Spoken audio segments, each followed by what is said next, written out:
Lin Xin carefully pushed open the back door of a two-story villa, then gently closed it behind him without making a sound. He wore a thick sky-blue denim jacket and sturdy wear-resistant jeans, and his sneakers were wrapped in several layers of socks to mute his footsteps. This allowed him to weave through the shambling crowd. Though he couldn't avoid their gaze, at least the sound of his footsteps wouldn't draw their attention and make them turn to chase him. Lin Xin took off the balaclava that tightly covered his face and wiped the sweat from his forehead with his sleeve. The denim fabric was a bit rough, but none of that mattered. He casually undid a button on his denim jacket. Wearing so much in the height of summer was truly unbearable. Too hot, but still better than being bitten or clawed by those living dead outside. Lin Xin cautiously walked through the living room, thoroughly searching the first-floor bathroom, kitchen, storage room, and laundry room. It seemed no one had been here since the catastrophe. On the dining table sat several bowls of oatmeal porridge neatly arranged along with a large pot of meat stew covered in a layer of solidified fat. Lin Xin sniffed it. It seemed to be beef stew with potatoes. The thick grease and salt had kept it from spoiling like the porridge. No blood, no corpses. Good. Time to search upstairs. Creak. What was that sound? Lin Xin's heart tightened. The mysterious noise from upstairs immediately put him on high alert. He was no longer the novice had been a week ago. His combat skills had been honed considerably, and he could easily kill 3 zombies attacking him at once. Of course, that didn't include the strong ones, the ones that could still run. Those things were nightmares. In the early days of all this, Lin Xin had witnessed more than once survivors being tackled from behind by them, letting out desperate screams. Lin Xin pulled a spear from his back. Calling it a spear was generous. It was actually just an oak branch with a kitchen knife crudely bound to it with tape and nylon climbing rope. Crude but effective. Lin Xin's spear skill had already reached level 3, more than enough to kill a runner. However, in the cramped indoor space, the spear wasn't very suitable. But he had no other short weapons. There were wandering hordes outside, so the only path was to go upstairs and see what was there. Lin Xin had no choice but to steel himself and climb the stairs to the second floor. Step by step, he crossed the oak floor. Although he made no sound, the smooth wooden floor made his sock-clad sneakers extremely slippery. What a fatal mistake. Lin Xin cursed inwardly, standing on the middle of the stairs. He tucked the spear under his armpit, reached down, and tried to pull the socks off his sneakers. The nylon socks were extremely tough. Usually they'd wear through and expose a heel or toe if he wasn't careful. But now they stuck like plasters, refusing to come off no matter how hard he pulled, as if they were always this resilient. Lin Xin pulled frantically for a long while, fine beads of sweat forming on his forehead again. But just then he heard a sound. It was like a leaking balloon, a hissing rasp, but not like an inanimate object. It was more like the last breath of some animal mixed with blood-flecked phlegm coughed up from the lungs, carrying a longing for life and the unwillingness to die. Glue. Glue. Lin Xin looked up. Standing at the top of the stairs was a half-grown child in a white lace dress. It was a walker, not much of a threat. It had probably heard some noise and wandered over to the stairs. Its eyes were hollow, mouth hanging wide open. Having long stopped breathing, the reason it made that gasping sound was simply that its lungs continued to fill and empty with air while its muscles twitched mechanically. This was why zombies let out those terrifying moans. They came in many varieties. Based on their characteristics from when they were alive, they could generally be divided into frail walkers and runners. Those who were strong or had died recently. Walkers were common and slow, most fell over with a single push. Of course, there were also those heavy ones, the fatties, who could take a lot of punishment. These zombies moved slowly and were useless except for their numbers. Runners, on the other hand, were mostly people who had been alive only a dozen or so hours earlier. Their fresh bodies filled them with vitality, and the despair, anxiety, and rage they felt before death allowed them to chase the living at the speed of athletes. And once tackled by a runner, that was the end of the story. The white dress on the little girl was stained with blood and gore. In some places the original color could still be seen, but most of it was mottled with dark brown filth. This little girl walker probably had very poor eyesight, and only slightly better hearing. Otherwise, she would have noticed Lin Xin right below her. Lin Xin let out a breath of relief. He quietly loosened his shoelaces, flexed his ankles, grabbed his spear, pulled his foot out, and charged up to the second floor. The sharp kitchen knife plunged directly into the girl's delicate face, driving straight through her forehead. At the same time, Lin Xin's spear snapped with a crack. Thud. Lin Xin and the zombie fell at the same time. Gritting his teeth against the pain in his foot, he struggled back to his feet. Damn it, he cursed under his breath. The window in the second-floor hallway was shattered, glass shards scattered everywhere, and Lin Xin had charged up barefoot. Unexpected things always happened. All kinds of dangers awaited the survivors of the apocalypse. Traps and crises slowly dragged survivors into the abyss until knocks, and then survivors all across America, all across the world, became walkers or runners one by one. Ignoring the pain, Lin Xin pulled the kitchen knife from the girl's head and began scanning the rooms on the second floor. From the top of the stairs stretched a long hallway with several rooms along the right side. On the left were 2 windows facing the street. The glass near the stairs was already broken, leaving only curtains fluttering in the wind. Perhaps it was the curtain that had attracted her over. Everything seemed normal except for the large amount of bloodstains at the far end of the hallway. Something tragic seemed to have happened there. He glanced at the electronic watch on his wrist. July 7, 1993. It had been 15 days since the first zombie sighting, and only 3 days since the catastrophe that erupted during the 4th of July celebrations. Lin Xin carefully pulled a roll of bandage from his backpack. He didn't pick the glass fragments out of the wound because now wasn't the time. He still couldn't guarantee his safety. At the very least, he needed to search all the rooms first. Soon he had wrapped several layers of bandage and cloth strips around his foot, thick and tight enough to both protect it from the glass and prevent slipping.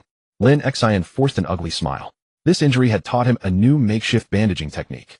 He hadn't done much searching in residential homes like this. Had been living in the suburbs before. If it hadn't been for the lack of food, he wouldn't have had the chance to come to the east side of Riverside Town. The gated community was an upscale neighborhood. The entire community was surrounded by tall iron fences with fixed security guards monitoring the entrance and patrols every night.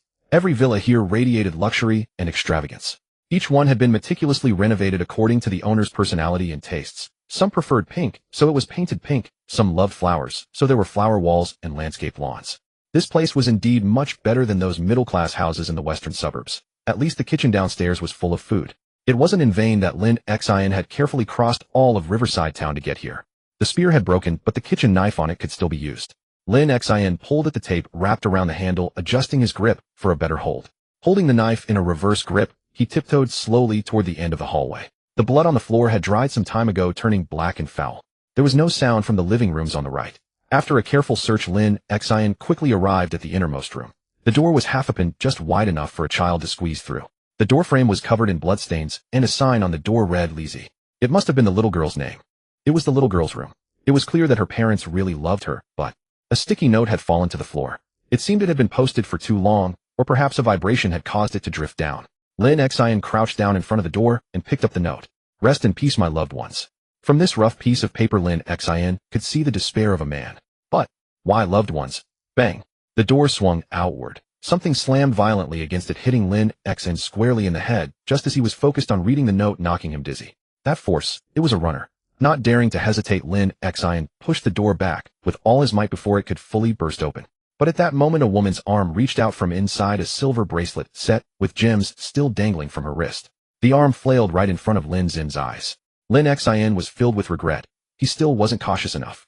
He always thought he had mastered the tricks of survival, yet he kept getting trapped by these small details. Someday he would pay the price for his recklessness, and that day was now. Lin Xin suddenly turned ferocious. Bracing the door with his body, he hacked at the arm with the kitchen knife, chop after chop, until he severed it at the elbow. Then he yanked the door open and viciously kicked at the female runner behind it. Fortunately, she was a frail woman. A kick from Lin Xin, who weighed 90 kilograms, sent her sprawling onto her back. Lin Xin closed and aimed at the runner's head and precisely drove the kitchen knife into her eye socket. Now her loved ones could truly rest in peace. Lin Xin didn't let his guard down. He continued looking around until he was sure there was nothing else moving in the villa. Only then did he relax and head to the second-floor bathroom. In the cabinet, he found tweezers, disinfectant bandages, and also 2 epinephrine auto-injectors. It seemed someone in the household had severe allergies. Lin Xin sat on the edge of the bathtub, carefully plucking the glass shards from the sole of his foot with tweezers. The piercing pain. Lin Xin remained motionless, his body drained by the surge of adrenaline. He lacked even the strength to utter a sound. He carefully retraced his experiences over the past few days. He had been playing games at home when suddenly his vision darkened, followed by dizziness. When he woke, he found himself in a completely unfamiliar world. It was in fact the United States of a parallel world. He was standing in the living room of a middle-class wooden house, dressed in a white coat, a shirt, suit pants, and leather shoes. He had only $130 on him and a 1989 American driver's license bearing his photo, but the name read Seth Lamb McFarlane. His other documents indicated he was a licensed physician. Yet his name was not Lin Xin, but the distinctly American name Seth. Somehow he had been cast into an apocalyptic survival game, Project Zomboid. 7 days ago, he could still occasionally see living people fleeing in cars, but now, after crossing the entire town of Riverside, he saw no one. Fortunately, his statistics mirrored the game's parameters. Performing certain skill-related tasks granted him experience points, allowing him to level up those skills. For instance, he was currently treating his own wounds, which would increase his medical skill. In Project Zomboid, practicing skills to gain experience and level up was a crucial part of the gameplay. Only survivors who had honed their abilities to the extreme had a better chance of survival. The game meticulously categorized survivors into various professions, each with unique bonuses or exclusive skills that the unemployed would find arduous to learn or never acquire. In the game, survivors possessed passive skills, crafting skills, also known as occupational skills, combat skills, agility skills, firearm skills, and finally survivalist skills suited for wilderness survival. All skills had 10 levels, and for each level up, the experience required for the next level multiplied by a factor ranging from 1.5 to 16. The higher the level, the more difficult it became to improve. Passive skills primarily encompassed fitness and strength, governing physical attributes. Building fitness required diligent exercise such as running push-ups, burpees, or even simply using a baseball bat to fight zombies. This was a long-term endeavor. For instance, Lin Xin's current weight of 90 kilograms classified him as slightly overweight, resulting in a 1 fitness penalty, reduced speed, and lowered success rate when climbing over walls. Crafting skills, also known as occupational skills, were divided into 7 categories: carpentry, cooking, farming, first aid, electrical, welding, and mechanics. Their purposes were self-evident from their names. Carpentry was essential for crafting wooden planks, building furniture, and constructing survivor bases. Cooking meant preparing meals. Surviving on half-cooked dishes and burnt meat would not last long. Farming was agriculture, a technical skill to grow crops and protect them from pests, disease, drought, and floods before they bore fruit. First aid was what Lin Xin was currently practicing: bandaging, taking medicine, and disinfecting. Electrical work was also straightforward. Modern life was inseparable from electricity. Before the power outage, mastering generators and refrigerators would help one survive longer after establishing a base, and it also made stealing cars more convenient. When wooden fortifications proved insufficient, one had to learn to dismantle metal from supermarket shelves to craft metal armor, metal walls, and metal barricades to withstand zombies. This required welding skills, including both soldering and tack welding. Mechanics was easy to understand. With a car, one could live a nomadic life among the hordes. Driving was the best solution as it allowed for resource gathering, safe travel, and reduced search time. In the game, the difference between having a car and not was like heaven and earth. Lin Xin had to walk across the town of Riverside on foot because he had no car. It took him an entire day from 7 a.m. to over 6 p.m. when the sky was already dark. If he had a car, even the smallest hatchback, it would have only been a half-hour drive. Tailoring was also easy to understand. In the apocalypse, one couldn't buy new clothes, so one had to sew and mend. Furthermore, tailoring allowed survivors to sew leather patches and denim patches onto their clothes for protection against scratches and bites, turning them into armored knights that zombies couldn't bite. This greatly aided survival. The combat category was divided by weapon types: axes, long blunt, short blunt, long blades, short blades, spears, and maintenance skills for weapon durability and repair. In the apocalypse, finding a suitable weapon was difficult, so becoming a weapon master was essential. The agility category was subdivided into sprinting, nimbleness, lightfootness, and sneaking. Sprinting was about running and sprinting. Facing blockades of walkers and pursuits of runners, one couldn't survive without speed. Running fast without conserving energy would also lead to exhaustion and death. Sprinting skill managed this. Lightfootness determined the noise one made while moving. Moving with enough grace and steady steps was necessary to scavenge supplies right under a zombie's nose. Nimbleness pertained to combat, requiring agile footwork to dodge zombie lunges and quickly deliver a lethal blow. Move fast. Sneaking was about how to avoid a zombie's line of sight, how to prevent them from hearing you, and how to stay in their blind spots. It was an art. The higher the sneaking skill, the harder it was to be detected, which required long-term practice of staying near hordes without becoming their meal. Firearm skills were listed separately because even in the United States, a considerable number of people had never touched a gun. Loading, aiming, and shooting were the 3 steps. Anyone could pull the trigger, but aiming and loading required diligent practice. Every sharpshooter was forged by bullets. Finally, there were the wilderness survival skills divided into fishing, trapping, and foraging. In the wild, one needed to know how to craft animal traps from available materials, how to make fishing tackle, how to watch the bobber, and how to safely forage edible berries, wild vegetables, and mushrooms without poisoning oneself. These things, learned through professional guidance or years of trial and error, were the keys to surviving the apocalypse. The most complex mechanic in Project Zomboid was these skills, but there was also a more unique system, the trait system. Traits were like buffs. Some were positive, some were negative, and some were double-edged swords. There were many personal traits. Lin Xin had checked his information panel and noticed several traits that weren't in the original game. It seemed the traits in this panel were not limited to the game framework, but more dependent on reality. Lin Xin carefully looked at his panel while disinfecting and medicating his foot. Compared to when he first arrived, a week had allowed him to grow considerably. His traits: overweight, 1 fitness, 10 success rate when climbing, 2 noise radius. The game's distance was in yards, approximately 0.9 meters, all converted to metric here. Doctor 4 first aid, familiar with various medical supplies, 50 bandaging speed, 100 effect. Chain smoker needs to smoke, otherwise feels anxious, but smoking also helps to relax. Unlucky, your luck is not good. Nearsighted, cannot see distant things clearly without glasses. Organized, 35 storage space when storing. Weak spleen and stomach. 100 chance of food poisoning, 50 recovery speed, best not to eat raw food. Gun idiot. A person who has never seen a real gun 50 experience gain this trait will disappear after reaching level 2 in all firearm skills. Dexterous, 50 speed in various actions. Most of his traits reflected his original abilities. He was a medical student, and this world gave him the profession of a doctor. It was a fair trait. He possessed the unlucky trait. Could it be that all his experiences were related to this? Lin Xin took a crumpled pack of cigarettes from his backpack and lit one. The wound on his foot was already bandaged. They were just minor scratches disinfected and soon to scab over healing in a few days. Lin Xin looked at his skill panel again. Passive fitness 4, strength 5. Crafting carpentry 0, cooking 1, farming 0, first aid 5, electrical 0, welding 0, and mechanics 0, tailoring 2. Combat axe 0, long blunt 0, a short blunt 1, a long blade 0, a short blade 1, spear 3, maintenance 3. Agility sprinting 2, light footness 2, nimbleness 1, sneaking 2. Firearms, aiming 0, reloading 0. Survival fishing 0, trapping 0, forging 1. A pure novice survivor panel, with the only notable skill being medical. Exhaling the smoke from his lungs, Lin Xin felt relieved, and his stamina had recovered. He tested his foot on the ground and, satisfied that the wound was no problem, walked out of the bathroom into the hallway. He glanced briefly at the girl at the stairwell in the dim light, then looked back at the one-armed woman lying in the room at the far end, and let out a sigh. Before sleeping, he should briefly deal with the scene. Fortunately, the horde that had followed him had moved on. His struggle with the two zombies hadn't made much noise and hadn't attracted any walkers. At that moment, everyone's loved one could become this. To survive, he had to accept this. All survivors were struggling to live. If there were any other survivors at all. Lin Xin was jolted awake by a cacophony of radio static, a cold sweat breaking out across his skin. He rushed downstairs, intent on switching off the radio in the first-floor laundry room before its noise could attract the undead. Receiving a signal from. Sending a reporter. Lewis. The radio crackled with fragmented transmissions.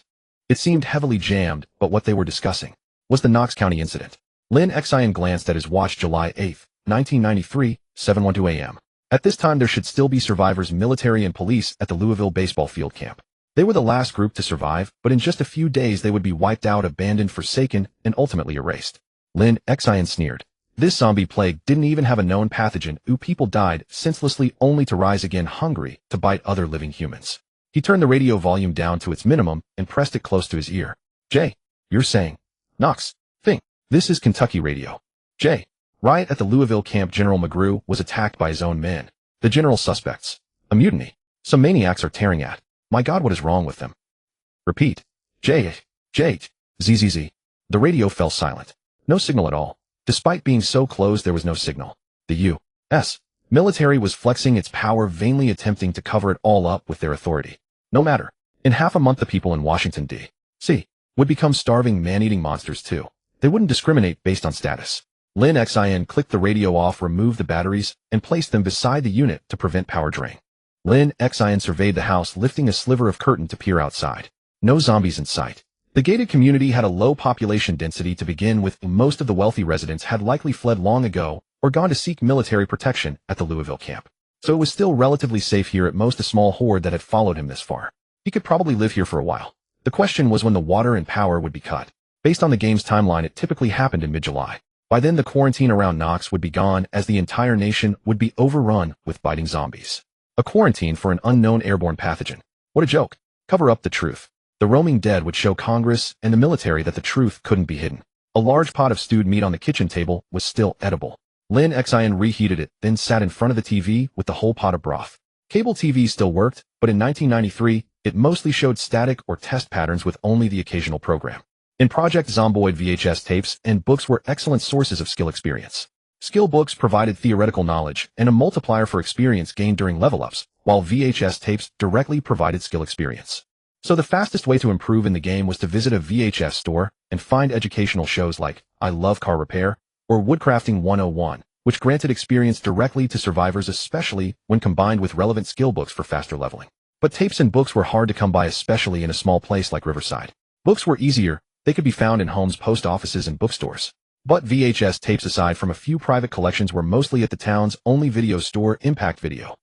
Lin Xin had approached via the forest edge south of town and had seen the commercial building in the town center from afar. That two-story department store housed a liquor store, a restaurant, a camera shop, and various other entertainment and shopping venues.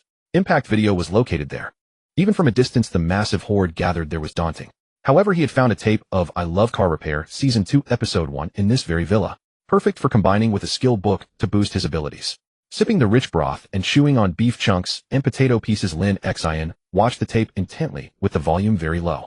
By the time the stew was finished and the tape had ended, his mechanics skill had reached level 2. Lin Xin remembered that with electrical level 1 and mechanics level 2, he could hotwire a car for keyless ignition. Cars from this era didn't have immobilizers, so a hotwire would start the engine without issues like losing power steering or having the brakes lock up. Excellent. Life was full of hope. Lin Xin went upstairs planning to dismantle some furniture and small appliances to gain carpentry and electrical experience. He had no prior carpentry skill, but according to experience, using a claw hammer to dismantle a dozen or so tables and oak beds should get him to carpentry level 2. Skills in PZ were easy at first, but got harder to level up later. The total permanent population of the Nox region was around 35000. Since the outbreak, people had been locked in this small area, allowed in, but not out. Counting workers, military, police, and medical personnel who came to help, the number was estimated to be around 400. Nox was large, but the vast majority of those 400 were concentrated in towns like Louisville, which had at least 200. As for Riverside, it had a population of only 300 to 500, so they weren't impossible to clear out. After all, they were just dead things they couldn't reproduce. Leaning against the window where the young girl had finally found peace yesterday, Lin Xin looked out at the street. There was only scattered trash and a few lone walkers. The risk he took coming here was worth it. The population density in the east was completely different from the west. It was safer here. Lin Xin pulled out another cigarette. His smoker trait gave him a severe nicotine addiction. He felt terrible without a cigarette for a day, especially when stressed or anxious. But after a smoke, his nerves would calm considerably. Lin Xin carefully recalled his experiences playing Project Zomboid. It was a fixed-camera zombie survival game with an immersive experience and hardcore mechanics that hooked players, especially with its open-source community and extensive mod support, making it highly replayable and fun. The game featured a map based on the 1993 real-world layout of Louisville, Kentucky, and the Fort Knox area, creating a nearly exact replica called Knox County. In this huge map, the city of Louisville was recreated based on its real-world location. Along the Ohio River, they placed West Point to the west of Louisville and further west the town of Riverside.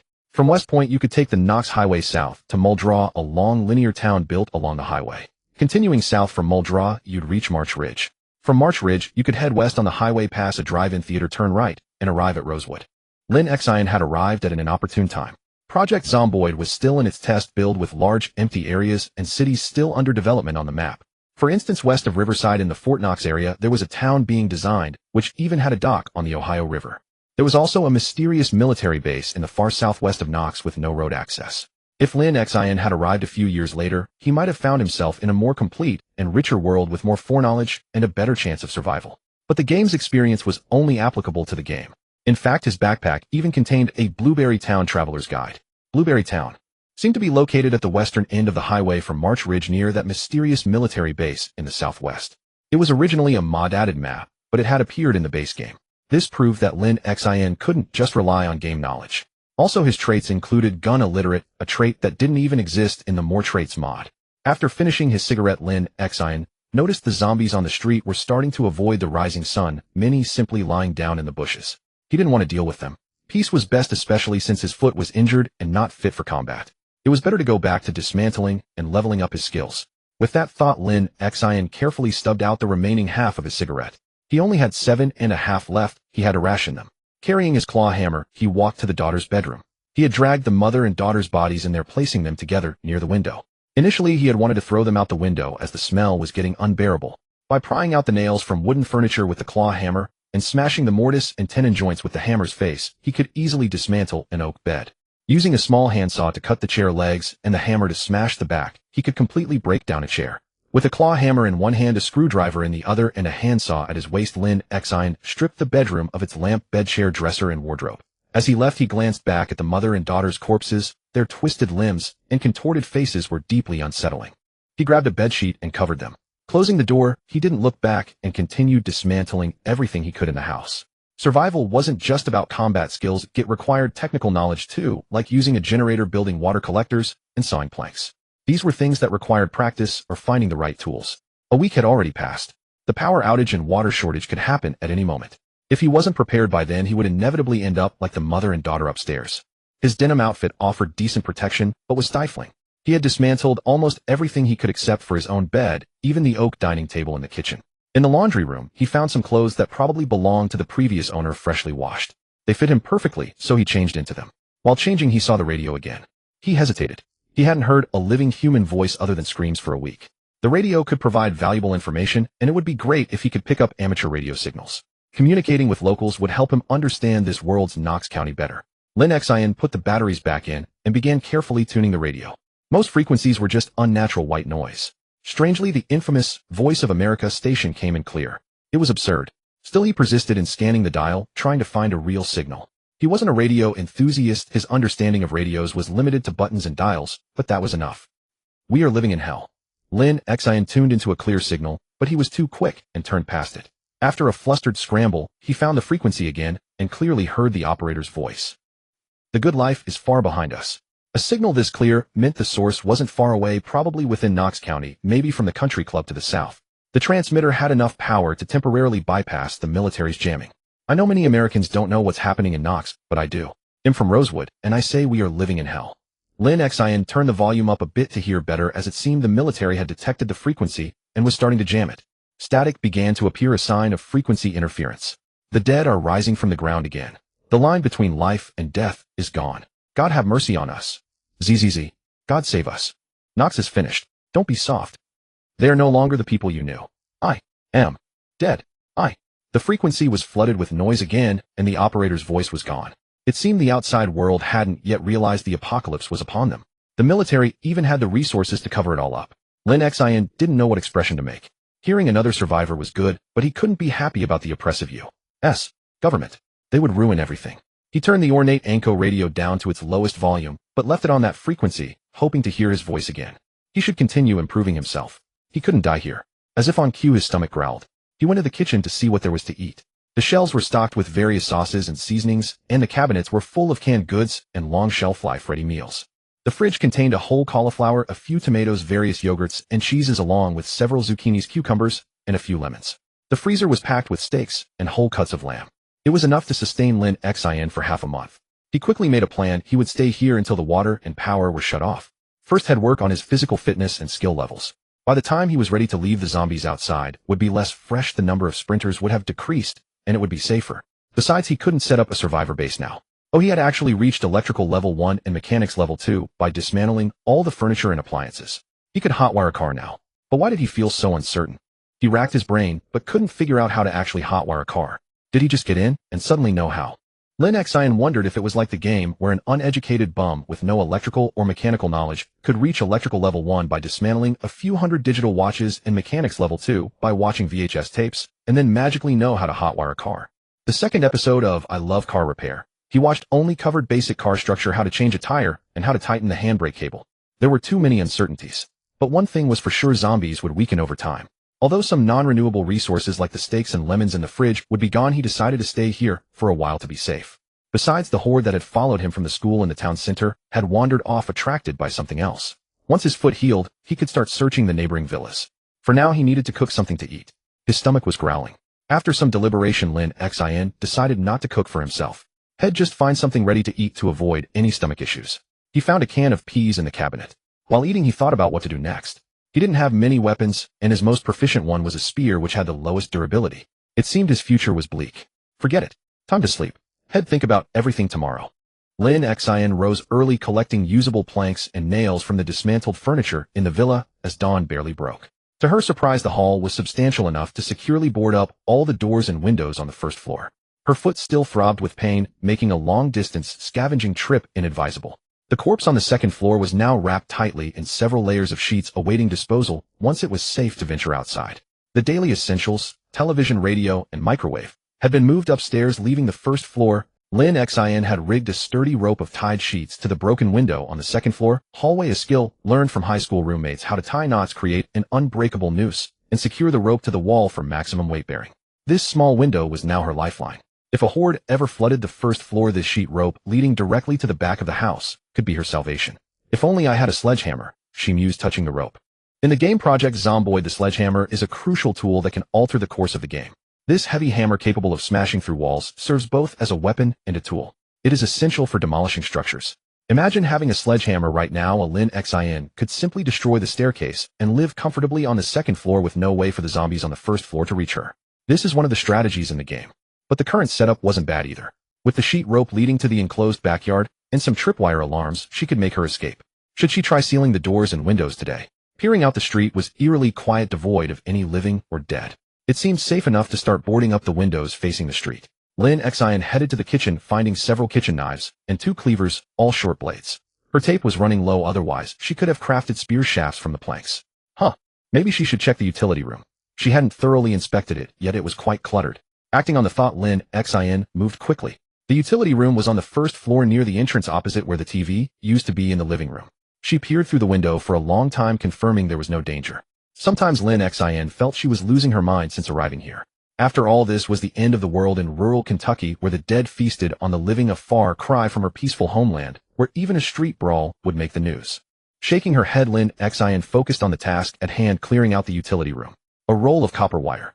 That's useful, she said, pulling out a thick coil of wire from the clutter. A whole box of light bulbs of various colors and wattages. What a collector. A box of women's lace lingerie.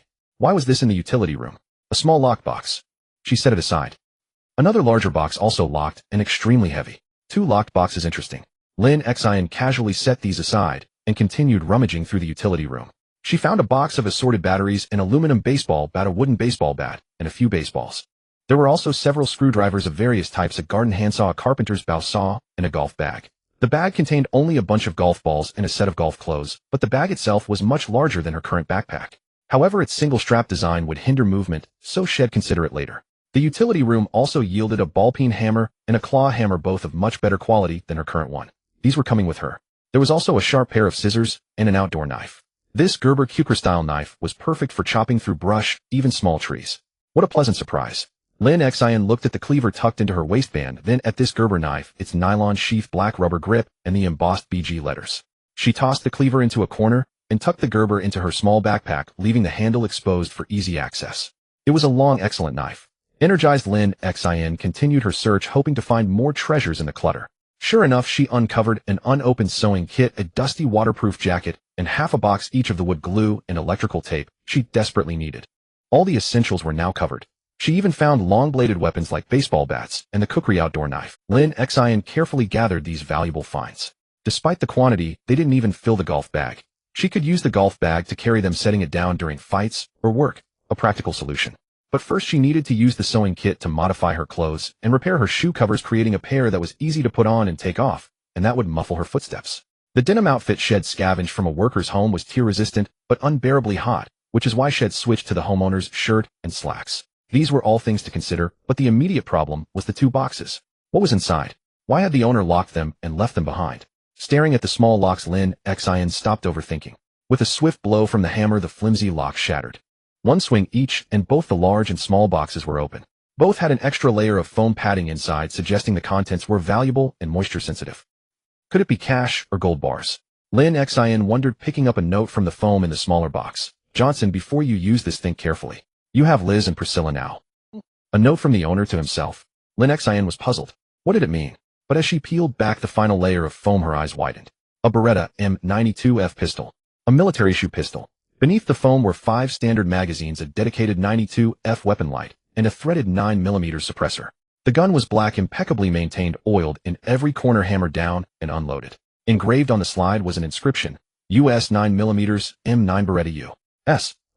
F39987 followed by a triangular mark. Lin Xin also found a certificate indicating this pistol was a gift from the U.S. Air Force to Major Mike Johnson for his bravery during his service in a certain staff office. Whoa. Lin Xin quickly checked the larger box. There, neatly stacked beneath the foam, were 2 layers of 9mm ammunition, totaling 24 boxes. She pulled one out, 24 rounds per box. No wonder it was so heavy. What a sudden surprise. The original owner must have been a military officer, explaining the grand house. He probably didn't take the pistol because he had military protection and never needed it. Lin Xin gleefully took the M9 out of its case, the gun oil coating her hands. The feeling was novel and exhilarating. Even better, the pistol came with a suppressor. She just needed to unscrew the thread protector on the muzzle to easily attach it. Holding the pistol, Lin Xin examined it carefully. Coming from a peaceful country, she had never seen a real gun, let alone touched one. Her first impression of the M9 was its weight. Excited, she assumed a firing stance, aiming through the sights at various points around the room like a kid with a new toy. Holy America, gunfights every day, she chuckled. To her surprise, just aiming the pistol for a while had increased her aiming experience. Lin Xin was stunned for a moment. Checking her skill panel, she saw her aiming skill was now 1500. It seemed the act of pre-aiming granted aiming experience, albeit very little. This might be related to her gun-illiterate trait, or perhaps because she was aiming without a target. She could test it on a zombie to figure out the exact experience calculation. Looking at the magazines and suppressor in the case, Lin Xin beamed. She took out a box of 9mm parabellum rounds, intending to load them into a magazine to see if it would grant reloading experience. But she noticed something odd about the box beneath it. She quickly unloaded all the ammo onto the floor. After counting, she found that while all 24 boxes were from the same company and held 24 rounds, each the box colors and bullet types were different. The yellow boxes marked para contained standard 9mm rounds. The blue boxes marked AP had silver tips and were likely armor-piercing. The last type in dark red boxes labeled subsonic ammunition were rare subsonic rounds typically used only by the military and special forces. Sure enough, Lin Xin found a USAF SUP mark on the bottom of these boxes, confirming that these 4 boxes of subsonic 9mm ammo designed for use with suppressors were pure military grade, and from the U.S. Air Force no less. It seemed the owner was quite well connected, but that still hadn't saved his wife and children. 16 boxes of standard ammo, 4 boxes of armor-piercing, and 4 boxes of subsonic. That was 576 rounds in total, enough for a small skirmish. Holding the bullets, Lin Xin felt his chances of survival skyrocket. A week of panic and fear was washed away by the presence of this pistol. A gun wasn't the most crucial thing in the apocalypse, but it provided confidence and the courage to face a bleak future. Though Lin Xin didn't know how to shoot, she had seen plenty of guns in games and movies. He was an avid player of hardcore shooters like Escape from Tarkov and Ready or Not. As a gamer, he was familiar with the M9. He knew what the safety was, what the slide catch did, what the hammer was for, and where the magazine release was. Even without seeing a real one, he had a general concept and could identify these components on the M9 he now held. Mastering this pistol would be a breeze. Lin Xin picked up a magazine and began loading bullets one by one. The technique for loading depends on the bullet and magazine type. For the M9's double-stack magazine, the best way was to push the bullets in at a 30-degree angle nose first through the feed lips one after another. To unload, you simply push from the rear of the top bullet to pop it out. Loading and unloading was a repetitive mechanical task with no fancy tricks unless you had a magazine speed loader. Otherwise, it was all thumb power. Lin Xin had learned this through 2 solid hours of sitting on the floor, painfully pressing rounds into magazines. However, when he rubbed his sore fingers and aching wrists and checked his skill panel, he nearly cursed. His reloading skill had only increased by 246. He needed 500 to level up. Another 2 hours of loading to level up. Thinking about future levels, Lin Xin felt helpless. How long would this take? Why is this so tiring, he grumbled to himself. In reality, with the aid of the skill panel, Lin Xin was progressing at an incredible pace. A typical veteran might have an aiming and reloading skill of 35. An elite marksman might have 6 in aiming, but a reloading skill above 5 was only found in seasoned gun experts. It was a matter of experience and muscle memory built over a long time. After just 2 hours of practicing with 9mm rounds, Lin Xin was already halfway to level 1. That was faster progress than some National Guard soldiers who trained daily. Rubbing his hands, Lin Xin couldn't practice anymore. He needed a break. He decided to move all the supplies upstairs for inventory and safekeeping and to find some food. A good meal would help his foot heal faster. Lin Xin found a sausage in the kitchen, munching on it while carrying his finds from the utility room up to the bedroom. The sun outside was scorching with temperatures nearing 30 degrees Celsius, causing many zombies to seek shelter indoors. As he was moving his supplies, a male zombie in a suit wandered into the villa's garage. Hearing the noise Lin Xin was making, instinct drove it to start pounding on the door connecting the garage to the house. That door didn't even have a lock. At first, Lin Xin didn't think much of the banging, but when he came downstairs after putting things away, he came face-to-face with this zombie, dressed like an adult. They stared at each other. The zombie hadn't expected to find a meal while avoiding the sun, and Lin Xin couldn't figure out how it had gotten in. The suited zombie was quickly dispatched. Using the cookery knife, Lin Xin easily cleaved its brittle skull in two. Then, sitting on the stairs, he puzzled over how it had entered despite the doors and windows being intact. He had heard the banging, but knowing these old weak walkers could only shamble and bite, and could barely break a window, he had planned to deal with it after finishing his task. He never expected it to just walk in. Lin Xin began searching the house, and eventually found a door hidden behind the staircase on the first floor. It led to the garage. He walked through it into the garage. A metal shelf stood against the wall, and a workbench sat in the back with an open black box on it. Lin Xin ignored it and looked towards the garage door. The garage door was wide open, offering a clear view of the entire street. There weren't many zombies outside, but a few keen-eyed ones spotted Lin Xin and started shambling towards their potential meal. Lin Xin glanced at them, all weak walkers. With his cookery in hand, he had nothing to fear. He slowly walked out onto the street, basking in the July North American sun, waiting for the zombies to come to their doom. This was the first time he had a chance to observe the surrounding buildings. Previously, he had been too busy fleeing, focusing only on zombie counts and open space with no energy for sightseeing. Now he saw the view was actually quite nice. To the south, the edge of a lush, verdant forest was visible, a soothing sight. A main road ran east-west through the neighborhood, lined with non-uniform two-story villas. To the east of his house was a small park enclosed by a tall iron fence, which might explain why there were so few zombies around. Being in the center of a gated community next to a fenced park blocked most zombies and kept them away. Lin Xin had stumbled upon the area with the lowest zombie population. He also noticed the neighboring villas all had garages. Some had their doors and windows tightly shut, while others had shattered glass. One house across the street had 2 cars parked in front.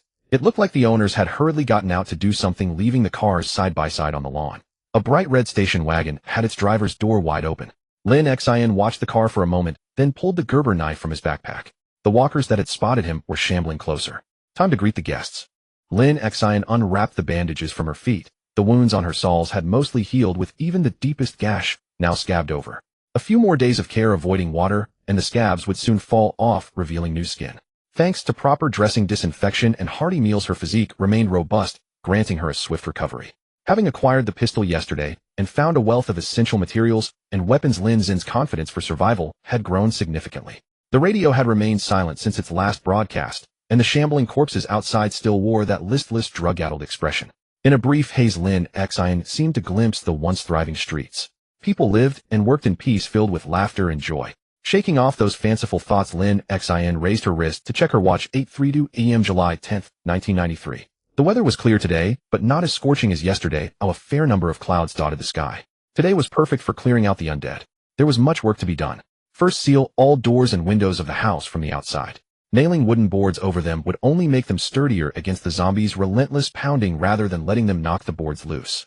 Second, search the surrounding houses and take inventory of all supplies. Third, check if any vehicles in the community were still operational. Time to start with the first task. Lin Xin had already gathered the boards and nails yesterday, so she could begin immediately. Lighting a cigarette, Lin Xin leaned against the doorway. The number of zombies in the community had mysteriously dwindled, as if something had drawn them away. They were practically nowhere to be seen around here. Glancing around, Lin Xin saw the 6 zombies she had killed yesterday, still lying in the street. The bodies of the mother and daughter from upstairs, wrapped in sheets, were also placed together. There was no time to deal with the corpses now, but it would be wise to bury or burn them before they began to reek. A multitude of corpses could breed all sorts of plagues, but was there any plague more terrifying than the zombie pathogen itself? Lin Xin casually positioned the boards under the porch, then began nailing them over the windows. With each hammer swing, she frequently glanced back to survey her surroundings, wary of being ambushed from behind. Most American buildings were constructed of wood or drywall over wooden frames.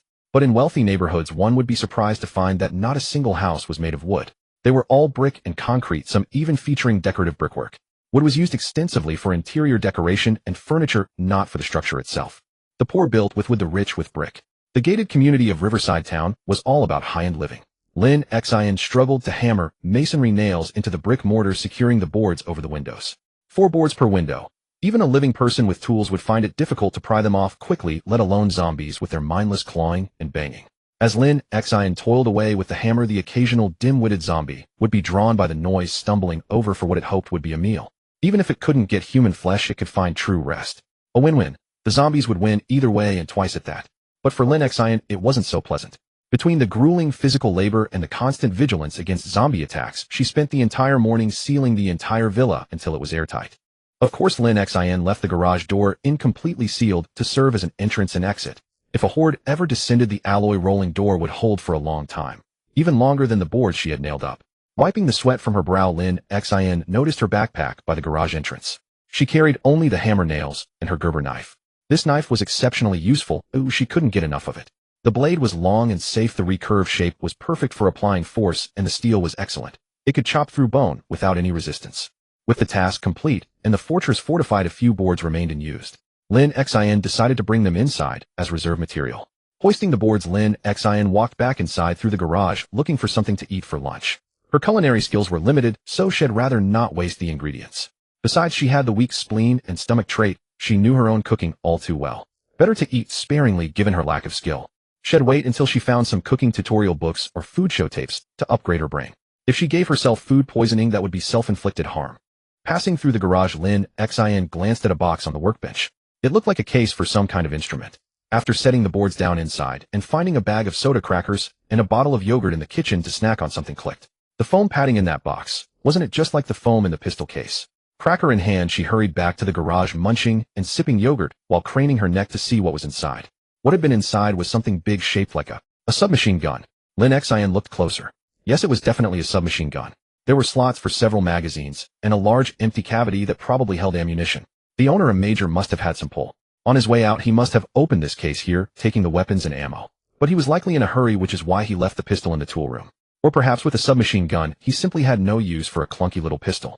Thank goodness he didn't take everything, or Lin Xin wouldn't have a gun for self-defense yet.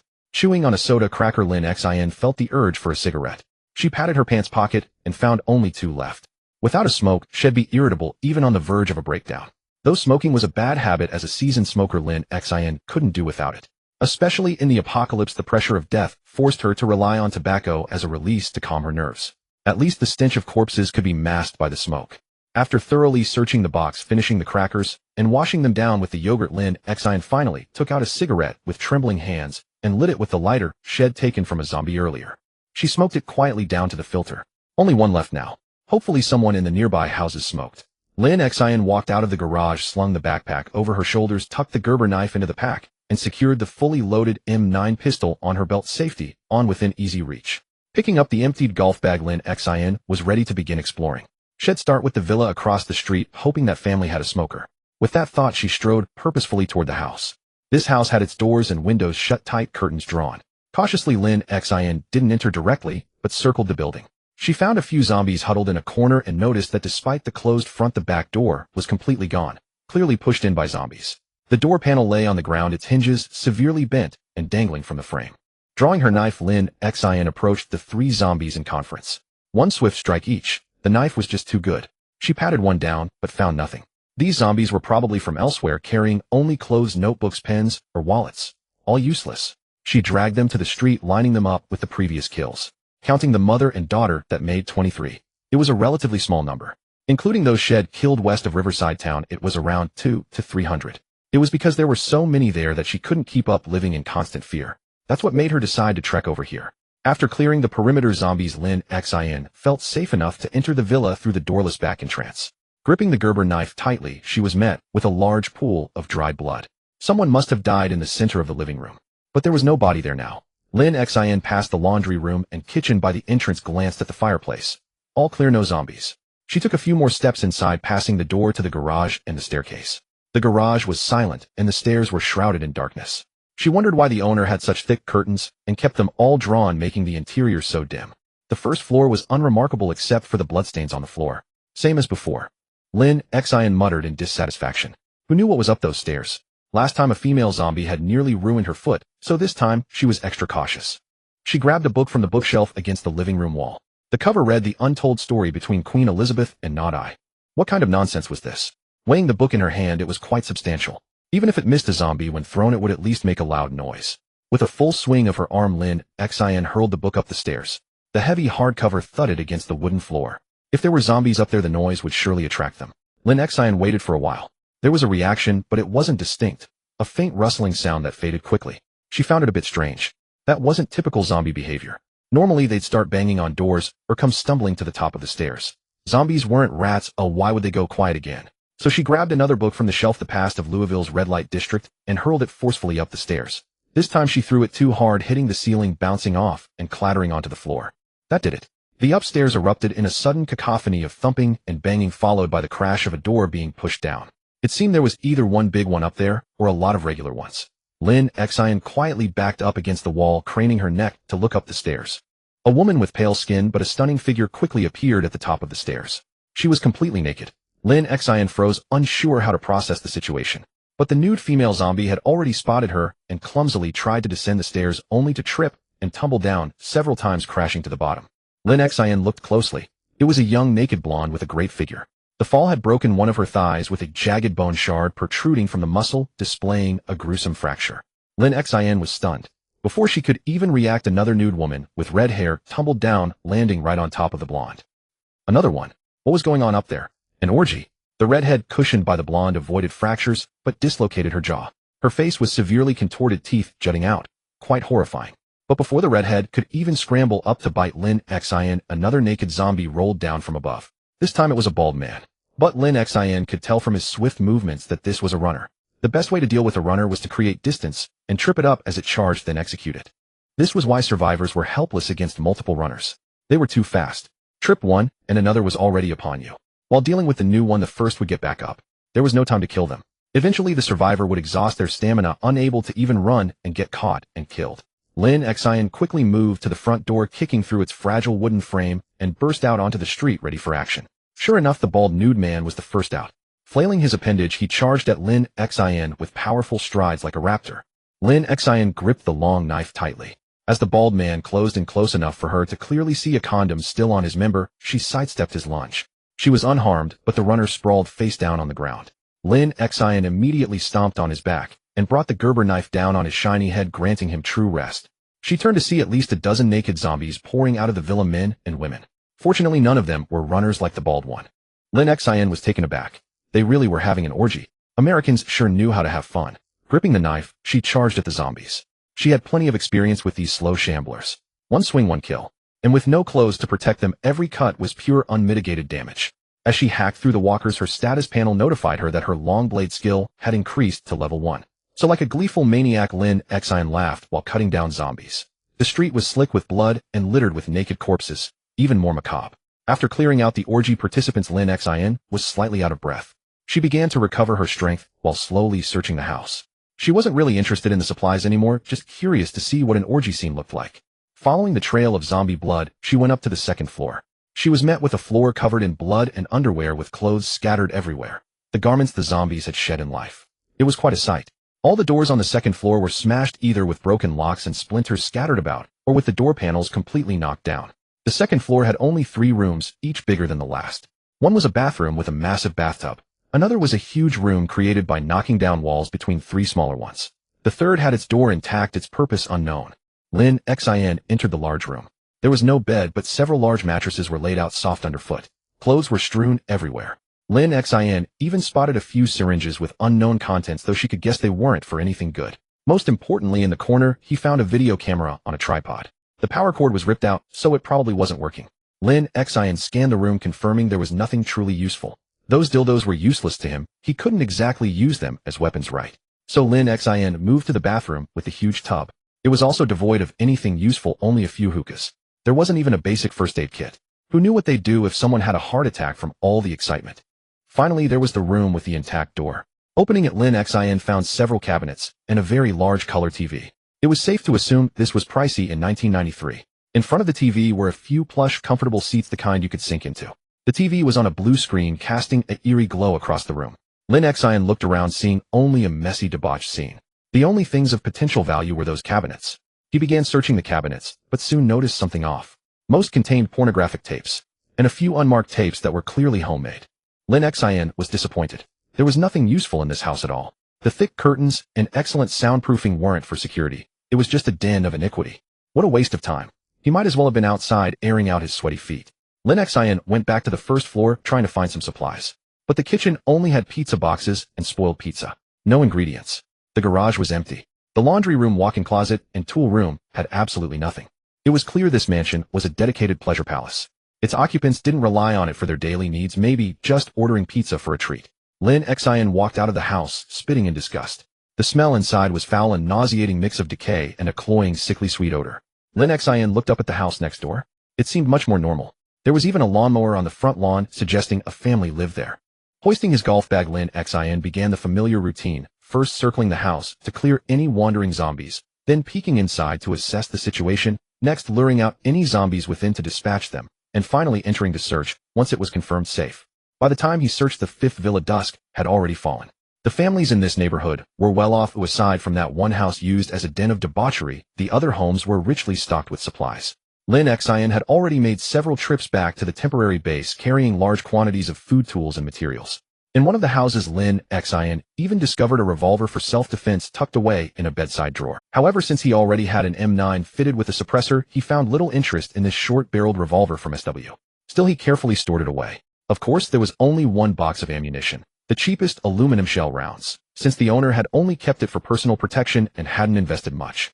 Lin Xin took stock of the supplies and realized they were more than enough to sustain him for over a month. He had counted over 130 cans of preserved food along with cereal, coffee, tea bags, and even fresh meat and produce filling an entire refrigerator. There were also various tools and materials sufficient to build another shelter. Lin Xin was overjoyed. Now he only needed to stockpile enough fresh water while the tap water was still running, and he could live here safely for a month. That month would be enough to slowly gather videotapes and the books he needed. Once he had sufficiently improved himself, survival would be assured. Lin Xin glanced at his watch. It was 7:42 p.m. on July 10th. Gazing at the room full of supplies, he knew he could sleep soundly tonight. He pulled down the garage door, checked the windows and doors of the house to ensure they were secure, then went upstairs to take a shower. He fell into a deep sleep. Finally, after 10 days, he had a good night's rest. These past days, to avoid oversleeping, Lin Xin had set an alarm on his digital watch every day, forcing himself to wake up at 9 a.m., not wanting to sleep too long and waste precious daylight for searching and collecting. But the alarm had never been needed. He was always jolted awake by various noises at dawn, either the groans of zombies or other unexpected incidents. One day, he was even awakened by the screams of the middle-class residents from the west. He had never truly slept well, but today was different. Lin Xin was too exhausted, sleeping too deeply.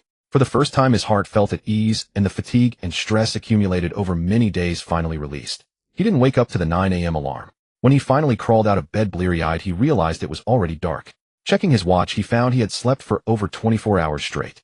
It was now 7:56 p.m. on July 11th, a testament to how tense his nerves had been. Yet Lin Xin felt no relief from his weariness. He was still half asleep even when he went to the bathroom. But when he entered the kitchen and saw the cans and instant food scattered all over the floor, he couldn't help but smile. Perfect. The sealed pitch-black first floor of the villa filled him with nothing but a profound sense of security and relaxation. The tools, weapons, and materials cluttering the living room might have been messy, but to Lin Xin, they were a comfort. He knew that only now had he truly been accepted by this apocalyptic world, finally earning the right to survive. Lin Xin sat on the kitchen floor for a while, then pulled out the map of Blueberry Town from his small backpack. He also checked his skill panel and basic information planning for the future. First on the list was water storage. The days of running water and electricity were numbered. It would be best to find a generator and a guidebook on how to use it, so he could still use the microwave and oven after the utilities shut down. Looking at it this way, there was still a great deal to do. For Riverside Town, resources were fairly balanced and abundant. In the game, Riverside Town was also very suitable for new players to explore and survive.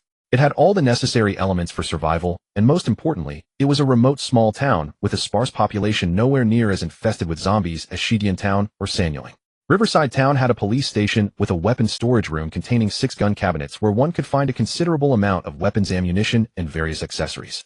This police station was located in the northwest corner of Riverside Town, and directly across from it was a medium-sized gas station with a canopy stocked with enough gasoline of various grades to last well beyond its expiration date. Additionally, the most popular fast food chain in all of Knox, Spiffo's restaurant, was just east of the gas station and police station. The Spiffo burger was quite good, but before the outbreak, some claimed to have seen people go mad and start biting others after eating it.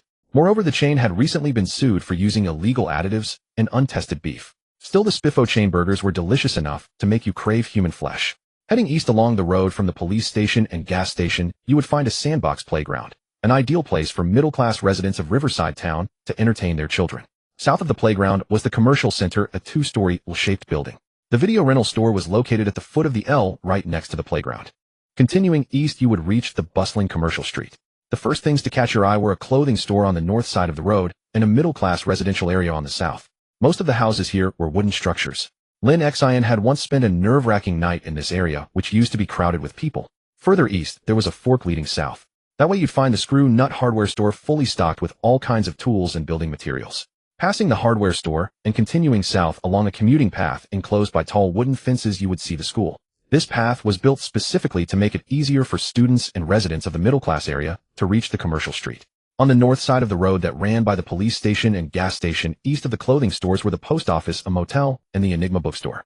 The bookstore was small, but had an extremely rich collection. Further north of the Enigma bookstore along the Ohio River was Riverside Entertainment, a high-end venue for enjoying river views, drinking, smoking, and dining. Continuing east along the river from Riverside Entertainment, you would find Horace Ice Cream and a Circle Donut chain, which also sold coffee. Across from the Enigma bookstore was a local restaurant that mainly served dinner. Their tacos and pies were excellent. The restaurant emphasized a family experience, and next to it was a toy store. Across the street from the toy store east of the Enigma bookstore was the town's only pharmacy, Caring Pharmacy. When Lin Xin first arrived, he had found not only his own driver's license under the name Seth Lin McFarlane, but also a medical license and an invitation from Caring Pharmacy to work as a resident physician. But even if he went to report for duty, now there would be no patients to prescribe medicine for. Continuing east from Caring Pharmacy, you'd reach a crossroads. Turning south, you could find the Knox Bank of Riverside Town. The Superior Supermarket was just south of the bank with much more abundant supplies than the gated community. However, when Lin Xin had trekked through there, he had already seen from a distance that the Superior Supermarket was surrounded by a horrifyingly dense horde of zombies. For now, only someone with a death wish would go there. Across the street from the Superior Supermarket and the bank was the Riverside Town Senior Activity Center and a church. To the north was the Riverwood Yacht Club. At this point, you were at the easternmost edge of Riverside Town, which was where Lin Xin was now, the gated community. The house Lin Xin was in was the one just inside the northwest entrance of the gated community adjacent to the Central Community Park. It was safe and quiet. Zombies wouldn't wander here for no reason, especially with the high iron fence surrounding the community. Riverside Town was a small place, but it had everything it needed. Furthermore, although the town itself was not large, it actually had several subsidiary landmarks. Following the road west from Riverside Town, the same road that ran through the town between the police station and the gas station, you would leave the town and reach the dwellings of farmers, fishermen, poor people, and workers. The roads here were in terrible shape with concrete paths and gravel roads and a huge scrapyard surrounded by high barbed wire fences. You could feel the decay of the place. Oh, and all the dead in town were buried here. There was a cemetery. Passing this dilapidated area and turning south along the road, you would find an old-style bar and a general store. This was Bob's Old Bar, popular among the lower-class residents, workers, and veterans. They served unlimited bourbon. You could play pool here or get into a bar fight with a Vietnam veteran using a baseball bat. But the police often kept an eye on the place, so be careful of raids.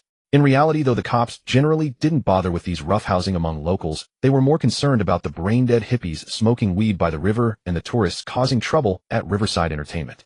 Continuing south along this road to its junction, you would find Alice and Henry's farm at the intersection. The farm produced a large amount of grain crops and the fresh fruits and vegetables that crowded the town daily. Then heading west from the junction, you would see a factory, Rectomax Equipment Manufacturing Company. This company primarily manufactured equipment parts, all kinds of equipment parts. Note that the company often received military parts orders. Most of its employees were veterans. The company had built a trailer park for its workers just west of the factory where most of them lived. God knows what was stored in its affiliated warehouses.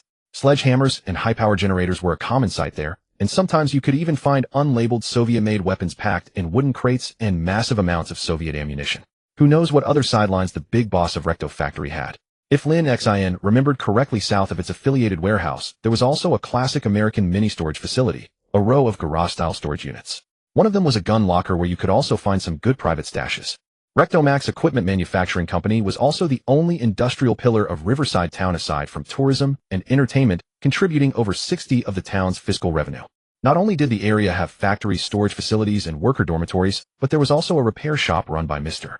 Alice Simple Meal dinner chain, and a more than gas station that doubled as a general store and a laundromat, mainly serving the workers. It offered an honest-stop service of gas shopping and laundry. The industrial area was rich in supplies, but you didn't need a genius to imagine the terrifying scene around the factory, surrounded by those strong veterans and workers. It was probably the kind of place where even a mouse crossing the road would be swarmed by hundreds of resilient sprinters. Then following the fork between the factory and the worker trailer park southward, you would reach the Knox County Road. From there, heading west would take you to the Ring Knox Highway, while heading east would lead to a fork toward the KVM Country Club. The country club was symbolically enclosed only on one side by a high iron fence. There was a racetrack, a golf course, presidential suites, and spectacular theater performances. Oh, and an Olympic-sized swimming pool. The Independence Day celebration was also supposed to be held here, but though it was postponed, many people had already arrived early to prepare for the holiday, so it wouldn't be as peaceful as it looked. Lin Xin had fully reorganized the entire layout of Riverside Town, recalling each landmark one by one. Based on his comparison over the past few days with the landmarks in the town center, his memory was largely accurate, and he remembered that there shouldn't be any other large-scale add-in map mods nearby. Oh, the telecom station. Lin Xin suddenly remembered that on the road west from the country club toward the Ring Knox Highway there was a concrete fork. Following that, after dozens of twists and turns, you would reach a telecom station deep in the forest. This place had a high-power radio station, its own generator, fuel storage tanks, and a full perimeter of concrete walls topped with high barbed wire and spikes. So could the radio broadcast he had heard earlier have been transmitted from this place? That would mean there was a survivor there trying to reveal the truth about Knox. Lin Xin firmly noted this potential survivor's information. In this apocalyptic era, especially in the sparsely populated agricultural state of Kentucky, it was a good thing to know another righteous survivor. If the opportunity arose, he could go check it out. That place was also very suitable for establishing a survivor base, except the transportation was terrible, and staying there would eventually lead to running out of supplies. Lin Xin tried to recall if he had missed anything pinching the bridge of his nose and attempted to pull a cigarette from his pants pocket. He felt nothing. Lin Xin then realized that his exhaustion might not be due to poor rest, but rather that his chain smoker trait had begun to manifest its negative buff affecting his mental state. Anxiety, fatigue, listlessness. It was actually nicotine withdrawal. His addicted body was clearly craving nicotine. But Lin Xin had no cigarettes left, not a single one. Oh damn. He had to find cigarettes. He hadn't found any in the nearby houses either. Lin Xin thought back cigarettes were usually sold at gas station convenience stores and bars. They were rarely found elsewhere. It was possible that dead bodies might have them, but the wandering zombies constantly bumping into things would hardly keep anything on them. Their clothes would be torn off as they pushed through obstacles and bushes.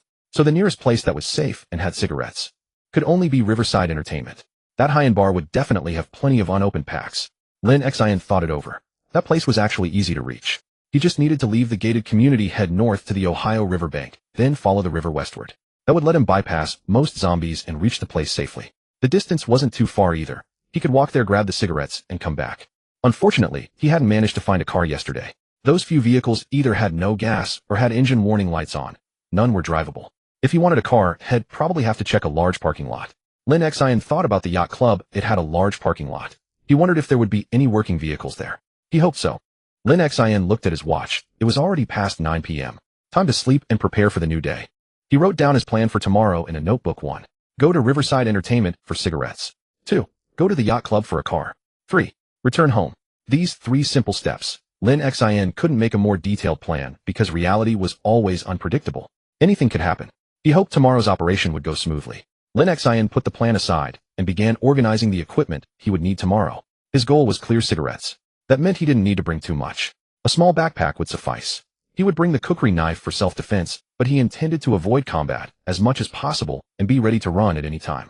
So he should dress lightly and comfortably. He prepared a shirt, sweatpants, and a cowboy hat. But when he looked at the M9, he frowned. It was actually quite heavy. He wondered whether he should bring it. He also had an SW 9mm short-barrel revolver for self-defense. Lin Xin felt his decision-making difficulty kicking in again, unsure which one to choose. In the end, Lin Xin decided to attach the suppressor to the M9 and bring all the subsonic ammunition and magazines. He wasn't going to have a gun and not use it. Even if he didn't need it, he could use it to level up and test how experience points worked for firearms. But at the same time, he realized the significant lack of a holster. A holster would allow him to draw his gun faster and keep the weapon ready at all times. It was extremely important.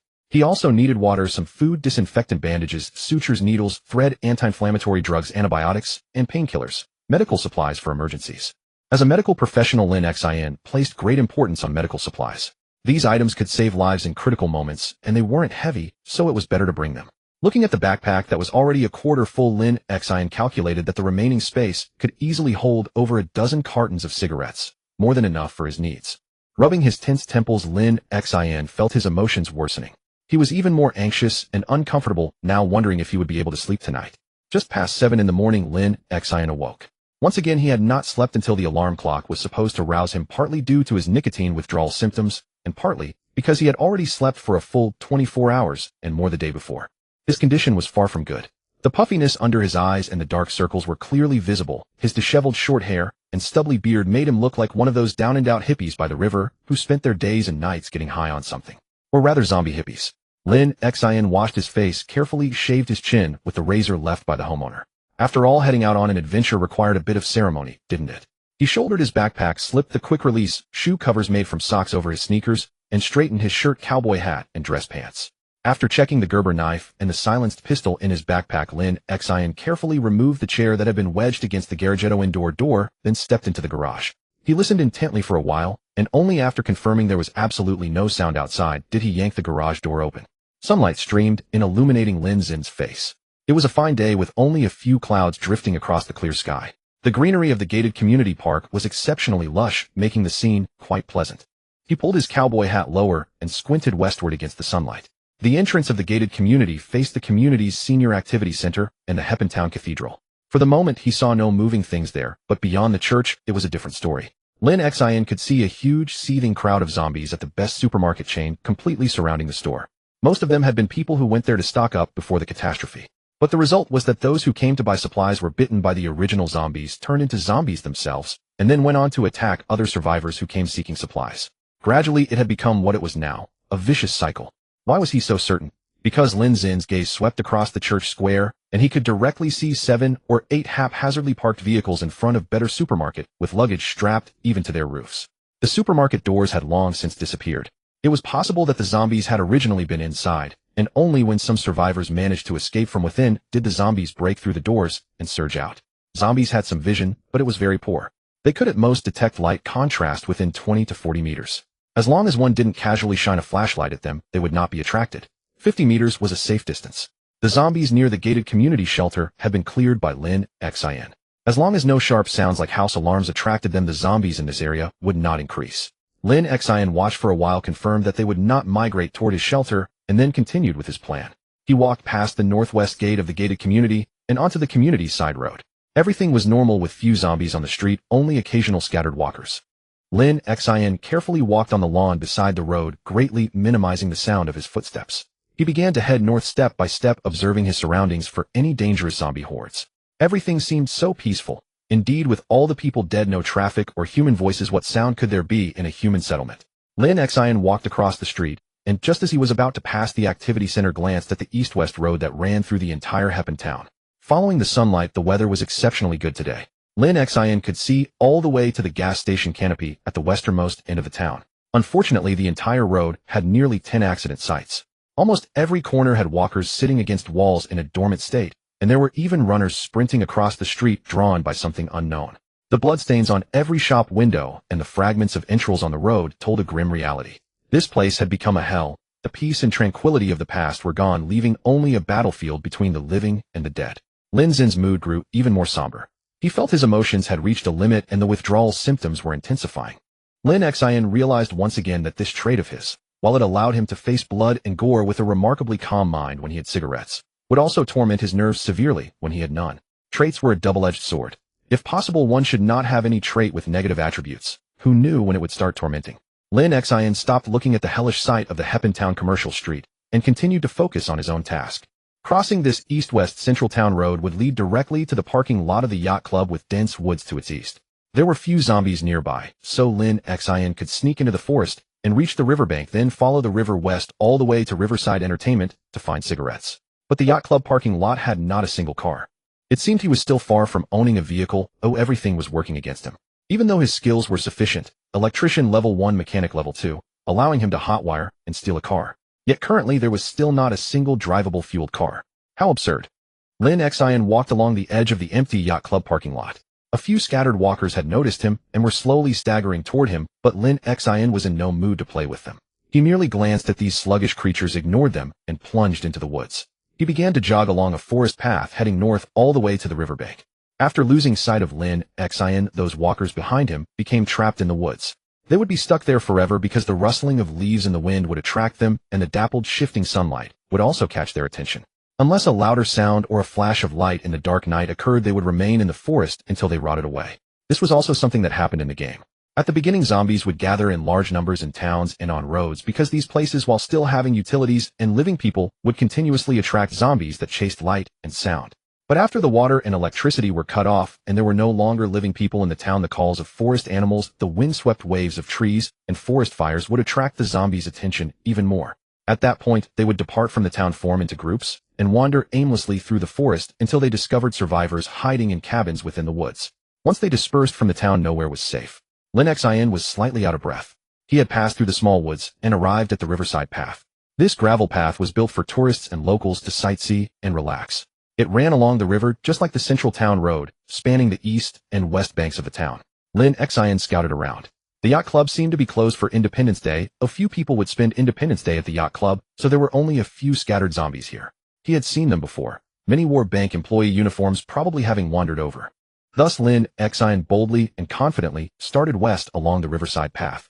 Through the transparent floor-to-ceiling windows of the yacht club's hall, he could see that the interior was clean, tidy, and empty. He remembered that there was also a kitchen here providing food for club members. The Heimu Yacht Club was not merely a place of entertainment for the wealthy, it was actually half a government institution.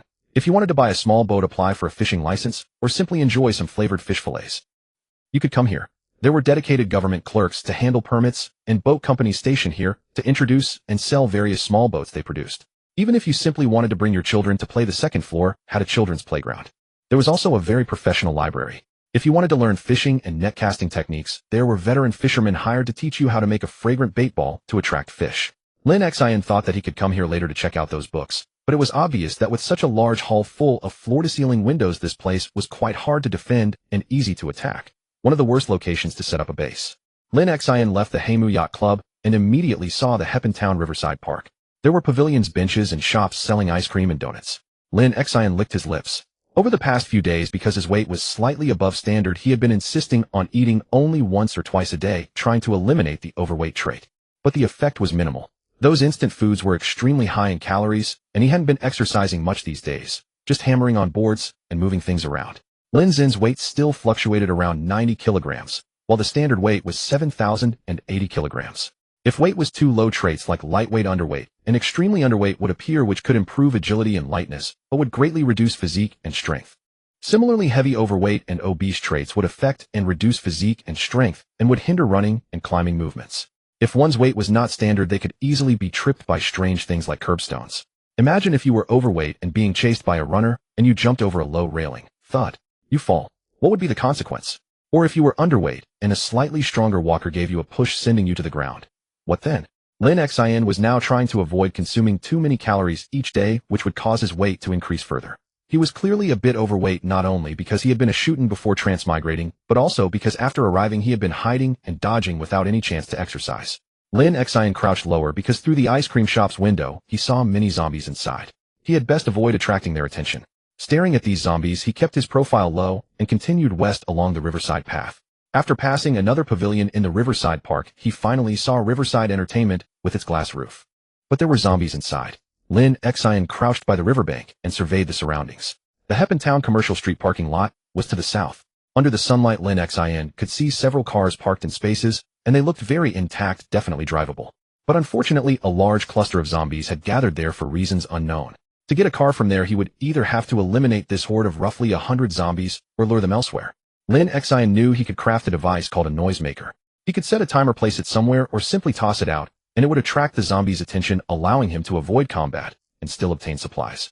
The only downside was that zombies, hearing the sound, would charge recklessly toward the noisemaker, smashing all kinds of doors, windows, and fragile items along the way. Lin Xin was very cautious. He didn't rashly enter through the side door of Riverside Entertainment. Instead, he circled around the north side of the building, almost entirely crouching and moving slowly. This cautious action allowed him to gain the desired information. Through the north-facing floor-to-ceiling windows, Lin Xin saw that there were quite a few zombies inside. A woman sat in a chair near the floor-to-ceiling window, her head tilted back, mouth wide open, throat bitten through. The table before her was laden with delicious food, but everything was covered in dried blood. This woman was also covered in blood, but unlike the two waiters at the central bar who were wandering around, she did not seem to have turned into a zombie. At the west entrance of Riverside Entertainment, Lin Xin saw through the glass a figure lying on a booth seat in the corner, though it was unclear whether it was a zombie. Most importantly, 5 zombies were gathered near the booth, and there was a pile of entrails on the floor. Someone had been eaten alive. The person who had been eaten alive was now nowhere to be seen, probably also eating others alive. Lin Xin observed carefully for a while. These zombies were male and female, dressed in fine clothes, who a considerable number of them were probably tourists. Lin Xin saw one that still had a kitchen knife stuck in its body. The entire first floor hall of Riverside was covered in blood, looking like a scene of slaughter. In total, he could observe 11 wandering zombies, 5 gathered together, 2 zombie waiters wandering inside the bar, 3 at the stairway, and 1 rummaging through the trash can at the main entrance. There were 2 more whose status was unclear, whether they had turned or not. But Lin Xin always treated dormant ones, or those that hadn't turned, as zombies, and finished them off with a strike. The main entrance was off limits. There was a risk of being discovered by the zombies in the commercial street parking lot. Although starting the clearance from there would be more convenient and would not alert the zombies inside, allowing him to split and clean them slowly, Lin Xin thought it best not to risk alarming a horde of over 100 zombies. Lin Xin crouched at the west entrance of Riverside Entertainment. To the south was the Heppentown Hotel. Something was floating in the swimming pool, but due to the angle, Lin Xin couldn't see it clearly. However, he could see the zombies in swimsuits around the pool. They were far away and obscured by roadside shrubs, so it was relatively safe. Looking around carefully, there were also a few cars parked in the post office and hotel parking lots. There were no zombies there, so he could go check those cars to see if they could be started. Lin Xin felt a small thrill. If he could truly own a vehicle, he could go anywhere in the vast world. Confirming that no zombie had noticed him, Lin Xin gently pushed the door open and entered. The one lying on the booth still didn't move, but 2 of the 5 zombies facing him raised their heads and looked at Lin Xin, already beginning to stagger toward him. Seeing this, Lin Xin quickly opened both doors, crouched, and stepped back out, luring the 2 zombies out directly. In the zombie apocalypse, weapons like long sticks, spears, long swords, and fire axes were the best, because they had long handles, making it easier to exert force and dealing higher damage. On the other hand, short knives, short sticks, and camping hatchets were harder to use because they required getting close to the zombies, and there was the danger of the weapon getting stuck in the zombie's flesh and being impossible to pull out. An inch longer makes it stronger, an inch shorter makes it more dangerous. Short weapons required more skill and were more dangerous. Long weapons like spears had their own issues. While stabbing zombies was very effective, it also easily damaged the spear tip or even broke it outright. Long sticks also had their drawback: the noise they made when striking a zombie's head. When you hear a thud, wouldn't you wonder where the sound came from and why it sounded like some outlaw bashing someone's head? Zombies think the same way. They would immediately start searching for the source of the sound. That was why Lin Xin didn't use a baseball bat. The decibel level of a cutting sound was not the same as the sound of a baseball bat smashing a skull. A long sword didn't make as much noise as a long stick, nor was it as heavy as a long-handled axe. Thus it could be considered the best melee weapon. Lin Xin was truly lucky to have found this Gerber knife. Watching the 2 zombies that had followed him out, Lin Xin drew his Gerber knife and swung it fiercely at their heads. The Gerber knife was itself an outdoor chopping tool, easy to wield and exceptionally sharp. When striking a human head, the curvature of the blade caused it to lift upward, ensuring the blade wouldn't get stuck. Although this design was primarily meant to prevent the blade from being pinched when chopping wood, it also worked surprisingly well for cutting people. After dealing with these 2 zombies, Lin Xin stretched his neck and looked into Riverside Entertainment. To his surprise, the zombies inside still hadn't noticed him. So he had to cup his hands around his mouth, forming a makeshift megaphone, and called out softly. After calling, he glanced at the zombies near the hotel to confirm that they hadn't been attracted. But when he turned back to look inside Riverside Entertainment, his face turned pale. 7 or 8 zombies stood up from behind the bar, including 3 burly men in football jerseys who also rose baring their teeth. Lin Xin had attracted their attention. Earlier they had been lying inside the bar feeding, which was why Lin Xin hadn't noticed them. Now there were nearly 20 zombies, including 3 strong runners, charging toward Lin Xin. He had already seen the 3 football players trip as they vaulted over the bar. Lin Xin was a bit panicked, but he also knew that walkers were manageable, but once you provoked multiple runners, survival would become extremely difficult. He didn't know where the courage came from, but he charged forward with his Gerber knife, killing the prone football player with a single blow before the zombies could all climb over the bar. There were still 2 runners left, but by now they had gotten to their feet. The walkers had also crossed the bar and begun to surround Lin Xin. He had to run. Taking advantage of the runners not yet having steadied themselves, Lin Xin rushed out of Riverside Entertainment and sprinted westward along the riverbank path. Lin Xin quickly reached the riverbank and glanced back. The 2 football players were still in hot pursuit nearly upon her. Gritting her teeth, she shielded her face and dove into the thick bushes lining the shore, a small grove of nothing but undergrowth. Wild trees stretched their branches while tangled shrubs and stems twisted into a chaotic mess. Yet this thicket was also the perfect tool to slow the zombies down and split them apart. Lin Xin pushed through the bushes and carefully peered back. The dense foliage blocked all sight. Nothing but green met her eyes. But when she turned around, she saw a large crowd of shamblers gathered in the parking lot behind the clothing store. They had heard the noise of her crashing through the undergrowth. Now all of them were staring straight at her. Damn it! Lin Xin cursed fiercely. She'd just come looking for a smoke. Why did so much nonsense have to happen? She turned to head back through the bushes toward the river, but a red football jersey caught her eye. You just won't give up. Lin Xin snarled, swinging her Gerber blade in a vicious arc that split the runner zombie's skull, sending one eye popping from its socket. But the blow wasn't fatal. It merely staggered before pushing through the brush toward her again. Lin Xin glanced back and saw the shamblers already surging in her direction. With no choice, she fled westward along the tree line. She couldn't let them surround her. Her stamina was nearly spent. How had a simple search for cigarettes dragged her all the way to the northwest edge of Riverside Town? She ran past a construction site, cut through another stretch of woods, and finally reached the riverbank. No zombies here, and the ones trailing her had vanished. She had lost them at last.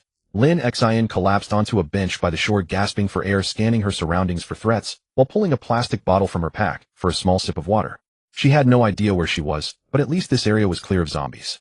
Checking her watch, it was already noon. She looked up at the sun. The light was harsh and unforgiving. She needed to find some shade. The more she thought about what had just happened, the more her blood boiled. Though that might just be the overexcitement and high blood pressure from nicotine withdrawal. Her stamina was severely limited because of it. No wonder she was so exhausted. She had to find cigarettes fast. Addicted to smoking was certainly living up to its name.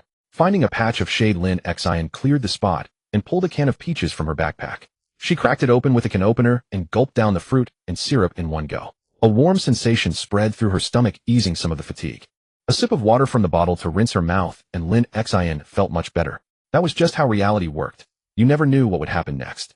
All kinds of absurd things occurred no matter how careful you were, especially with her bad luck hanging over her head. In the game, the luck stat didn't matter much. It only affected the spawn rates of certain items. Even in mods with more traits, luck only influenced the odds of other traits. It had never caused this endless cascade of random events like it did now. First at the villa, she had taken off her shoes to go upstairs and stepped right on broken glass. How the hell did glass on the second floor break anyway? Zombies can't throw rocks. Then the building next door turned out to be some bizarre den of debauchery offering nothing but naked zombies and zero supplies. Now she had stumbled upon runners having a feast under the bar counter, completely unexpected. And the moment she came out through the woods, a whole horde spotted her. Absolutely rotten luck. But thinking it over, maybe it wasn't all down to luck. She had been lucky enough to snag a military-grade M9 with a suppressor. Lucky enough to avoid any massive zombie horde so far. And lucky enough to have escaped serious injury. Just avoiding scratches and scrapes while fighting zombies was already a stroke of fortune. In fact, she hadn't been injured even once during combat. Lin Xin rested until she felt recovered, then began surveying her surroundings to pinpoint her location. She spotted a deadened concrete road across the grass and started heading toward it.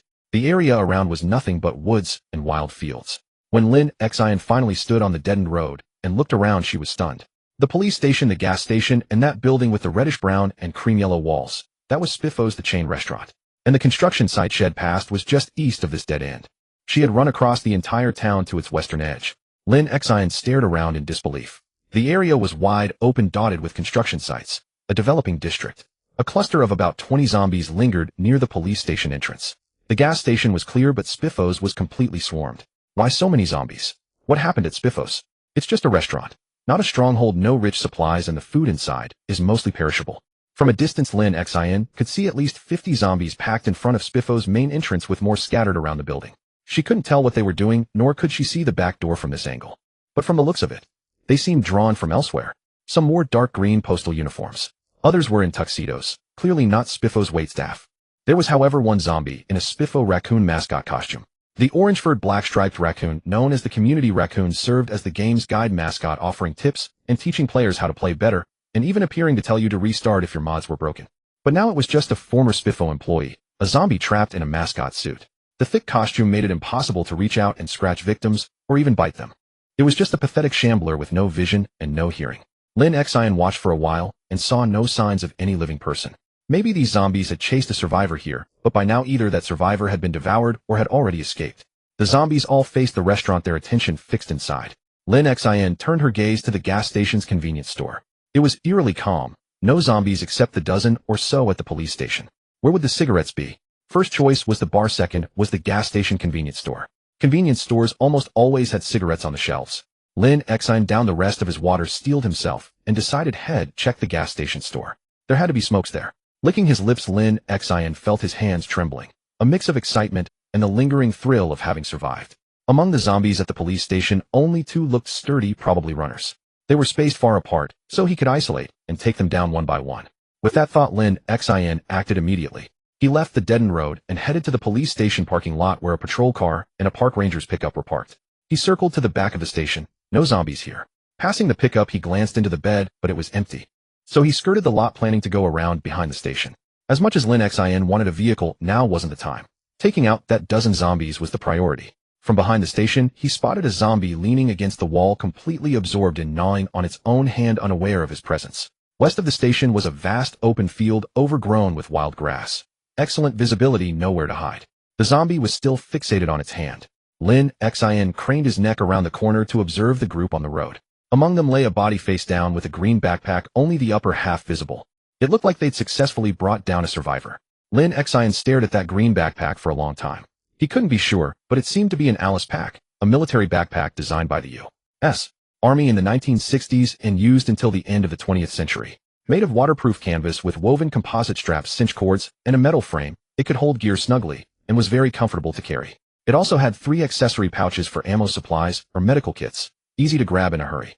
Gripping his Gerber knife, Lin Xin crouched low and hurried to the station's side, closing in on the wall-leaning zombie. Its arm was severed, so it no longer considered it part of its body, just food. It was still munching away happily. Opportunity. Gripping his Gerber knife, Lin Xin crouched low and hurried to the station's side, closing in on the wall-leaning zombie. Its arm was severed, so it no longer considered it part of its body, just food. It was still munching away happily. But soon it heard a rustling sound, and the light shifted as something approached. The scent was different from its foul companions. It looked up and saw a figure in a cowboy hat holding a long blade, food. Before it could rise to consume the meal, the blade came down. Lin Xin made short work of the zombie gnawing on its own severed hand. He glanced inside the station. No hiding spots, no zombies. Even if there were, they'd have been drawn out by the survivor on the road out front. He craned his neck to count them again. 23. That was the limit of what he could handle. Lin Xin used the same method had employed at the Riverside Lounge, lowering his voice to call out, "Hey." Half the zombies immediately turned toward the sound. Lin Xin knew it had worked this time. With no cover on the road or the grass, this distraction method was perfect for splitting the horde into smaller groups and picking them off one by one. He still hadn't fully mastered the right volume and distance for different environments to split a group without attracting all of them at once. At the Riverside Lounge, he hadn't accounted for being indoors and shouted too loudly, drawing out every zombie, including those under the bar. Lucky for him, despite the failure, he hadn't been ambushed by the runner hiding beneath the counter mid-fight. That would have been the real danger. This time Head gauged the volume and distance right. Next time would be even easier. None of the approaching zombies were runners. Lin Xin strode onto the grass, ready to put them to rest on that field. Shamblers were easy. Just fight while retreating and mind your positioning. As long as stamina and weapon durability held out, you could kill endlessly. After finishing them off, Lin Xin returned to the corner of the police station. Repeating the trick, he took down one runner and 4 shamblers. The scorching summer sun would accelerate decay. Within 2 weeks, these corpses would rot into pools of bloody sludge, and the remaining bones would crumble under sun and wind over half a year, ultimately returning to dust. A quick search of the bodies yielded nothing useful, except a shiny lighter in the back pocket of a long-haired hippie. Only the police zombie and 2 in lumberjack flannel shirts remained. Lin Xin hesitated, deciding to take it slow. He called out softly again. None of them turned. He called again. The cop reacted slightly. He raised his voice a bit more, and now the 2 lumberjacks turned to face him while the cop froze. Both lumberjacks were runners. They shoved past the police zombie and sprinted at Lin Xin. But he wasn't afraid. The open space was perfect for handling runners. He lured them onto the grass, tripped one, and hacked down the other, finishing them both one by one. Lin Xin finally breathed a sigh of relief. He returned to the station entrance and scanned both directions along Central Road. There were zombies far off near Spiffos, but they were distant enough not to worry. Then it struck him. He hadn't actually fired a gun, even once in the real sense. So he decided to use the M9 from his small pack on the police zombie. Clumsily, he drew the pistol, released the safety wrapped around, and held the suppressed subsonic-loaded weapon steady. Using knowledge from the game, he aligned the rear and front sights and aimed at the zombie. The pistol was heavy and wobbled in his hands. Lin Xin held his breath, steadying his body. Click, clack, he fired a round. The combination of subsonic ammo and suppressor worked wonders. The only sounds were the firing pin striking the primer and the slide cycling a new round. Despite the silent weapon and the M9's pristine condition, Lin Xin still missed the zombie. But he checked his info and saw his aiming skill had jumped 6 points, 6 times what untargeted training would give. He aimed at the cop again, without firing, waited the same amount of time, and found his aiming XP had only risen by 1. 5 points. So untargeted aiming, targeted aiming, and aimed shots all granted experience, but actual aimed shots gave the most, 6 times the untargeted rate. And that was despite his firearm novice trait reducing experience gained significantly. Lin Xin felt confident now. Subsonic rounds were precious. Once they were gone, who knew where he'd find more?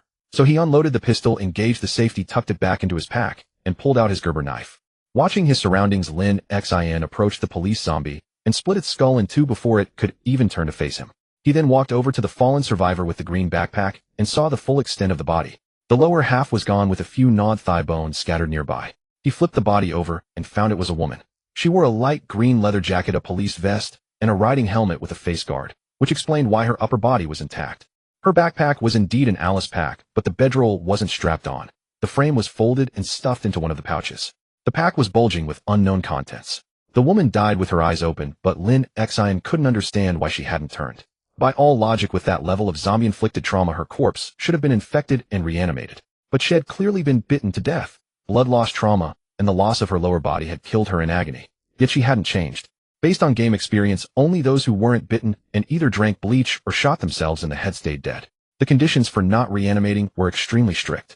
Even someone who was never infected or bitten, if they hung themselves or slit their wrists, would still reanimate. The zombie pathogen had already spread to everyone through the air. Suicide couldn't escape it. Unless you drank massive amounts of disinfectant to essentially pickle yourself or destroyed your brain with a gunshot. Extreme measures like that might let your corpse rest. But this woman had been eaten alive from the waist down, suffered an agonizing death, and remained unchanged. This defied Lin Xin's understanding. It went beyond game mechanics, and didn't even make sense in reality. He unbuckled the Alice pack straps, set it aside, and removed her riding helmet. He saw she was a fairly attractive woman, white. Her contorted cheekbones showed she'd died, clenching her jaw, and the agony of her final moments had left her eyes wide open. Her golden wavy hair was soft and clean, she'd washed recently. She wasn't some rough-and-tumble survivor, as she'd had a place to bathe properly. Everything about this woman was a mystery. Why was she here? What had she wanted? Why hadn't she turned? Lin Xin didn't know. But there was one thing he could do. He gently closed her eyes, unable to bear looking at them any longer. The Alice pack was genuine military issue, complete with waist straps, shoulder straps, and all the accessories. But it wasn't heavy. Rummaging through it, he found only a few thin clothes, some toiletries, and half a bottle of water. Lin Xin understood. She'd run out of food and been forced to venture out to find more. He began searching what she had on her. The only place anything could be was her jacket pockets. He popped the quick-release buckles on her ballistic vest and tossed it aside. Trying to pull off her jacket, he discovered she wore nothing underneath it. Lin Xin understood the woman's reasoning. The leather jacket was thick and would certainly resist bites, but it was also sweltering enough to suffocate someone in the height of summer. That was why Lin Xin, when wearing her denim outfit, also went without undergarments, simply donning a thick pair of jeans and a denim shirt to guard against scratches and bites. Lin Xin abandoned the idea of stripping the jacket off her, but she did empty the woman's pockets. Out tumbled a broken open ampoule. This. Lin Xin picked up the ampoule. It was an ordinary clear glass ampoule, snapped off at the neck, completely empty. Apart from this vial, the woman's pockets held nothing else. Its purpose was a mystery. Lin Xin ceased her search, slung Alice's bag over her shoulder, and left the scene with lingering questions, ready to continue her quest for cigarettes. The zombies at Spiffos remained clustered around the restaurant, none of them paying any attention to Lin Xin at the gas station. The gas station itself was devoid of zombies, peaceful and quiet. Lin Xin swiftly crossed the road and arrived at the station's convenience store. A freezer chest sat by the entrance. In the heat of midsummer, what sold best? Ice cream and popsicles, of course. Peering through the station's window, Lin Xin saw only a single zombie cashier inside. In the Knox region, aside from small private stations, most gas stations with blue and white canopies, convenience stores, or car washes were affiliated with Fossoil, the joint venture of Fossoil Company. Their corporate mascot was a charming brontosaurus. Lin Xin pushed open the door and entered the small shop. The zombie cashier immediately shuffled towards her, arms outstretched. Lin Xin watched it approach, waited until it was closed, then kicked the poor wretch to the ground and finished it off with her long blade. The store had been ransacked. Most of the food was gone, and the snack shelves were bare. However, miscellaneous items remained. Newspapers, books, and such. Lin Xin also spotted the shelves behind the counter. They were fully stocked with a variety of cigarettes. A relieved smile finally spread across Lin Xin's face. She walked straight over, grabbed a pack, and hastily pulled out a cigarette, bringing it to her lips. The lighter she'd found in the hippie's back pocket came in handy. As the smoke curled around her, Lin Xin felt her nerves finally settle. If this withdrawal had continued any longer, she would have gone mad. Lin Xin placed her small backpack and the newly acquired Alice bag on the counter. She swept all the cigarette packs from the shelves into the Alice bag. The old backpack was emptied, folded up, and stowed at the bottom of the Alice bag. Backpacks were hard to come by, so it was worth keeping just in case. After a moment's thought, Lin Xin pulled one carton back out of the bag and returned it to the shelf. She had nearly a full box of cigarettes this time, more than enough for herself. Leaving one carton, here was a small hope that any fellow smoker survivors might find it. If there were any other smoker survivors, that is. Lin Xin scoured the gas station thoroughly, only to find that all the food was completely gone. Every last bit. But it didn't matter. Lin Xin was far from short on food supplies. Even if a food crisis were coming, it wouldn't arrive for at least a month. The little store had a utility closet containing some cleaning supplies. Lin Xin opened the door and rummaged around for a while, finding only mops and rags. Nothing else of value. She lit another cigarette, trying to make up for the ones she'd lost. There was nothing of worth left in this shop. The next time she came back, it would probably be to hook up a generator to the pumps and siphon out the fuel. The station had 4 pumps with 2 large underground storage tanks.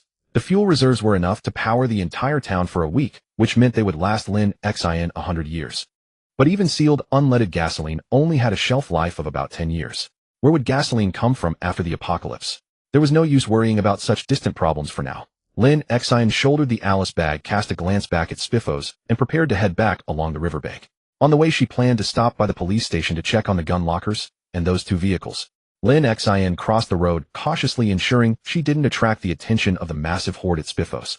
As she passed the woman, she noticed her eyes had opened again.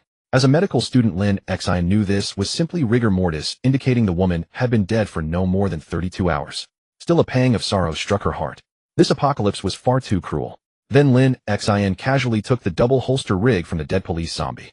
It fit perfectly, holding the M9 securely. Earlier that morning she had been thinking about getting a holster, and now she had a double rig. Whatever she wished for seemed to appear. The front windows of the police station were all shattered. There wasn't a single zombie inside.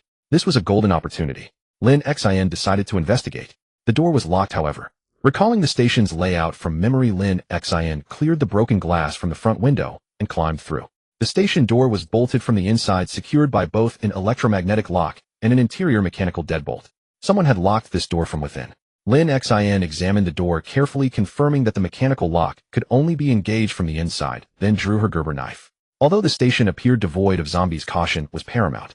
Riverside was a small tourist town with a modest population, most of whom lived outside the town limits. Consequently, the police station was a compact building. Entering through the front door, one could immediately see the officers' desks, a water cooler against the wall, and a row of visitor chairs beside it.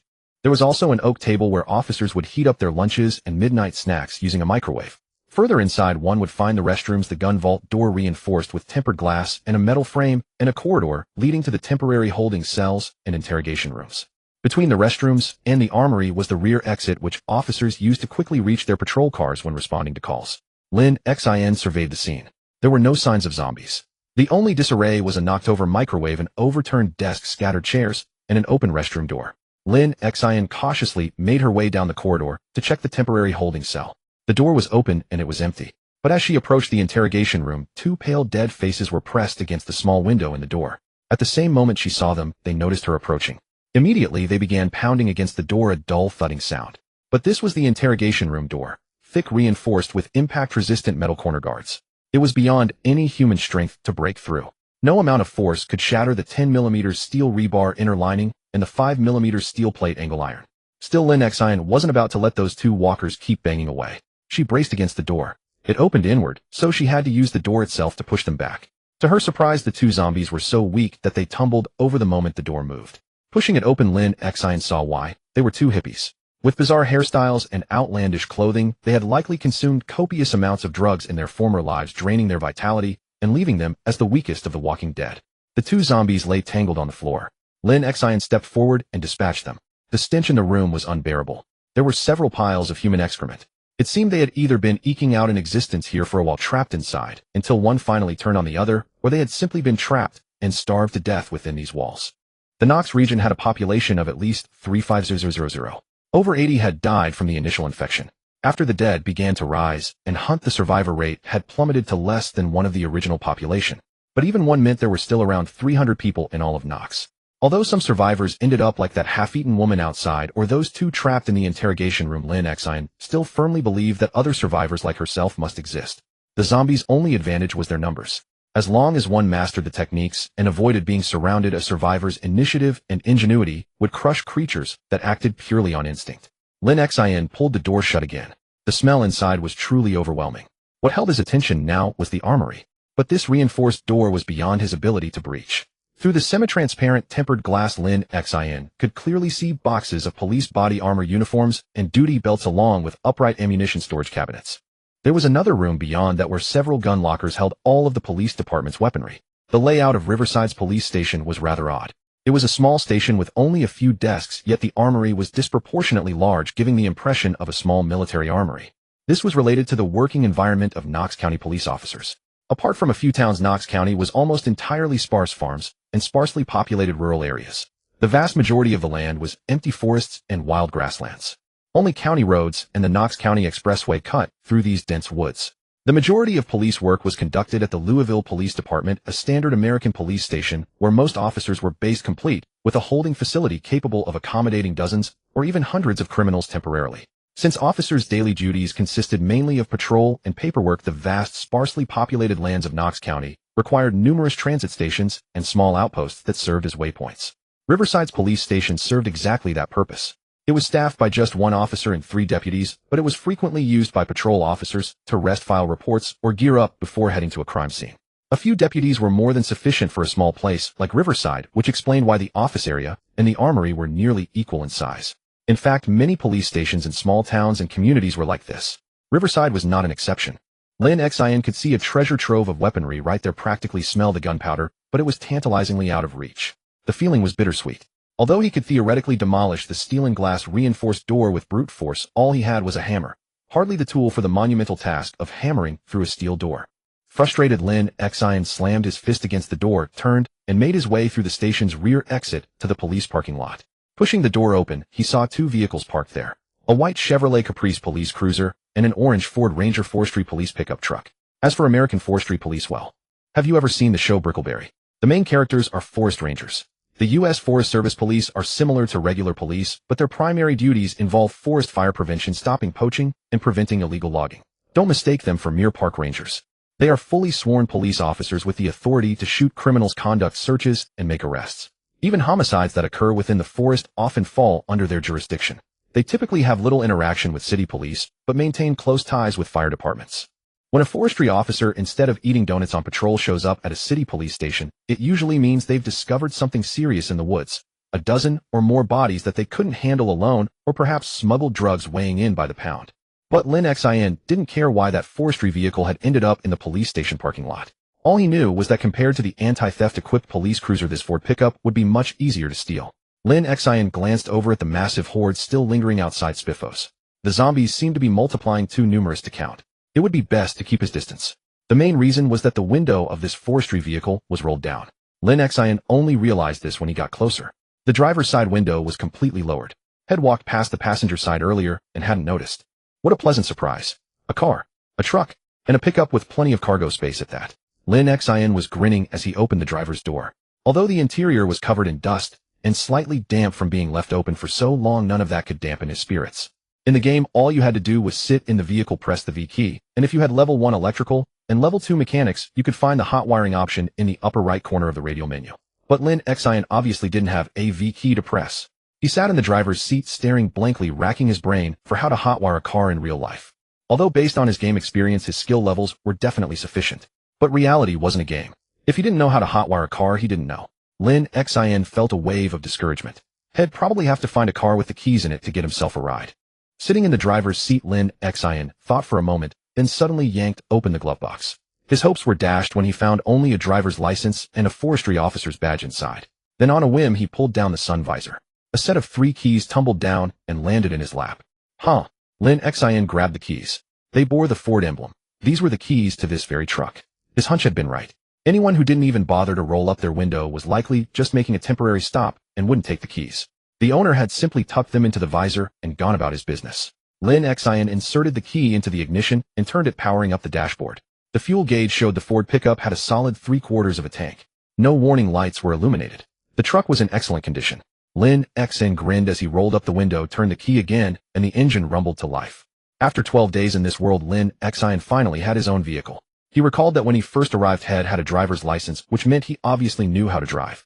And indeed, he could drive. But it was just can drive. Not professional, but not a total novice either. He didn't have any of the driving traits like Sunday driver, speed demon, or expert driver. His driving skill was simply average and unremarkable. Lin Xin tried shifting through the gears, familiarizing himself with the various controls and the layout of the dashboard. Quickly identifying the controls for the AC wipers and the rooftop warning lights, Lin Xin soon mastered the truck's operation. It was a manual transmission. Once he got the hang of the clutch and throttle, he could get the truck moving. Lin Xin excitedly slapped the steering wheel. A vehicle like this could carry a massive amount of scavenged supplies. Even if his current temporary base was destroyed, as long as he had this truck, he could survive as a Kentucky nomad. This was a far more thrilling prize than the cigarettes that had been the goal of his expedition. This truck would completely change Lin Xin's survival prospects. Survival was no longer the goal. It was about living more securely and comfortably. But Lin Xin didn't let success go to his head. Although the engine wasn't particularly loud, if zombies were close enough, they could still hear it.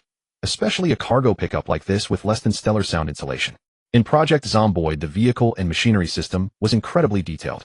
Vehicles were broadly categorized into standard, economy, and performance types.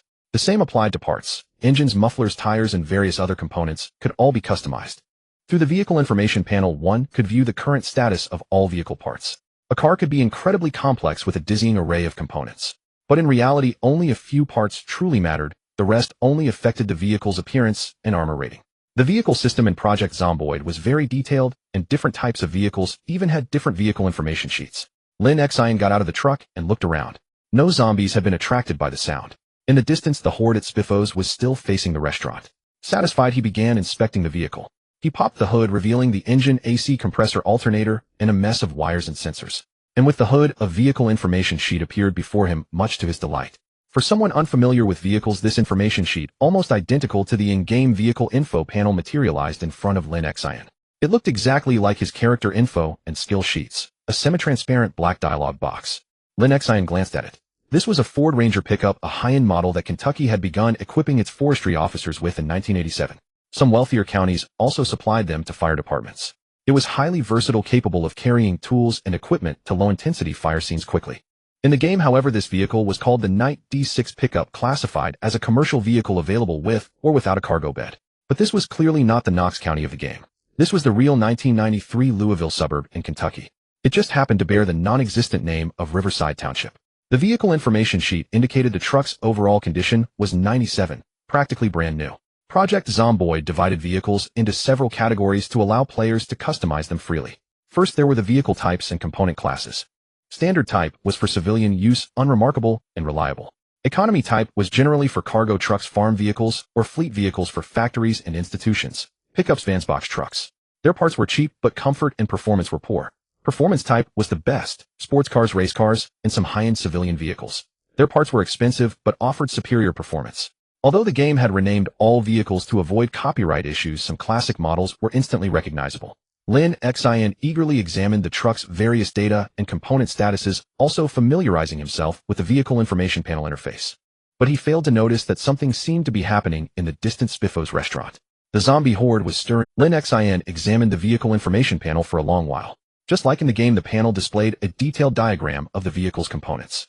It provided him with essential information at a glance: the four wheels along with their attached shock absorbers constituting the suspension system, the engine, the car battery, the exhaust system, or rather the catalytic converter system, and the fuel tank. This diagram was universal for all vehicles. The most critical components of any car were these: battery, engine, tires, suspension, exhaust, and fuel tank. This Ranger pickup truck only had a less handful battery durability. Oh, everything else was brand new. It looked like a newly issued vehicle from the government for the Forest Rangers. Besides this, the information panel also displayed the vehicle's specifications. Type: performance, overall condition 96, curb weight 1,331 kilograms, engine power 470 horsepower. On another side, it would display real-time detailed information on the specific component Lin Xin selected. For instance, if he selected the engine, it would show the engine temperature at 73 degrees, the engine noise radius at 40 meters, and its durability at 100. If Lin Xin's mechanic skill were high enough, he could even remove the high-performance engine and install it here, giving this vehicle a power boost. Furthermore, according to this vehicle information panel, Lin Xin could modify almost any component on the car: the seats, glove box, radio, fuel tank, even the headlights, windows, doors, windshield, and the hood. Lin Xin was also surprised to discover a page turn prompt at the very bottom of this dialog box. Clicking it, he found the vehicle customization interface. This was likely from some vehicle customization mod showing that Lin Xin could modify the vehicle, adding full body armor, improving tires and rims, adding underbody protection, and even completing a full paint job. It seemed every vehicle had a unique modification path as long as he pressed the modify button. Oh, upon pressing it, it showed insufficient materials and skill level. Well, that was that. Lin Xin smacked his lips, somewhat reluctantly closing the hood. It seemed that whenever Lin Xin stepped back from inspecting the vehicle information dialog would close. Just like in the game, it only appeared when inspecting a vehicle, a specialized visual interface for repairing and modifying cars. This was in essence like the detailed skill list, another golden finger. Otherwise, if you had a car, but couldn't start it, how would you know where the fault lay? Even a professional mechanic without sufficient experience would struggle to pinpoint the exact cause of a vehicle malfunction. But Lin Xin, relying solely on this vehicle information sheet, could easily dissect every aspect of the car, fixing whatever was broken wherever it was. No experience accumulation needed. He could repair and modify from the get-go. Lin Xin used his hand to cushion slightly, gently closing the hood. He cheerfully took off his backpack and placed it on the passenger seat, restarted the car, and was just about to find a road to drive back, when suddenly the Spiffos restaurant in the distance behind him exploded. Boom! This sound would likely attract every zombie in town to this spot. The explosion was thunderously loud. The shockwave reached even the police station hundreds of meters away. Lin Xin rubbed his ears, quickly rolled down the window, and craned his neck out to see what had happened at the Spiffos. That place was now engulfed in flames. Lin Xin saw zombies lying on their backs in a radial ring around the Spiffos restaurant. The restaurant's glass was completely gone, with only fire spurting outwards. Just as Lin Xin was stretching his neck in shock, another explosion occurred inside, even louder this time. Lin Xin's ears were nearly deafened and his mind was rattled. Many of the zombies that had been knocked down by the initial shockwave now couldn't even get up. Shaking his head, Lin Xin quickly retracted back into the car. Gas explosion. The Spiffos didn't use electric ovens or grills. They were a local fast food chain both to support local agriculture and to promote eco-friendly fuels to customers. So besides using various ingredients from the agricultural state of Kentucky, the Spiffos also promoted the use of natural gas and wood pellet compressed fuel. Like the fossil gas company which advocated for alcohol gasoline, they focused on ecological friendliness and supporting local industry. Thus, in many parts of America where gas lines are scarce, Spiffos chain restaurants were generally connected to gas mains. And now, whether it was an employee leaving the gas on before the catastrophe and irresponsibly turning into a zombie, or a careless survivor using Spiffos gas stove for an unending cooking session after the outbreak. It was a gas explosion, now a secondary one at that. Lin Xin looked at the sea of fire behind him, feeling it was brighter than the blazing noonday sun overhead. Zombies one after another, attracted by the sound and light, walked into the fiery Spiffos, turning into charred husks within. Moreover, this sudden explosion rattled the middle-class homes over there. Several house alarms had already started blaring one after another, a cacophony of wailing. Combined with the hissing and whooshing flames spewing from the Spiffos, Lin Xin's heart sank. This place, to the south, were the densely populated commercial centers and middle-class residences, to the west the slums with a similar population, and to the east the commercial street. The thunderous noise from the Spiffos was sure to attract every zombie in town. Lin Xin could already see a large group of runners charging over from the eastern commercial street. These athletic types would be instantly attracted by any slight disturbance and rush towards the incident site, faster than even Hong Kong reporters. Lin Xin glanced at his watch. It was already past 3 p.m. He was certain no zombies would come from the north because the river ran along the north, shielded by dense woods. Although there might be some zombies trapped within, such a violent explosion at the Spiffos would surely successfully free them as well. Had better find a spot by the river to spend the night and wait until the zombies stopped moving. Right now, zombies were flooding the roads drawn by the sound. It was truly unwise to drive against the horde back to the gated community. Having made up his mind, Lin Xin immediately drove towards that deadened road, plunging into the thickets by the river all the way to the water's edge. He then drove westward along the river for a while until he came across a concrete plaza. Confirming it was safe, he parked the car by the riverbank. This area was likely the gathering place for farmers, fishermen, and workers on the western outskirts of town. There were quite a few people around, plus a junkyard and a small cemetery. From the riverside car, Lin Xin looked south, where a massive horde of zombies was migrating, all drawn by the explosion at the eastern Spiffos heading there to feed. The distance was far, far beyond what the zombies could notice. Lin Xin was confident these zombies wouldn't randomly veer northwards. It was safe here. To the south, he could see a fishing tackle shop and a budget burger joint. But there were also many zombies hurrying past there, all attracted by the blast. Lin Xin took out another can from the backpack on the passenger seat, a pea can. He also pulled out a plastic bottle filled with pure water he'd gotten from the police station's water cooler, which tasted better than the tap water, reeking of disinfectant. Lin Xin sat in his newly acquired pickup truck, stretching his neck to observe, watching for over 2 hours. He was monitoring the zombies on that road far to the south. For a full 2 hours, until dusk approached, the zombie tide over there gradually thinned out. The Spiffos explosion was so intense that it had already attracted the attention of zombies from the middle-class neighborhoods, the slums, and even some near the Value Mart supermarket. It was evident that in the coming days, thousands of zombies would converge on the Spiffos, forming a super horde. All the zombies in town would come here. But Lin Xin wasn't worried. After all, the Spiffos was still a fire scene, and a considerable number of zombies would likely be burned to ashes. A natural gas fire isn't something easily extinguished, and moreover, it's a fast food joint. There's plenty of shortening and oil-rich condiments to fuel the flames. Lin Xin decided to spend the night in the car. He had previously stayed overnight in temporary locations, but those were all indoors with doors and furniture for barriers. Sleeping overnight in a vehicle out in the wild was a first for him. He rechecked the contents of his backpack. There was ample water and food. He had brought a lot of supplies when he left. He had a full set of medical supplies. Even if he suffered deep trauma, he had suture needles, hemostats, and other tools to perform emergency stitching. His weight had now reached 92 kilograms, with a small upward-pointing triangle marker. Had been living too comfortably these past few days. Lin Xin's weight was increasing instead of decreasing. Well, of course, eating calorie-dense instant foods and canned goods all day, it would be impossible not to gain weight. He had to find an opportunity to practice his cooking skills. Once his cooking skill leveled up, he could make food that was delicious, filling, and non-fattening. In the game, instant foods and canned goods were extremely high in calories, but their satiety value was only moderate. For example, a can of peaches provided only 10 satiety points, whereas a plump, juicy tomato provided 8 satiety points. However, a can of peaches contained a whopping 370 kilocalories, while a tomato was a mere 15 calories.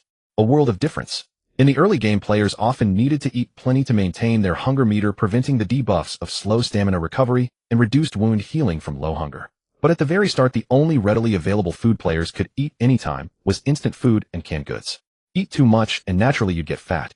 In the late game, however, most players would have established a secure base and mastered farming skills, allowing them to be self-sufficient through a mix of farming and looting. At that point, survivors had an abundance of agricultural products, making high-calorie instant food and canned goods the rare commodities. Because in the late game, apart from trapping field mice and rabbits, there was no meat to be had, and there was no way to produce your own cooking oil or various high-energy condiments like ketchup. So a meal consisting only of vegetables and field mice. How could that be high in calories? This also revealed to players that this game wasn't actually a complete product. There were many limitations on what players could do in the late game. The game systems and various feedback mechanics were rich in the early and mid-game, but severely lacking in the endgame. Although Raccoon had promised players they would release a livestock system and fine-grained farming, where players could once again produce ingredients like chicken, beef, lamb chops, pork hocks, and so on through raising animals, they had updated the game for so long, without even a trace of it materializing.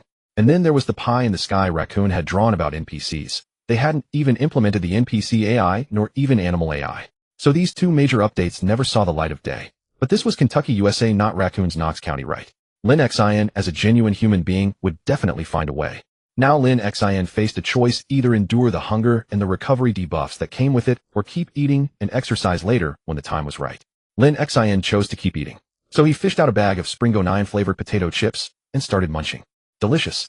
By the time the sun had fully set in the west, Lin Xin could see in the dim light that there were barely any zombies left on the main road to the south. It seemed all the zombies from the slums in the west had been drawn out. Lin Xin looked back towards the Spiffos' direction. Flames still shot high into the sky, they're likely to burn for days. But there was no need to worry about chain fires. Most Spiffos restaurants were isolated from other building clusters, and Riverdale's Spiffos was no exception. It stood on the edge of the town's western exit, lonely, with only a gas station and a police station for company. But even with the gas station and police station, they were far too distant, and the Spiffos was surrounded by parking lots of other buildings. It was as if the Spiffos was an empty island with boundless parking lots on all sides. Setting up a base here would be ideal. Lin Xin remembered that in the game there was a mod called Survivor at Spiffos whose main function was to turn the top of the original Spiffos restaurant into a survivor's refuge. In the game, players could see the survivors' makeshift shelter, water collectors, grills, and other items atop the Spiffos. They could climb up using the survivor's knotted sheets or a professional rope ladder, and of course meet the survivor himself. Although he would enthusiastically try to bite you the moment he saw you. The great fire flickered in the night sky, continuously attracting zombies from all directions. In this apocalypse, it looked like the dead were holding some kind of bonfire party. Now the dead had gathered en masse, and who knew who would be the sacrifice for the bonfire party? But hopefully it wasn't Lin Xin. The environment and climate of North America were truly blessed by nature. Fertile land everywhere, forests and grasslands abound, and extremely rich in resources. If one had wilderness survival skills, even in the wilds, this blessed North American environment would be more than enough to live comfortably. Lin Xin stopped looking at the smoke and flames. He casually pushed the seat back, bundled up his clothes, pillowed his head on the old small backpack, and drifted off into a drowsy sleep. The sleep was decent, though he had been thoroughly worn out by the runners and hordes yesterday, plus the explosion incident. Lin Xin felt his 90-kilo body couldn't withstand such frights. His little heart had been scared half to death. But why was there such a loud alarm going off early in the morning? The house alarms that should have been triggered yesterday had already gone off. Why was there still this alarm sound?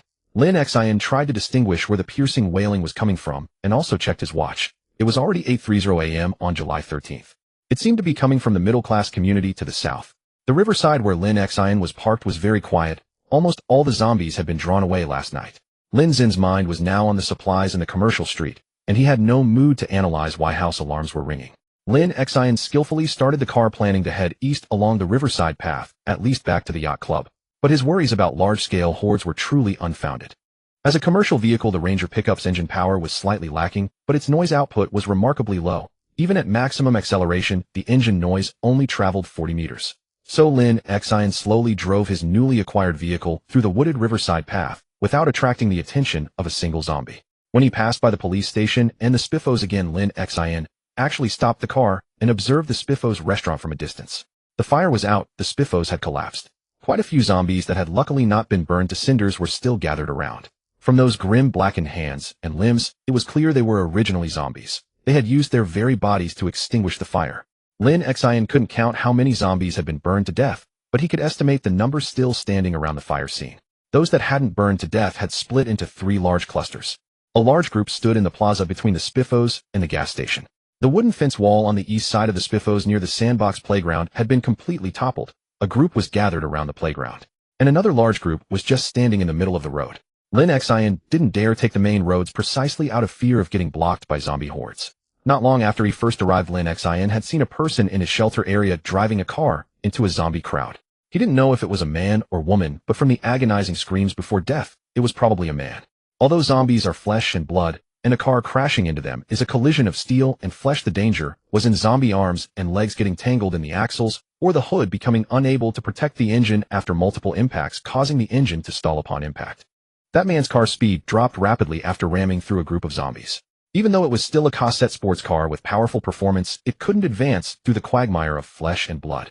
He was eventually pulled out through the shattered glass by the zombies and devoured. Lin Xin absolutely had no intention of suffering the same fate as that man. So he took the more difficult, slower riverside path. It was only then that Lin Xin realized that the alarm seemed to have been ringing continuously coming from behind the Spiffos restaurant. Even from this distance, he could still hear faint traces of it. The zombies around the Spiffos were attracted by the intermittent gas explosions still occurring in the ruins of the scrapyard, which was why they hadn't been drawn away by that alarm. But such a loud alarm would eventually divert their attention. Lin Xin shrugged. It was none of his business anyway. He lived in the Eastern Gated community. These zombies had nothing to do with him. Lin Xin started the car again, continuing east along the riverside path, passing the construction site, the clothing store, the outdoor supply shop, and the post office. With a screech of the handbrake, Lin Xin brought the car to a halt in the parking lot behind the post office. The area was a mess strewn with blood and gore, yet devoid of any zombies. Cautious as ever, Lin Xin chose not to drive right up to the post office, opting instead to scout the area first. Corpses littered the back of the post office. Following her tried-and-true method, Lin Xin skirted around them, delivering a decisive blow to each one's head as she passed. Many zombies enter a dormant state, feigning death only to spring up and attack survivors who let their guard down while looting or turning their backs. After clearing the zombies in the parking lot, Lin Xin finally felt safe enough to approach the post office's back door. The rolling shutter of the delivery bay was open. Inside, a zombie leaned against the wall. Upon closer inspection, Lin Xin realized it was a familiar face. It was a zombie in a red football team uniform. It had taken a blow to the head from Lin Xin earlier, but hadn't died. Now it leaned against the wall, twitching, its purpose unclear. Lin Xin cautiously drew her pistol from its holster, advancing slowly towards the red-clad runner with a knife in one hand and the gun in the other. The burly red-clad football player noticed Lin Xin's approach. It stood up, shakily tossed aside a small round object it was holding, and stretched out its hands towards her. While that was slow, Lin Xin holstered her pistol. This runner, which had once pursued her relentlessly, had inexplicably turned into a walker. Could it be that zombies become walkers after sustaining severe injuries? Lin Xin felt she was onto something, but couldn't quite articulate it. It was known that runners were created from individuals with strong physiques, walkers from average people, and crawlers from the disabled. Each zombie's abilities varied based on their physical condition and the severity of the infection. Lin Xin watched as this powerfully built football player limped its way to her. It had apparently been eating its own eye, as one was missing its purple optic nerve dangling from the socket where it had been pulled. The only damage it had sustained was to its brain. Its body remained exceptionally strong. Could it be that whether a zombie becomes a runner has less to do with physical prowess and more to do with the brain? But that theory didn't hold up either. Some zombies were clearly intelligent, like the accountant in the suit and the university professor in faculty attire she had encountered. They moved even slower than walkers, almost deserving the title of shamblers. Lin Xin swung her Gerber knife in a wide arc, striking precisely at the wound she had inflicted a day ago. This time she cleaved half its head off. The hulking zombie finally met its end. Lin Xin did a sweep of the post office's interior. All the windows and doors were smashed, not a single pane or panel left intact. The zombies had been agitated by the explosion yesterday, destroying everything in their path. In the game, Lin Xin had often seen zombies mindlessly pounding on walls and windows, but she hadn't realized their destructive power could be so immense in reality. However, it wasn't without a cost. On the cluttered floor and amidst the shattered glass, Lin Xin found copious amounts of blood, shredded flesh, and even a severed hand among the debris near the lobby's glass door.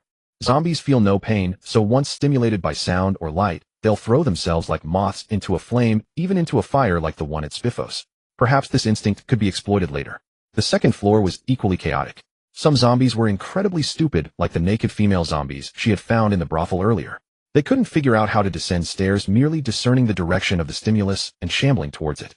Lin Xin deduced that there had likely been many zombies on the second floor. After the explosion last night, they had smashed through the south and west windows and jumped out.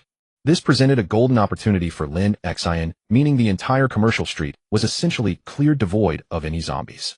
Lin Xin leaned out of the postmaster's office window on the second floor, scanning the street below. Not even a rat stirred. This was an incredibly advantageous situation. She then turned her gaze towards spiffos in the distance.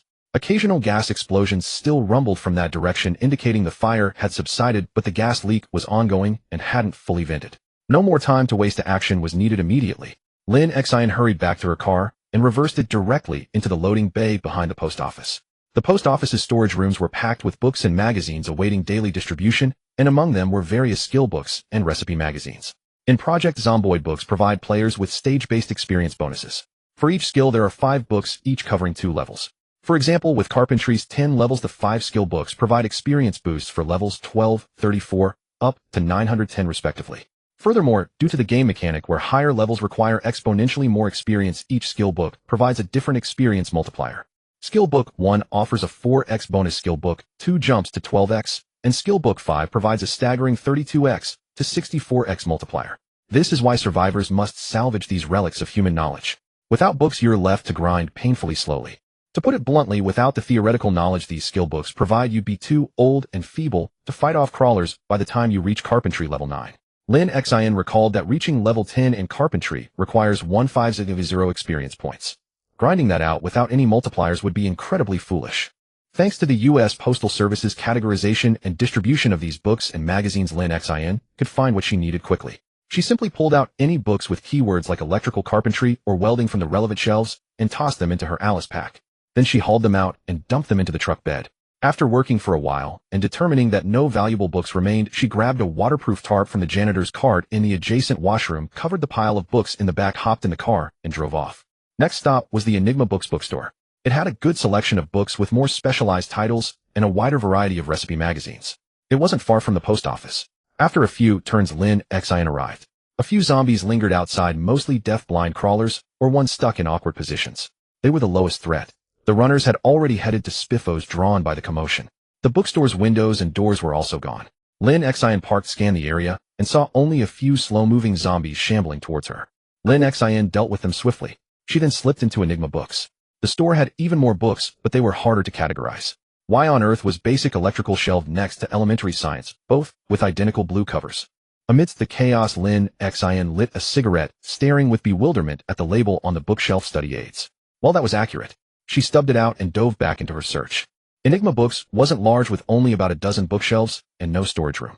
Most of the books were the kind commonly used by workers, fishermen, and students. Lin Xin's task was simply to check each one to see who it was for and avoid grabbing elementary school textbooks.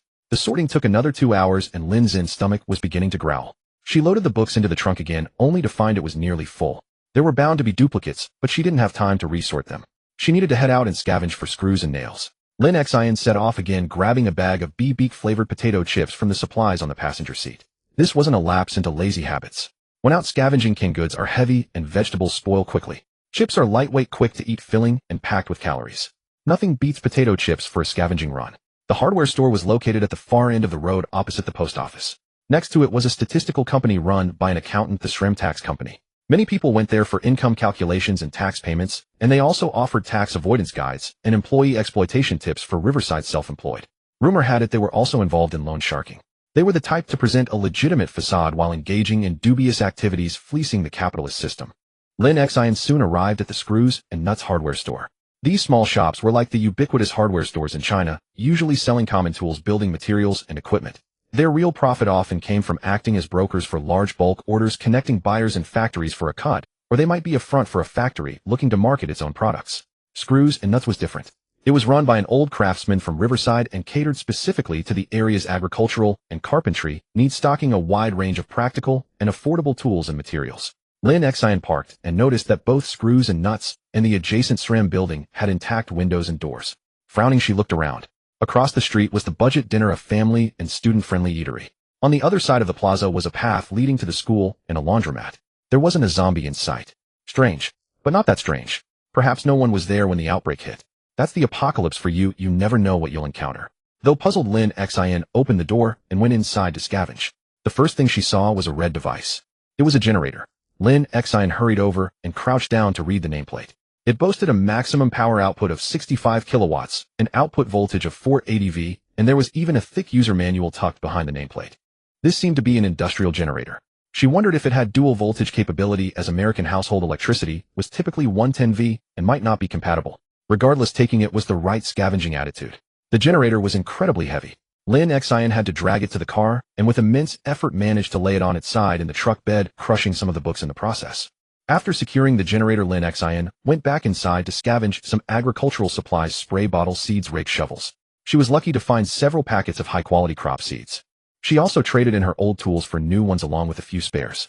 Given the store's name, there was naturally a large supply of screws, nuts, and other building materials. Lin Xin took them all, stuffing the truck bed until it was completely full.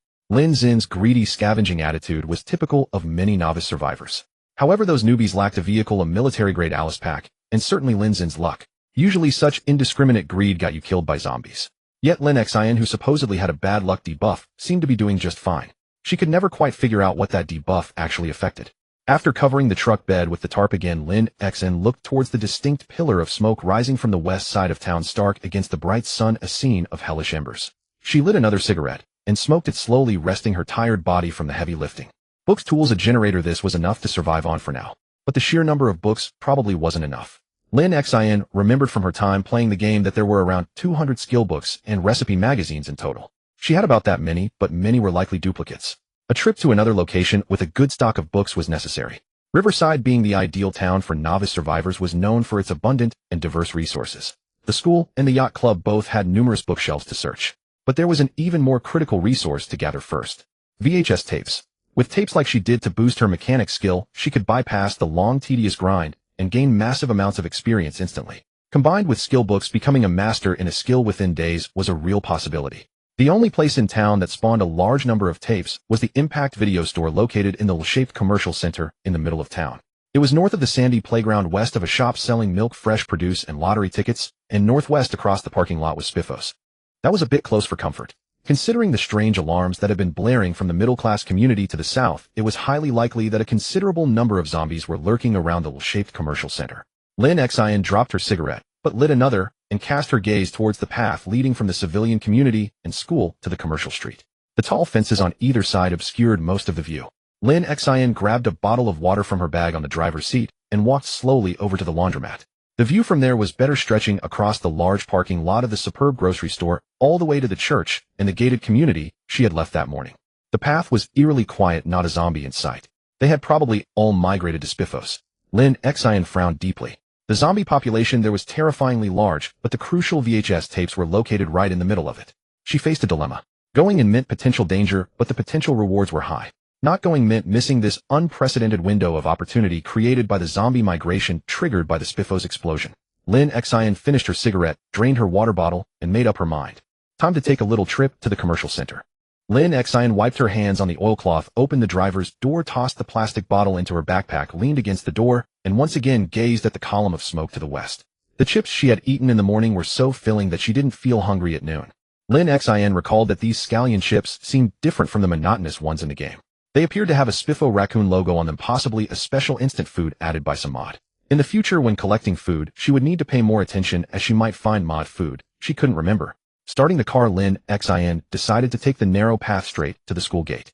Both sides of the cramped lane were piled high with garbage mounds of food bags and disposable lunchboxes forming small hills.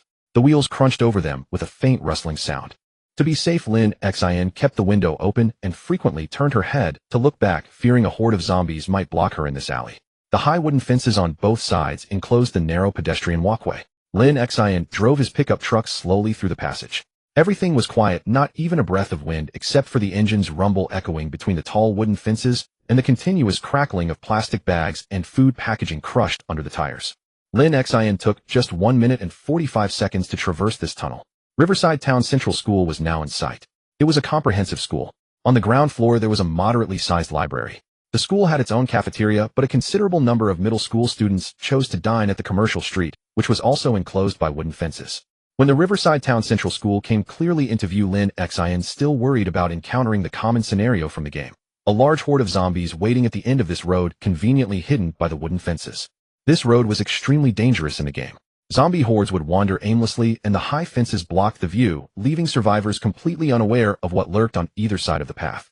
Personally, Lin Xin had died on this road no less than 30 times. Either he climbed over the wooden fence right into a zombie's embrace, or he reached the intersection exhausted and had intimate contact with a sprinting horde. Either way, it was perilous and deadly. Although the Spiffo restaurant to the west still occasionally emitted explosive sounds, he estimated that even if there were zombies, they would be on their way to Spiffo by now. Lin Xin's first action upon exiting the intersection was to look around. Indeed, there was no zombie horde except for a group trapped in a blind corner of the fence. He parked the car on the road in front of the school, his eyes fixed on that small cluster of zombies stuck in the corner of the high fence. They were probably the weakest, lacking even basic pathfinding instincts, only moving towards sound and light stimulation without detouring along walls. Zombies also varied greatly. Lin Xin turned the car around, not stopping at the school, and drove along the road past the middle-class community. Yes, this was also a middle-class community. The largest area with no defenses, just a pure accumulation of houses. It stretched from the western edge of the town all the way to the middle of Oan town adjacent to the school. It even surrounded the school. Lin Xin needed to cross half of the middle-class community to reach its middle section. This community was a mess, just like the commercial streets overrun by zombies. No intact doors or windows, everything knocked over, garbage from trash bins spilling all over the streets, and some low fences knocked down as if a battle had occurred. Only one side had participated in the war, and they were all dead people. After driving past some wooden houses and their attached tool sheds, Lin Xin could easily see the commercial center square. Across the square was the L-shaped commercial center. Lin Xin stopped at the intersection because he saw a zombie horde. Large, very large, it was to the west of the road, behind the commercial center. There was a small shop selling milk and fresh produce, and the zombies were gathered there. Lin Xin suddenly remembered the alarm sound he had heard in the morning. Perhaps this fresh food shop had somehow triggered another alarm. Lin Xin watched for a while and noticed that most of the zombies were actually to the west of the fresh food shop. On his side, the north side, there weren't as many. At least he could count them, about 300. On the west side, even with the buildings blocking the view, it was impossible to count them. The commercial center itself had few zombies, only a few scattered ones wandering around, possibly having jumped from upstairs. Lin Xin saw many crawlers. Impact Video was right here on his right-hand side within arm's reach. Lin Xin sat in the car and smoked a cigarette, confirming that the zombie horde showed no signs of large-scale movement. Then he drove straight across the square lawn and onto the commercial center parking lot. The sound of the vehicle attracted the attention of zombies wandering on the parking lot and at the store entrances, and they gathered around. Lin Xin got out of the car holding a Gerber knife in one hand and an M9 in the other. Although the M9 was just for courage, Lin Xin could only hit a zombie's head with 3 to 5 shots, even at close range. This seemed to be completely influenced by his skills. Even when he aimed the muzzle directly at a zombie from very close, he might end up shooting the zombie behind it. It seemed he would have to wait until he trained his firearm skills, both aiming and reloading, to level 2 before he could eliminate this terrifying gun idiot trait. So before using the machete to eliminate zombies approaching him, Lin Xin would take a moment to aim with the M9. Although the experience points for live aiming and shooting were 6 times different, he still decided not to shoot. Not to mention bullets were too precious. Since live aiming also gave a fair amount of experience, why not train with live aiming first? He would only start shooting after he had eliminated the debuff. Lin Xin eliminated these weaklings one by one. His long blade skill was now level 2, becoming the second skill after spear level 3 to reach level 2. In Project Zomboid, although skills are divided into 10 levels, there are qualitative and quantitative changes. For example, carpentry from levels 1 to 4 only provides quantitative improvements like increased crafting speed, dismantling speed, and the chance of destroying items when dismantling. But once carpentry reaches level 4, it automatically unlocks the recipes for compost bins and rain collectors. Moreover, items crafted at this level will have improved appearance, becoming more aesthetically pleasing. When carpentry reaches level 7, the survivor is skilled enough to venture into multi-story wooden buildings.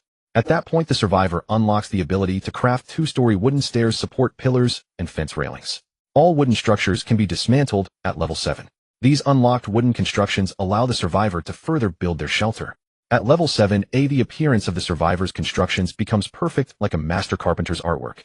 Similarly, each skill has its qualitative change level. When reaching that level, the player's skills receive incredible bonuses. For example, sprinting. Sprint level 5 increases speed by 10, and after the previous 4 levels have already reduced stamina consumption, it further reduces stamina consumption by 25. There is also a hidden bonus that reduces the chance of tripping while sprinting, turning the survivor into a marathon runner. Sprint levels 8 and 10 also have their own bonuses. In the late game, if the player's character hasn't died, their skills will be maxed out. With maxed out skills, the survivor is practically a superhuman, capable of killing 17 or 18 walkers with a single pencil, swinging a baseball bat all day at zombie heads without getting tired, and walking from Riverside Town all the way to West Point Town while carrying a 40 kilograms backpack. That's why Project Zomboid players jokingly call themselves Kentucky Supermen. But that requires survival. Project Zomboid is a game of high frustration. The player controls one of the hundreds of survivors in Knox County, training skills, avoiding zombies, building shelters, or joining servers to ally with other players and jointly build a Project Zomboid survival base. or because they washed themselves in a toilet without closing the door, leading to a zombie bite. Project Zomboid is a desperate apocalypse. The player's survivor can die for various reasons. The zombie pathogen is unstoppable. A bite inevitably leads to death. Even wounds caused by zombies have a chance of contracting the pathogen. Deep wounds from zombies have a 12 chance of infection. Scratches have 70, and bites are 100. When facing the death of their character, players will frustratingly restart, choosing a new survivor. Under the player's control, this new survivor can even see the previous survivor, now a zombie, still carrying the backpack. Sad, isn't it? Although when Lin Xin encountered this situation in the game, he always went for the equipment of the previous dead survivor, with no time for sentimentality. Death is real death. The new survivor the player chooses has a different name, appearance, and spawn point. The skills and unique traits of the previous character disappear with their death. The player has to start from scratch. Lin Xin didn't know if he would be reborn as another survivor with different traits and skills after death, but this world was so real, he had better not die. Lin Xin was slightly out of breath. There didn't seem to be many zombies here, but when he started killing, many more emerged from all sorts of corners, including 2 runners. Fortunately, they didn't come all at once. Lin Xin counted the bodies and found there were 32 of them. But these guys were just lining up to commit suicide. Other than being tiring, they were no challenge. That's why scattered zombies are less threatening than hordes. All survivors can easily handle 1 or 2 zombies, but once a horde groups up and rushes together, it's completely beyond their ability. Moreover, zombie hordes inevitably contain runners whose threat level is even greater than that of walker hordes, let alone runner hordes. Even driving a car is barely enough to escape from a runner horde. Lin Xin leaned against the car, rested for a moment, and glanced at his watch. It was already past 3 p.m. on July 13th. Today was truly Lin Xin's lucky day. He had gone to the commercial street to find books, tools, and a generator, and now he had arrived at Impact Video, the skill VHS tapes right in front of him. After resting, Lin Xin picked up his Alice backpack and headed toward Impact Video. VHS tapes were very light. The only thing affecting how many he could carry was their volume. There was still some space in the truck bed if he packed the tapes, while he could empty the entire video store. The store door and glass were completely destroyed. The popcorn machine near the entrance had been knocked over and popcorn was scattered everywhere. Further inside, there was a large color TV set on an oak table with a built-in VHS player.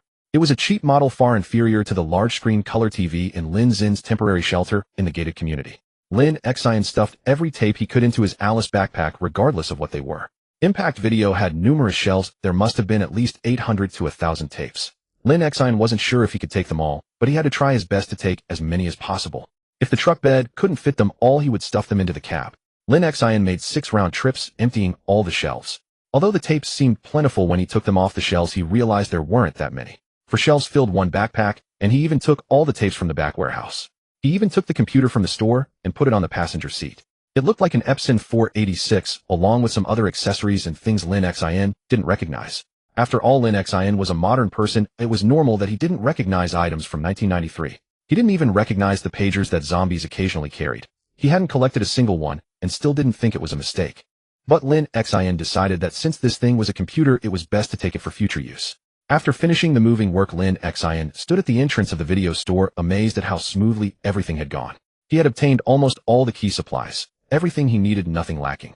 Lin Xin took out another cigarette and smoked. The commercial center had many shops: a liquor store, a restaurant, a psychological counseling office, and a shop selling Polaroid and digital cameras. The camera shop also developed photos and offered wedding and celebration photography services. After silently finishing the entire cigarette, there was still a little space in the car. Lin Xin decided to get some high-proof alcohol and a few cameras along with film. Kentucky is an agricultural state. The bourbon produced in Bourbontown, Kentucky is world famous, a fragrant high-proof whiskey, also known as bourbon whiskey.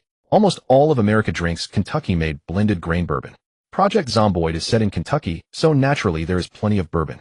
At the edge of the commercial center was the liquor store, which stocked all kinds of alcoholic beverages. You could buy a night of happiness and a full day of hangover headache there. Inward from the liquor store was a psychological clinic with 3 resident counselors. After the Gulf War, it became even more popular. But the clientele included not only veterans of the Gulf War and Vietnam War, but also the last hippies of the Doomsday Revelry. They actually had something in common: most were drug addicts and wouldn't live long. The popularity of the psychological clinic wasn't because the doctors were particularly good, but because they were qualified to prescribe medications for mental illnesses. These antidepressants or anti-anxiety drugs were very expensive. Further north of the clinic was the camera shop, sandwiched between the high-end restaurant and Impact Video. Without a second thought, Lin Xin began searching the camera shop, grabbing a bunch of Polaroids and film rolls, only taking high-end products that looked expensive.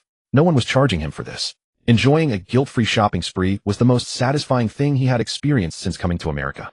Lin Xin also found several digital cameras. The high-end lenses and genuine leather texture made him fall in love with them even though he had no idea what brand they were or how to use them. The buttons were counterintuitive, but that didn't stop him from stuffing them into his backpack. After finishing with the cameras, Lin Xin quickly grabbed a few bottles of bourbon and red wine.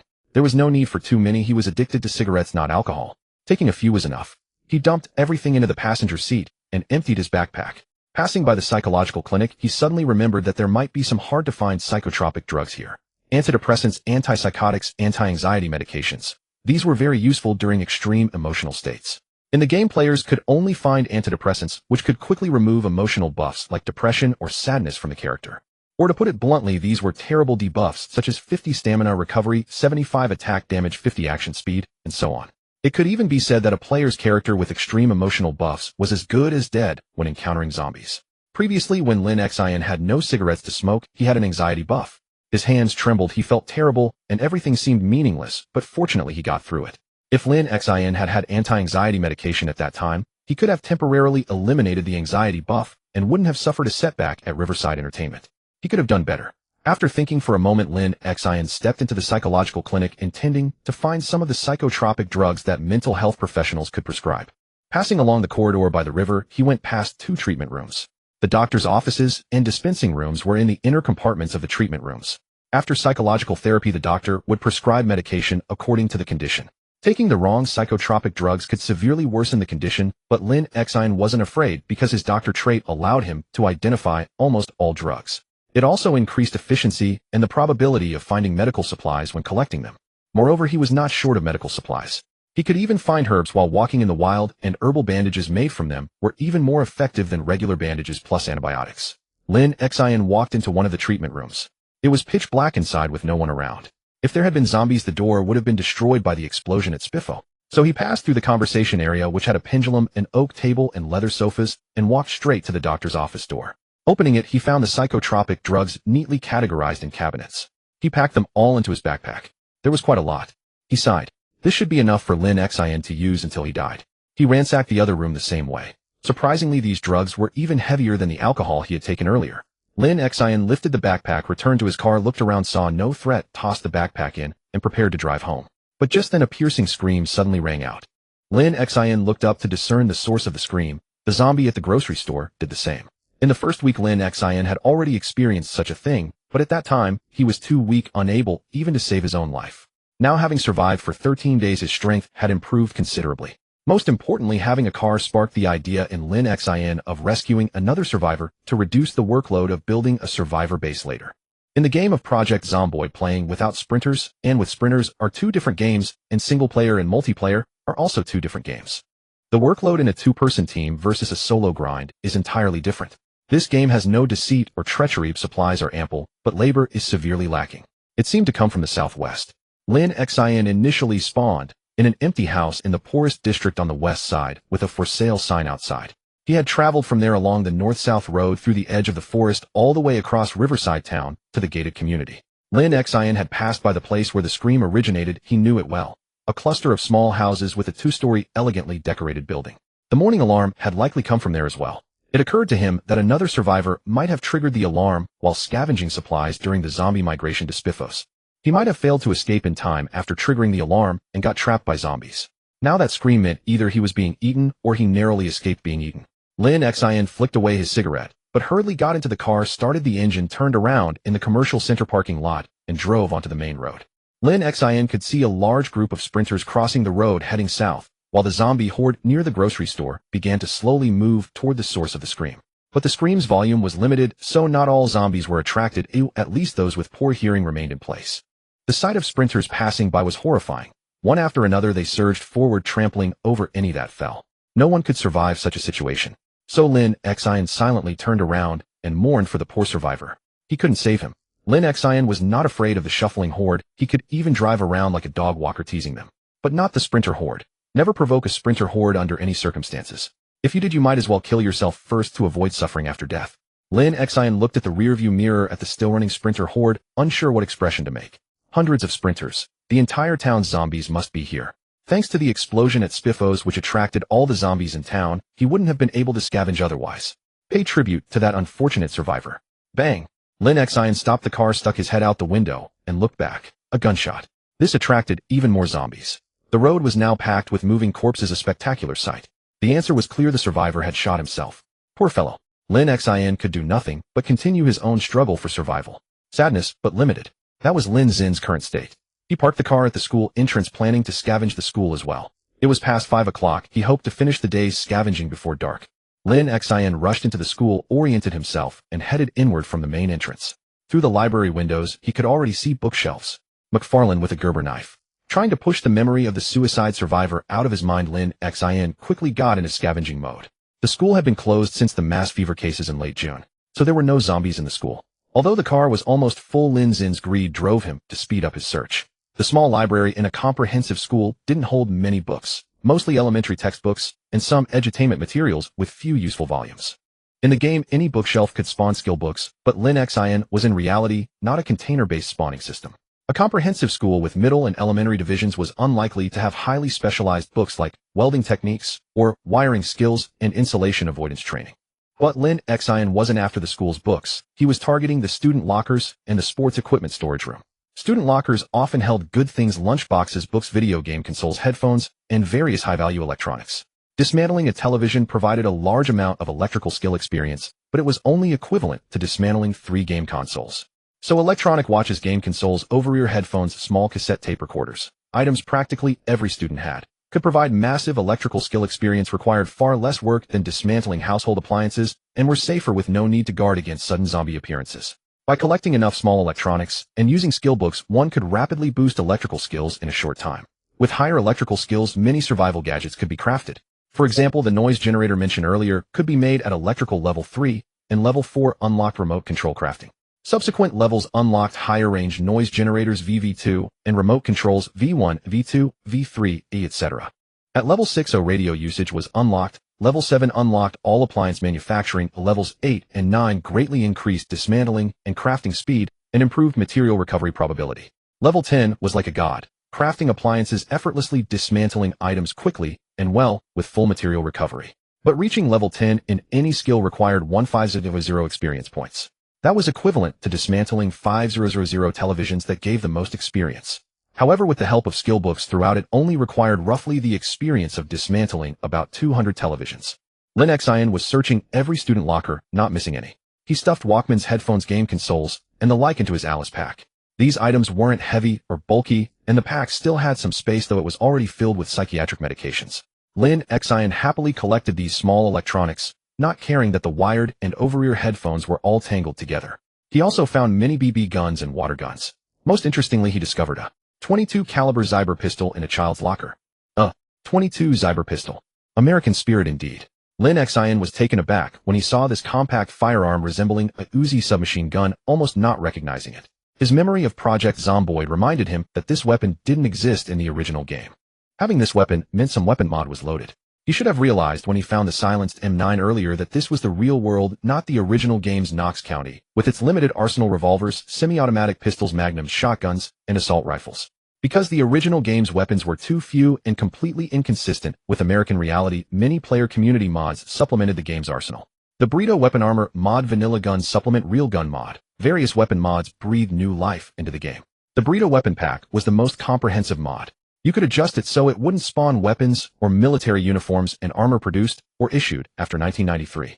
Lin Xin drew his M9 from its holster and examined it carefully. The matte black finish looked exactly like the M9 Special Operations version seen in the game, though it had been realistically left behind by a senior officer in his mansion and eventually found by Lin Xin. The child's locker was oddly small, only half the size, with the lower half apparently sealed off by a partition. Lin Xin fiddled a bit and found it was a cardboard partition. He ignored it for now and focused on examining the submachine pistol. The 22 Zyber looked small, but it could switch between semi-automatic and full auto modes. With a large magazine, its firepower was quite considerable. To make a dark joke, if there were no zombie apocalypse, this 22 caliber submachine pistol could have been the star of another high-profile American school shooting. He took out the small submachine pistol and found it was even-chambered. Underneath some books in the locker were 4 40-round extended magazines filled with 22 aluminum-cased ammunition. Through the bullet window, he could clearly see the shiny silver bullet bodies. Lin Xin expended some effort to forcibly remove the partition in the lower half of the locker. Inside were 6 disposable food containers holding 22 caliber bullets, 120 rounds per box, 6 boxes total, plus 8 large, 22 magazines, and another, 22 Zyber. Truly an American middle school student. Lin Xin was momentarily speechless. An American middle school student. Here was at middle school. Lin Xin glanced at the hallway and confirmed this was the middle school section, not the elementary. If an elementary student had 2 automatic submachine guns, that would be truly hellish. But who wouldn't want free weapons? Especially since 22 caliber ammunition was perfect for the current situation, low gunshot noise, but enough power to crack skulls and liquefy brain tissue. He packed all the guns and ammunition into his Alice pack. Now Lin Xin was loaded to the brim. He couldn't carry anything more. Reluctantly, Lin Xin slowly left the school, returned to his car, and looked at the sunset in the west and the smoke column from Spiffos. He knew it was time to head back. The smoke column from the burning Spiffos restaurant had become very faint. The fire was out. The zombies would soon lose focus and slowly disperse within the town. Peace might continue for a few more days, but it was inevitable that some zombies would eventually come to the gated community. Lin Xin started the car and headed east from the school entrance, preparing to return to his shelter. From the school, going east led directly to the superb grocery and the church, going north through the community center and Knox Bank, then turning east led to the yacht club, which was already in the gated community. He wondered if the zombies at the superb grocery had dispersed. He didn't see any outside. Lin Xin decided not to take a detour, but to drive past the superb grocery and check the cars parked there and the situation inside. As the largest and only comprehensive supermarket in Riverside Town, the superb grocery held massive supplies. The large zombie horde he had seen earlier was gone, but Lin Xin cautiously drove to the main entrance. Several cars were parked haphazardly, blocking the road, forcing him to drive onto the lawn and slowly pass by the front door. Through the completely shattered front door, Lin Xin saw many zombies still inside. A few sprinters noticed him and started running toward him. Seeing this, Lin Xin floored the accelerator and sped through. Looking in the rearview mirror at the sprinters he had left behind, Lin Xin knew that although many zombies had been lured away from the superb grocery, a significant number remained inside, and for some reason there were quite a few sprinters. At least for now, he had no ability to enter and scavenge. The superb grocery was laid out like a single-sided opening enclosure. Only the main entrance had large glass windows and doors, the other 3 sides had only small doors. So when the explosion occurred, the noise lured away all the zombies outside, but those inside couldn't find a way out and remained trapped. In his brief glimpse, Lin Xin had already seen many collapsed shelves and scattered trampled supplies. The longer it took, the more the inside of the superb grocery would be destroyed, and the lower the value of recoverable supplies. With a smooth turn, Lin Xin arrived at the northwest gate of the gated community, which he had passed 2 days ago. As he expected, there were no zombies here. He skillfully parked in front of his shelter, leaned against the car door, and looked west. From here, he could see the distant superb grocery. The few sprinters that had chased him had lost their target and were pacing in place, occasionally stretching their limbs as if preparing for a run. Lin Xin judged their movement patterns. They were heading north or attracted by the commotion inside the superb grocery, going back inside. The clustering effect of zombies was terrifying. Even if you painstakingly split them up, if you left them alone for a while, they would merge back into a large horde. Not even an army could face such a massive horde mixed with sprinters, especially when the airborne zombie virus had already sickened most soldiers. If the United States had reacted faster and taken things more seriously, today's outcome might not have occurred. Lin Xin looked at his watch. July 13th, 6:03 p.m. Washington, D.C. Must be experiencing medical crowding by now. The U.S. government, which had taken no measures, probably never imagined this virus would be so deadly. Over 70 of people died from high fever, another 20 suffered from unknown fever and total weakness, and only a tiny fraction were immune to the disease's symptoms. But everyone who lost vital signs would rise again. In a few days, the collapse of the entire United States would begin. He hoped this disease wouldn't spread worldwide like in the game. Let it plague only America. Lin Xin felt tired. He checked his info panel and was pleasantly surprised to find that his weight of 94 kilograms was followed by a small symbol indicating his weight was slowly decreasing. It seemed that a day's labor had offset the calories from the potato chips he had eaten. If he kept getting fatter, he would become overweight. Though he longed for a slacker life, Lin Xin didn't want to become a real slacker. Moreover, Lin Xin had gained a new mood: sad. Something you witnessed or heard prevented you from being happy. Decreased appetite 25 to all experience gain, mood recovery halted. What the heck? I'm not sad. Lin Xin couldn't figure out why he was sad. Was it because of that survivor who might have shot himself, someone he never even saw? Why sadness? Lin Xin quickly took out a cigarette. While smoking, he stared at the sad mood, hoping it would disappear. But it was completely ineffective. This mood debuff had appeared out of nowhere, even though he wasn't sad. Leaning against the car, Lin Xin pondered for a long time and finally figured out some clues. Although his body was real and the info panel and skill panel acted like a system, they were complementary. But in reality, these informational indicators of his body didn't necessarily match his actual physical state. It was as if he was half playing a game, while the other half still followed the real-world's logic. According to the game's random events, if a player encountered their previous survivor's corpse or other tragic random events, there was a chance it would affect their mood. His info panel following game rules gave him a sad debuff even though he only felt a slight regret, yet it inflicted a severe penalty. He remembered that the severe, sad, mood debuff could only be lifted through entertainment, such as watching videotapes, reading leisure books, or playing small games. However, because the game's interactive elements were not as rich as the real world, there was a discrepancy between his body and the info panel. He probably had to follow the game's entertainment activities to remove this debuff. Entertainment not available in the game would not affect the sadness buff. Thinking this, Lin Xin pulled out a game console from his backpack. He fumbled with it and found it was a simple Tetris device. He tried a few controls and started playing. After finishing one round, Lin Xin checked his mood bar. It was still at rock bottom. It seemed he had to engage in the entertainment activities recognized by the info panel, those present in the game. Lin Xin sighed. It was already dark, soon it would be completely black. He stretched his arms and legs and decided to sleep first, then organize and sort the supplies he had gathered tomorrow. With that thought, he opened the garage door, backed the car in, and closed the garage door. He made a round to check that all windows and doors were secure, then went upstairs to sleep. As the morning sunlight fell upon Lin Xin's face, his digital watch also beeped. It was exactly 9:00 a.m. July 14, 1993. 22 days had passed since the first sighting of a walker, and he estimated that the last human camp at the Louisville ballpark had likely already fallen. The water and electricity could be cut off at any moment. Today, Lin Xin's main task was to collect containers from the neighbors' houses to store water and to take inventory of the supplies in his vehicle, preparing to begin his own survival. Upon waking, he immediately pulled out a cigarette, placed it between his lips, and mentally opened his status panel to check his sad mood buff. The early morning sun felt comfortable on Lin Xin's stomach. The weather was nice today, not too hot, around 23 or 24 degrees. Lying on the bed on the second floor, Lin Xin looked at his status panel. That sad mood was still there, and the description hadn't changed either. But it didn't matter. Lin Xin had plenty of videotapes, books, and magazines to keep him occupied. If all else failed, he could try cooking a mixed ingredient feast to cheer himself up. It was about time to use up the perishable fresh ingredients anyway. They'd be good for practicing his cooking skills. Lin Xin didn't really feel all that sad.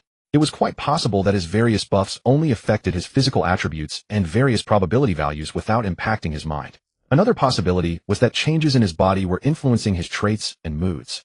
But for now, he felt pretty good. He had a lot to do today, so had better get to work. Lin Xin quickly put on his light, clothes, walked to the hallway, and peered out the window. The outside was calm, no zombies in sight, the most peaceful situation you could hope for in the apocalypse. Lin Xin went to the garage and began organizing the tools, books, and videotapes he could find. It was a tedious job, requiring him to sort through the books, removing duplicates, and keeping only the best copy, the one that was intact with no missing pages or stains. There were so many skill books. According to the Project Zomboid skill guide, each skill had 5 volumes. But this was the real-world America, and it wasn't possible for each profession to have just one set of corresponding books. The game system was a simplified version of the books and videotapes, and even that was complex. Furthermore, in the real world, there were various versions of guidebooks for each skill, each with a different angle or focus. For example, Lin Xin had found a complete set of 3 books: Electrical Basics 1, 2, 3, a thick American Residential Electrical Guide, and a College Electricity Volume 2 published by Michigan State University. These were all guidebooks, but Lin Xin had no idea which set was the one recognized by the system, or if, after filtering and checking for duplicates, Lin Xin realized he was still missing some books. For example, for cooking, he only had a thin book called Kentucky Home Cooking. Flipping through it, he found it was only 32 pages and almost entirely illustrations, seemingly meant to provide reference and inspiration for housewives in their daily cooking. Lin Xin finished reading it quickly and discovered that his cooking level 2 now had a 5x speed-up arrow next to it, indicating this book was recognized by the system as Cooking Skill Book 1. The problem now was that you had to read a book to know what level of bonus it provided. It seemed like in the game, players had to start reading from level 1 skill books. They could only read level 2 books upon reaching level 3, and level 3 books upon reaching level 5, and so on. Although Lin Xin could technically read them all now, he couldn't understand College Electricity Volume 2 or the Electrical Basics series. He could only make sense of the American Residential Electrical Guide. But there was an upside: as long as he could understand a book and read it, he would get the bonus. Lin Xin was eager to read all the books he could. Skill books provided theoretical knowledge, and when combined with videotape lessons or hands-on practice, they granted massive experience points, allowing him to steadily level up and become a master of all skills. Lin Xin sat on the garage floor sorting through things all morning. It wasn't until the hunger pangs in his stomach pulled him out of his sea of books that he realized how much time had passed. It was already past noon, and he hadn't even had breakfast. But seeing the symbol next to his weight and his status, he decided to just eat something low-calorie like vegetables. So he found 2 cans of corn in the kitchen and ate them while continuing to flip through the books. The corn was relatively low in calories, but quite filling, suitable for dieting. He sat there for another whole afternoon. All of Lin Xin's skills now had experience bonuses, though some were higher than others. The highest was electrical, with his level 2 electrical skill showing a whopping 6x marker, meaning he was getting experience 6 times faster than the base rate. And he had only read about a third of the American Residential Electrical Guide. The other skills were mostly around 4x more or less. Lin Xin also sorted the videotapes and books, removing duplicates. Surprisingly, half of the books were duplicates, and quite a few were missing. He'd probably need to check the library at the yacht club later to see if they had more specialized books. Stretching, Lin Xin decided to carefully review his status. His current situation was as follows: traits: overweight, 1 fitness, 10 success rate for climbing and vaulting, 2 noise radius. The in-game distance was in yards, approximately 0.9 meters, but here everything was converted to metric meters. Doctor 4 first aid, familiar with various medical supplies, 50 speed, and 100 effectiveness for treatment and bandaging. Chain smoker, needs to smoke otherwise becomes anxious, but smoking also helps you relax. Unlucky, your luck isn't very good. Nearsighted, can't see distant things clearly without glasses, but doesn't hinder vision. Extension, organized storage, is orderly. 35 space, when storing things. Weak stomach, 50 chance of food poisoning. 25 recovery speed from food poisoning. Firearms, novice, has never seen a real gun. 50 experience gain, disappears after reaching level 2 in overall firearms skill. Zombie slayer, you have killed over 300 zombies. You are less afraid of them. No mood penalties. When facing groups of less than 50 zombies, you unlock visual survivor data. Deft, all action speeds 50. Sad, loneliness is pressing on you. You are gradually tolerating it, but one day it will erupt. There was a new mood buff, sad, but its effect was significantly different from yesterday. The experience reduction effect was gone, or rather all visible effects were gone. Even though the debuff was gone, Lin Xin wasn't sure if this was good or bad. There was also a new trait, Zombie Slayer. This trait seemed to be from the More Traits Mods evolution pack. Its main purpose was to make a survivor's traits more reflective of their actions. As long as the survivor practiced diligently, they could change their traits, like quitting smoking or drinking or gaining addictions. Killing zombies was one part of this. The more zombies you killed, the more seasoned the survivor became. Visual survivor data. That was great. Lin Xin could now clearly see his various stat bars. This would allow him to more precisely manage his activities and react promptly to any drops in his vitals. But looking at this trait, that could grow. Did this mean he might be able to quit smoking in the future? Also, had his weak stomach changed somehow? Well, he mostly ate Riadito at meals and canned food anyway, so there was no need to pay too much attention to it. Lin Xin then looked at his skill panel. Passive skills: fitness 4, a strength 5.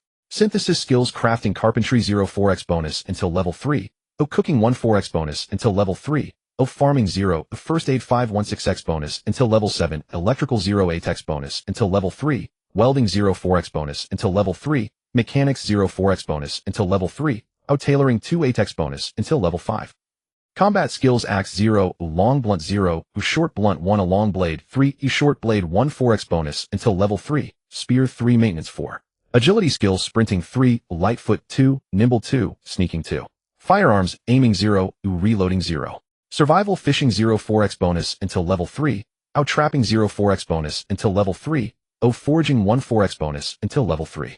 Lin Xin hadn't found a single farming book, but it was still midsummer, so food wasn't an immediate concern. He had plenty of canned goods. Importantly, Lin Xin had gained a lot of information about leveling and experience bonuses from reading the instructional books he had. While the skill books were more complex than in the game, they were essentially the same. If he could understand a book, it was suitable for his current skill level. If he couldn't understand it, or if it was too simple, it meant it was for a higher or lower level than his current one. It was still relatively easy to figure out. The only problem was that, unlike the game, he couldn't tell which skill a book boosted and its level just by looking at the title or the cover color. He had to read it first. This increased the pressure on his scavenging. He'd have to carefully read a few pages of any book he found to determine if it was what he needed. But overall, it was quite similar to the game. There was also a book called Field Surgery.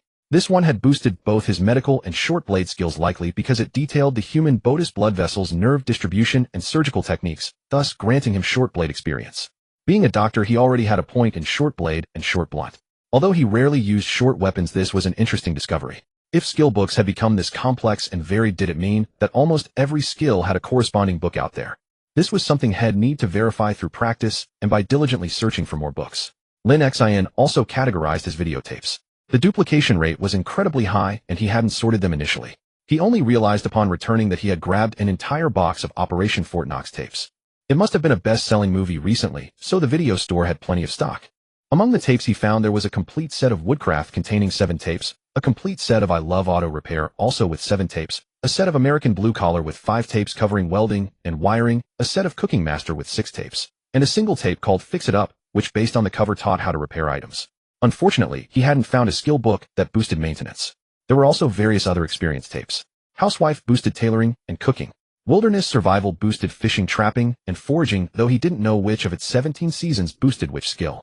The description on Law Enforcer seemed to teach aiming, reloading, and shooting, but only with various revolvers made by Smith Wesson. Grit Your Teeth was described as teaching you how to run a marathon. The sheer variety of tapes and books was overwhelming. This was the real world. There were no neatly leveled skill books or perfectly matched experience tapes. There was everything, and until you watched or read them, you could only guess their general purpose from the covers or descriptions. It was like opening a blind box. You never knew what you'd get. But he didn't plan to start watching them right away. Watching tapes without having all the skill books would waste the experience they provided. It was best to keep his skills at levels 1, 3, 0, 5, 7, and 9 to enjoy the full stage-based experience bonuses. After all experience bonuses were calculated into level stages, Lin Xin checked his watch. He had spent an entire day on this, reading some books and sorting out all the duplicate books and tapes. It was time to go store water now. Storing water was quite simple. He plugged the drains of bathtubs in various houses with plastic bags, filled them to the brim with water, and collected pots, bowls, buckets, and anything else he could find, filling them all. This stored water would last him for months. By the time Lin Xin finished all his work, it was already dark. He didn't dare use flashlights or turn on lights to work, as light and silhouettes in the night could attract zombies from far away. It was best to maintain a normal sleep schedule. So after a long day's work, Lin Xin fell into a deep sleep. The next morning he got up and continued his tasks. This time he sorted through his tools, removing all the duplicates. He prepared a complete set of various tools and placed them in the truck bed. The generator, which was currently useless, was just moved to a different spot in the vehicle. The truck was now only half full, loaded with what Lin Xin considered essentials. The gated community was nice, but it wasn't really a suitable place for long-term survival. A place far from town with access to an agricultural base, a well, fuel storage tanks, and surrounded by walls would be the ideal location to set up a base. Of course, Lin Xin also stored canned food, ready-to-eat meals, and plenty of drinking water in the truck, ensuring that if the situation changed, he could just drive out and survive. After finishing the sorting and inventory, Lin Xin decided to sit down and start improving himself. He prepared his books and videotapes, went upstairs with a few cans of corn, sat in front of the color TV on the second floor, and got ready to start his self-improvement. Lin Xin holed up in his temporary shelter, living a rather comfortable life. He had plenty of food and drink and a decent supply of books and tapes. Besides eating and drinking, he spent his days training his skills.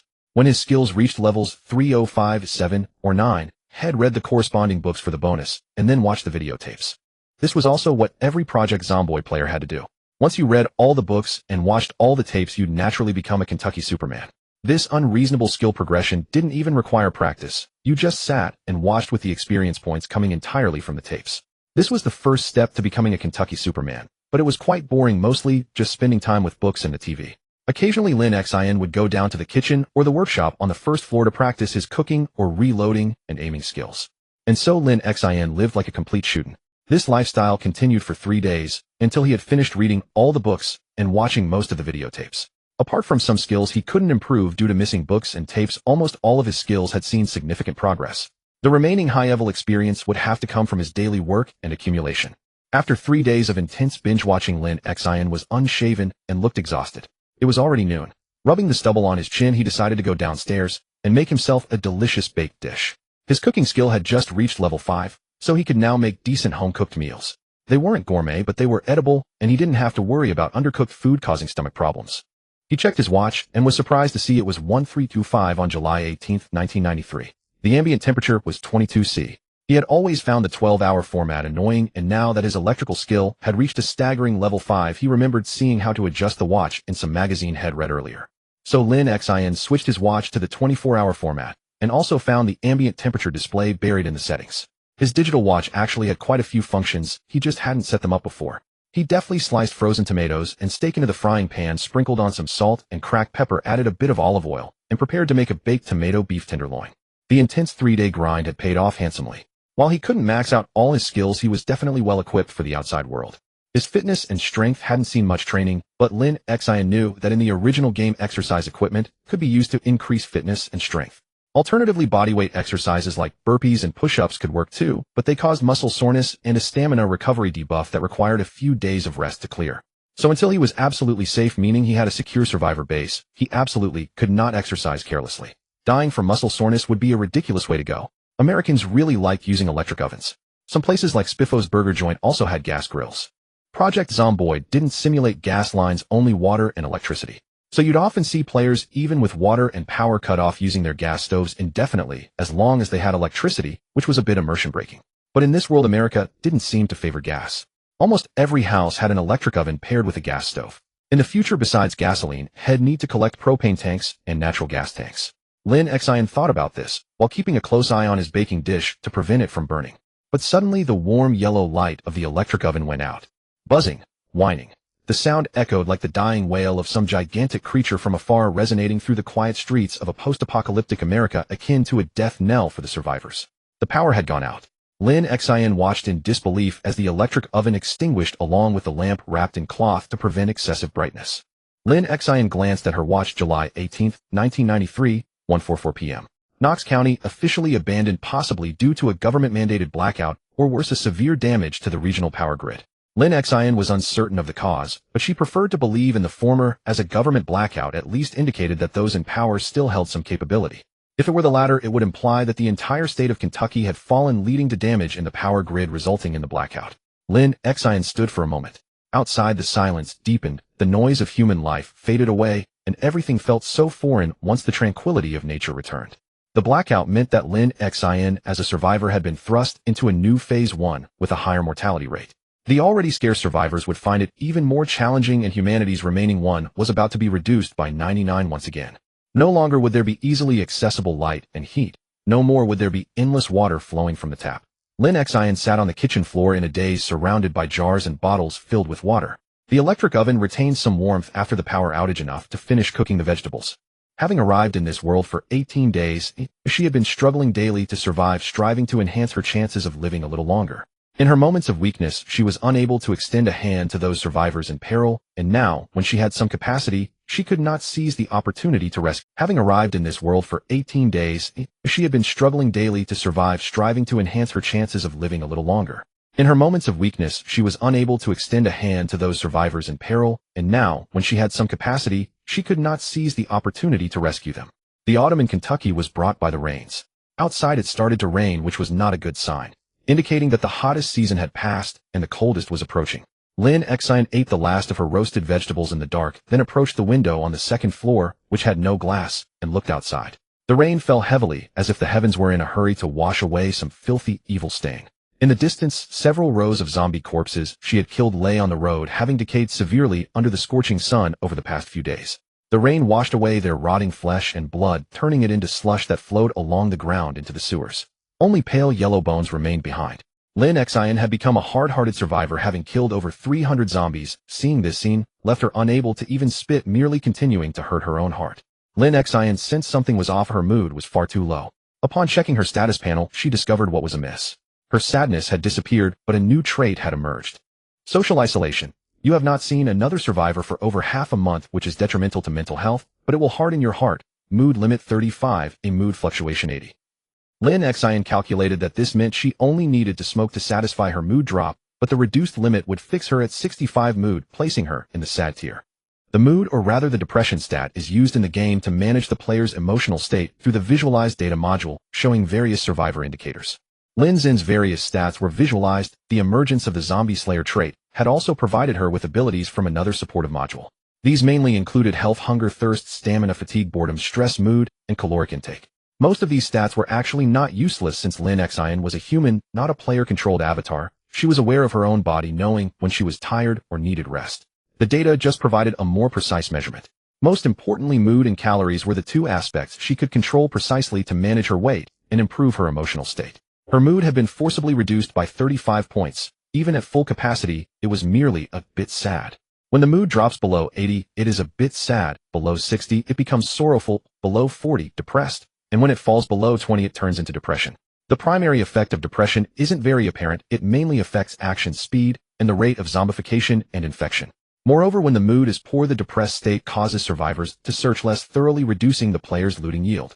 In some realistic modules, prolonged depression can lead players to uncontrollably commit suicide under pseudo. However, that pertains to feelings of gloom and depression, or even lower moods.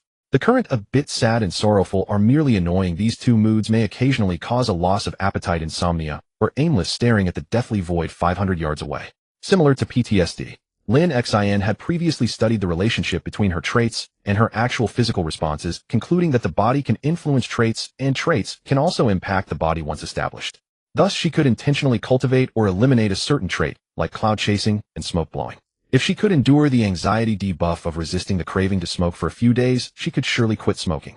This implies that the social isolation trait could be lifted once she found another living person and interacted with them. The social isolation trait does not significantly affect her, it merely causes occasional bouts of daydreaming that can be irritating. Lin Xin recalled her reactions from a few days ago, as if there had been signs of this since, then often staring too long while observing the distance. As night fell, Lin Xin decided to sleep, taking advantage of her mood reaching 65 after eating the freshly roasted vegetables. She needed to rest quickly. Her enhancements were nearly complete, and she would have to consider the matter of a permanent refuge in the morning. Lin Xin fell into a deep sleep while outside Knox chaos erupted. Several political dissidents attacked Capitol Hill in Washington, causing some unrest, and the rioters had been shot down. The attack methods of these political dissidents were rather bizarre. They were biting people. The Americans in this world had never encountered zombies and had no concept of the dead coming back to life. Even the Bible had not recorded that classic passage, "Let the dead rise again, let the flames burn." This is why zombies had such a devastating impact on this world. No one had any idea what a zombie was. Thus, when a zombie with a shattered arm and dragging intestines stood before a living person, they would only think that this person had suffered a severe injury and needed help. It was only when the situation of the dead attacking the living was widely disseminated that people would realize that the enthusiastic figure staggering down the road with outstretched arms genuinely wanted to take a bite out of you. By then it would be too late. The vast majority of the living had already turned into them. The White House received news half a month later that the military and police sent to maintain order in Knox had been completely wiped out, and various states began to report sightings of living dead. It was only then that the U.S. government officially acknowledged that there had indeed been an outbreak of a highly infectious disease in Knox County, but claimed that it was under control. But just look at the state of Knox County as broadcasted by the helicopter. Survivors being devoured by zombies, desperate individuals waving at the helicopter from high-rise apartments, and those densely packed flesh-eating monsters.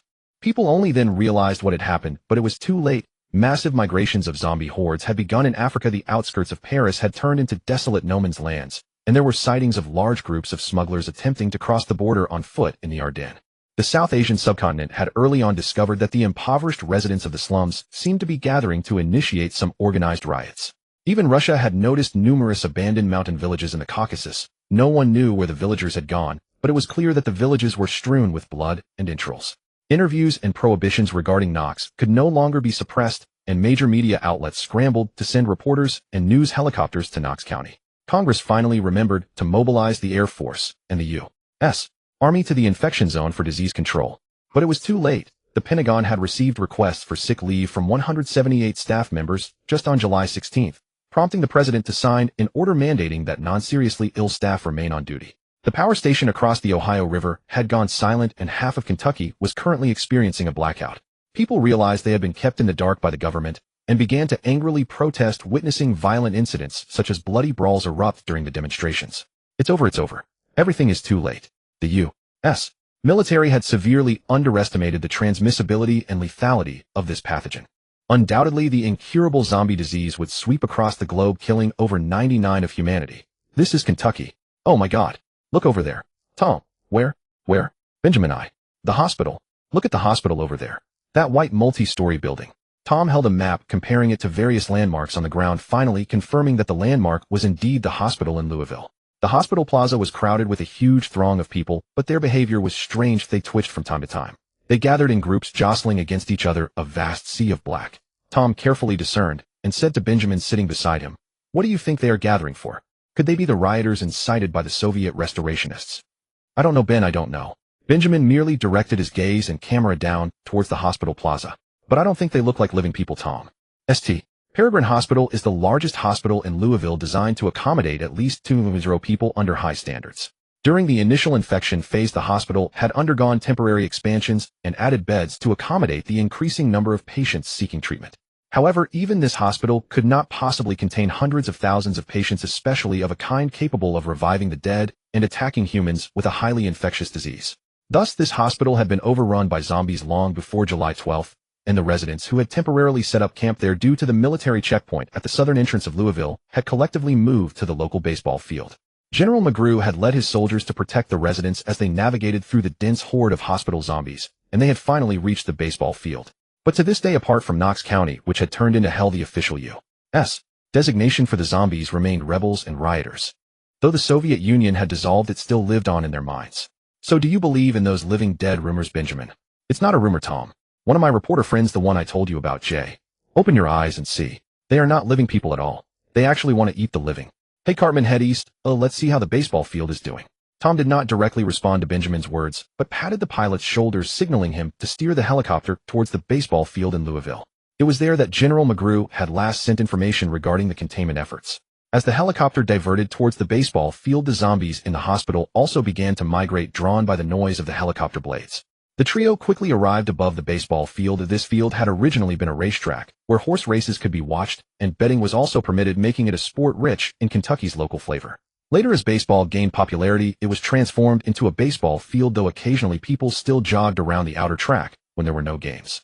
Tom pressed his head against the helicopter's suspension, eyes wide as he peered down. Quick look. Those are soldiers. What are they doing? Tom watched as they huddled together. Look, they are eating people, just as I told you. Benjamin suddenly lost control, shouting loudly in the helicopter. Jay revealed the truth half a month ago, and none of you believed him. Despite the loud noise of the helicopter, Benjamin yelled while faithfully carrying the heavy camera, filming the scene below. Cartman, lower a bit. I want to capture these horrors on film so people know what they are about to face. Benjamin shouted again at the helicopter pilot. What? Are you trying to get us killed? They might attack us. Cartman dismissed Benjamin's request while piloting the helicopter. Do you think they will use guns? They are all dead. Benjamin retorted. Just like Jay said, they are merely moving corpses. Ben, what is wrong with you? Tom sensed something was off with his partner, quickly patting Benjamin's arm, trying to calm him down. What did you discover, Ben? Tom attempted to communicate with Benjamin. Jay. Benjamin muttered. Jay was right. After a brief silence, Benjamin seemed to have composed himself. He pointed at a direction beside him. Tom looked over, puzzled, only to see a blue satellite broadcast truck from Knox News parked in a corner of the field. There were only a few wandering zombies near the truck now, also attracted by the helicopter shambling towards it. Among them was a tall, skinny man wearing a reporter's vest. He was bowed, taking distorted steps, his shirt and vest stained with blood. Is that Jay? Tom asked in disbelief. That is Jay, Benjamin replied weakly. How could it be? Jay was evacuated. He should be in quarantine. Tom only spoke halfway before falling silent. Tom knew someone had lied to cover up the truth. What happened behind you? Cartman in the pilot's seat was puzzled. The two media individuals in the back were arguing about something, but it was unclear why they stopped. But it had nothing to do with him. He had been running a slight fever since the day before, but because half of the pilots at the aviation leasing company were on leave, the manager refused to grant him a day off, so he had to force himself to fly these two media people around the quarantine area.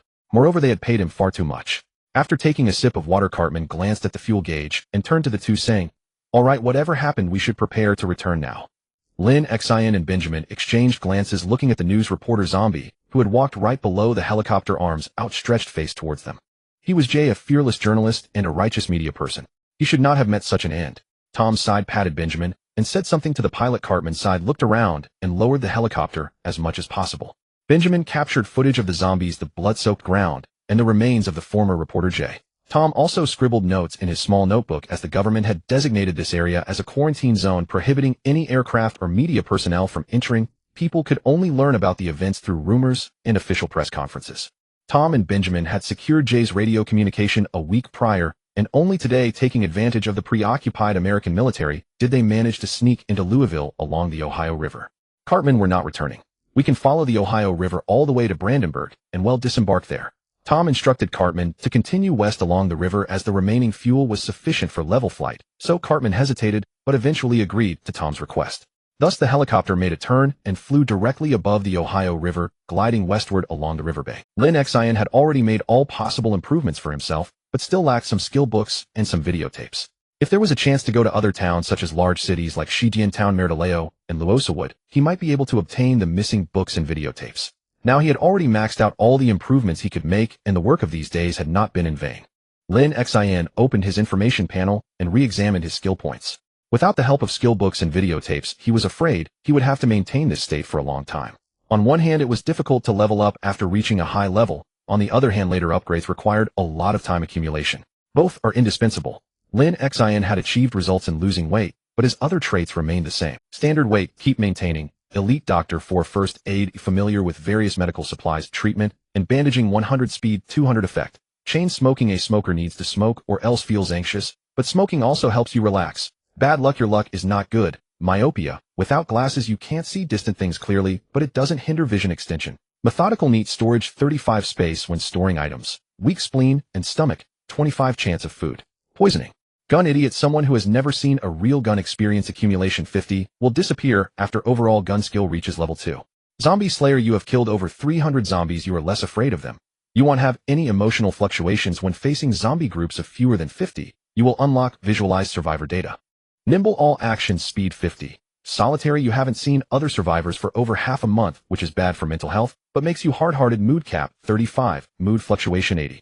Skill panel, passive skills, physique 5, strength 5. Composite skills, trade skills, carpentry 7, bonus 4x until level 9, inst, cooking 5, bonus 4x until level 7, inst, farming 0, first aid 9, bonus 34. 5x to max level 10. Electrician 7, bonus 2x until level 9, ends, welding 7, bonus 0. 35x until level 5, ends, mechanic 7, a bonus 48x until level 9, ends, sewing 8, a bonus 48x until level 9 ends. Combat skills, axe 0, long stick 0, short stick 1, a long blade 3, short blade 3, bonus 3. 6x until level 5 ends. Spear 3, maintenance 6. Agility skills, sprint 3, lightness 2, flexibility 2, stealth 2. Firearms, aiming 0, bonus 16x until level 3 ends, reloading 0, bonus 16x until level 3 ends. Survival fishing 5, bonus 16x until level 7 ends, trapping 5, bonus 18. 7x until level 7 ends. Foraging 7, bonus 19x until level 9 ends. Lin Xin took a look and saw that he had finished all the videotapes, and only the unreadable books on electrician, mechanic, and welder were left unread. Thanks to the videotape's miraculous effect, his skills became extremely powerful, with almost all skills above level 5, making him a master. Except that cooking materials were too scarce, and surprisingly, there was not a single farming book or farming education videotape. His farming skill was still pathetically at level 0, completely ignorant. He hadn't eaten raw food these days, and surprisingly the weak spleen and stomach buff gradually disappeared. That meant he might have had stomach problems earlier because he ate a lot of junk when he first arrived. His farming skill was still pathetically at level 0, completely ignorant. He hadn't eaten raw food these days, and surprisingly the weak spleen and stomach buff gradually disappeared. That meant he leisurely packed up the VHS tapes he had watched, then categorized and wrapped the books one by one. Although the items he had already seen were worthless to Lin Xin, since there was space in the car, why not pack these space-saving things? Lin Xin had made up his mind. Although the gated community was good, it was still within the town. Who knew if he would wake up tomorrow morning to find his shelter surrounded by zombies attracted by unknown reasons, or just wandering zombie groups. In the city, no matter what, there were too many zombies. There weren't many high-rise buildings here, nor dense forests for cover, so zombies could easily find survivors' traces and gather more and more. Over the past few days, Lin Xin had killed many scattered zombies that came near the temporary base, including both runners and walkers. Especially at night, while watching videotapes, he would encounter zombies attracted by light knocking on windows to check the house, which was extremely annoying. Lin Xin carefully recalled the locations where he often built bases in the game. Although in the game the first consideration for establishing a survivor base was resources, the second was high fences, and the third was the zombie horde. You could even choose to build a home inside the police station fence in Louisville, even if outside that high wire mesh were thousands of super city zombie hordes. But this was reality after all, as a player, because resources would respawn. Choosing a location near respawn points was better, and zombies couldn't destroy existing high fences, wire meshes, and other walls on the map. So these factors would be prioritized. But in reality, resource points could be looted anytime. As long as the horde wasn't at the resource point, you could loot freely, and after looting it was completely gone, there was no system to restock supermarket shelves. The fresh produce inside had already rotted away. It was impossible to repeatedly find fresh cauliflower and apples on supermarket shelves. Moreover, zombies had strong destructive power. Even tall wooden walls and wire meshes could be pushed down by them. Once they gathered in sufficient numbers, nothing could stop them. The high walls of Spiffo and the sandbox playground had been pushed over by zombies. Zombies should be channeled rather than blocked. Before being able to build sturdy concrete or brick walls, never try to block zombie hordes with wire meshes and wooden walls. So the base location should either be open ground for easy escape, dense jungle, or a place where zombies are blocked by natural barriers due to human absence.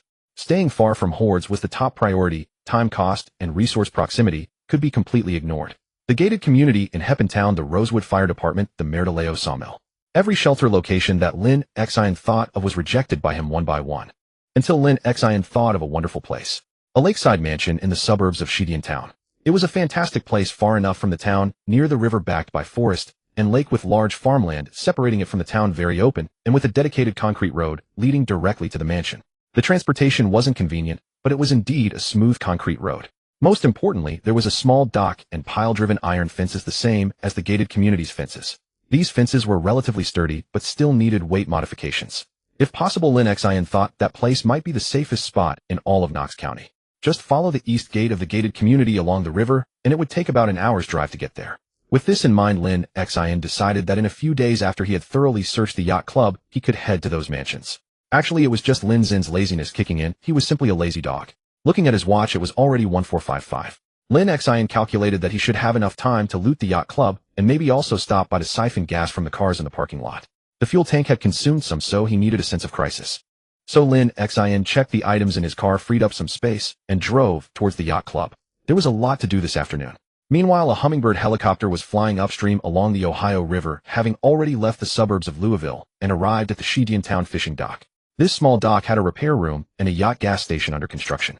As boat ownership increased in Kentucky, the demand for marine gasoline and diesel grew, so it wasn't practical to make people carry gas in tin buckets to the station or drive dozens of kilometers to the big dock in Louisville to refuel. The layout of Shijiantown was actually very similar to Heppentown, with the western area as residential schools in the middle, and further east was the center with commercial streets, city hall, police station, and an excellent supermarket chain. Shijiantown map. The only difference was that the upscale residential area in Shijiantown was located in the very center of the town, separating the schools and the bustling commercial center. Generally, there wouldn't be too many zombies here, but since a helicopter was passing by, a considerable number of runners had already come near the dock. "Look at them, they won't go into the water," Tom said to Tom, who was holding the camera. Benjamin was still immersed in the grief of losing a friend and didn't want to talk. "Are they really acting on instinct? They can't all be naturally afraid of water." Tom watched the zombies gradually crowding on the dock, gathering more and more, but none of them went into the water. Zombies wouldn't actively enter the water. But obviously, if the helicopter stayed long enough, it would attract more zombies, and some would inevitably be pushed into the water. "Oh my God, they really are being pushed into the water." Cartman, who was watching the excitement, suddenly pointed at the zombie crowd on the dock. As the zombies increased, those vanguard runners who arrived at the dock first were now almost all pushed into the water. But they just floundered a few times and quickly disappeared into the turbulent waves carried by the muddy Ohio River towards the west downstream. Interestingly, China's great rivers flow east, while America's great rivers flow towards the center. Because China's terrain is high in the northwest and southwest, and low in the northeast and southeast, most rivers flow towards the southeast into the sea. In America, the western region has rugged mountains and the eastern region is covered with hills, so many major rivers flow from both sides to the central plains and then into the southern Gulf of Mexico. The Ohio River, as a tributary of the Mississippi, also follows the westward flow. As a stable river, it has its strongest current in July and August, making it unsuitable for rafting in summer due to the fast flow. Living people. Benjamin looked at the zombies that made no struggle, watching them being pushed into the water like dumplings. How could living people do this? All right, let's continue and check further down the river. "Let's go, Cartman." Tom patted Cartman's seat, signaling him to continue west along the river.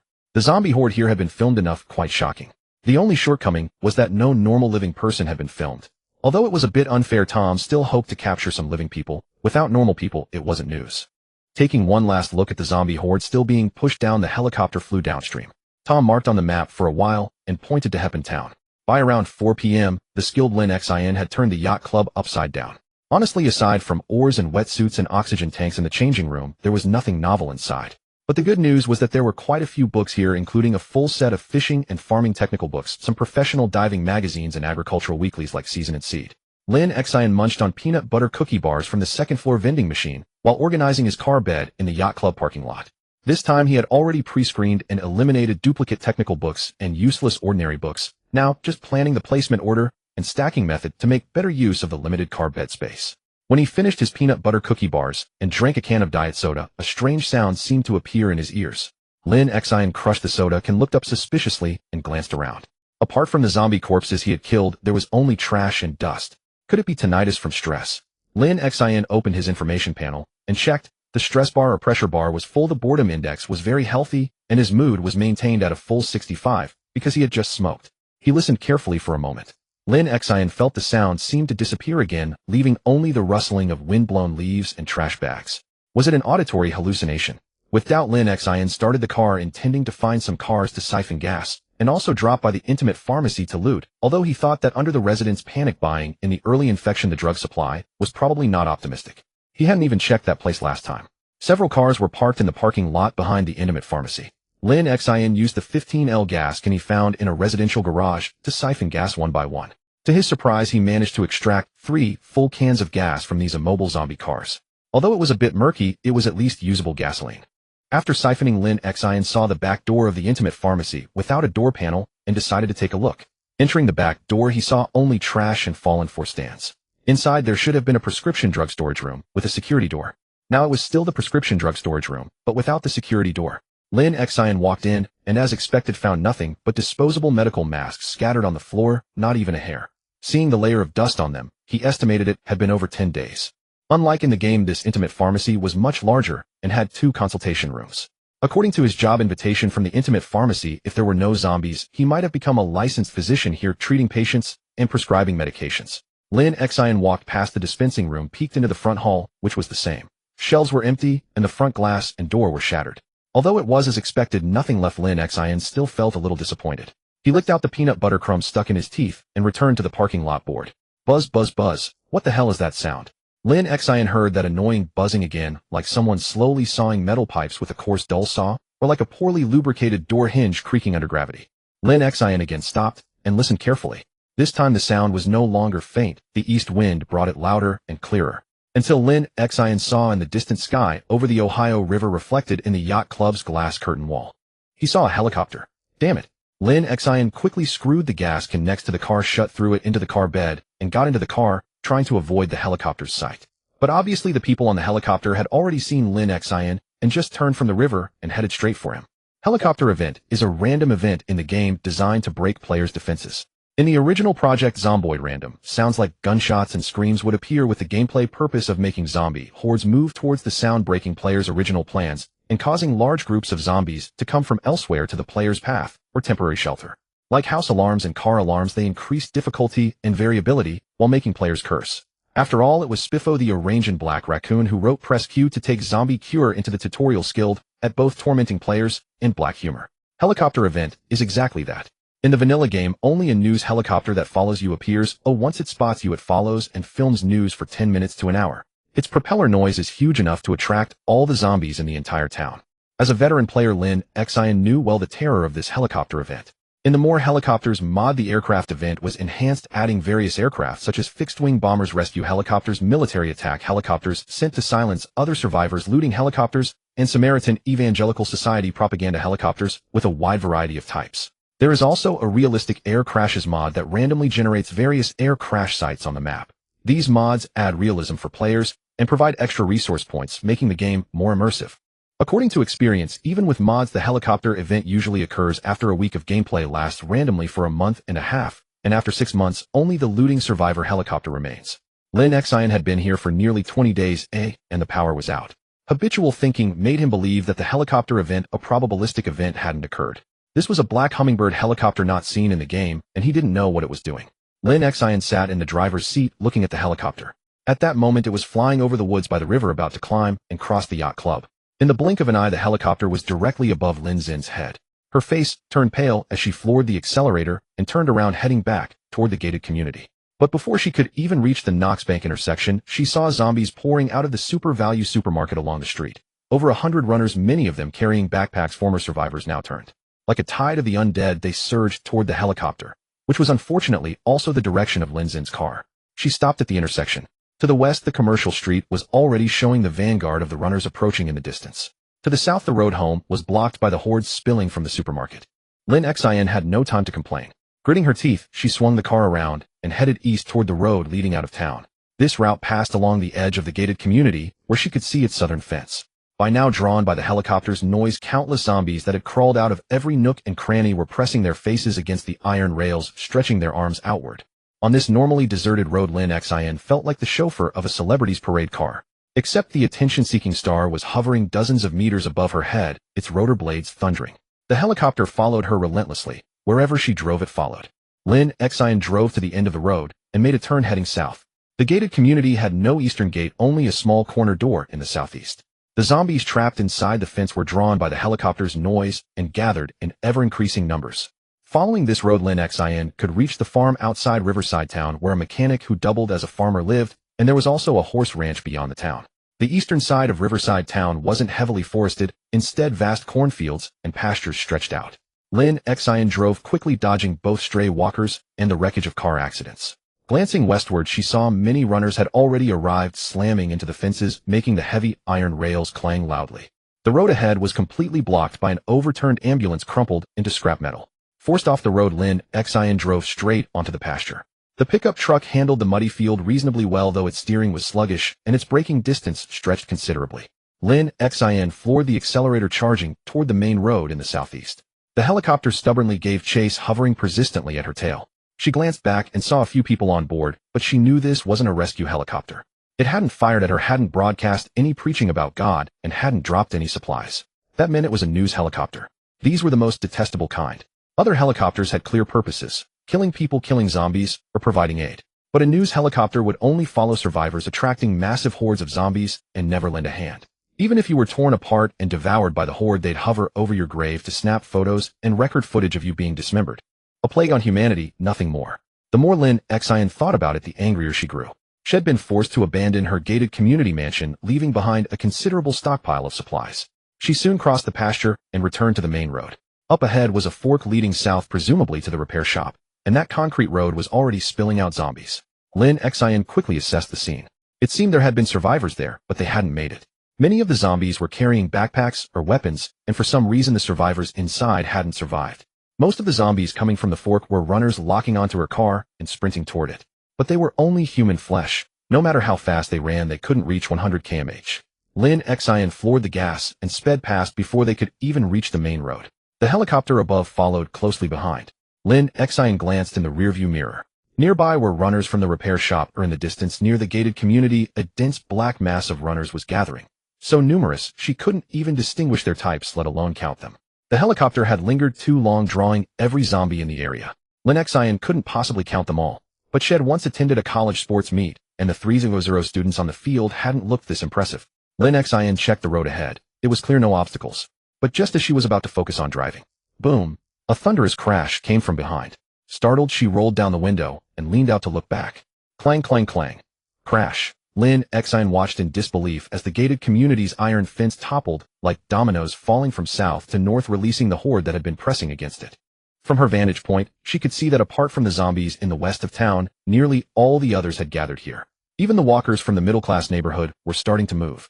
The ones who had pushed down the fence were exclusively runners. Since zombies came in two types, walkers and runners, over time they would inevitably form two distinct groups: walker hordes and runner hordes. These two types were extremely difficult to distinguish by sight.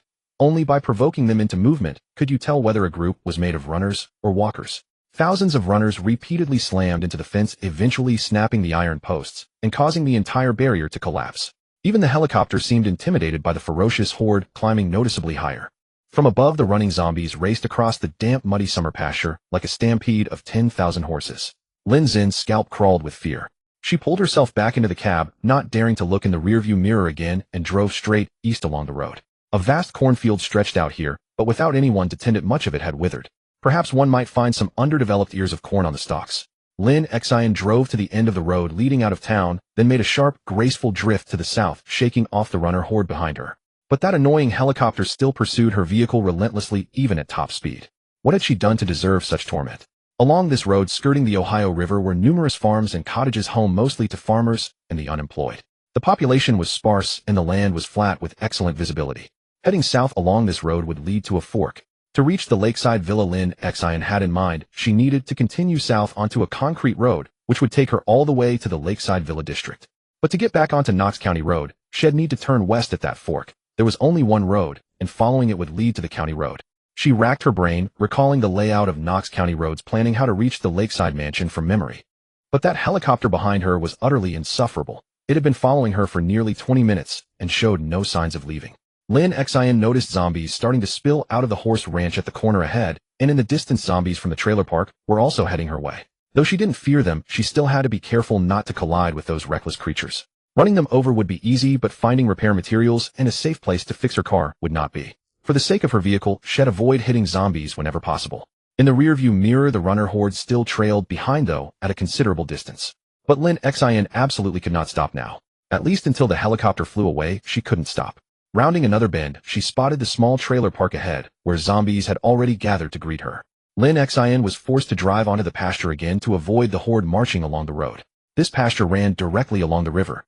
The Ohio River had many bends here, and this stretch was particularly wide. The normally straight channel took a massive loop, and this U-shaped bend made the area prone to flooding. That was why the landowner used it as pasture. Nothing but water-loving weeds could grow here. Lin Xin had only one choice: drive straight across the pasture avoiding the horde on the road, then find the right moment to burst out from the pasture's edge and get back onto that crucial southbound concrete road.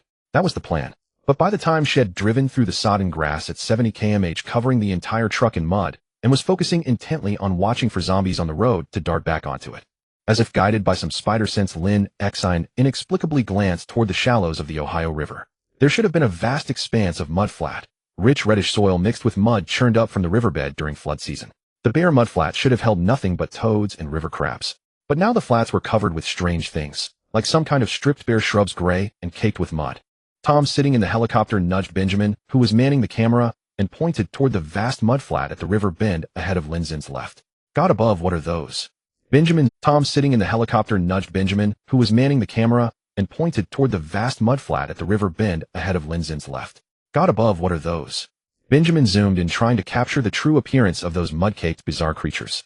They look like those. Cartman in the pilot seat was also craning his neck to look. They seemed vaguely familiar, but he couldn't quite place them. It didn't matter that those ruthless media types on the helicopter couldn't recognize them, as long as Lin Xin did. Those were zombies. Lin Xin hadn't even left the pasture when a large number of zombies, soaking wet, caked in mud, having crawled up from the mudflat, were already waiting for her up ahead. Where had these zombies come from? They'd crawled out of the river, and nearly all of them were runners. Was heaven conspiring against her? Today, everything seemed to be working against her. The helicopter incident, the massive runner horde, and now these river-crawling monstrosities on her escape route, all seeking her death. Once the zombies crawled out of the mud, they immediately displayed the physical prowess of runners. Some, having crossed the flats by climbing over their companions, didn't even have mud on them. Lin Xin also spotted several zombies in dark green military uniforms with grotesquely muscular builds. They locked onto her by sound, charged across the pasture, and sprinted straight toward her. To avoid a heating collision with the runner horde, Lin Xin had no choice. Holy shit, where the hell did these zombies come from? She slammed on the brakes, the entire truck skidding sideways across the muddy field, kicking up mud and grass, the wheels barely avoiding a full drift. To the south, mud-caked runner hordes crawled up from the riverbend flats. To the north, the riverside town runner horde was gradually closing in on the pasture. Her back was against the Ohio River. Ahead was the road, shielded by low shrubs. Above her head was the helicopter.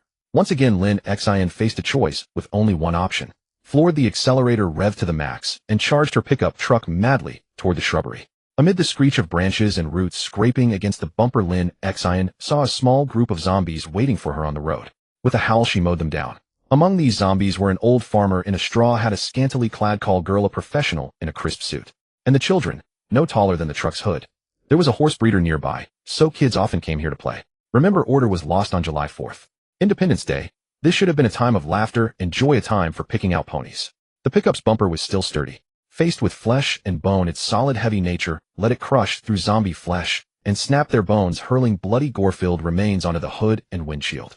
Some debris even flew through the window, hitting Lin Xin's face and hair. After mowing down 7 or 8 zombies in a row, her speed visibly slowed. She wiped the blood clots from her face and stuck her head out. The windshield, smeared with flesh and blood, was being cleaned by the wiper fluid, but for a while she couldn't see a thing through it. But before Lin Xin could even figure out which direction she was heading, something yanked her hard by the back of the collar. Half a zombie was wedged between the truck bed's generator and the cab. Judging by the tiny tube top it wore, its twisted, livid face, and its hairstyle, it had once been a pretty slender woman. But now she just had her mouth wide open, using her long-nailed hands to claw desperately at Lin Xin's neck and tear at her collar. Lin Xin's glasses were ripped off, her neck was scratched by sharp nails, her collar was in disarray, and not a single button on her shirt remained intact. She was forced to fend off the lattice affections with one hand while struggling to keep the car moving forward with the other. In the chaos, Lin Xin crossed the road, plowed through a low post handrail fence, and charged straight toward a stable. Thud! The bumper that had seemed so sturdy against flesh now revealed its fragile truth. It crumpled, entirely wedged into the radiator. The hood popped up, blocking half her view, and the freshly cleaned windshield became all but useless again. The half-zombie in the tube top was flung far away, tumbling headfirst into a hay bale, leaving only a bloody spine sticking out. Lin Xin, meanwhile, slammed into the airbag, blood seeping from her ears. But Lin Xin didn't lose consciousness. Dizzy, she climbed back up. Fortunately, this was a Ford, To boost their competitiveness, they had made airbags standard equipment for the first time in automotive history. This very vehicle was among the first to come with standard airbags. Before that, only luxury cars had them. Despite the impact the engine hadn't stalled, Lin Xin shook her head. She couldn't hear anything anymore, and everything around her was spinning. Oddly though, she tasted something sweet. Stumbling out of the car, she leaned against the door and vomited everything she'd eaten that day. Only after throwing up yellow ball did she finally feel somewhat better.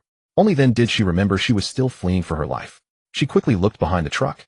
Runner hordes. Runner hordes. Still runner hordes. Vast masses of runners clogged the pasture and the farmer's horse ranch, a number that would drive any survivor to despair.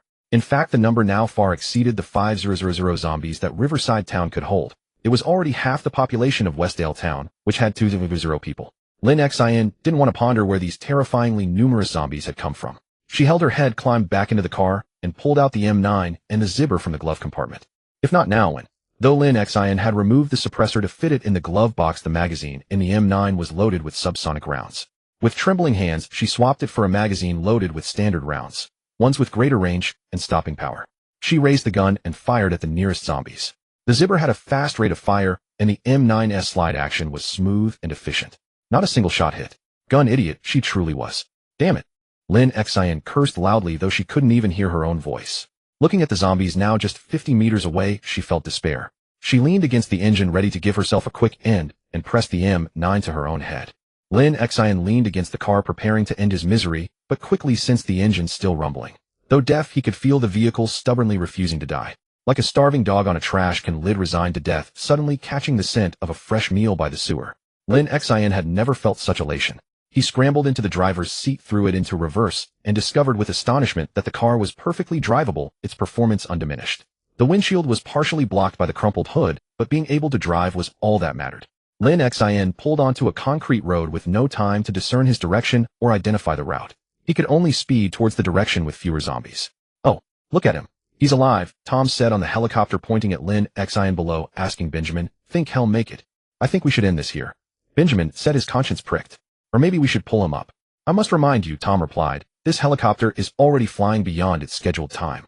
Adding another person, and we might not even reach Fort Knox to the west." Cartman in the pilot's seat heard Benjamin's words clearly through the flight headset. He had no intention of rescuing anyone from a quarantine zone. In the back, Tom made no move, and though Benjamin remained silent, he was visibly reluctant to keep following the poor soul. "That's enough. Let's go," Benjamin pleaded with Tom. Tom looked at him. "Do we have any tape left?" "About half a reel," Benjamin said in the camera. "Then let's use it all up, okay?" Tom said, half to reassure his cameraman, half to convince himself. "You've seen everything that happened here. You believe Jay, and now I believe Jay too. But many people outside still don't. The Soviets lost completely, they just broke apart." Tom paused as if organizing his thoughts. "Our government is the most powerful force in the world right now, Ben. But we've just proven that this most powerful government is lying, deceiving its people, and even fooling the entire world. We have to take the truth of what happened in this quarantine zone out there, tell people what really happened. Ben." Benjamin seemed swayed, offering no more arguments, merely adjusting his professional VHS camcorder. Lin Xin weaved through the ever-growing horde of zombies, cautiously peeking over the dashboard. The deformed hood obstructed most of his forward view, and he had lost his glasses. For some reason, Lin Xin's luck always seemed good on the surface, but was truly terrible underneath. Find a good gun, and he gets a bad trait. Find a good car, and a relentless helicopter hounds him. His head spun, nausea crept in, and he could hear nothing. Lin Xin felt like he was dying. This remarkably sturdy pickup truck was still running well. The deformed bumper and completely caved-in radiator miraculously didn't leak or fall apart. This allowed Lin Xin to continue driving through the zombies, dodging bushes and trees, getting further away on an unfamiliar concrete road. The helicopter followed closely, trying to capture his final moments or some other sensational footage. Lin Xin's head began to ache, not just from dizziness. He could now faintly hear something, but it was just a cacophony resembling a mad woman's wails, making him want to sleep. Lin Xin felt himself sweating, and the car was slowing down. He wiped the sweat from his neck and felt a sticky texture. Bringing his hand to his eyes, he saw it was crimson red. He touched his neck in confusion, discovering the half-bodied female zombie had scratched it. The bleeding wasn't heavy, maybe just broken skin. Right? Lin Xin had to rummage through the glove box for the pre-prepared medicated bandages, slapping one onto his neck. As an elite doctor, it was common sense to have convenient, effective medical supplies ready. Lin Xin also found an epinephrine auto-injector in the glove box. It was a rare item for civilians, only accessible to someone like the Air Force officer's family for severe allergic reactions. It had clips and dials to adjust the dosage for a single injection based on the patient's symptoms. It was a power-free vacuum injector holding 22 doses with a maximum single injection of 3 doses. Exceeding 3 doses was lethal. Lin Xin was extremely drowsy, unaware of how long he had been bleeding. Without adjusting, he pressed it against his stomach twice. It should have been painful, but he felt nothing. If he hadn't seen the ultra-thin long needle retract, he would have doubted had injected himself at all. His vision was blurry, now concussion, blood loss, impact, bruises, and no glasses. Though his prescription was mild, it still affected his long-distance sight. He didn't know where he was heading, only that he seemed to be on a wide asphalt road. It didn't look like the Knox Ring Road, but it was a high-standard two-lane highway. The adrenaline was kicking in. His vision cleared, and at least his hands on the wheel stopped shaking. He couldn't tell if the lack of trembling was from blood loss or the adrenaline restoring his calm. Lin Xin felt his heart racing and a surge of intense hatred for the aircraft still hovering above him. He reached around, found the zipper, and felt its lightness, remembering he had emptied the magazine. He then reached for the M9, which had a few rounds left. Squinting, steadying the wheel, he stretched his arm out the window, aimed at the helicopter, and fired 3 shots. Bang, bang, bang. "Can you see what he's doing?" Tom said to Benjamin. "He seems to be bleeding. Can your camera catch that?" Benjamin's professional VHS camera was the latest Japanese model, equipped with a 16x optical zoom lens. Though the VHS format had low resolution, Benjamin could see clearly through the lens what Lin Xin was doing. "Shit, we've pissed him off. He's shooting at us," Benjamin yelled. A few gunshots rang out from below, but the M9's effective range was limited, and so was Lin Xin's aim. The bullets, rising 30 meters, were merely like knuckles tapping on a window. "Oh crap, he really is shooting at us," said Cartman the pilot. But Benjamin couldn't bear to film anymore. He said to Tom, "All right, that's enough. The tape's run out," gesturing to his camera to indicate the need to change the VHS. "Fine, let's go. That half-bodied lady is enough to shock the public's nerves," Tom said, seeming to want more. "What? Then why did we follow him for so long?" Benjamin asked, puzzled. Tom took off his headset, and then Benjamin's looking him in the eye. "Ben, do you think we'll get back safely?" Tom stared at Benjamin. "I know you think him cruel, but on our way here, did you see the fences and heavily armed soldiers outside Knox County?" Tom glanced back at Cartman, their pilot, who seemed to have a stuffy nose and was sniffing, then continued to Benjamin. "This man is pitiable, but I don't want the people outside the Knox blockade to be just as pitiable. They still insist that Knox County just had a chemical leak, tragic, but one of those unfortunate accidents." Tom sighed. "Ben, I know you're a good man, but I don't call myself one. If we run into soldiers when we land, I'll go talk to them. You need to get this tape out, understand?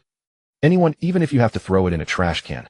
Tom finished his gaze, shifting to Lin Xin, who was still driving away in his battered car. Benjamin said nothing, silently dismantling the VHS tape, doing things that Tom, who knew nothing about videotapes, couldn't comprehend.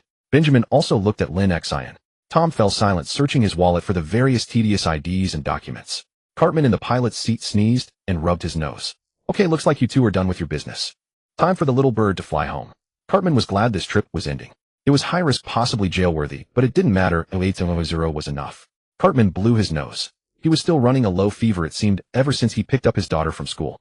Had been feeling as bad as his daughter since then. Damn flu. Damn Knox County chemical plant. The helicopter flew off clean and decisive. Lin Xin looked at his gun in confusion. Had his little pistol scared them off? But whatever the reason, the helicopter leaving was fantastic news. At least the zombies would stop converging on him. Lin Xin drove on a road with no signs, disoriented, unable to gauge his speed. Kept awake by adrenaline, he felt numb all over, a puppet-like unreality. He finally thought to look at the epinephrine injector, discovering the dose indicator showed 2 doses, meaning he had injected over 3 doses at once. An overdose of epinephrine, racing heart, numb nerves. No wonder he kept sweating. Ha ha ha. Lin Xin laughed from the driver's seat. What a drama. An epinephrine overdose could cause sudden death at any moment. Lin Xin lost control of his emotions. He felt he would die, but had no idea how or when. He had lost all sense of time, feeling as if he were falling into a dark abyss. He drove for what felt like an eternity, his eyelids growing heavier, but he refused to stop by the roadside and be devoured by zombies. After rounding a few bends, Lin Xin saw farmland and a few cottages, classic farmhouses, and a small lake, or rather a pond, surrounded by trees. Calling it a lake was a stretch. Lin Xin maneuvered the car into the woods, stopping by the lake. He needed a short nap, just a moment. He rolled up the window, collapsed onto his backpack in the passenger seat, and lost consciousness. His face was flushed, veins visibly pulsing. The wound on his neck seemed ready to split open, the dressing barely holding. Crimson blood seeped from its edges. Lin Xin slept in the woods by the small lake, far from towns and the zombie horde. There were some farms nearby. His frantic flight from the helicopter had significantly deviated him from his original plan of heading to the lakeside villa west of Shidian town. But this wasn't so bad, was it? At least there was a lake and farms. It was evening. Lin Xin had a bad day, a very bad day. Being chased by a helicopter for an hour would wear anyone down. The sun was setting, darkness creeping in. Lin Xin lay unconscious in the car, which was steadily leaking something. Drip, drip, drip. It had suffered a violent impact. A severed zombie shin was still wedged in the wheel hub. Summer nights in North America fell quickly. The sun and moon were efficient shift workers. As the sun dipped below the horizon, the moon immediately cast its glow upon the small woods and the lake's surface, creating a serene and beautiful scene. This was Faria Village, or Bean Villager. Faria Lake was the village's namesake, but the villagers preferred a simpler nickname. Doe, like the female deer, which sounded like doe bean. It was fitting too, as their main crops were potatoes and soybeans. Some Catholics had once settled by this lake, living off the land. They found the lake so beautiful that they named it Faria, after the priest in the Alexander Dumas novel. When promoting their village, the villagers would call it Faria Village and tell this story. However, given the widespread illiteracy of the time, one could reasonably suspect the name was actually Phallus, a common girl's name. This tiny village had few residents, almost all living in a community on the west side. Faria Lake was to the east, with the church right on its shore. It was said the villagers had donated to build a bigger church, mainly to attract tourists. It was a simple village with a police station, old Mark's gun shop, Dixie's agricultural supply store, a general store, a bar at the south end, and a gas station to the north. Small but more complete than Riverside Town. Ignoring the zombie factor, this place was actually more suitable for survival. However, despite its size, Faria Village had a surprisingly large population of 1,700. It was a lakeside farming village, isolated, surrounded by vast fields with a direct road connection. If you had the online map from Project Zomboid, you'd see this small village was encircled by the largest farmland area on the entire map. This farmland was roughly the size of half of Louisville. Lin Xin's car sat there silent. But by midnight, his complexion had improved significantly, and his breathing was becoming steady. Things were looking up. He wasn't going to die, that was the best news. When sunlight fell on his face, Lin Xin finally woke. His entire body ached. He quickly checked his surroundings, confirming no zombies near the car. He then forced himself to open his information panel. His basic info was exactly the same as before. However, severe pain, depression, anxiety, nausea, drowsiness.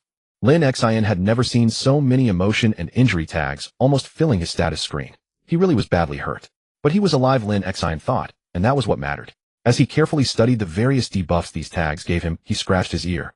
He picked off a large piece of dried blood scab, and realized he seemed to be deaf. He tried knocking on the window. Yep, definitely deaf. He couldn't hear a thing. Lin Xin wasn't sure if it was permanent, so he started scrutinizing his info page, finally finding a tag about his deafness among a sea of red status effects. Tympanic membrane injury. Deafness, you cannot hear any sounds until recovery. Relieved it wasn't permanent, Lin Xin read through all the tags, confirming his physical state was dire. His health was below 10, and he had a laceration on his neck. Since waking, Lin Xin felt pain everywhere. He began rummaging through his bag for painkillers. He also found some Readditoate food stored there, soda crackers, and a carton of milk, both nutrients he desperately needed. Lin Xin decided to treat his various injuries and mood tags right there in the car. He took painkillers, disinfected his scrapes and cuts with alcohol wipes before applying dressings, and took some antidepressants to keep his spirits from plummeting to suicidal levels. The hardest to deal with was the laceration on his neck. He pressed it, and blood seeped out. The soaked bandage showed the wound was still slowly bleeding. He needed to remove the soaked bandage, disinfect the wound as quickly as possible, and apply a clean, sterile dressing. He found some anti-infectives like amoxicillin. Though he had already taken antibiotics, the wound still risked infection if untreated. The bandages and disinfectant were ready. All he needed was the courage to rip it off. But the moment he ripped it off, Lin Xin knew he had made a mistake. A small fountain of blood sprayed out, even though he was quick and managed to apply the new dressing. The blood splattered across the dashboard, told the story. Lin Xin wasn't afraid of blood, but he simply had none to spare. His vision darkened, and he collapsed onto the backpack again. This time it wasn't a faint, but hypovolemic shock. "You're awake," came the standard London accent. "Mate," the speaker said, slurping some drink. The gurgling sound to Lin Xin was like tiny mosquitoes buzzing incessantly, very noisy. "You've been asleep for 2 days." Lin Xin opened his eyes, finding his vision entirely white and blurry, unable to see anything clearly. He tried to rub his eyes, but discovered his hands were tied. "Oh mate, it's not a kidnapping or anything." "Well, when we found you, The speaker was talkative, but Lin Xin couldn't hear him. So he couldn't catch the witty, slightly comical London accent. He was just panicked that his hands were bound.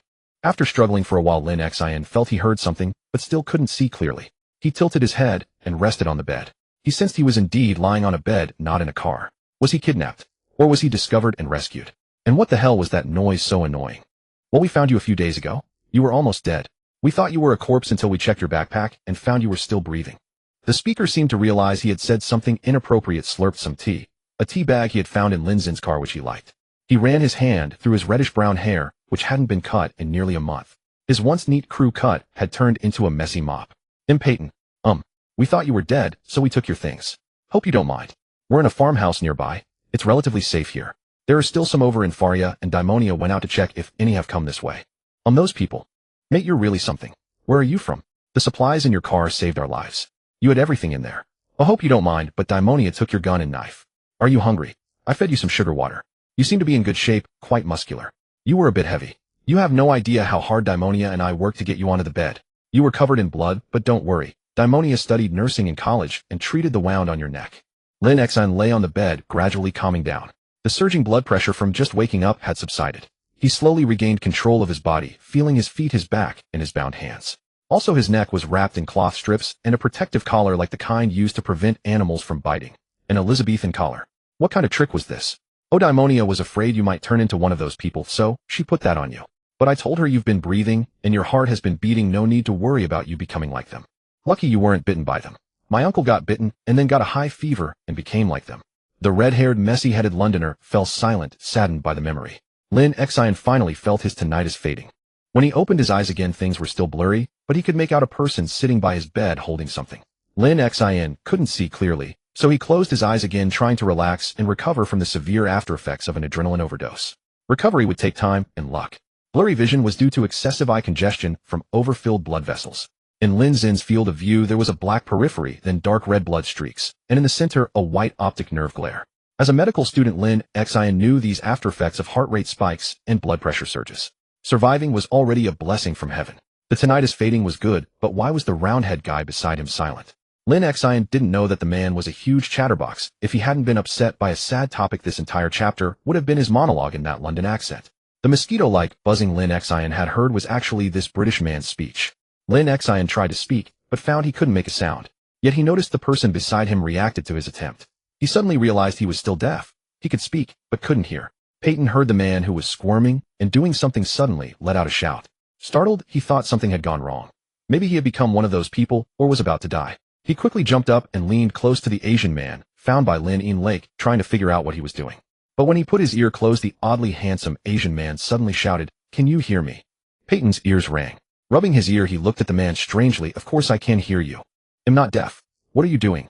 He was a bit annoyed at this strange man, though he thought it might just be due to his severe injuries. The man's car was inaccessible, covered in blood, which made Daimonia think he couldn't possibly survive. If Peyton hadn't stopped her, she would have chopped him up like a zombie. Back then, his sister and his uncle had come here to travel and happened to encounter the Independence Day celebration. They were staying at a BB in this small village, planning to join the festivities when the Independence Day riots broke out. The scene was insane, and it seemed to be related to some infectious disease that caused these crazy people. His uncle was bitten by them, returned to the BB with a fever, and within a day became like them, even trying to attack. Forced to flee, he and his sister abandoned their uncle and ran out of the village, settling in this farmhouse. The owner seemed to have gone on a long trip, not returning for a long time. They dared not go to the village either, as those people would chase them from a distance, and were hard to shake off. Until a week ago, when they ran out of food, they had to risk going out to scavenge. They happened to find a car parked by Lin Xin Lake, Lin Xin's car. Thus Lin Xin ended up in this farmhouse. His car had plenty of supplies along with a lot of useless books and tapes, and interestingly many building materials. Peyton didn't know what this Asian man did or why he was here, but seeing his professional gear, he instinctively felt that if they could save him, he would be a great help. Daimonia had thought the man was dead. "I can't see clearly. Did you just agree? Can you hear me?" Lin Xin started speaking, but because he couldn't hear, his voice came out awkward and very loud. He saw the figure nod. "Good. I'm deaf now and my vision is impaired. I can only see a blurry figure. Listen, I'm not a zombie. Can you bring me some things?" The figure paused for a moment, then nodded again. "Good. You found my car right." The figure nodded. "Is my backpack here too?" The figure left and came back with a large bundle, which should be his backpack. "There are some medicines inside. There's a bottle of calcium magnesium tablets. Can you pick out the nifedipine? Bring that to me too. And if you can identify cefepime, bring that as well. I think my wound is infected. There might be something left inside. Also, can you untie me? It's been a long time and I don't think I'll turn into a zombie." The figure looked dazed, either because of the flood of medical terms or because he had never heard the word zombie. "What's a zombie?" Peyton muttered to himself. He hesitated for a moment, then rummaged through Lin Xin's backpack. The useful items had already been taken out: food, weapons, bullets, some bandages, and painkillers that Daimonia had taken. The rest were medicines, all labeled in Spanish, which Daimonia couldn't understand. Peyton searched hard and finally found the medicines Lin Xin had mentioned. Those were in English, so they were easier to identify. But actually, Peyton felt frustrated that he had been chatting with a deaf man for nearly half an hour, like talking on the phone, only to find out the other person had hung up half an hour ago. Very unsatisfying. Peyton followed Lin Xin's instructions, fed him the medicines, and untied his hands, restoring his freedom. Lin Xin moved his hands and took off the Elizabethan collar around his neck. It was purely a joke. To really prevent a zombie from biting, you'd need leather straps to tie the mouth completely. But since this person had saved him, he should be grateful. By touch, Lin Xin found that the bandage on his neck was decently done, but clearly the work of a novice. It wasn't sterile gauze and there was no dressing, but it was clean. He had used disinfectant on the wound temporarily, but there might still be some dirt inside causing a fever now. An early-stage infection that antibiotics would cure. Lin Xin squinted, massaged his eye sockets, and took a big gulp of hot tea handed to him by the figure. He felt much better, and his vision was gradually returning. The tea had too much sugar. It barely tasted like tea. While his vision was recovering, Lin Xin checked his info panel again. Traits and skills were the same as before, but reclusive had disappeared. Mood and injury tags had also mostly vanished, nausea and depression were gone. It seemed that upon encountering another friendly survivor, he had directly shed the reclusive debuff. Thanks for the hot tea, brother. Lin Xin drank the sugar-laden tea. The fact that they could boil water showed they were decent novice survivors. I need to rest a bit to recover my vision. After downing the whole cup of hot tea, Lin Xin felt that only now was he truly awake. Before he had merely been clinging to life. He dozed off for a while, until he felt a beam of light hit his face. He rolled his eyes and opened them. His first reaction was that his vision had returned. His second reaction was that this girl was really beautiful. Lin Xin saw a girl with fiery red hair tied in a neat ponytail. She had a delicate oval face, a cute little nose, small lips, and sapphire blue eyes. She looked about 16 or 17, wearing a cheerleader's uniform. At her waist hung his gun belt and a SW revolver, and on her back was his original small backpack with half of a Gerber knife handle sticking out. The girl stared at him as if she wanted to say something. Then from behind her a fluffy, messy head popped out. A man with a reddish-brown, disheveled bird's nest of hair. Paired with his round face, his head looked like a redand white Polish ball. But it was still discernible that the freckled man was actually quite good-looking, just not concerned with his appearance. A typical British youth. Lin Xin saw his lips move, but lip reading was impossible given the London accent with its heavy rhotic sounds. The girl turned back and said something to the boy, then they both stared at Lin Xin. Lin Xin couldn't hear them, only a buzzing like mosquitoes. His info panel still showed the hearing impaired injury tag, but vision impaired had disappeared. Only the nearsighted trait remained, but it was only a little over 200 degrees, which didn't matter. Lin Xin had been nearsighted anyway in the game. This trait was always taken for free trait points. In Project Zomboid, traits could be freely assigned. Taking debuff traits increased free points which could be used to buy positive buff traits. To enter the game, the player's character needed to have positive or 0 free trait points. And depending on the chosen profession, the initial trait points differed. For example, an unemployed person had 8 free points, while a veteran, due to the desensitized trait that prevented panic, had 8 free points. But in reality, veterans, despite having experienced level 6 gun skill and above average physique, often had negative conditions like injuries or PTSD. Logically, everyone should start at 0, but the game made this adjustment for balance. Lin Xin's gaze was always drawn to the girl. Having seen no one for nearly a month and suddenly seeing such a beautiful girl, it was hard to look away. The scene became awkward, the three of them staring at each other in silence. Until a beep beep beep wristwatch alarm sounded. The messy-haired boy rummaged through Lin Xin's backpack, found the watch Lin Xin had brought, fumbled with it for a while before canceling the alarm. Lin Xin didn't know what to say. Forgetting to cancel the alarm in a crisis was one thing, but shouldn't these people check the alarm when they first got the watch? Carrying a watch with an alarm was like carrying a timed bomb around. Lin Xin wanted to retract his earlier assessment of these two survivors' abilities. They were too green. What's a zombie? Is that how you pronounce it? What is it? The girl spoke, her voice delicate and pleasant. Judging by her skin tone and bone structure, she seemed to have some Asian ancestry. Her skin was very fair, not the pig-like white of pure Caucasians, but the delicate whiteness of Asian beauties. Her lips were full and tender, with a faint pink blush on her pale skin that was especially alluring. The girl had a great figure, well developed, and the cheerleader uniform accentuated it. Lin Xin stared for a long time before noticing her lips moving continuously, and she seemed a bit angry. Was she talking to me? Lin Xin snapped back to reality, realizing he had been staring at her. I can't hear. You'd better write it down, Lin Xin said loudly. My vision is back now. I can see. As he spoke, he gestured for the messy-haired boy to hand him the backpack. Lin Xin looked around and found himself lying on a double oak bed with a very comfortable mattress. He was in a ground-floor living room with a separate door secure enough. Through the open door, he could see the furniture outside. It was a very simple farmhouse-like building with stairs leading to the second floor. The two survivors seemed to live upstairs as there were no bedding for them down here. After finding a pen and notebook in the backpack, Lin Xin wrote down his Chinese name, Lin Xin, and showed it to them. Then he remembered he had a U.S. ID, a driver's license. He dug to the bottom of the backpack, found a wallet, and took out his driver's license and medical license, handing them over. They stared at the notebook for a while, exchanged glances, then looked at Lin Xin. Lin Xin wrote directly in the notebook, "You can write to me on this." After writing due to his PTSD from zombie hordes and helicopters, he carefully examined the house and found the windows were not boarded up. Worried, he wrote, "Are there zombie hordes near here?" He wrote zombies. The two exchanged another glance, circled the word zombies in the notebook, and put a question mark. Seeing Lin Xin's confusion, the messy-haired boy wrote directly, "What is a zombie?" Lin Xin. So this was the reason America and the world were destroyed. These people had never seen such things. Fort Knox is where the Federal Reserve stores its gold, though this was never depicted in the game. Zombies. You don't know what they are. They're the mad ones who bite. Lin Xin wrote frantically on the paper in disbelief. How have you two even managed to survive? They eat people. Those things, the ones out there, they're zombies. One bite and you're dead. Even a scratch can kill you. Lin Xin scribbled away for a long while muttering about zombies as he wrote. But when he saw the utterly bewildered looks on their faces, he felt a surge of exasperation. He stopped writing altogether and spoke directly to them.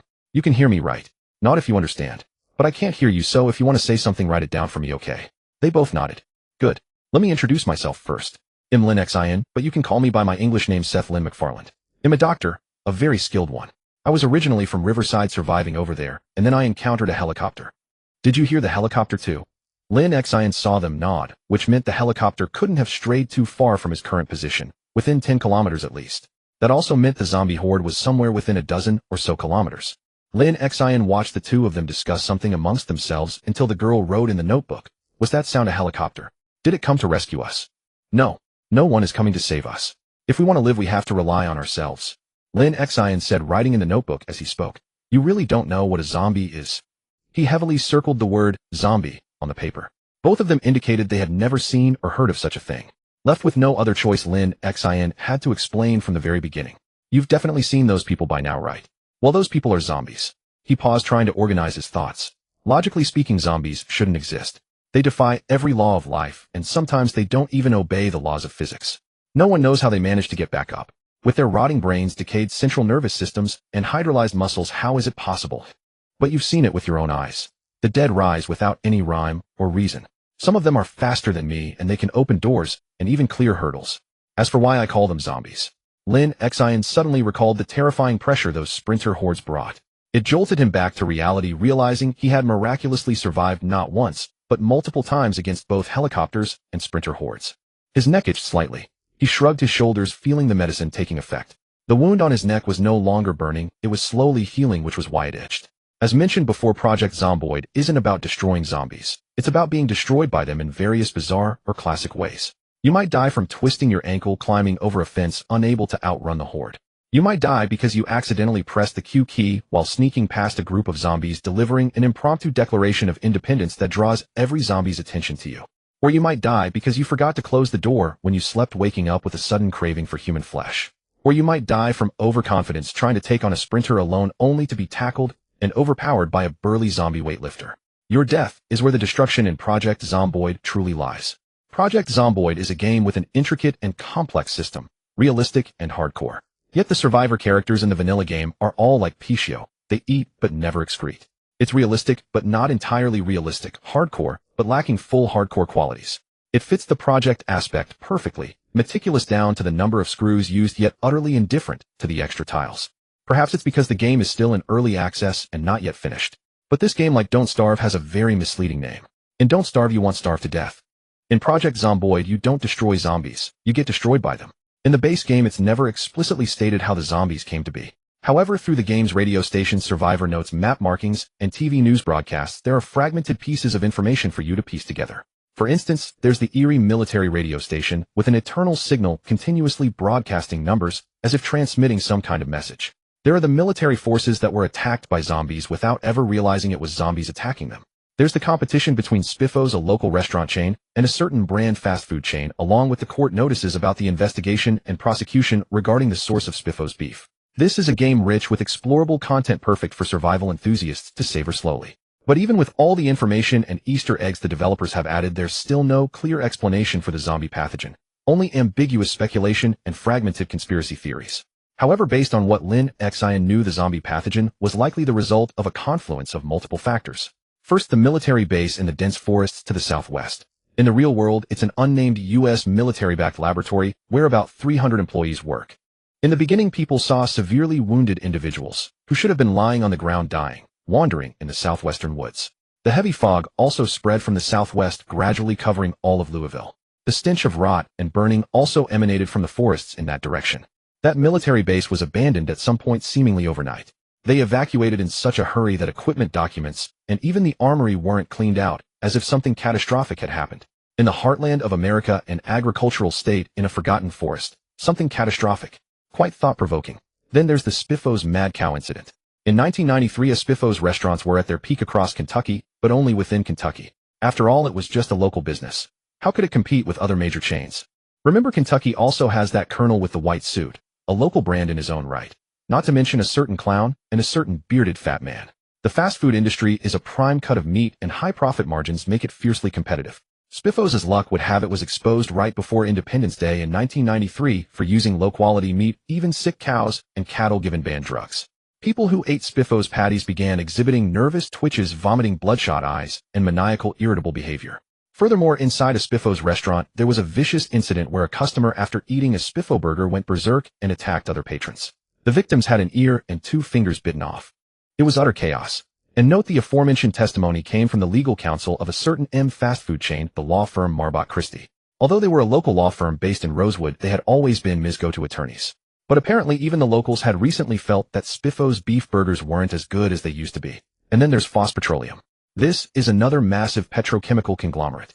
Their gas stations and chemical plants are scattered throughout all of Kentucky, relying on the aging American railway system for transport. Even highly hazardous materials like ethylene, xylene, or light oil are shipped on these decrepit, barely functional rail lines. The train cars at those stations are mostly Foss Petroleum's freight containers. They toss barreled raw materials or finished products into these tanker cars, which then rattle and bump their way through forests or residential areas to their destination with no safety measures whatsoever, except for the 2 employees on the train who double as both drivers and safety officers.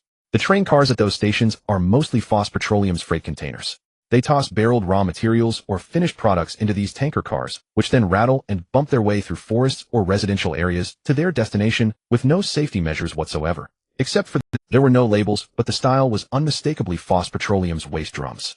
No one knows when these chemicals will finally blow up. Additionally, the Knox region actually experiences summer flu outbreaks every year. If you're not careful, or if you indulge in the cold too much, you'll catch it. July is the peak of flu transmission. Many people have symptoms like sneezing and fever. This might be why in the early stages people didn't even realize that something resembling a cold, but far more virulent, was spreading through communities, claiming the living to serve its purpose. Lin Xin thought about it carefully and realized that even he, someone who had once observed this game world from the omniscient perspective of a player, couldn't say with certainty how zombies actually came to be. So even with countless clues at his disposal, Lin Xin couldn't determine what exactly caused the zombie disease. He couldn't even say whether the zombie pathogen was a bacterium like in The Walking Dead, a virus like in Resident Evil, or the cordyceps fungus from The Last of Us.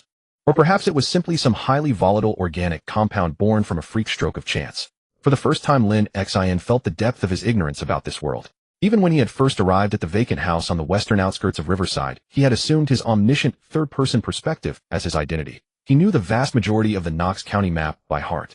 But even so, he was powerless against the game's deliberate ambiguities. The course of events wouldn't change because of him. Until the true nature of things was revealed, Lin Xin could only speculate. Timonia and Peyton were listening intently, but Lin Xin's narration suddenly came to an abrupt halt. It was as if this man who called himself Lin Xin, but whose driver's license read Seth, had suddenly thought of something. His eyes went vacant, his mind drifting far away. The 2 of them stared at him bewildered until Peyton, unable to bear the strange silence and awkward waiting, reached out and nudged Lin Xin, who was leaning against the window, lost in thought. Oh, sorry. Lin Xin snapped out of his reverie and apologized to them both. Peyton assumed this man like them had lost a loved one, which explained his strange behavior, so she got up to brew some tea. Lin Xin had brought a considerable amount of coffee and tea in his car, which he used to stay alert. Because based on his experience in the game during the early stages of establishing a foothold using coffee and tea to keep himself awake, and he had been certain that staying awake for several days would greatly improve search efficiency and increase the chances of survival for the survivors. But as it turned out, while they did provide a boost, could tea and coffee really keep you awake for days? There is no such miracle drug in this world, nor such a miraculous person. After enduring the first day, Lin Xin's body immediately gave out. So he stopped relying on coffee and tea to stay awake. They were useless. When it was time to rest he must. It was better to ensure sufficient sleep and devote the next day to intense supply scavenging with a sharper mind. Peyton wrote on the paper, "I'll go make tea," and left. Lin Xin watched the girl's incongruous outfit. The cheerleader uniform was convenient for movement, but why were gun straps hanging over the skirt? The little backpack was purple, clashing completely with the white short skirt, t-shirt, and sneakers. But there was a fierceness in the girl's eyes. Compared to that boy, she possessed the predatory intensity a survivor ought to have. Lin Xin looked at her and asked, "I didn't realize earlier. I still don't know your names." Her lips moved, but seeing Lin Xin did not respond, she slapped her forehead in frustration, grabbed the notebook, and wrote down their names. Demonia Stewart. Peyton Stewart. We came from a nearby resort. Our uncle brought us on vacation. Oh, we've been here for a month. Nice names. Now that we know each other, could you bring me my backpack? Demonia obediently picked up Lin Xin's backpack and handed it to him. These two survivors looked quite young. Lin Xin rummaged through the bag for medicine and odds and ends while talking incessantly, as if to make up for his long loneliness and anguish. What I know isn't necessarily the truth. I just happen to know some things, and based on that I make guesses and form my own opinions. As he spoke, Lin Xin racked his brain to distill his memories and experience. Zombies, that's what I call those people. Their behavior, they act like creatures with no intelligence, only instinct. They can hear, they can see, and they move towards sounds or light. But I'm not sure if they can smell. Demonia listened intently. As he spoke, Lin Xin pulled out some medications covered in dense Spanish labels. Oseltamivir, Ribavirin, Lopinavir, all sorts of... Demonia listened intently. As he spoke, Lin Xin pulled out some medications covered in dense Spanish labels. Oseltamivir, Ribavirin, Lopinavir, all sorts of antivirals, antibacterials, even cold medicine and non-steroidal anti-inflammatory drugs. Lin Xin couldn't be certain whether he had been infected with zombie toxins, and for the sake of his health it was best to do a cocktail therapy to rule out infection. He measured out the doses and grabbed a large handful of pills. So the only things we need to worry about are the zombies' hearing and vision. Lin Xin rummaged again and found the sterilized bandages he had prepared sealed in a pouch. Demonia watched Lin Xin's movements without blinking. She realized then that those packages were not clothes at all, but bandages this man had prepared already coated with powdered dressing. They're actually easy to deal with, especially the ones that can't run. I can see from your eyes that you've faced them before, haven't you? And you killed some of them. Demonia nodded. She had gone near the gas station, initially terrified, only to find that the zombies showed no reaction to her from dozens of meters away. So she hung back at the perimeter, picked her moments, and took down a few. Not many, but she had indeed killed.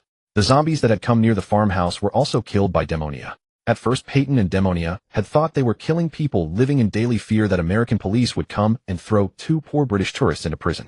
I don't know if you've ever encountered the running kind. Zombies aren't scary, but running zombies are absolutely terrifying. Never try to face more than 3 runners at once. Lin Xin had already pulled out suturing needles, medical thread, scissors, forceps, and other small tools needed for closing wounds. The wound on his neck had to be debrided. Who knew what that half-bodied escort had left in the laceration on his neck? Although infection had been suppressed, removing any foreign matter was even more critical. Lin Xin also took out his digital watch from the backpack. The time was 10:32 a.m. July 23, 1993. A full month had passed. 5 days had slipped by since he escaped the helicopter incident, punctuated by spells of unconsciousness and waking and unconsciousness. He had also slept heavily in this dwelling for a long stretch. His sense of time had completely dissolved, and now that it was restored it felt surreal. Lin Xin set the watch aside. He was about to perform surgery on himself, so wearing it wasn't suitable. Demonia kept watching his operations intently while listening to Lin Xin as an experienced survivor imparting knowledge about zombies. She had indeed seen those running zombies and had wisely left them alone. Now hearing Lin Xin describe how terrifying they were, she realized she had been only a step away from death. Killing a few earlier had made her overconfident. If not for the fact that the crowd of runners was simply too large, she might have charged in and gotten herself killed. While organizing the medical instruments, Lin Xin said, "Once a runner spots you, it charges straight at you. If your physical condition isn't up to par, don't fight it head-on. Find a fence or anything that can trip them. That's safer than trying to trip them yourself.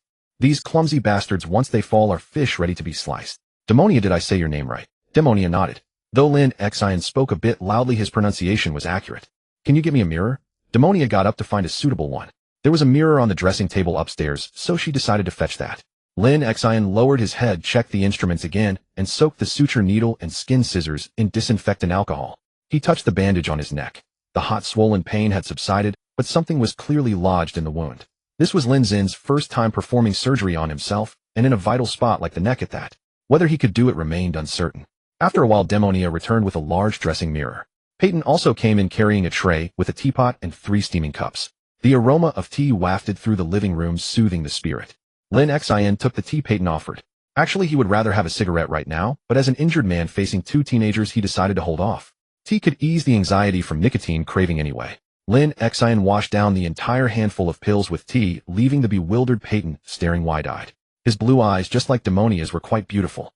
After swallowing the medicine, Lin Xin smiled at Demonia and said, "Sorry, I need you two to take care of me." Peyton quickly wrote on the paper, "We should be thanking you.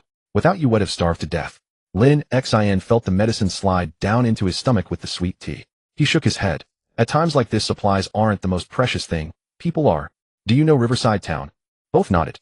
That town along the Ohio River was also a nice tourist spot. They had originally planned to go there, but their uncle didn't like it. He said there were some oddly dressed leftovers there and didn't want his nephew and niece to come into contact with those waste products that should be eliminated. Lawrence Stewart was their uncle, a very genial British businessman. He never married and had no children of his own, yet he treated his younger brothers and sister-in-law's children orphaned by a car crash as his own. R.I.P. Lawrence Stewart, who had become a zombie and served as background scenery. As far as I know, I'm the only survivor from Riverside Town. Lin Xin trailed off, recalling the Sipafu explosion, the helicopter, the residential area alarms. Even if there were others after such a chain of disasters, they would likely be dead. Now I don't know if there are even 100 living people left in all of Knox. Many people like you two have no experience and don't even know what they're facing. It's hard for them to survive. Forget it, let's not talk about that. We're still just familiar strangers for now. The road ahead is long. Hearing Lin Xin's words, Peyton grew anxious and wrote quickly on the paper. What do you mean the road ahead is long? Is no one coming to save us? What about the American military? Come save us. Lin Xin read the writing pad and said, if they were coming, would they have taken this long? Think about it. In all this time, have you seen any soldiers come to rescue you? Peyton slumped, tossed the writing pad aside, and sipped his tea. How do you know there won't be any rescue? Demonia showed no emotion as she calmly took the writing pad and wrote her question. Time will tell. If you can survive, that is. Lin Xin looked into Demonia's eyes. In truth, most survivors in Knox County shared the same mentality as these two. They all thought, how could this be? How come there's no rescue? But in reality, the outside world was about to fall too. When that happened, who would save whom remained uncertain. Lin Xin touched the bandage, ready to begin the suturing operation. He said to the two, can you help me? Hold these things for me. I'm going to perform a minor surgery on myself. Demonia swiftly took Peyton's tea away, shoved the dressing mirror into his hands, adjusted the angle, while Peyton looked utterly bewildered and commanded him not to move. Then she sat at the head of the bed, ready to hand Lin Xin his tools at a moment's notice. Lin Xin smiled and nodded at Demonia in gratitude, then began to unwrap the amateur bandage around. The technique of wrapping these bandages was already quite skilled. Not too tight to cause breathlessness, nor too loose to expose the wound. This was a hemorrhagic wound. Simply wrapping it with bandages could not stop the bleeding. Pressure had to be applied. Judging from the knots on the bandages and the reciprocal winding method, the person who handled this wound must have had basic first aid knowledge. The wrapping was a bit clumsy, though, the reciprocal winding nearly turning into a tangled mess. As Lin Xin carefully unwound the bandages, she tried to sound casual, saying to the two people, who among you bandaged this for me? Pretty professional, huh? Di Mingya nodded, indicating she had done it. Lin Xin looked at the young girl with newfound respect. It was rare for someone of that age to possess such specialized skills. Everyone knows that youth is a time of wildness, not only playful, but also mostly useless. During the new year, they are the ones everyone despises. Lying on the Kong, they take up space, and they are the most troublesome age group for school deans. How old are you? Lin Xin tried to untie the bandages, but finding them too long to undo, she picked up the sterilized scissors she had prepared and snipped at the edges, ready to forcibly remove them. Di Mingya held up 2 fingers, then 1. She pointed at Pei Dun, who was holding the mirror, and held up 2 fingers, then 3. So young looking. Their faces are so tender. Oh, over 20 already. I thought you were high school students. Lin Xin said with some surprise. The bandages around her neck were snipped off, revealing the wound's edge. Pei Dun looked at Lin Xin strangely, while Di Mingya watched expressionlessly as Lin Xin treated the wound. Lin Xin slowly peeled away the blood-soaked bandages from the scab over the wound like unraveling silk. The scab was already thick, with most of the bandage solidified inside it. The neck is a vital area, as everyone knows. There are numerous blood vessels in the neck, very close to the skin. If an artery were severed, given the current medical conditions, she would have no chance of survival. If it were a neck vein based on the venous distribution, the most likely damaged spot would be the submandibular vein or the external jugular vein. A ruptured blood vessel is not that big a deal. It just means death. Lin Xin carefully examined the wound's location and finally determined that the external jugular vein was damaged. The half-bodied female zombie with extremely long nails had scratched her neck, grazing the blood vessel. Although she had been unconscious for a while, she still remembered treating the neck wound in the car. A small fountain of blood, not insignificant, spurting and hissing, but from the height of that little fountain, it was definitely not an artery. And it could only be a small wound. By now the blood vessel had likely embolized and healed on its own, so the risk was low. Lin Xin used alcohol and saline to clean the scabs and dirt. She washed away the bloodstains on her neck, producing a large basin of dark, foul-smelling liquid. To make matters worse, the scent of tea and the volatile smell of alcohol mingled, making the room's odor even more unpleasant. Lin Xin touched the wound, which was extremely painful, as if something sharp was inside. Originally thinking it was just a small laceration, as she cleaned away the scabs, it became clear that this was a 6 centimeters long flesh tear. Lin Xin recalled her information panel. It had shown a laceration earlier, but now it seemed like a wound that needed stitching. She opened the panel and looked at her injury tag, shocked to find it had changed to laceration, deep wound. The question mark on the tag was particularly glaring. Damn it, are you asking me? Are you the information panel, or am I? Lin Xin pouted. This was not the first time she had noticed the panel changing with her subjective consciousness. Earlier she had found that her low mood affected the panel's changes, and she had thought it was related to the Evolving Traits sub-item of the More Traits module. The Evolving Traits attribute of More Traits provided more options for a player's traits. By attaching different Evolving Traits sub-items, players could choose certain traits to evolve. For example, Fearless is an 8-cost trait. After selecting it, the survivor's courage increases, and they want to experience strong debuffs like panic or nervousness when facing large hordes of zombies. In the original game, once selected, it remained permanent. If not selected, it could be trained by killing enough zombies. Evolving Traits applied this attribute to almost all traits. Quitting smoking was also a result of this module. In the original Puff of Smoke trait, it was permanent, impossible to quit.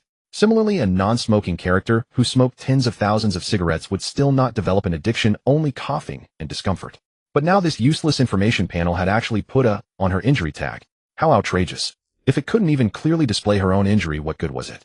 Lin Xin put the panel out of her mind and focused on treating the wound.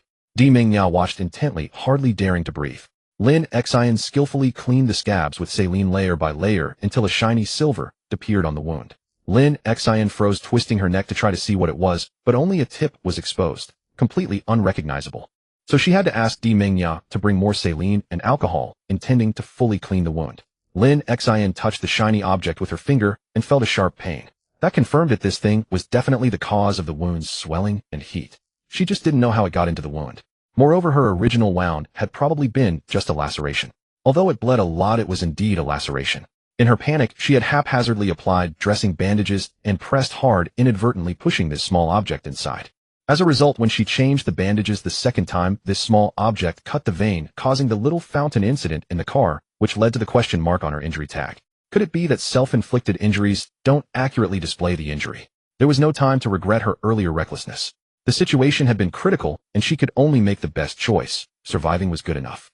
This small object seemed like some kind of jewelry. She didn't know if removing it would affect the blood vessel, but as she palpated, the danger of this small thing gradually decreased. The scab had pushed it out. Now it was probably just solidified in the blood. Thanks to Di Mingya's loose bandaging, the small object had been slowly pushed out during scab formation. If it had been her own tight bandaging, it would have been pressed deeper. Di Mingya returned with the saline and alcohol. Lin Xin used a dropper bottle to continuously rinse the wound until the shiny silver object revealed its full form and earring. Lin Xin carefully extracted it with tweezers. It was shiny, as if plated with a metal layer like nickel plate medical instruments.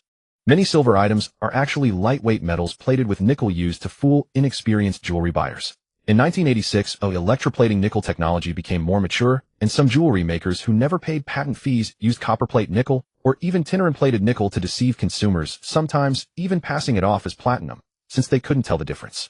Lin Xin looked at the small earring. It was quite long, inserted diagonally into the wound, rolling a large circle within her flesh, creating an entire laceration. Then it lay diagonally under the skin of her external jugular vein, with the round head of the earring exposed like a pin stuck in her neck. At that time, she had only felt the blood, panicked, and directly slapped a large layer of adhesive dressing bandage over it, applying pressure.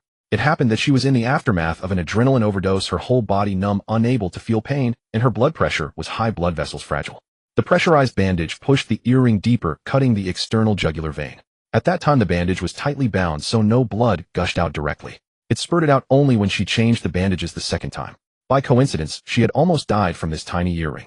But in fact, if it weren't for this tiny earring physically draining blood and lowering her blood pressure, she might have died from the sequelae of excessive adrenaline, dying of a hypertensive crisis in the car. Going through it slowly, Lin Xin realized that although she was constantly trapped in deathly situations, countless coincidences had saved her. Lin Xin's heart was a mix of emotions. Could she really be a composite of the Heaven's Scourge and the Heaven's Chosen? She looked again at her strange misfortune trait.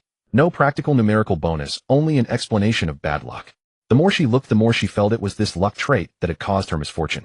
Metaphysics is something that exists if you believe it does, and doesn't if you don't. Lin Xin's experiences forced her to believe in metaphysics, though most people adopt the attitude of better to believe it exists than not. Lin Xin rinsed the wound a few more times, cleaning off all the scabs, and also washed out some clothing fibers and bits of flesh. She looked at the long, ugly wound on her neck in the mirror and sighed. It still needed stitching. This wound wouldn't heal in less than half a month. The muscles and nerves of the neck are very important. If the neck is injured, any slight exertion of the hand, shoulder, or elbow would affect the neck's flesh. She would probably have difficulty even lifting a knife to kill zombies. Moreover, a stitched wound is most afraid of strenuous activity. Swinging a weapon could easily cause the wound to burst open. Lin Xin picked up the suture needle and medical thread, ready to stitch herself up. Lin Xin stitched her own wound, threading the fine protein thread through the curved needle, using the traction forceps to pull the skin and flesh back together. The faint yet piercing sound of the needle piercing through skin echoed softly in the living room. Timonia slapped Peyton, who had let out a strange yelp.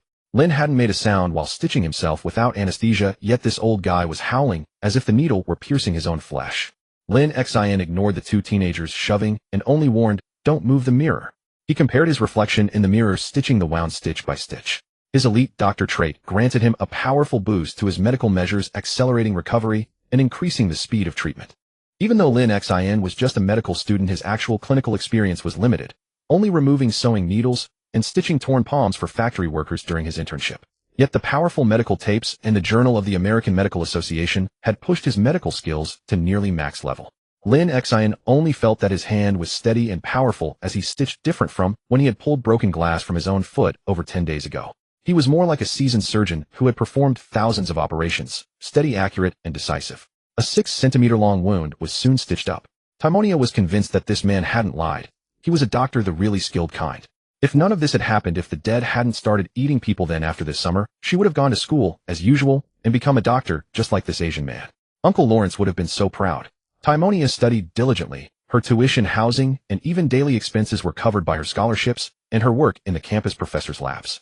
Lawrence was a businessman who was far from poor, but having such an ambitious niece, he naturally bragged about her everywhere. Timonia had always wanted to be a doctor. It was she and Peyton who had carried Lin Xin back to this farm on a makeshift stretcher. His Lin police pickup truck was already beyond repair, and for some reason it wouldn't start. Peyton said it was because the radiator was leaking and the engine had taken a hit. Unless they had the right tools to replace the bent starter motor and swap out the radiator, even if they got it running, they wouldn't get far. Anyway, Timonia couldn't understand half of what Peyton said. That mechanical stuff was his specialty, and as a medical student, she knew more about the human body. Lin Xin stared at the mirror, but operated with incredible speed. He used up a full spool of protein thread. The stitches were smooth and angle, and though the lines weren't perfectly neat, the skin and flesh were tightly drawn together, which would surely speed up the wound's recovery. When stitching, having neat sutures is useless. The key is how to use the fewest stitches to tightly bind all the skin and flesh together, maximizing the effect of the suturing without leaving multiple needle holes on the skin. Lin Xin finished the suturing, clamped the thread end with the traction forceps at the wound's tip, quickly looped a knot with the needle, and then thoroughly cleaned the skin with alcohol. The job was done. All that was left was to let time, ample nutrition, and rest do the healing. Lin Xin took a towel Timonia handed him and wiped the sweat from his forehead. He slowly applied the medicinal solution over the wound to prevent infection. Since it was a deep wound, Lin Xin didn't dare to bandage it hastily. He left it exposed, then lay back against the headboard to rest. Timonia took the basin filled with blood and filth outside to dispose of it.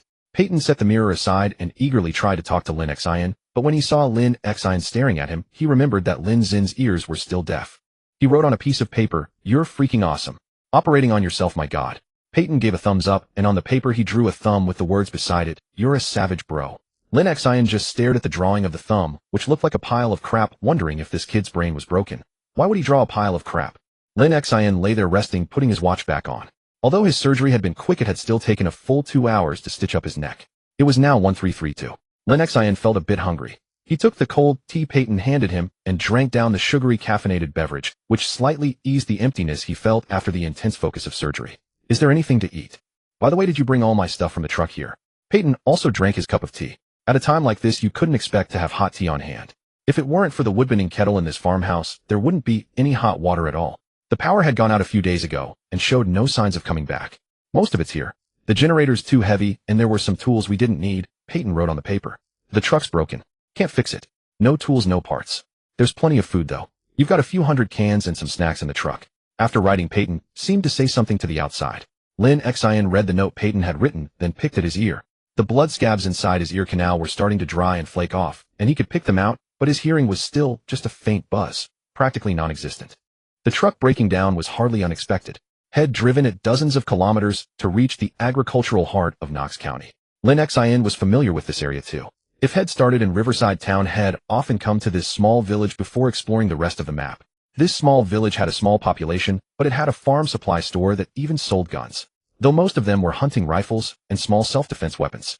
Additionally, the village had its own police station with a small armory.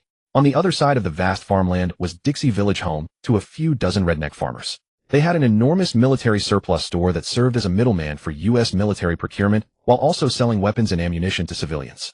Lin Xin wouldn't be able to wield a melee weapon against the zombies for a while, so he had to rely on ranged firearms. He mentally reviewed the supplies had brought, confirming they had enough for the three of them to eat well for half a month. Food wasn't an immediate concern. In Project Zomboid, food was never scarce. Even with a disabled start where you couldn't fight zombies heat-in, you could survive by foraging for natural food in the wild. Kentucky's red soil didn't just feed Americans, it nourished lush forests and wildlife. Lin Xin mentally calculated the nearby resources and planned his next moves. Ever since had arrived in Kentucky, had been making plans almost constantly, like some sort of Western strategy guru. Peyton sat for a while, got bored, and took his plate outside, leaving Lin Xin alone on the bed to plan. A moment later, Timonia walked in carrying a plate with some chickpeas and a few chunks of corned beef, all canned food. Seeing her, Lin Xin snapped back to reality, took the plate, and started eating without any pretense. Seeing that Lin Xin still had the strength to wolf down his food, Timonia felt relieved and walked out. Eating well was key to recovery. Food would never run out. The farm coop had massive reserves of agricultural tools, seeds, and fertilizer, and across this vast plain of farmland there were farmhouses and grain silos everywhere. As a major pillar of Kentucky's agricultural economy, potatoes, corn, and soybeans were produced in staggering quantities. Fortunately, these staple crops had remarkably long shelf lives. Potatoes stored in opaque burlap sacks and kept in a dry place could last up to a year. Corn and soybeans needed no further mention. They could last years without spoiling. Starving to death in Kentucky would be a joke. If you didn't believe it, just step outside and you'd find wild blackberries, pigweed roots, gooseberry bushes, and even delicious wild strawberries, mint patches, and wild leeks scattered everywhere. Kentucky's indigenous people subsisted on wild hickory nuts and wild rice, also known as wild rice. Kentucky was so bountiful that even in the wild you couldn't starve. Lin Xin lay on the bed, slowly recovering his strength.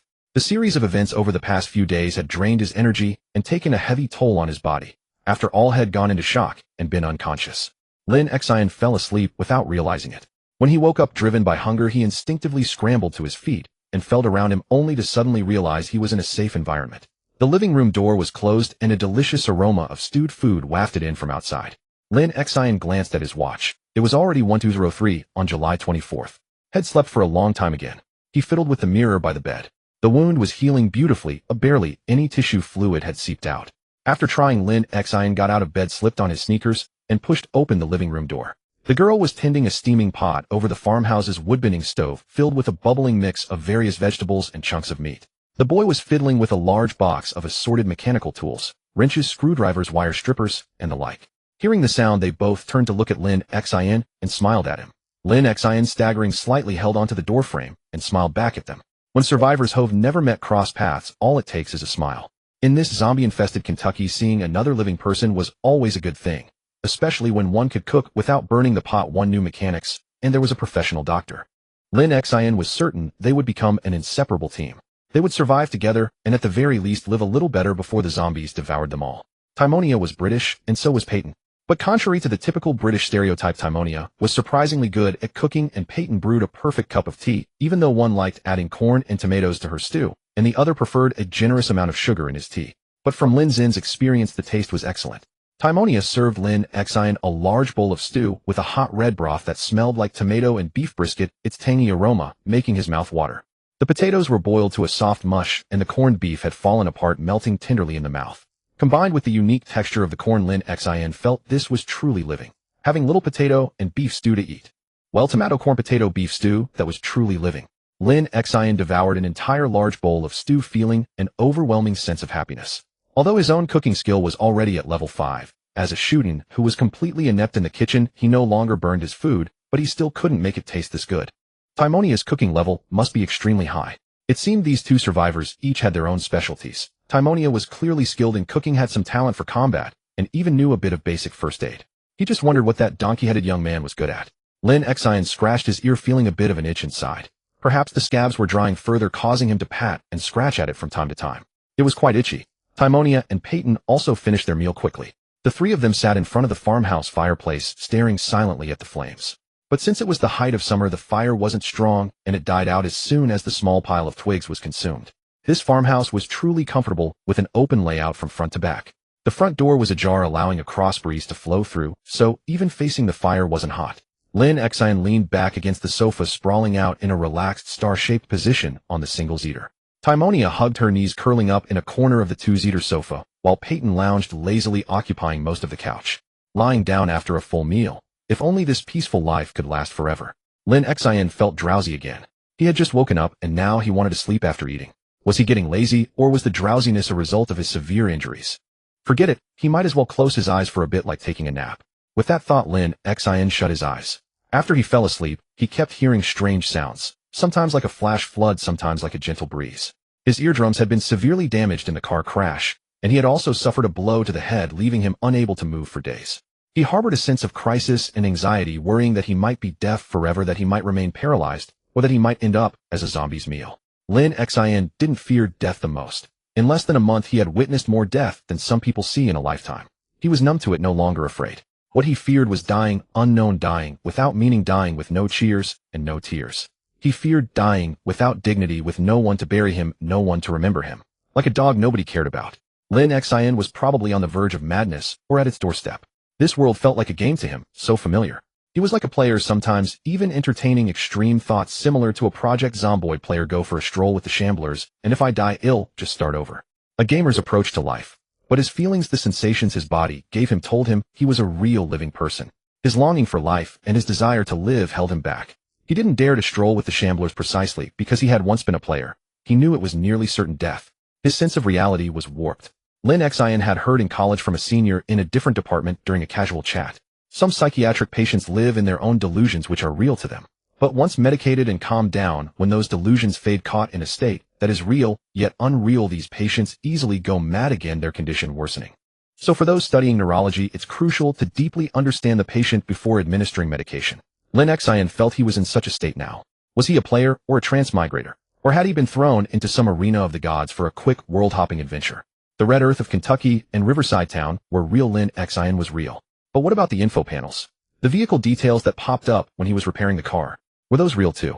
The info sheets, vehicle detail, skill lists, and the various mood and injury labels constantly provided him with all sorts of information about himself, yet these things even seemed to change with his own consciousness.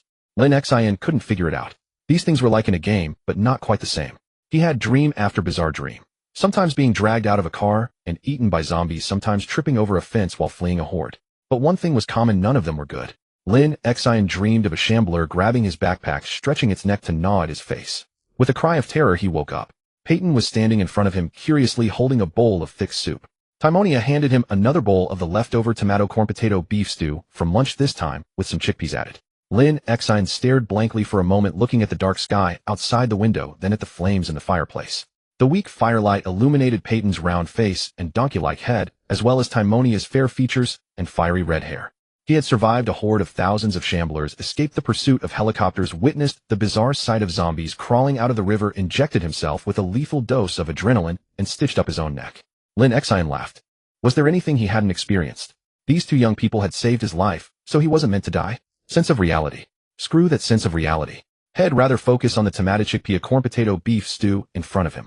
Lin Xin took the bowl of beef stew, which had already started to turn into a mush, and slurped it down noisily. Timonia and Peyton exchanged a puzzled glance. This guy was seriously injured, but after just a few days he could already get out of bed and eat this much. Still, whether his head was damaged was debatable, as he kept doing weird things. Whatever, let's eat first. Anything can wait until the sun comes up tomorrow. Kentucky was still under lockdown, with entry forbidden and exit allowed. The military had rapidly deployed barbed wire sandbags and even anti-tank obstacles around Knox County.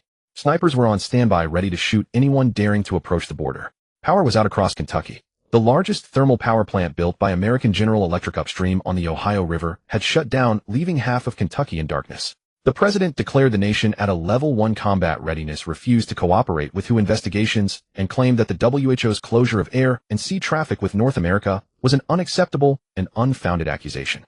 A man named Tom Larich, described as a dangerous Soviet restorationist, was killed in Leavenworth downstream on the Ohio River. His associates escaped capture in the Leavenworth woods, and an official warrant was issued for Benjamin Calvin.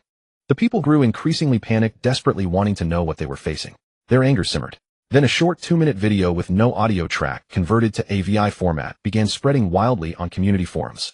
Some even copied it onto floppy disks or re-recorded it onto bootleg VHS tapes to distribute directly to people.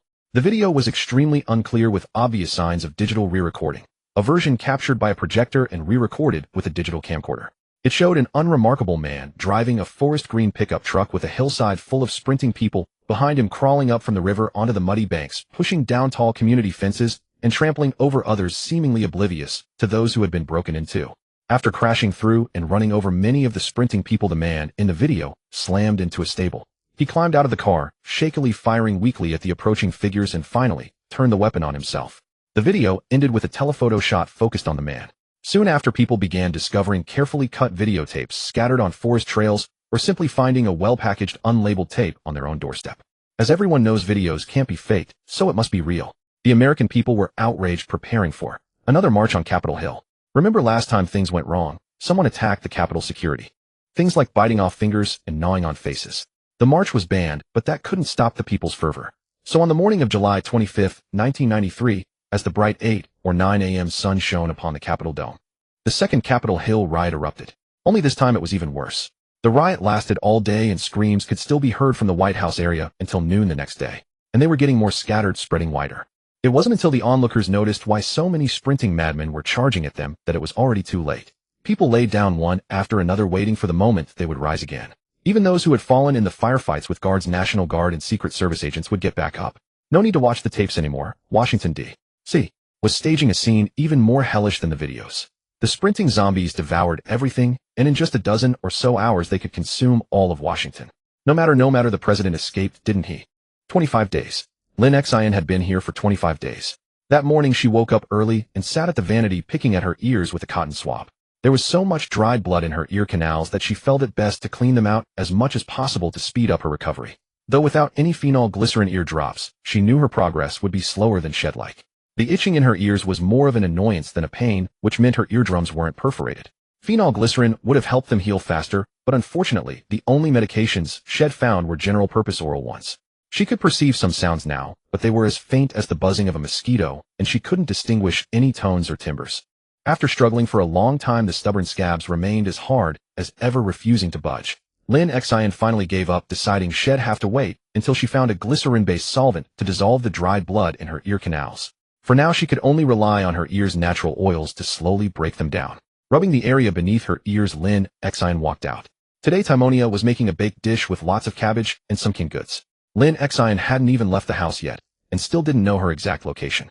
All she knew was what Peyton had told her. They were currently on the outskirts of Phalia village. Peyton was still organizing his tools, making a clattering racket.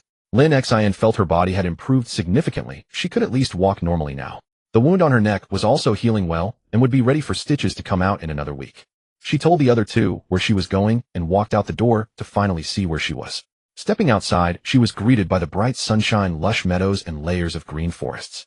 It was a standalone 2-story farmhouse. A large expanse of freshly turned red soil surrounded it, and on the other side a concrete road led straight to the farm. There was a small grove of trees over there, and she could also see a paved county road. Apart from sparse trees, the landscape was an endless sea of pasture with no landmarks in sight. But as she spun around, she spotted a village structure to the south-southeast, a church steeple. It was far away, and she squinted, shielding her eyes with her hand. She distinctly remembered that Phalia village had no tall buildings. In fact, there were very few buildings taller than 7 stories in all of Knox County. After all, it was 1993, and the game developers, for optimization and map cohesion, had omitted most of the high-rises around Louisville. Consequently, the rural church steeples, so common in Kentucky, were nowhere to be found on the game map. This farmstead even had a dedicated garage and tool shed with a livestock pen and a vegetable garden in the backyard. The pen, however, held only a water trough and a doghouse devoid of any animals or guard dogs. In the garden, a lone plastic scarecrow stood tall, not even wearing a stitch of clothing. A few untended cabbages stubbornly fought for survival in the soil. Timonia's cabbages must have come from there. He could see a path of trampled weeds leading into the plot, where an irregular hole had been dug to pull one out. It looked like Shed had to search as the trail meandered through the overgrowth like a blind cat stumbling upon a dead mouse. Lin Xin walked over to the grassy area and sat down, taking a deep breath of fresh air. Her farming skill was a flat 0, and she desperately needed to find farming book seeds, pesticides, and fertilizer. All of that stuff was sitting in the agricultural supply store back in Phalia Village, the same place that sold guns. Maybe she could score some bullets and firearms too. She had some ammunition in her car, but it wasn't nearly enough. Propping her cheek on her hand, Lin Xin basked in the Kentucky July sun, enjoying the gentle breeze. It was probably time to start seriously training her shooting skills. The area was indeed very safe.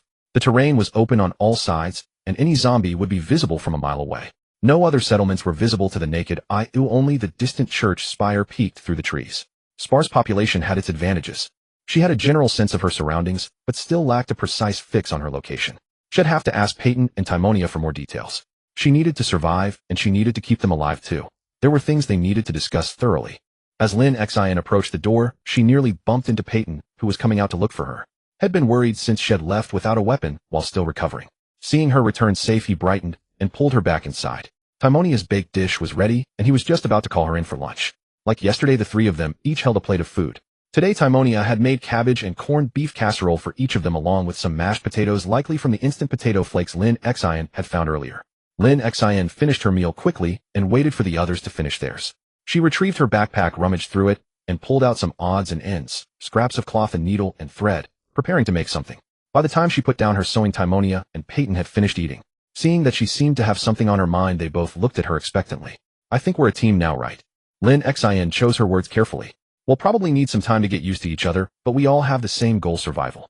And that means we need to work together, help each other out. A lone wolf can survive, but usually that lone wolf ends up like me, she said, gesturing to her wound. Timonia and Peyton nodded in agreement. What I want to talk about is them, the zombies. Lin Xin was about to explain zombie behavior and how to deal with them. Zombies act on instinct. There are walkers and runners. You've probably seen both. Timonia strongly agreed, writing on her notepad, before they move you can't tell which is which. Can you tell them apart? No, I can't either. Until a zombie moves, no one can say if it's a runner or a walker, Lin Xin admitted sheepishly. But from my experience, zombies that died recently or were in great physical shape are more likely to be runners. So if you see a zombie with clean clothes or a young guy in a school team jersey. Lin Xin recalled the zombie football player Shed encountered at the Riverside entertainment venue. That thing could run. It wasn't until Shed damaged its brain that it had slowed down to a shambling walk. She shared this insight with Timonia and Peyton. Their weak spot is their head, more specifically the brain. I don't know how they manage to control their rotting bodies with a rotting brain, but their only weakness is destroying it. Only a zombie whose head is completely destroyed won't get back up. I've seen zombies on the ground get up again. I don't know if you have. Timonia shook her head. Shed occasionally wandered the nearby area and had never encountered a zombie playing dead. Then you'd better be careful. A lot of those corpses are just zombies in a dormant state. If they're stimulated by sound or light, they'll get right back up and bite you. So the best way to deal with them is to smash their heads in or split them in half, Lin Xin reiterated. But all this talk is nothing compared to actually observing them. I've rested up enough over the past few days. Lin Xin looked at the two of them. I saw you guys loaded a lot of food supplies from the car, but you didn't grab the book's tools, or most importantly, the generator. I think if we could get that thing back here, we could get this house wired up for electricity again. She pointed to the light fixture above her head. The two exchanged a glance. Peyton wrote on his notepad, I get what you're saying, but are you sure you're up for it? Lin Xin rolled her neck, feeling the wound healing nicely. It's fine. Fighting them might be tough, but running away won't be a problem. Timonia snatched the notepad from Peyton and scribbled, Are you sure you don't want to rest a few more days? She added another line, There's no rush. We have plenty of food. Lin Xin shook her head. Better to plan ahead. The sooner the better. We never know whether the zombies or a crisis will come first, but we always have to be prepared, right? Lin Xin had already started packing her backpack. Timonia, seeing no way to change her mind, tidied up her own gear. After a moment's thought, she handed Lin Xin her Gerber knife. Lin Xin refused it. I'm not in any shape to use a weapon right now. They'll have to rely on you too if we run into any zombies. I have to come too. Peyton asked, pointing at himself in surprise upon hearing Lin Xin's words. Of course. You can't expect to never face a zombie face-to-face. There's a first time for everything. Lin Xin could see that Peyton was a quiet, good-natured kid. Unlike Timonia, who had already killed a zombie, Peyton hadn't. Don't worry. They'll tell you what to do. With what I know, we can lead those stupid wall-banging idiots around by the nose. Besides, we're just going to check out my car and grab some stuff. We might not even run into them. Lin Xin carefully tied the neck guard she had just sewn from a towel and an old shirt around her throat. It was mainly to keep blood or other grime from splashing onto her wound. All right, let's go. Let's see what's in the car. You two lead the way. With that, Lin Xin shouldered her backpack, tightened her belt, and walked out the door. Timonia tucked the Gerber knife back into her small pack and silently followed. Peyton, looking a bit nervous, rummaged through his toolbox, grabbed a heavy adjustable wrench, and hurried to catch up with Timonia. Outside, Timonia was pointing the way for Lin Xin. It was the forest to the north. There was a small, beautiful lake there. The locals had named it Shade Lake because it was nestled within a grove of trees. On any normal day, couples would often meet at Shade Lake to enjoy a moment of peace and romance away from the world. Lin Xin's car was parked not far from the lake's edge, shed driven straight through the trees from the county road. Under the morning sun, the three of them set out on their first low-risk team expedition, one grizzled veteran leading two wide-eyed rookies. Unlike the talkative Peyton, Timonia had always been a woman of few words. Peyton was an optimistic young man who had never liked being cooped up in school. The idea of staring at a teacher while looking down at his own toes was simply out of the question.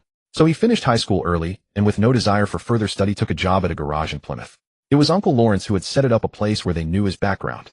His initial intention was merely to keep the restless boy occupied, but to everyone's surprise, Peyton displayed an astonishing talent at the garage.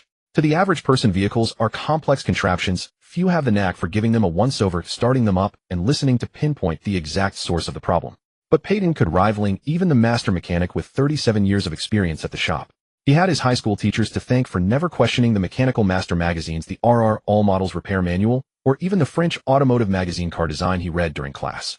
Peyton loved cars. He considered them humanity's greatest invention. What a brilliant idea, turning legs into spinning wheels. His passion for them had been lifelong. He could identify the make and model of almost any vehicle at a glance, and from there recall the size of its air filter, the type of oil filter, and its engine maintenance schedule. A prodigy of the repair shop, Timonia, however, was different. She was a quiet girl with a quarter of Chinese heritage, a Chinese grandfather, and a French grandmother. She and Peyton were half-siblings, which accounted for the subtle difference in their hair color. While there was undoubtedly an interesting story behind this, it didn't warrant a lengthy explanation. Suffice it to say, despite being only half-related, the siblings were very close. It was just that Timonia's personality was the polar opposite of Peyton's. They clashed, as one might say. Timonia was always a pragmatist, and sometimes her actions frightened Uncle Lawrence. For instance, during high school, with its clique's bullying and ostracism, her response was to bury herself in her studies. She stayed silent, and then at the graduation party, she broke the ribs of everyone who had bullied or spoken ill of her. She precisely broke 3 ribs on each, not even enough to be considered serious injury. She was fascinated by the mysteries of the human body and aspired to be a doctor, though neither Uncle Lawrence nor Peyton was sure if her goal was to heal or if she harbored some other more peculiar inclinations. Beneath the beautiful facade of this quiet girl lay a composure far beyond her years. No one knew what she was planning. She always possessed an intriguing air of mystery. After all, before she was Timonia Stewart, her name was Timonia Bourbons. If not for the car accident that had claimed the lives of the Stewart siblings' parents, the family might have remained a happy one. Uncle Lawrence was a kind and amiable man, though, except for the fact that he now ate people. Timonia and Peyton had locked Uncle Lawrence in a guest house in Phalia Village, hoping to keep him from eating anyone. Timonia knew the exact location of Lin Xin's car. She had been there many times. It was she who had found Lin Xin while wandering, taken some supplies, then fetched Peyton to help bring him back. Initially, she thought Lin Xin was a zombie, but Peyton insisted he was still alive, so they brought him in. She felt Lin Xin seemed out of place in this world, yet watching him hunch over and scan the woods around Linine Lake with such practiced ease, she sensed he was very adept at survival. Noticing Timonia's gaze, Lin Xin wondered if she needed something. Afraid of misjudging the volume of his voice, he resorted to gestures, asking her if there was a problem. Timonia gave no verbal reply, only pointing towards the spot where she remembered the vehicle was. Lin Xin drove the car over the bushes, forging a dirt track through the woods that stretched from the county road all the way to the lake's edge. It was visible from a distance. Following Timonia's direction, Lin Xin stepped onto the county road. It was deserted save for a few wrecked cars that had plowed into the roadside and been abandoned. Not a single zombie was in sight. It made sense. The area was teeming with wildlife and dense thickets which tended to lure zombies into the forest where they would get trapped. But the small grove by Linine River was not a concern. The trees were too sparse there, offering clear sightlines, unlike the dense, tangled natural forests in the southwest, where one could easily get lost. Lin Xin hadn't stretched his limbs in days, but his physical condition was still decent.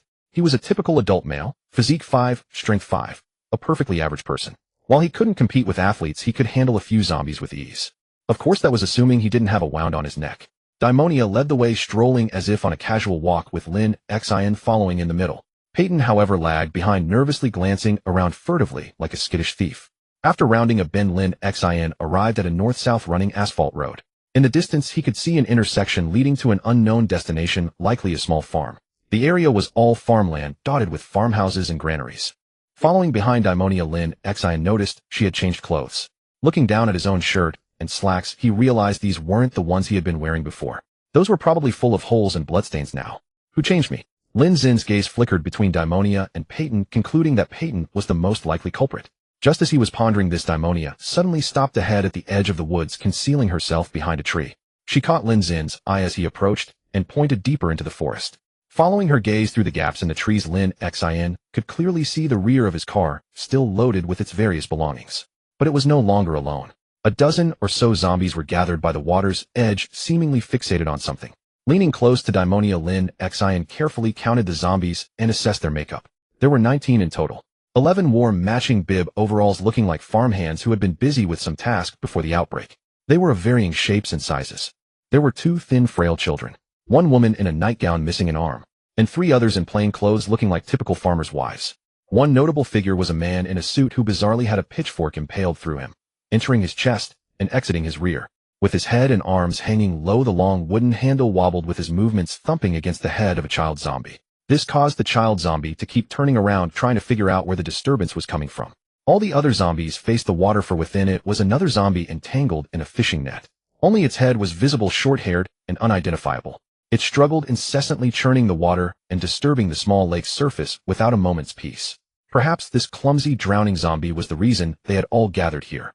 Aside from the mystery of the zombie plague's origin, Lin Xin had another puzzle on his mind. How did zombies recognize other zombies? Scent, form, or sound? There had to be some basis for it. Why didn't zombies eat each other? But it was clear that zombies were incredibly stupid. They couldn't even tell if a piece of fresh meat on the ground was their own arm or something else. Lin Xin had once seen a zombie eating its own arm simply because it was severed and only connected by a sliver of skin and flesh. This was proof enough that a zombie's self-awareness was virtually non-existent. Often zombies would also attract other zombies' attention. For instance, if a runner sprinted down the street, others noticing the movement would chase after it. But upon reaching their destination, they would refuse to eat the runner, instead converging with it and the other pursuers to form a horde. They relied on the more perceptive members among them to react to sounds and sights outside the group. Then, attracted by the commotion of another horde, they would merge, eventually forming massive swarms.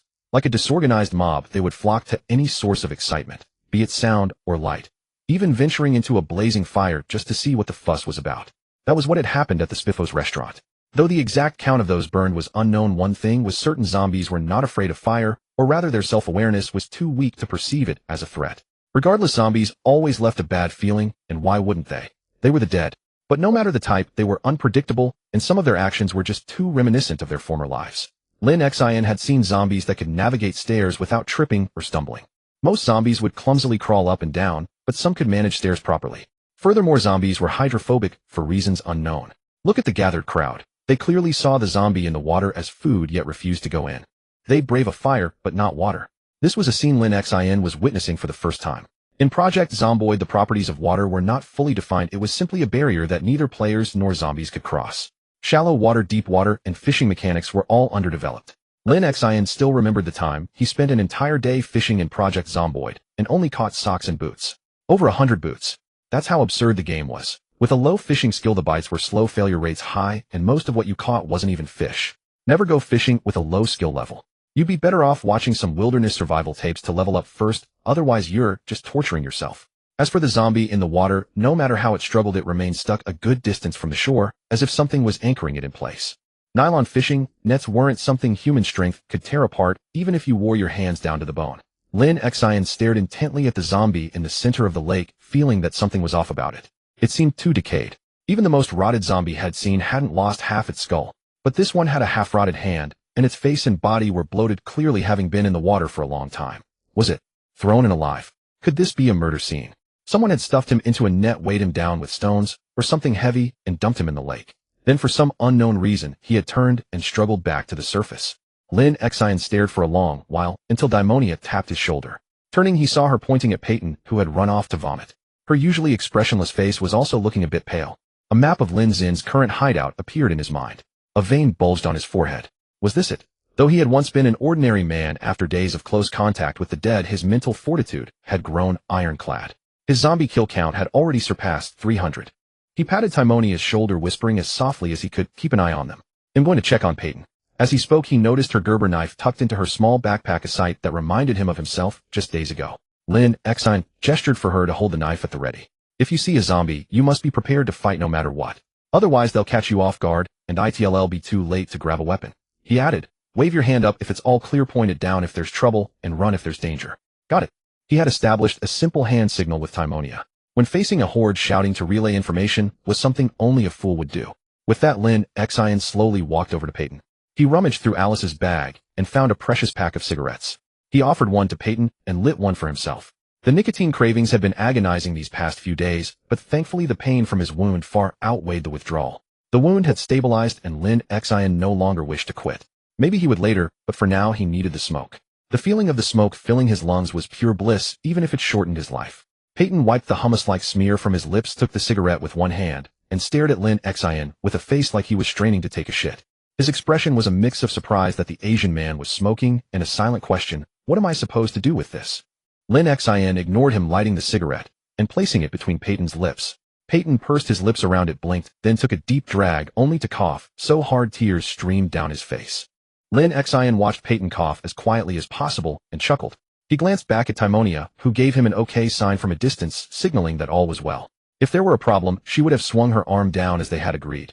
A simple and convenient signal. Satisfied, Lin Xin turned his attention back to Peyton, whose face was pale and lips still slick with stomach acid. This kid had a weaker stomach than his sister. He seemed quirky, but was a good kid at heart. Timonia too seemed like a quiet, obedient girl, though she had some nerve.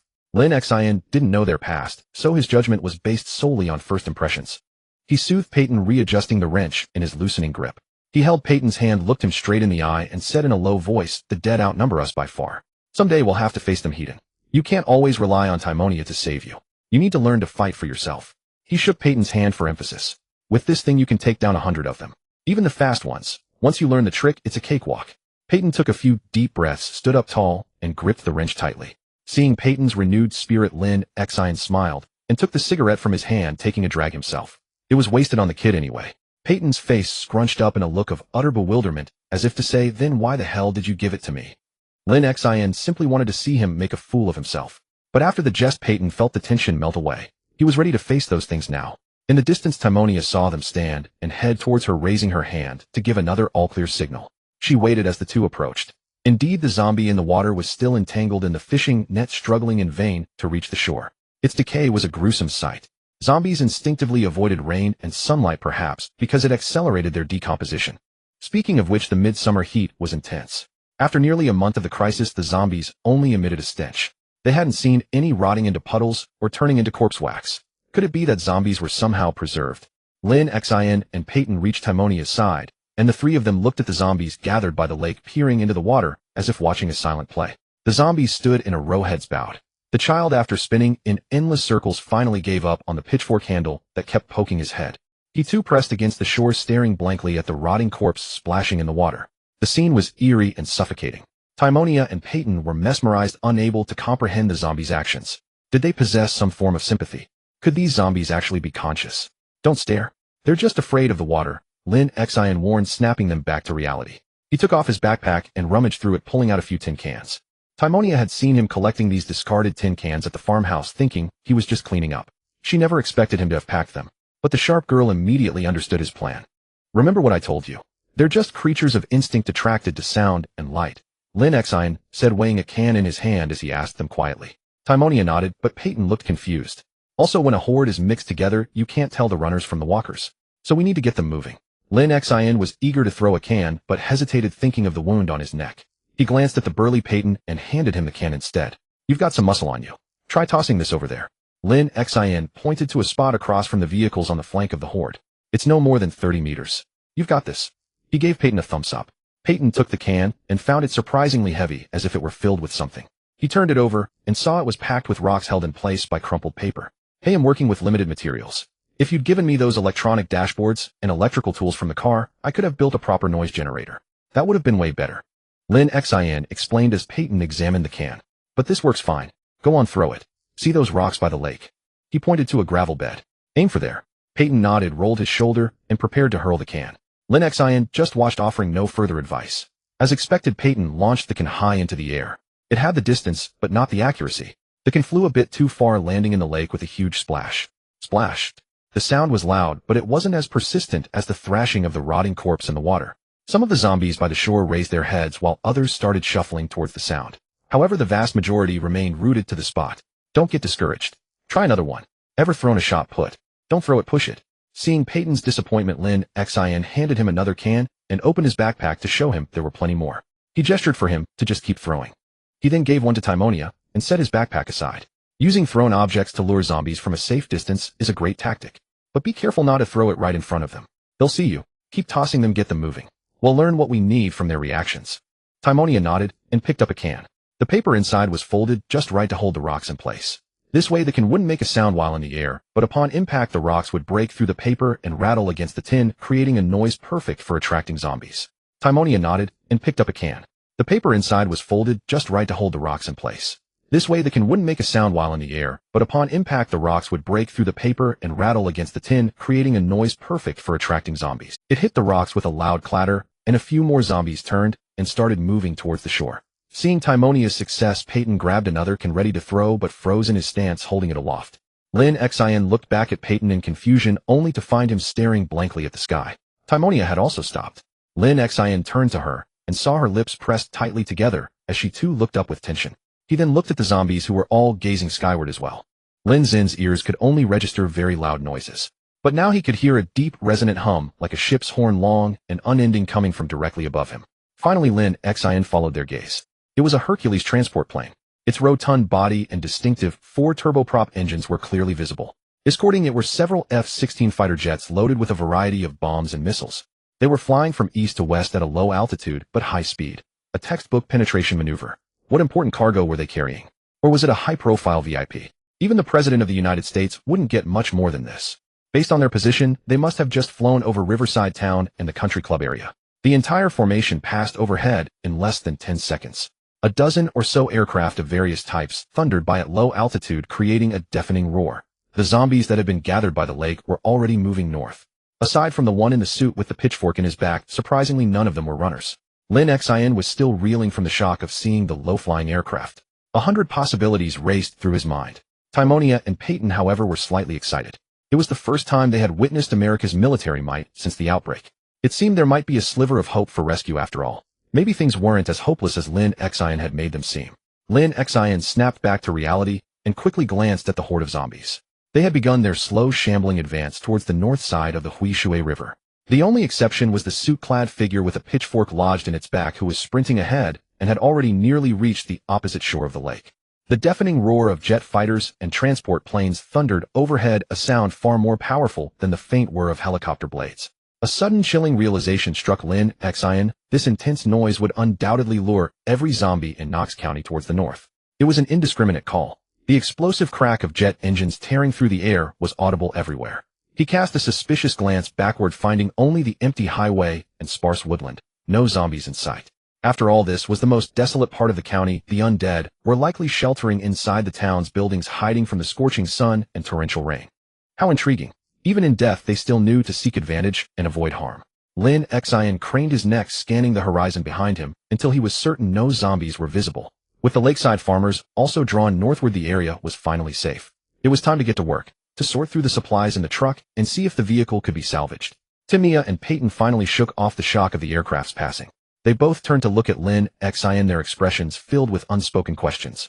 Lin Xin knew exactly what they wanted to ask. It was about the planes. Don't look at me. I'm just a regular guy, not a state senator, Lin Xin said with a helpless wave of his hand. A large formation of fighters flying in low-altitude penetration mode meant one of two things: they were either on a bombing run or they were escorting something critical through a war zone. Who knows why they'd do that in the middle of the American heartland? If there was still any order left in the outside world, I wish the military and police around Knox would stop jamming the signals. At least then we could pick up some useful broadcasts, and maybe the TV would get a signal again. Lin Xin noted that the zombie crisis in this world was far less intense than in the game Project Zomboid. It had been nearly a month, and the U.S. government could still organize such a massive formation of warplanes. In the game, the power would typically fail around day 15, signaling that the national grid was compromised and beyond repair. Now it seemed the outage was isolated to the Knox area. Lin Xin still had too little information. If only he had a high-power amateur radio, he might be able to contact other survivors or people on the outside to figure out what was really going on. In Project Zomboid, the entire U.S. would fall in about a week, suggesting all zombies were the type that could sprint, climb stairs, hurdle fences, and even open doors. 100 runners. But from what Lin Xin had seen here, the ratio of runners was much lower, maybe only 1 in 10 or 1 in 4. Even so, the threat and pressure they posed were absolutely terrifying. Lin Xin's electrical skill was level 7, meaning he could repair or build almost any electronic device. At the very least, he could take apart a television and put it back together perfectly. "Come on," he said. "That plane formation has nothing to do with us. But the stuff in that truck, that's what's keeping us alive." He pointed to the police pickup truck. "As for whether rescue will come, honestly, after seeing those planes, I'm not so sure anymore. I hope they can get things under control, but at the very least, we need to figure out why the dead are getting back up." Lin Xin slung his backpack over his shoulder and started walking towards the truck, speaking to the other two. Peyton nodded silently and followed, pushing through the bushes towards the lake. Timia lingered for a moment, gazing towards the western sky where the aircraft had vanished. Her beautiful sapphire eyes held a flicker of doubt. But soon she adjusted her gear, stuffed the unthrown can of food into her small backpack, and hurried to catch up with Peyton and Lin Xin. The group made their way to the water's edge where the zombie was still trapped. Just like before, they stood on the bank staring at the creature flailing in the water. They could now see that the zombie was clearly male and completely naked. He had once sported a crew cut, but half his scalp was now gone, leaving only a tattered remnant. His right hand was a bare skeletal claw which flailed about like a cornstalk in a hurricane as he thrashed. A fishing net was completely wrapped around him, stretching down to the bottom, where a weight held it fast, preventing the zombie from ever reaching the shore. With each frantic movement, the water around him turned a murky brown, churning with human fats and decaying soup-like substances. It was a truly nauseating sight. Peyton looked away, nearly gagging again. Timia, however, studied the creature more closely. "Hey," she said to Peyton, "I think we've seen this guy before." "What? You recognize him?" Peyton asked in surprise, forcing himself to look again. "Who is he?" "Remember when we were at the inn? There was that Mexican thug," Timia said, pointing at the zombie's chest. There, a tattoo of a serpent coiled around an apple was visible. Although the skin was bloated and blurred, the general outline and details of the tattoo were still discernible. "Wait, is that the gambler?" Peyton said uncertainly. "He tried to sell some kind of drugs to Uncle Lawrence." "God, it really is him. It seems the people in this small village aren't as simple as we thought," Timia remarked, confirming Peyton's words. She recognized him too. Before the outbreak, he had tried to peddle illicit drugs to the 3 tourists, Lawrence, Timia, and Peyton, to fund his gambling habit. "It seems the people in this small village aren't as simple as we thought," Timia remarked, confirming Peyton's words. She recognized him too. Before the outbreak, he had tried to peddle. Lin Xin glanced at the zombie in the water and quickly lost interest. Just another naked zombie, had seen plenty. He was more eager to check out the supplies in the truck. But Timia caught up to him and handed him the notebook. "We know him." "What? Is he a relative of yours?" Lin Xin asked, shocked, looking at Timia. He was met with a roll of her beautiful blue eyes. "No, he was probably murdered. We saw him in the village before the outbreak. He was a jerk." Timia snatched the notebook back and started writing furiously. "So," Lin Xin said distractedly, his mind already on the truck. He had opened the driver's door and was hit by a wave of stench, blood, and gore. The interior was covered in it, and the smell nearly knocked him off his feet. "It's just his own blood, no big deal." Seeing Lin Xin already engrossed in his work, Timia decided to drop the subject. Lin Xin was rummaging through the blood-stained interior, searching the glove compartment with a clatter. He remembered storing some emergency medical supplies and medication in there. Timia and Peyton had taken most of the non-perishable food and ready-to-eat meals, but they hadn't touched the larger items. The cab was too bloody to enter, so they'd left it unexplored. On the floor, Lin Xin found the adrenaline auto-injector had used earlier. There was still a good amount left in it. In the glove compartment, he found his M9 pistol, and tucked in the gap between the seats was his Zibber, a short-barreled SW 9mm revolver identical to the one Timia had. There were also some loose items that had fallen from his backpack onto the footwell, along with spare ammunition, all covered by a few blood-soaked clothes. The clothes bag had left on the back seat had been taken by Timia and Peyton. The clothes he was wearing were from that bag. They had saved him, cared for him. They were good kids. "Tina, over there. There are houses. And zombies." Peyton had been staring at the Mexican zombie in the water, but seeing Lin Xin and Timia busy by the truck, had wandered off to explore. His confidence was growing. Had even dared to head in the direction the zombies had gone. The result was that he came running back in a panic, whispering hurriedly to Timia. Startled, Timia jumped down from the truck bed and ran to the cab to warn Lin Xin, fearing zombies were approaching. As she reached the cab, she ran right into Lin Xin, who was climbing out with the Zibber in hand. Seeing her, he handed her the revolver. Timia was taken aback, but took the gun, then urgently patted Lin Xin's shoulder, signaling that something was wrong. Lin Xin climbed out, confused, holding a backpack full of gear. His deafness was such a nuisance, he wished it would heal soon. Timia hastily scribbled in her notebook, "Peyton found zombies, and, Peyton said houses." Timia sensed something was off and turned to look at Peyton. "Oh, I mean the zombies went north, and there are some houses over there," Peyton said, realizing he might have overreacted and caused a misunderstanding. Lin Xin watched them exchange words, and then Peyton, looking sheepish, retreated behind the truck. Timia sighed and explained the situation to him. It turned out Peyton had been wandering in the woods, accidentally broke through the tree line, and found some houses on the north side. The zombies were shambling past those bungalows. That had scared Peyton, so he ran back to warn them. Houses. Did that mean there was a farming settlement nearby? Farmhouses usually had tool sheds, and they might find tools, fertilizer, and seeds. With a bit of luck, they could even find books and instructional videos. Maybe it was worth checking out. It couldn't hurt to try. Lin Xin handed Timia the Zibbers magazines and the 22 aluminum-cased bullets from his backpack, telling her to give her SW to Peyton. He then took back the holster from Timia, attached his M9 to it, and put it on. He was back to his usual look except for the large stitched wound on his neck, which made him look rather intimidating. There was still one SW left, and Lin Xin handed it to Daimonia, as well, asking them both, "Have you ever used a firearm?" Peyton shook his head, then looked on in surprise as Daimonia nodded. "Tiny, when did you ever use a gun? Didn't you?" Peyton asked Daimonia. "Tina Diny." These were all terms of endearment for her. In intimate settings, the four-syllable Daimonia was far less simple than nicknames like Tina or Diny, and it also sounded more affectionate. Daimonia glanced at Peyton. "I specifically practiced at a shooting range during university." "Huh." Peyton scratched his head. "Is college life really that colorful? If I'd known, I would have gone to school too. Uncle Lawrence always keeps me on a short leash." Daimonia was a freshman. Due to a large-scale bloody incident in high school that led to her grades being withheld, she had taken a 2-year hiatus. Afterwards, with the support of her Uncle Lawrence, she retook the SAT and received an acceptance letter from the Cambridge Medical School in the UK. Lin Xin increasingly felt that her deafness was extremely inconvenient. She could see the two of them clearly chatting about something, yet she couldn't hear a word. However, Daimonia quickly wrote a note for Lin Xin, explaining that she had received some amateur shooting training and had used guns before, though her knowledge of firearms was limited. As for Peyton, forget about firing a gun. This was his first time even seeing a real one. He had been overly sheltered both by his Uncle Lawrence and by his colleagues at the repair shop, who treated him like a little prodigy. "You can shoot. Are you accurate?" Lin Xin was delighted. Survivors with a shooting foundation had a better chance of survival in times like these. Perhaps she could also learn a thing or two from Daimonia and quickly shed her troublesome trait of being a gun novice. "Not bad. I spent half a month at a shooting range in college." Daimonia wrote to Lin Xin. Using this kind of gun. After writing, she showed Lin Xin the Zibber in her hand. The Zibber was a common small-caliber range weapon, also a frequent choice for self-defense and gang fights. It was small and light, and with slight modification, its disabled selector switch could be restored, granting it full auto capability. This type of small weapon was indeed suitable for beginners to master, and it was a staple at shooting ranges. Daimonia tried aiming with her Zibber. Her stance was steady and graceful, quite convincing. Far better than Lin Xin's method, which resembled the bizarre poses from JoJo. Lin Xin thought for a moment. Perhaps this was a good opportunity to practice her shooting skills. The area was open and devoid of zombies. Even with a pistol, the sound of a small-caliber weapon wouldn't easily penetrate the dense forest. Maybe she could use those shambling corpses as targets. Lin Xin made up her mind. "Want to give it a try?" As she spoke, she showed Daimonia her M9. "I'm a bit different from you. I know a lot about these things, but my shooting skills are terrible. Before this, ID never even touched a real gun." Peyton was now holding an SW revolver in each hand, making pew-pew sounds with his mouth, thoroughly entertained. Seeing this, Daimonia smacked him again. "Stop playing around. Don't point the gun at people." Peyton sheepishly stuffed both revolvers back into his pockets. "Lin Xin says we could use the guns to deal with those zombies," Daimonia said. Lin Xin saw his face, seemingly engaged in another conversation, and thought her suggestion had raised some doubts in them. She quickly added, "This area is quite open, surrounded by woods that can dampen the sound of gunfire. And there are only those slow walkers.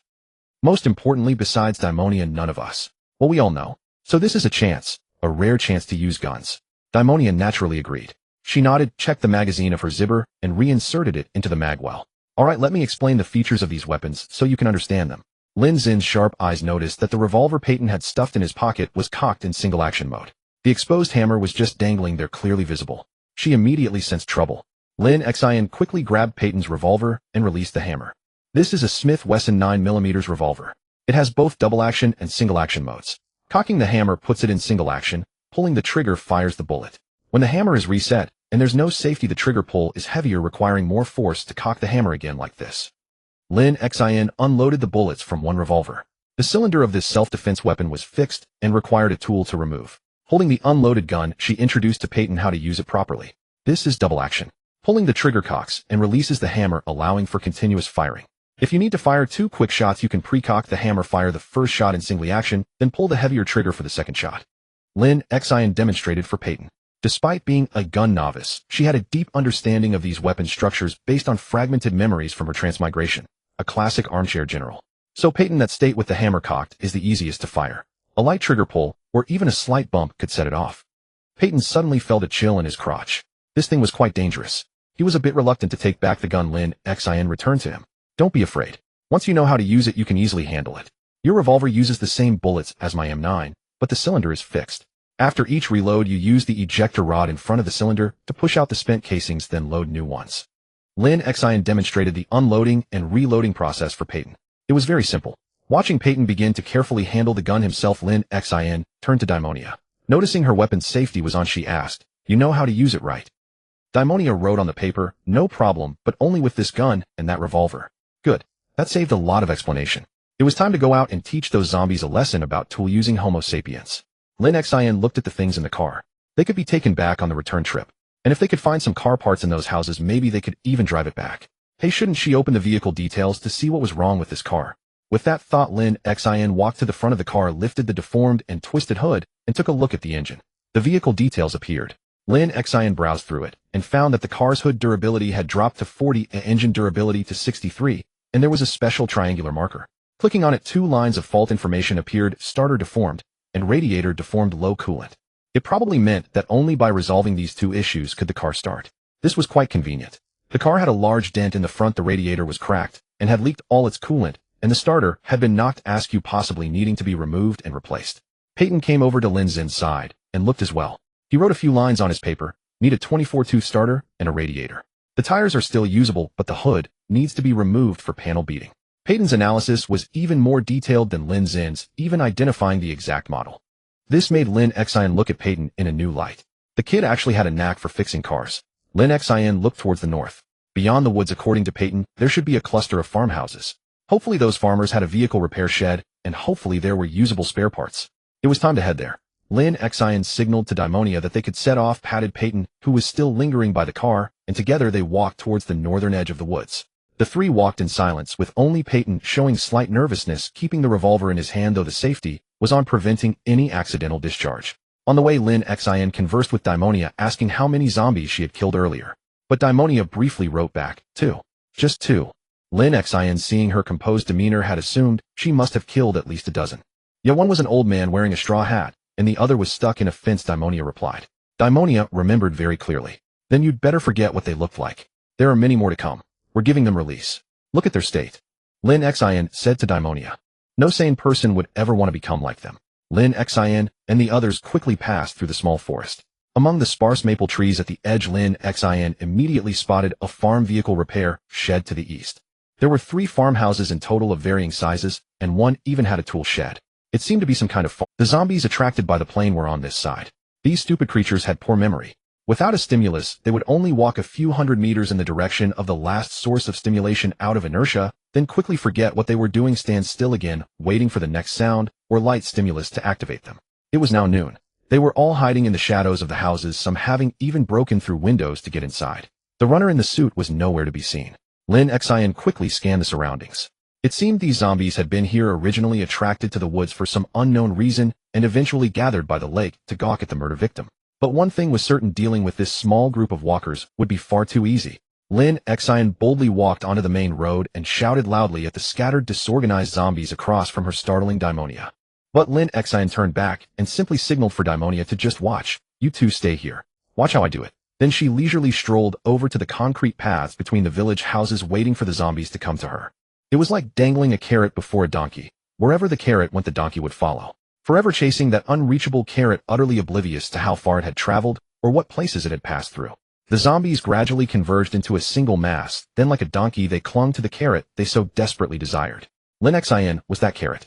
The fresh, juicy carrot man drew his pistol and fired over a dozen shots into the horde. Lin Xin then gave an awkward smile to the Stewart siblings who were watching the show from the woods. Against such a dense crowd of zombies, over a dozen bullets had managed to hit only a single worker zombie in the belly. Truly a marksmanship of unparalleled skill. Lin Xin paced slowly, circling the zombie horde again and again, gradually kneading them like dough into a large, crowded, sluggish mob. This was the nature of shamblers. Dealing with them was hardly stressful. Even a child could easily toy with them. Lin Xin waved to Timonia and Peyton. Come on, use your guns to wipe them out. Timonia, already eager to jump in, dashed forward, caught up to Lin Xin in a few strides, and walked shoulder to shoulder with him. Peyton hesitated for a moment before following suit. The three of them walked along the road, trailed by a group of farmer zombies. See, this is how shamblers are. Except when they're in overwhelming numbers, they're practically helpless. They're just too slow, Lin Xin explained to them. It's just that suited runner is nowhere to be found. Otherwise, I could show you how to trip up those sprinting types. Seeing that they had pulled a safe distance, Lin Xin turned around calmly, loaded a fresh magazine, and opened fire on the horde again. Timonia followed his lead, stopping immediately to shoot at the horde. Peyton, however, was a different story. He nearly lost control on his first shot. Had Lin Xin not been watching the recoil, might have sent the pistol flying skyward. Peyton quickly grew accustomed to the weapon and began shooting at the zombies with some semblance of form. Timonia had better aim, though it seemed she was used to target practice as she kept hitting the zombies in the chest. Shoot them in the head. Zombies have no vital spots except the brain. Forget already. Lin Xin admonished Timonia, and Peyton, completely ignoring the fact that he hadn't landed a single shot from his second magazine. Frustrated after 2 empty magazines without a single kill, Lin Xin took the initiative to stride toward the horde, brandishing his M9 with its third magazine, practically shoving the muzzle into a zombie's mouth. Pressing close to a zombie, he fired at point-blank range. Finally, he killed one. Lin Xin swiftly retreated, returning to Timonia and Peyton. Using a gun takes practice. We're all starting from a similar level, so we just need to train steadily. Now turn left. Lin Xin directed the two to circle the horde. When herding shamblers, you must never move in just one direction. You have to keep moving, keep turning. It's just like kneading dough. Timonia managed to kill a few with the single-shot mode of her zibber, and Peyton, firing wildly, accidentally caught a zombie in the head, granting it peace. The group led the remaining zombies in a loop, heading towards the farm vehicle repair shed. Lin Xin glanced back at the dwindling horde and said to Timonia and Peyton, "All right, let's finish them off. Try to get a good feel for the guns. Aim true. This skill could save your life someday." The two acknowledged and began aiming for the zombies' heads as best they could. Lin Xin used his old trick again, rushing in to execute one at point-blank range before quickly retreating. Wasn't he supposed to be a gun idiot? Well, he'd just have to get close enough that missing was impossible. The fight lasted less than 10 minutes, mainly because Timonia and Peyton were too hesitant. Peyton was timid, only daring to shoot from 20 meters out, resulting in a pitifully low accuracy rate. Timonia, on the other hand, was overly bold. Several times trying to mimic Lin Xin's point-blank style, she nearly got her clothes snagged by the zombies. Neither of them had much experience, and their combat skills were lacking. Combined, their kill count didn't even match Lin Xin's. The dozen or so zombies were quickly wiped out. Lin Xin strolled around in the distance, deciding not to steal any more kills, letting the two handle it. He kept one eye on the Stewart siblings and used the other to survey the nearby farmhouses. Kentucky farmers were known for their simple, honest nature, with a fondness for oats, corn, and beef. They also had a penchant for drinking. After all, this was the famed birthplace of bourbon. Among the 3 farmhouses, the largest was enclosed by a wire fence, boasting both a tool shed and a parking area, but no vehicles. Another smaller house was fenced with wood, seemingly handcrafted. A pile of rotten lumber was stacked by the entrance, and beside the house stood a few plastic chairs and a barbecue grill. What they burned in it was anyone's guess, though perhaps there were propane tanks. The last house, set further back, was the most intriguing. Its curtains were drawn tightly, and even the peephole on the door was sealed shut. Lin Xin looked back at the Stewart siblings, who were now leading the zombies towards the repair shed to the east. Only 2 zombies remained in their group. He stroked his chin, lost in thought, when the suited runner suddenly reappeared. Lin Xin's sharp eyes spotted him behind the house with the drawn curtains. The runner hadn't locked onto a target yet. Likely drawn by the gunfire, it was simply heading towards the last place it had heard sound. Just then, Peyton fired another shot from his 9mm revolver. Though the sound wasn't loud, it was enough to catch the attention of the suited runner, who was still darting about with a pitchfork stuck in him. It immediately locked onto the target and broke into a full sprint towards Peyton and the others. Like a raptor, it hunched its arms forward, stretching them out as far as possible, while its legs churned powerfully, kicking up clods of Kentucky's moist, fertile red soil with every frantic stride. "Hey, where do you think you're going?" Lin Xin yelled, craning his neck. Even his deafened ears could pick up the sound. The shout startled Timonia and Peyton. They finished off the zombies in front of them and immediately looked towards Lin Xin. They saw Lin Xin backing away at a jog, seemingly avoiding something. Then the suited runner with the pitchfork in its back came into view. Although Lin Xin was retreating, his backward shuffle was no match for the full-out sprint of the suited zombie. Timonia and Peyton panicked, thinking Lin Xin was in danger. They quickly stowed their weapons and rushed towards him. But before they could even cover half the distance, the runner had already caught up to Lin Xin. Their hearts were in their throats. They watched helplessly as the bizarre, lurching, pitchfork-carrying runner closed in on Lin Xin, bracing for the horrific sight of him being torn open. But at the very last moment, as the zombie lunged, Lin Xin twisted nimbly to the side, slipping through the gap of its outstretched arms. The scene did a complete 180-degree flip. The hunter became the hunted, as the zombie face-planted into the dirt.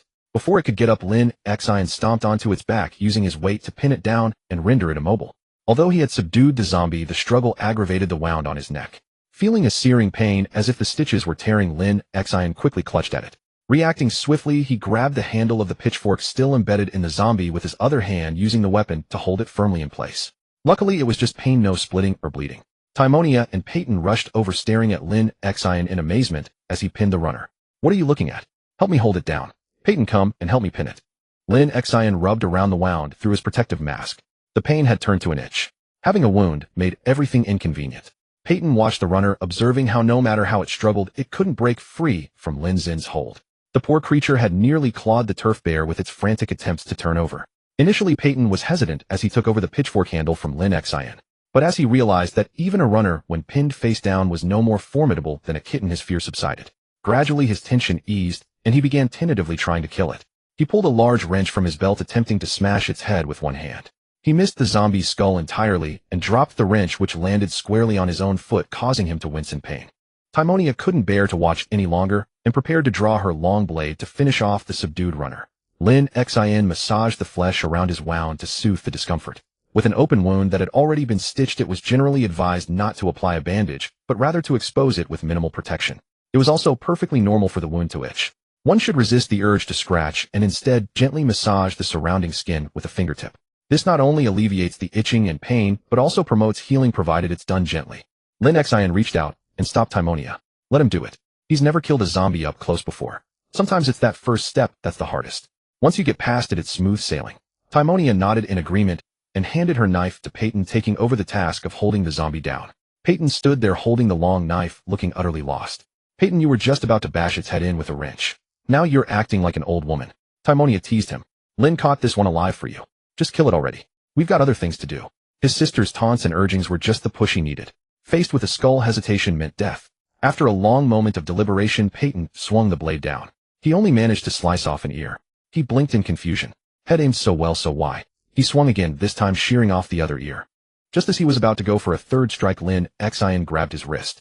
Had been watching for a while now. This poor kid was gripping the knife at the very end of the handle. No wonder he couldn't get any power behind his swings. He couldn't stand it any longer. Zombies might devour people, but they were still the deceased. Show some respect for the dead and stop torturing this poor suited fellow. With a cigarette dangling from his mouth, Lin Xin corrected Peyton's grip with one hand, guiding his arm through a couple of practice swings. "Feel that? This is how you should swing a blade. And don't hold a weapon at the very end. It's easy to lose your grip and your aim." He released Peyton's hand.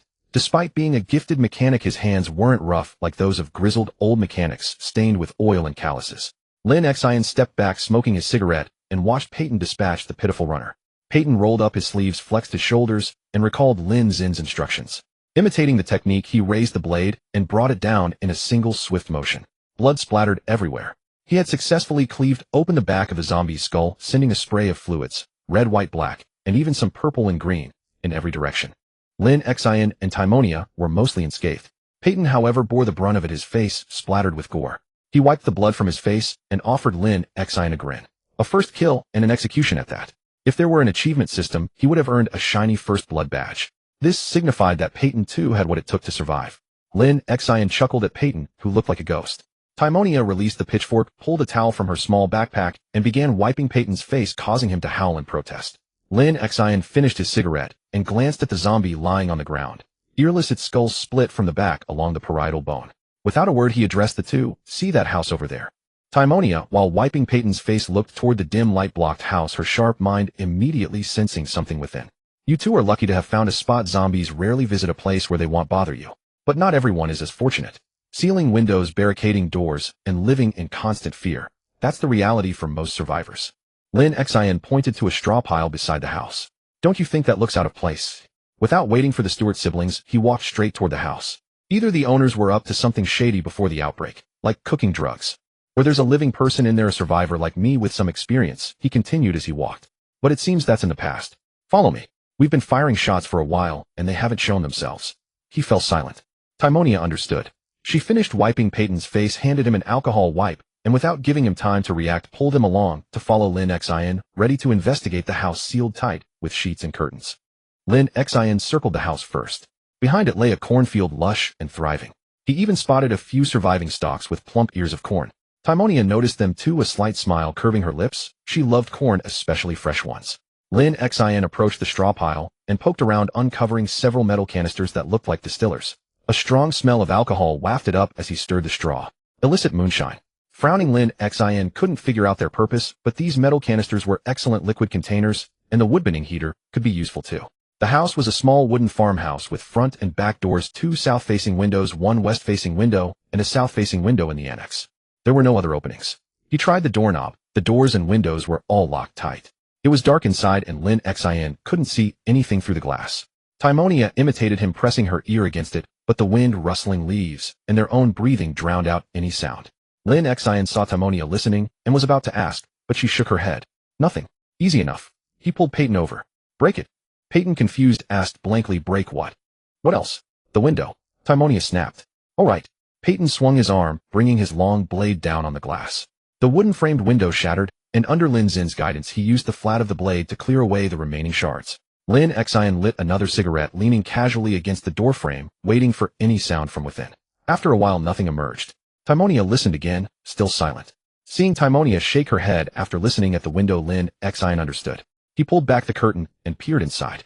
It was pitch black with only faint outlines of simple furniture, a sofa, chairs, a round wooden table, and a TV. Seemed to be a living room. He yanked the curtain down, letting sunlight flood in. Now he could see clearly. Cardboard boxes. Dozens of them stacked one atop another, including several enormous ones filling the hallway. If Lin Xin remembered correctly, in the early days when survivors lacked tools, materials, and skills, cardboard boxes were the best household containers. So finding boxes in a secured house meant a survivor had lived here, likely with some good loot to be found. His mood brightened. A survivor's den, a supply room, lucky break. He told the Stewart siblings, this looks like a survivor's hideout. They'll go in and open the door. He climbed in, quickly crossed the living room, and unlatched the front door. His mood brightened. A survivor's den, a supply room, lucky break. He told the Stewart siblings, this looks like a survivor's hideout. They'll go in and open the door. He climbed in quickly. The fabric was high quality, but might serve other purposes. Lin Xin eyed the TV in the living room. There was no television at the farm. Maybe he could haul it back and see if the Stewarts could gain skill experience from watching videotapes. A sudden thought struck him, who said the info panel was only for himself. In Project Zomboid, there was a core mechanic: you could perform medical checks and treat others' injuries. So the info panel, at least the health section, could display other survivor statuses. Had never thought to check the Stewart's health despite having a level 9 medical skill. Why hadn't it occurred to him?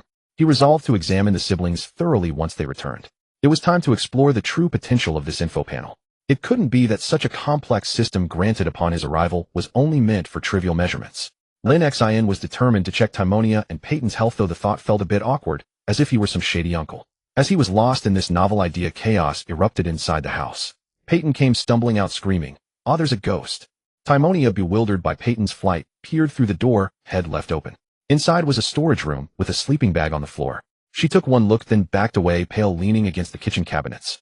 Seeing Peyton dart out, Lin Xin initially thought a survivor turned zombie was inside. He instantly drew his M9, ready to fire, and moved to the half-open door. Timonia was leaning against the kitchen counter, looking shaken. "What's going on?"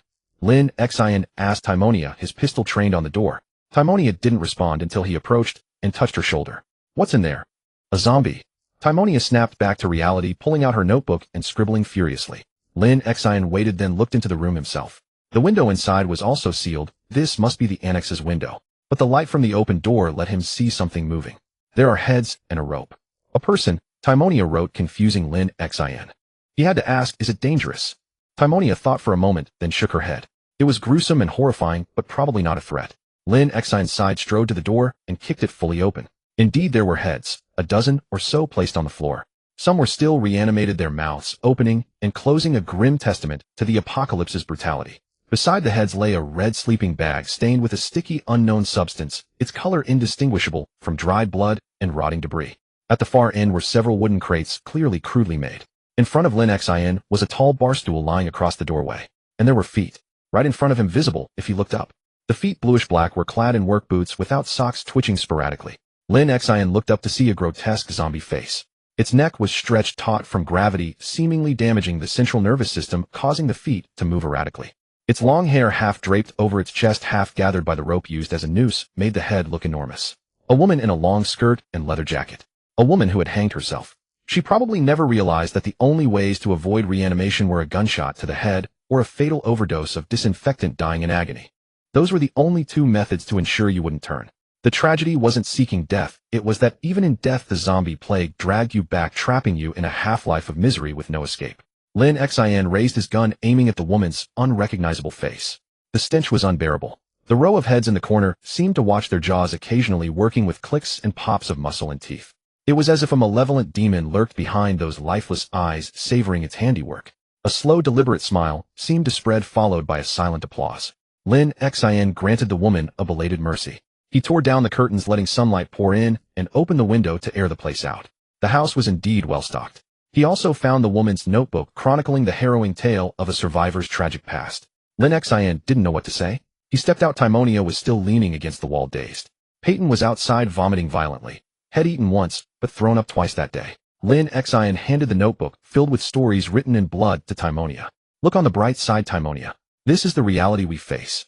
Abandon illusions and prepare for battle. He then turned back to the TV. He called out to her, "They'll handle this room. Check the boxes in the kitchen. And have Peyton clear out the straw pile outside." As Timonia concluded her search of the kitchen, Lin Xin also finished inspecting the television. A color set Lienka brand equipped with a VHS player for watching tapes. The small house held few possessions, and even less food, only a handful of canned goods, some flour, and other dried ingredients. Chickpeas, kidney beans, cheese. These provisions could have sustained one person for at least half a month, yet this woman had chosen not to go on living.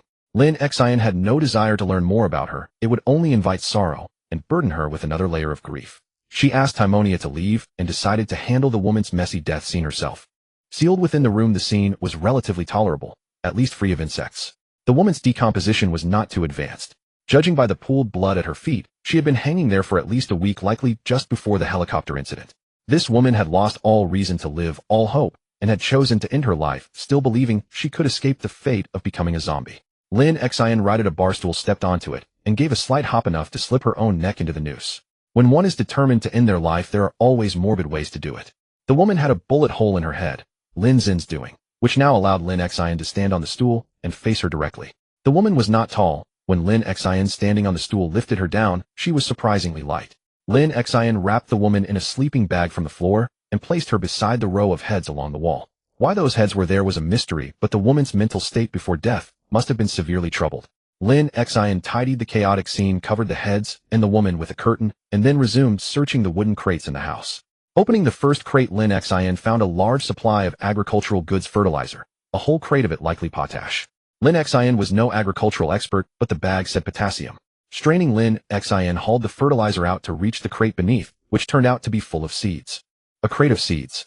It seemed this storage room was originally for farming supplies, not the woman's own stockpile. Lin Xin moved everything out piece by piece, placing it in the kitchen, and finally closed the door behind, letting the woman rest in peace forever. Crouching on the ground, Lin Xin inventoried all the supplies stored in the kitchen pantry. There was a fair amount, the bulk items being fertilizer, seeds, and that color television. The rest consisted of over 20 cans of food, a half bag of 20 kilograms flour, 2 packs of dried corn kernels, 2 packs of dried kidney beans, 3 packs of chickpeas, and a large block of cheese that had been opened who knows how long ago. The smell of the cheese bore an uncanny resemblance to that of a rotting corpse. Except besides the scent, it carried a hint of sourness and the fermented stench of sweaty feet. Piling the supplies by the door for later retrieval, Lin Xin stepped outside, finally able to breathe fresh air. Peyton was in the yard, hunched over, tinkering with a machine that looked like a distillation apparatus with straw scattered around. Timonia was peeking cautiously at the door of the house with the wire mesh fence. Lin Xin rubbed her hands, feeling something sticky and foul on them. Sniffing her fingers, trying to discern whether it was the stench of decay or the reek of cheese, Lin Xin walked toward Peyton. "Peyton, how's it going?" Lin Xin asked. Peyton looked up, saw Lin Xin, and seemed quite excited. He eagerly pulled Lin Xin over to one of the large tanks, pointing at the clear liquid inside and speaking rapidly. Lin Xin took a look. The smell of alcohol was strong. It was likely ethanol. Peyton pulled a rag from his backpack, dipped it at the edge of the tank, and flicked his lighter. It ignited, instantly burning with a pale blue flame.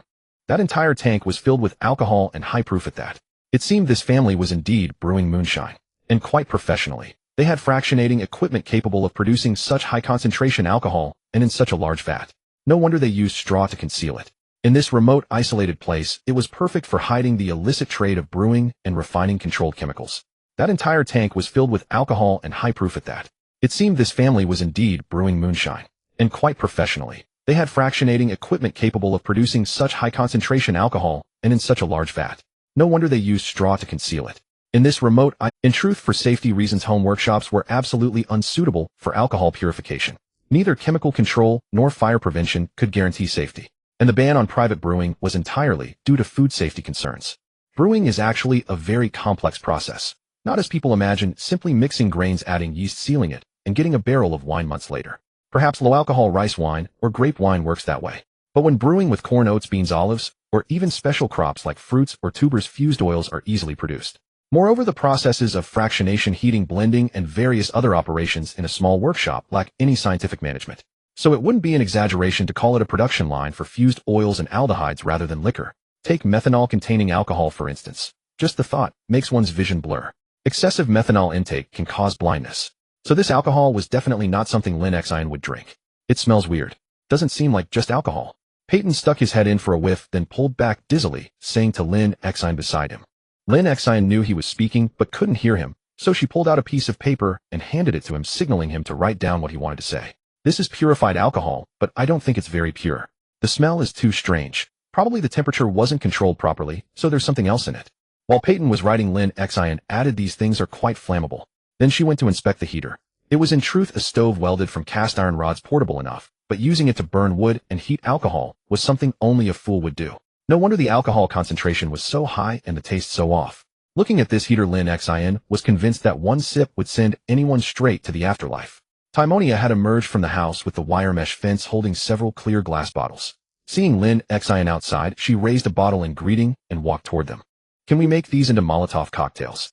Peyton wrote on the paper. Of course, alcohol is an excellent flammable, but have you forgotten that alcohol ignites on contact? Making Molotovs is quite dangerous, Lin Xin agreed. There were several tanks, about 10 cubic liters in total. Even if you used it to splash water, it would last a month or two. Also, we don't have enough glass bottles. Lin Xin was saying when Timonia arrived with the bottles. Seeing what was in Timonia's hands, Lin Xin realized something, fell silent, and sank into thought. Peyton, what are you two doing here? Timonia asked Peyton. This is alcohol, it burns, Peyton said, pointing to the large tanks hidden in the straw. We were discussing making Molotov cocktails, but we don't have enough bottles. Peyton also noticed the bottles in Timonia's hands, realized something, and fell silent too. His expression, however, gradually turned excited. Oh, in that house over there are at least 1,000 bottles in express boxes, just like these, no labels, poor quality. I even broke a few while grabbing these. Timonia placed the bottles in front of Peyton. What were you saying? Molotov cocktails? Timonia asked casually. She was a bit tired, still not over the matter of the hanged woman, and was also preoccupied with the notebook Lin Xin had insisted she take. There are bottles in that house, right? Lin Xin asked, noticing Timonia seemed distracted. A few thousand. Timonia quickly wrote a brief note. How then we might have a chance to counterattack the zombies. Lin Xin also smiled. But before that, we've got our work cut out for us. So it's really possible. Are zombies afraid of fire? Peyton asked Lin Xin. Lin Xin thought for a moment, then said zombies aren't afraid of fire, in fact they're drawn to it. If a flame appears somewhere, they'll rush into the fire like moths to a flame without any hesitation. They'll keep filling the fire until it's extinguished. But before the flames die out, they never stop walking to their deaths. Lin Xin added finally. She had witnessed zombies' peculiar fondness for fire in Riverside Town. Exploiting their attraction to flames might just deal them a heavy blow. Killing a few hundred would be no trouble. Earlier in Riverside Town, the town to the east, I saw zombies drawn into a fire by the flames and explosions. So I'm absolutely sure of this. Oh, by the way, I can tell you about it. There was a natural gas explosion at the Spiffo restaurant. Once it caught fire, it attracted several thousand zombies. Just the ones I saw burned to a crisp, numbered in the hundreds. Whoa. So we could kill hundreds. Peyton grew excited. He had gotten his first melee kill today, but aside from fear and disgust at the dead and rotting, he felt only a slight thrill. Timonia looked into the tank where the liquid was crystal clear. The afternoon sunlight shone gently upon it, reflecting her own face, a bit somber. Peyton meanwhile grabbed a glass bottle and tried filling it with the alcohol, attempting to make a Molotov cocktail on the spot. Hey, careful there, Peyton. Don't burn yourself. Lin Xin watched Peyton's attempt, but his first bottle was too full. The liquid had soaked the cloth wick at the mouth. Peyton borrowed Lin Xin's lighter and gave it a flick. Sure enough, the flame shot up, nearly catching his hand. Peyton fumbled to pull out the rag and stomp it out. Pour some out, fill it 2/3 full. You need the cloth to stay dry or it'll flare up and burn you, Lin Xin advised. Peyton tried again, but it still flared. Though not ideal, Lin Xin was satisfied enough. At least there were plenty of Molotovs, more than enough to clear out all of Phalia. If only we had corks. Cork it, wrap a strip of alcohol-soaked cloth around the outside for ignition. That way the fire and alcohol are separate, and it only ignites when the bottle breaks without burning the thrower. Peyton lamented. The best Molotovs keep the ignition source separate from the burning liquid. Only by separating them could safety be ensured, and it was easier to use just soaking the cloth in the alcohol before throwing. It also allowed for pre-making and storage far better than stuffing a cloth directly into the bottle's mouth. Oh, that house has them. Bottles, corks, and even labels for the bottles, all of it. Timonia chimed in, picking up Peyton's thread. Oh, awesome. Peyton nearly jumped with joy. He dashed toward the house, eager to craft a proper Molotov cocktail on the spot. Lin Xin had no idea what they were discussing, just trying to move the heater. She had no clue that Peyton's little trick was about to become reality. Peyton quickly emerged from the house, clutching several finished Molotov cocktails. He hurried over to Lin Xin and handed one to him. Lin Xin set down the heater, the stove's fire grate, and took the bottle, examining it closely. It was a corked wine bottle, half full, with a strip of cloth wrapped around the neck, already soaked. Lin Xin took the lighter from Peyton, lit the cloth, and hurled it toward the distant concrete ground. Typically, wine bottles are quite sturdy and don't shatter easily when thrown. This is because standard bottles are meant for reuse. After boiling off the labels and polishing the glass, they can look as good as new for refilling. But Peyton's bottle was noticeably less clear, with tiny warped spots of light characteristic of uneven glass. As cheap as the liquor it held. A fitting match of counterfeit booze and flawed bottles. The Molotov hit the ground and shattered, instantly splashing the liquid everywhere and igniting a large burst of flame. A spectacular effect. Projectiles do exist in Project Zomboid, but in the game, they feel rather useless. Either they miss their mark or their impact is disappointingly weak. This is partly for game balance, and partly due to the game's inherent limitations. The focus in Project Zomboid has always been on engineering and survival, along with the destruction of zombies, either before they overrun the player or after the player becomes a fully equipped Kentucky Superman and turns the tables. Consequently, the seemingly powerful electrical engineering system and various throwables are largely ignored due to the fixed camera perspective and non-physical projectile trajectories. But in reality, these items would be incredibly potent tools. Unlike the weak survivors in the game who need to charge up for 5 seconds to throw an aerosol bomb a maximum distance and risk blowing themselves up, real people can use them far more effectively. Even throwing a timed incendiary wouldn't risk burning down the whole city, as the bizarre flame propagation effect on concrete and steel skyscrapers in the game would. At least after the alcohol on the concrete burns out, the road itself won't catch fire and char. For most players, electrical engineering is just a hurdle to bypass before they can hotwire cars early on. Or when they become a Kentucky landowner with a luxurious survivor base, they suddenly remember their skill is only level 1 and idly try to level it up. It's like returning to the noob village for an achievement after hitting max level. Thus, the practical value of electrical engineering in the game isn't high. A few levels are usually enough to meet a survivor's needs. As for noise generators, what's that compared to my double-barreled shotgun? The three of them watched the cluster of ethereal blue flames, their short, fierce tongues dancing in the sunlight. Soon they would be dancing on the zombies as well. The alcohol in those cans was perfect for Molotovs, and these cheap flawed glass bottles were a match made in heaven. Thank the Kentucky moonshiners. Looks like Peyton's going to be busy from now on, Lin Xin joked. I wouldn't mind having something to do. I'm tired of just holing up in that farmhouse, Peyton said, unfazed by the prospect of crafting 1,000 more Molotovs. I think we need a little plan to see how we can systematically eliminate some zombies without ending up buried with them, Lin Xin added. Lin Xin didn't want to dampen the mood, but he knew that using ethanol, a hard-to-extinguish accelerant, carried a high risk of self-immolation. He resealed the can's lid. It seemed only the small house and the repair shed were left to check. Did you find anything useful in the repair shed? Lin Xin asked. Peyton handed another Molotov to Timonia and said, when we were there shooting zombies, I saw a tool cabinet. It might have some spare vehicle parts. Oh, I still can't get used to saying the word zombie. It feels so absurd. There's nothing absurd about it, Peyton. A walking corpse is what it is, no matter what you call it. Timonia cut him off. And remember, Lin can't hear right now. Writing a word down is better than saying 1,000 things. Or are you illiterate? Can't even write. Timonia taunted Peyton sharply, then shoved a notebook into his hands. Oh, alright, I keep forgetting. Peyton started writing. Timonia also felt the frustration of poor communication. You said your hearing would recover, she wrote for Lin Xin to read. Alright. When I crashed, I hit my head. The concussion, which is usually hard to shake, healed quickly, but my eardrum injury has only recovered a tiny bit of hearing so far. Lin Xin noticed Timonia's concern and had seen her and Peyton talking. Knowing his hearing was the biggest barrier to communication, he tried to reassure her. I think maybe blood dried in my ear canals, blocking them and severely impairing my hearing. My eardrum is recovering. Probably. Lin Xin wasn't sure. He stuck his pinky in his ear and found reddish-brown scabs under his fingernail. Timonia saw it too and wrote, when we get back, let me take a look. I found this. Timonia produced a small box filled with various ear picks, like a professional ear cleaning kit. Oh, that's great. Lin Xin was delighted. Timonia was so thoughtful. She tugged his arms, signaling for him to bend down. He wasn't very tall, but still a head taller than both of them. Lin Xin bent over, so she could examine his ear. Timonia craned her neck to look in the sunlight. His ear canals were completely clogged, both of them, with only the outer scabs he had picked away. It does look blocked, Timonia wrote.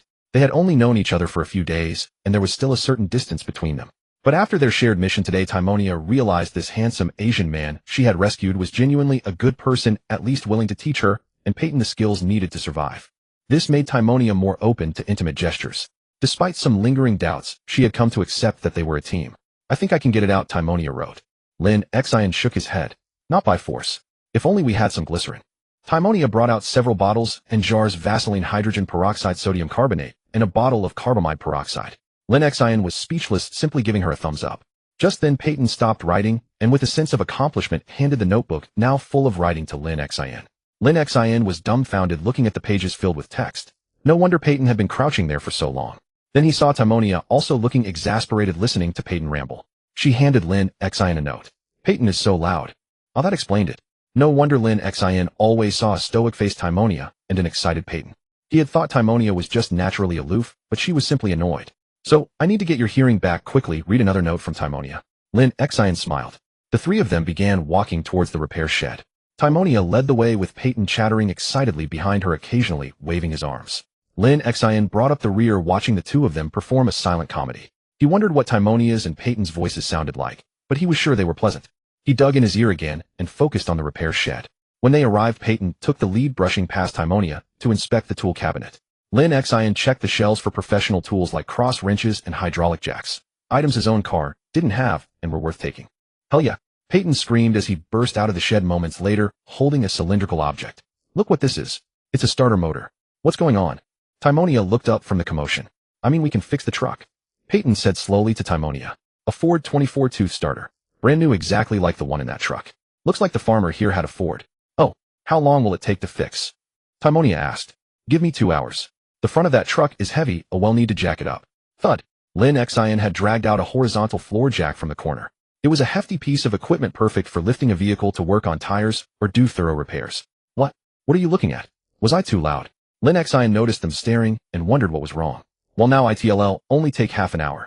10 minutes to swap the starter, 10 minutes to kick the hood back into shape, and 10 minutes to glue the radiator leak, Peyton said, looking at the jack.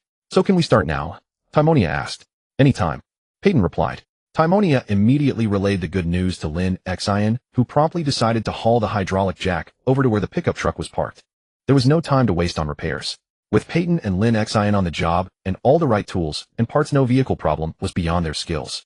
The sheer weight of it was immense, forcing Lin Xin and Peyton to take turns dragging it all while navigating through the dirt, dodging dead branches and leaves on the muddy ground and the sprawling root systems of plants. After an immense effort, they finally managed to haul all the repair equipment to the lakeside.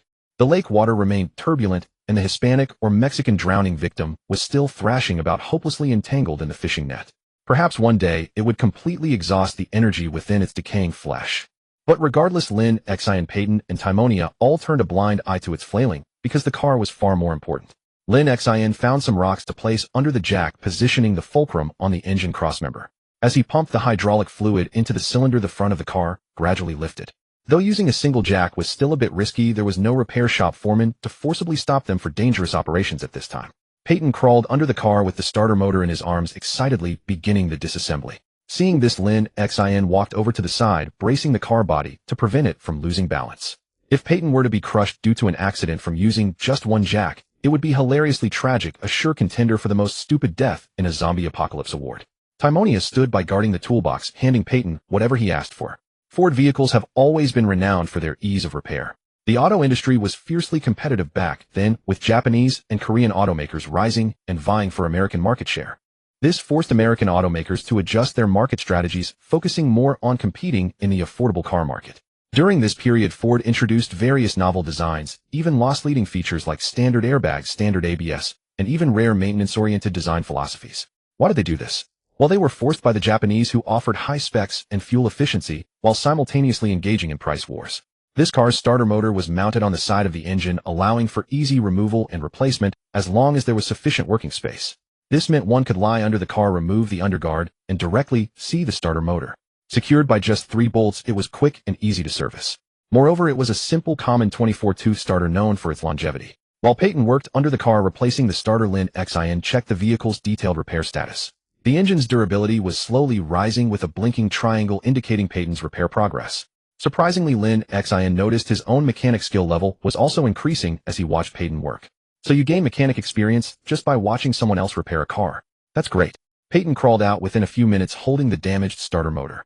It had been knocked askew by the deformed radiator, causing a wire to come loose from its casing and snap. Lin Xin took a look. It was probably a rectifier or something similar. He released the pressure on the hydraulic jack, lowering the car back to the ground, and then began dismantling the completely deformed stainless steel bumper and the hood. Peyton took a brief rest and joined in, and together they quickly removed all the damaged parts. Peyton stood on the deformed hood, jumping up and down, trying to flatten the galvanized steel panel from its V-shape back to a flat plane. However, his weight wasn't enough, so he called Timonia over to jump on it with him. Meanwhile, Lin Xin attempted to remove the radiator entirely, but first he had to detach the cooling fan. The radiator's damage was mainly a dent inward caused by the deformed bumper. The cooling fan, made of PE plastic, had largely escaped damage due to its plasticity. At the bottom of the dent in the radiator, there was a crack where the coolant had leaked out. Before driving the car, the cooling system needed to be restored. Otherwise, the engine would overheat. Burning a bit of oil was one thing, but the real fear was fire erupting from the oil filler cap, which was a terrifying thought. Or they could simply strip away all the shielding at the front of the car, letting the engine run naked.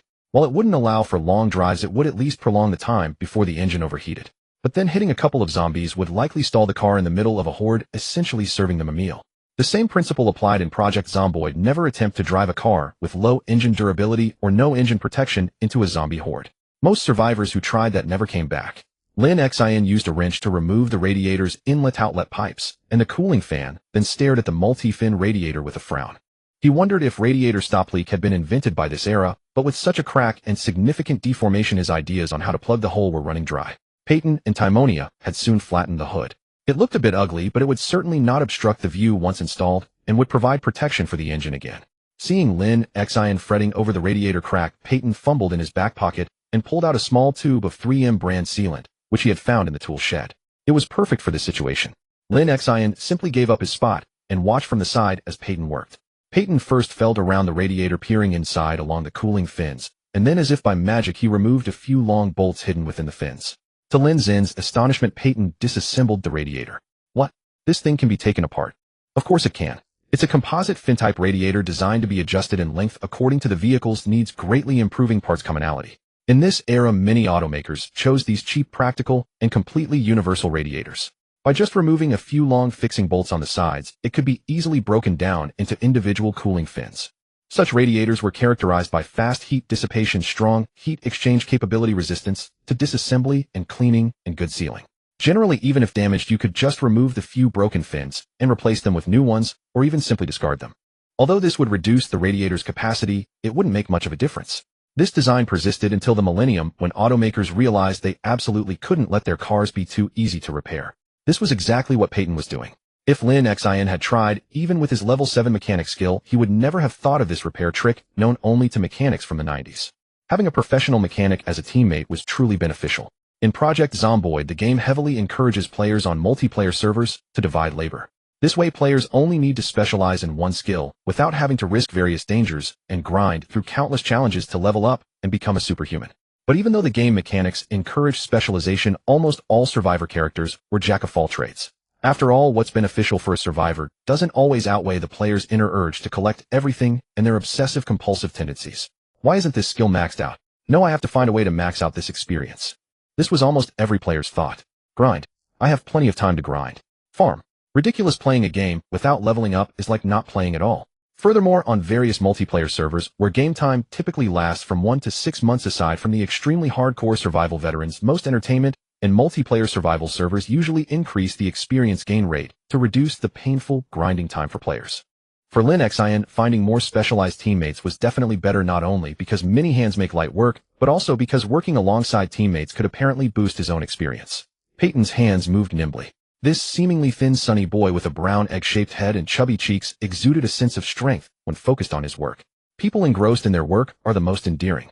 Soon Peyton had removed several fins. Lin Xin saw the coolant passages and the air-cooling vents between the fins. It was these features working together that gave the radiator its cooling capability.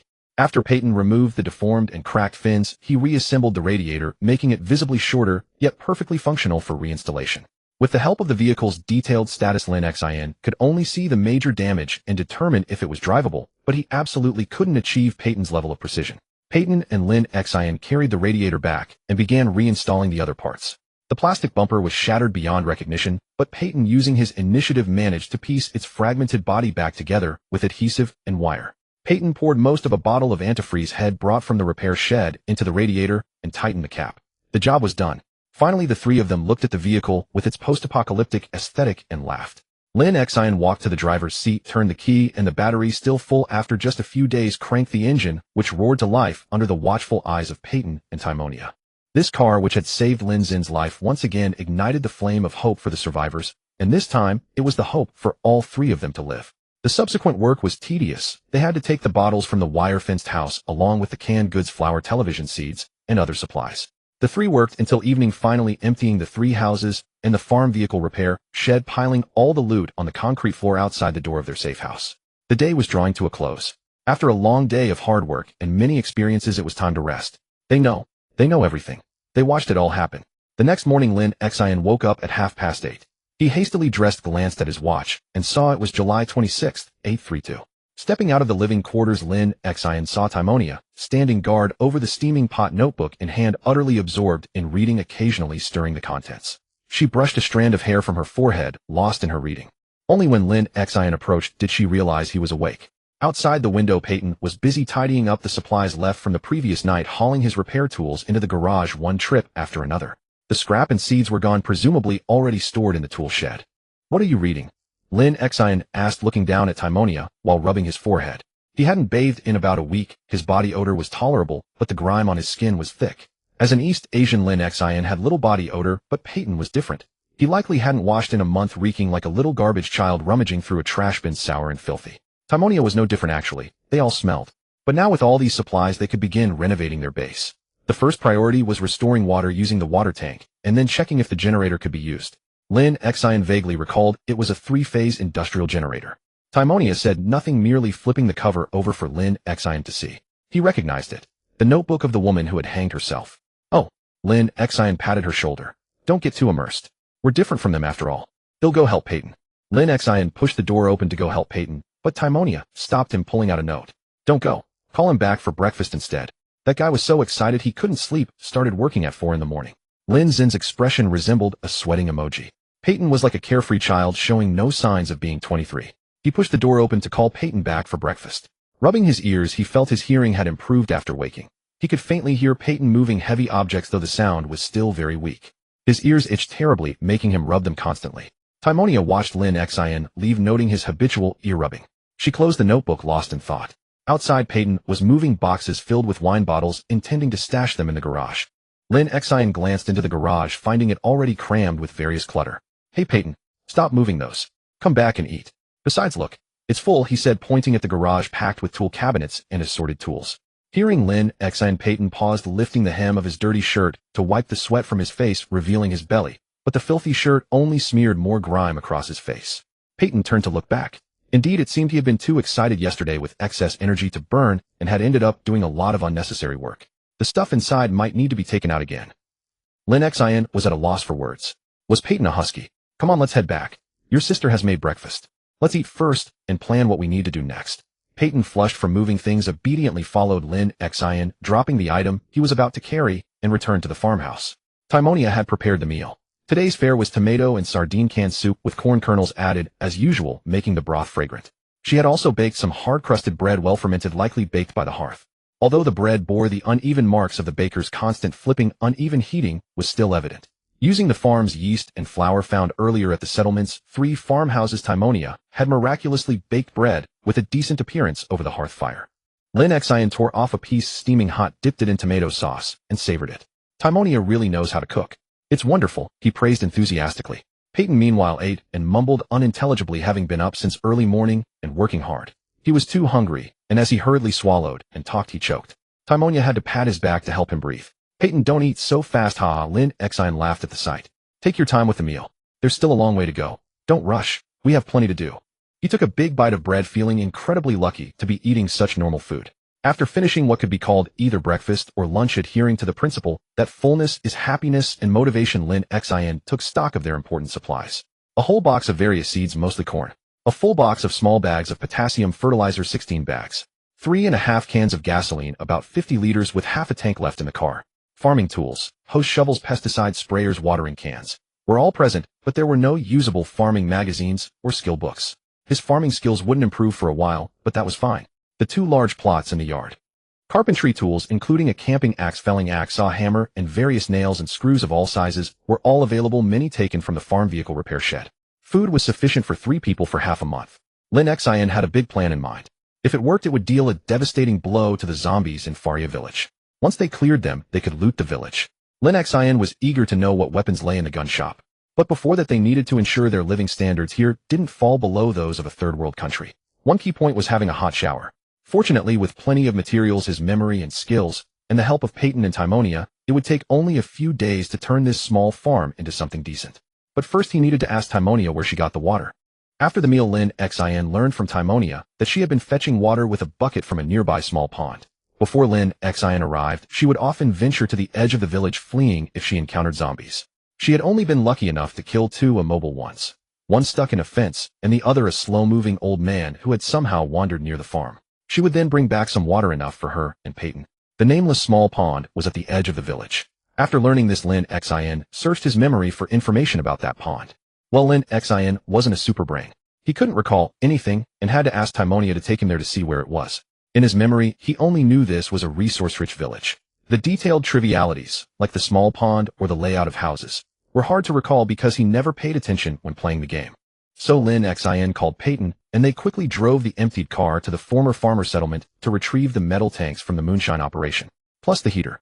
The 2 got in the car and headed straight for the moonshine workshop. Timonia stayed home, tidying up odds and ends and preparing the next delicious meal. Lin Xin and Peyton worked well together. The young man was simply too naive, inexperienced, and overly timid. Having seen blood yesterday and demonstrated his repair skills in front of Lin Xin, Peyton was now more relaxed, no longer distant. As they worked together, they started off a bit awkwardly, but gradually synced, becoming more efficient.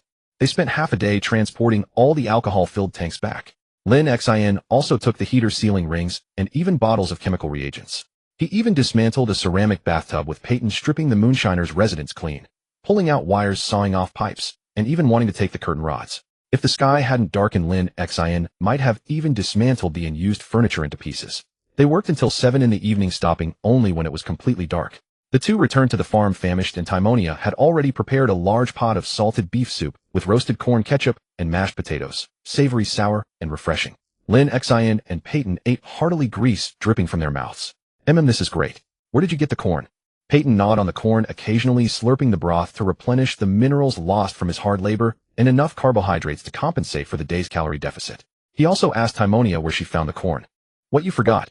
Over by the lake. To the north there's a cornfield. I found quite a few living ones there, Timonia said, also gnawing on corn, speaking in fragments. She ate surprisingly fast, as if something was on her mind. She finished before Peyton and Lin Xin were even halfway through. Corn was tough to chew, but Timonia's technique was remarkable. She didn't eat like Peyton, who devoured rows like a bulldozer, leaving scraps behind that he had to lick off, nor like Lin Xin, with his unorthodox method of breaking off pieces and nibbling, which though clean was impractical. Who breaks a corn cob into small chunks and picks off the kernels one by one? Was there someone like that? She was both fast and precise, leaving no corn residue or germ on the cob and no teeth marks. The cobs she gnawed were clean and shiny, with only the intact fluffy corn seed bases remaining. As Lin Xin broke off a piece and picked off kernels, he noticed Timonia nibbling her corn cob lightly and quickly. When she finished, he picked up the clean white cob and stared at it wide-eyed. But Timonia rummaged on the sofa for a while, then picked up a small box, knelt on the couch, and held it out to Lin Xin.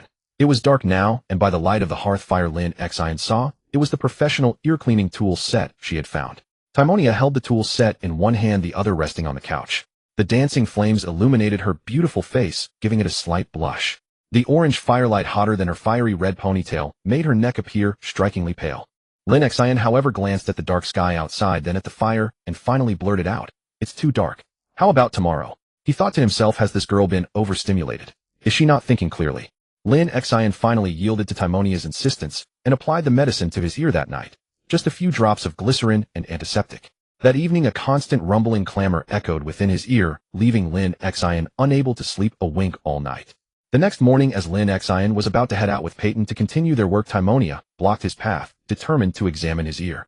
Though Lin Xin stood at a modest 182 meters tall, he still towered over both Timonia and Peyton. His weight hovered around 80 kilograms, his diet was consistently healthy, and he engaged in regular physical labor. Muscles were gradually beginning to define his frame. With continued daily exercise, his strength would surely increase, climbing from level 5 to level 6. In Project Zomboid, without fitness mods, improving physique and strength is a grueling endeavor. Strength is manageable. It accrues experience naturally through everyday activities like swinging melee weapons at zombies, hauling heavy objects, and sprinting. Physique, however, gains experience from physical labor and loaded running, but at a much slower rate than strength. Consequently, physique lags behind strength. Nearly every player who doesn't deliberately train finds themselves maxing out strength, while their physique remains unfinished. Physique experience primarily relies on dedicated workouts. The problem is that Lin Xin has no opportunity to exercise now. This is a significant concern for all Kentucky survivors, one that would grate on the nerves of any perfectionist. Physique and strength levels never align. The sofa was far too small for Lin Xin to lie down on, so he returned to his living quarters, stretched out on his bed, and let Timonia tend to his ears. Before she began, he asked cautiously, "Have you ever done this before?" "Of course," Timonia wrote casually on a note, trying to soothe the anxious Lin Xin. But what Lin Xin didn't know was that Timonia had only ever cleaned the ears of Uncle Lawrence's Chow Chow. Timonia sat on the edge of the bed, leaning over to look at Lin Xin, who had already closed his eyes in anticipation. She spread the entire tool kit across the nightstand, an assortment of picks and scoops clattering together. Lin Xin, however, was oblivious. Since the medication last night, had been hearing intermittent rumbling like distant earthquakes accompanied by an itch, as if something stubborn had taken up residence on his ear canal walls, clinging tenaciously. The human ear canal contains glands that secrete oily, cholesterol-rich cerumen, what we call earwax. Don't underestimate it. It's toxic. While the toxicity is negligible to humans, it's potent enough to kill small insects. And being oily and sticky, it can also envelop and suffocate any bug that survives the poison. Moreover, even if the ear canal becomes completely blocked by debris, these glands continue to work. The oily secretion forms a thin film around the foreign matter, which eventually dries, shrinks, and breaks down into small granular bits of earwax. This process, gland cerumen earwax, is the ear's self-cleaning mechanism.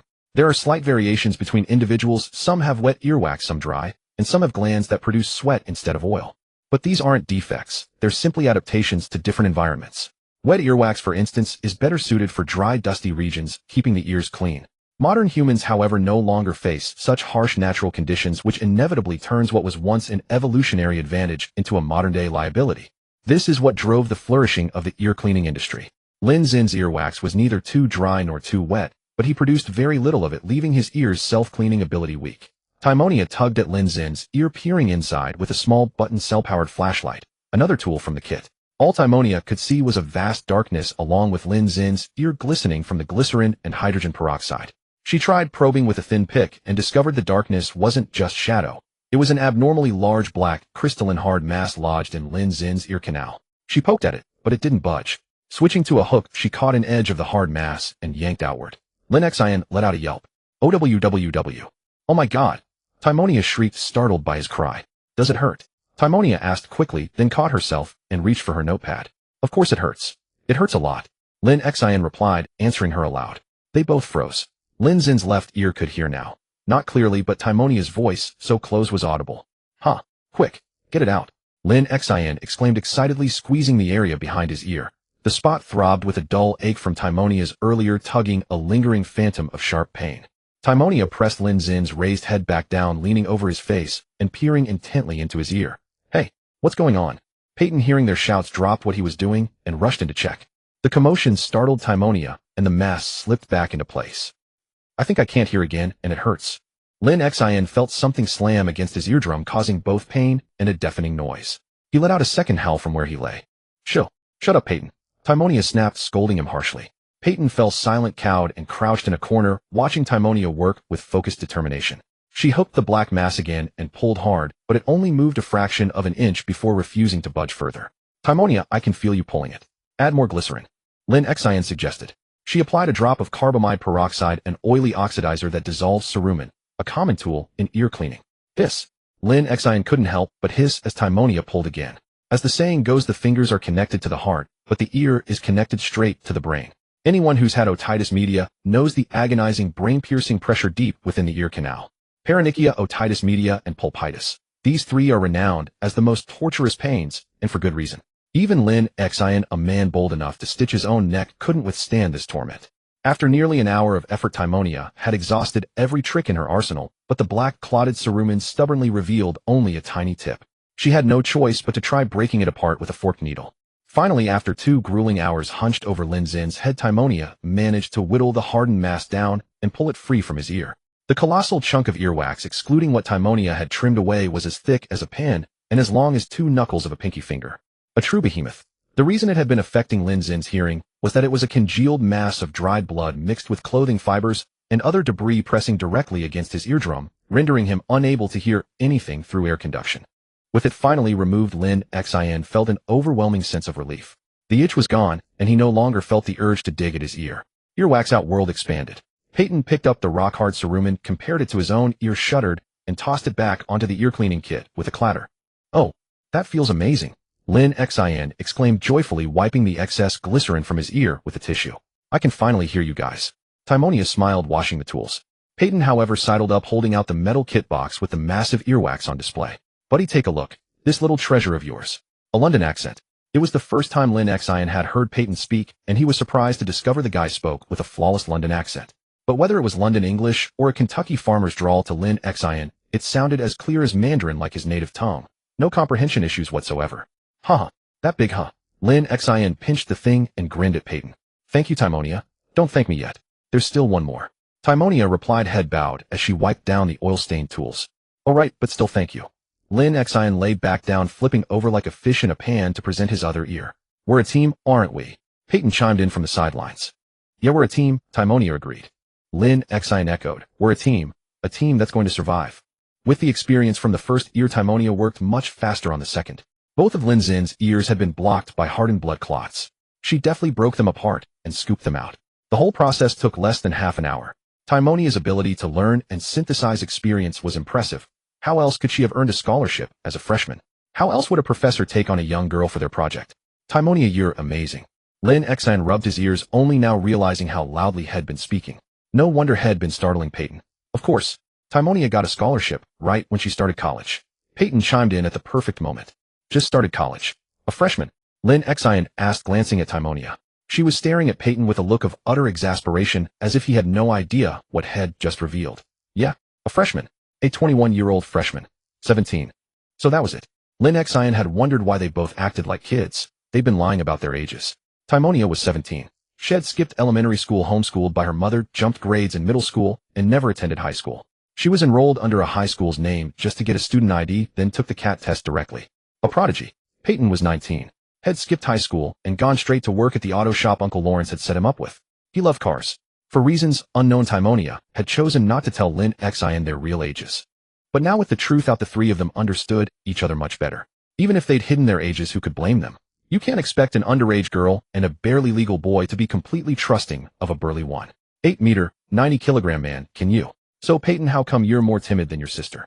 I mean, how is your courage less than a girl's? Maybe Timonia should be your big sister instead." Lin Xin teased, taking the alcohol wipe Timonia offered and cleaning his ear. "What? I'm not timid. I mean, I'm cautious. You get it? Cautious." Peyton's protests were as feeble as Kong Yiji's. Instantly, the farmhouse was filled with laughter and cheer. Lin Xin picked up a cup filled with steaming, fragrant tea. Peyton, fond of innovation, had added wild daisies and mint he had gathered outside. Lin Xin had grown accustomed to this.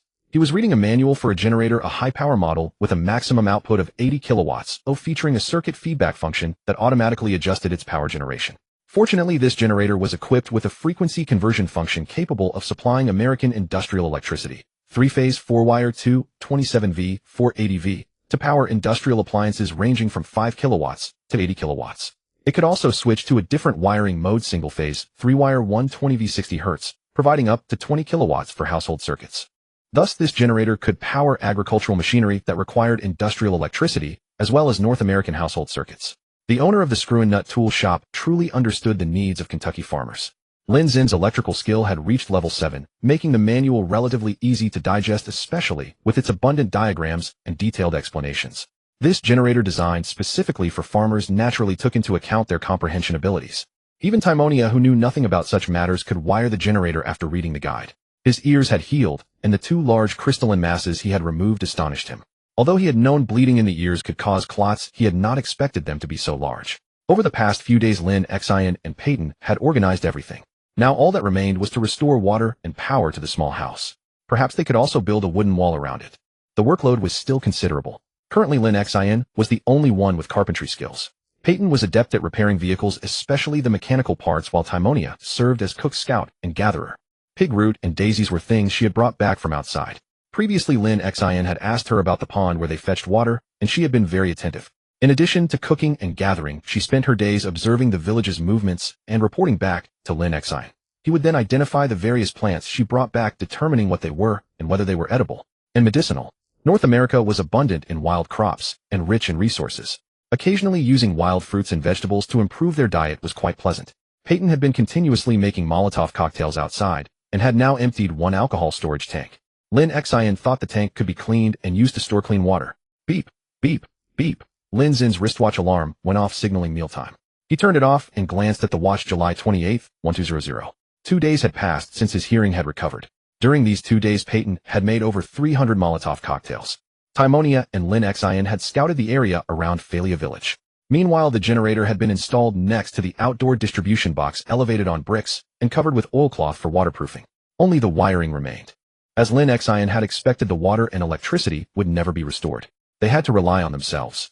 Lin Xin stood up, holding the manual in one hand and a cup in the other, and walked out of the garage just in time to see Timonia and Peyton emerging from the farmhouse. He raised his hand in a gesture and returned to the farmhouse to have lunch with Peyton and Timonia. After the meal, once the generator was wired, the house would regain power. Today, Timonia had made slightly sweet kidney bean rice with dried kidney beans along with fried pig root slices and canned luncheon meat crumbles, which had a unique herbal fragrance. Speaking of pig root, the term was used in many parts of America, but referred to different things. In the West, pig root often meant cassava, but in some small Kentucky villages it referred to Jerusalem artichoke, commonly known as sunchoke. In many places it was sliced and pickled for a crisp and refreshing taste. But Timonia's fried version was also delicious. This plant was almost ubiquitous. When you saw patches of small yellow flowers that didn't quite look like proper chrysanthemums, but rather like miniature sunflowers, there was no doubt that Jerusalem artichokes lay buried beneath the ground. Jerusalem artichoke, known as ghost taro in China, was suitable for cold dishes and pickling. It was called pig root simply because North American wild boars were adept at digging up these nutritious underground tubers. Locals naturally called it pig root, but wild boars didn't eat just one type of tuber. Their keen sense of smell and voracious appetites drove them to gather all kinds of naturally occurring tubers. As a result, quite a few plants were called pig root by locals. After all, the wild boar was both the most common North American wildlife and the most detested crop destroyer and granary thief for Kentucky farmers. Truly an unforgettable impression. Over the past 2 days, Lin Xin had been preparing, inspecting the indoor wiring and pipes, planning for the future. This location was actually suitable for establishing a long-term shelter. The surrounding land was fertile with many lakes, as well as savanna grasslands and farmland.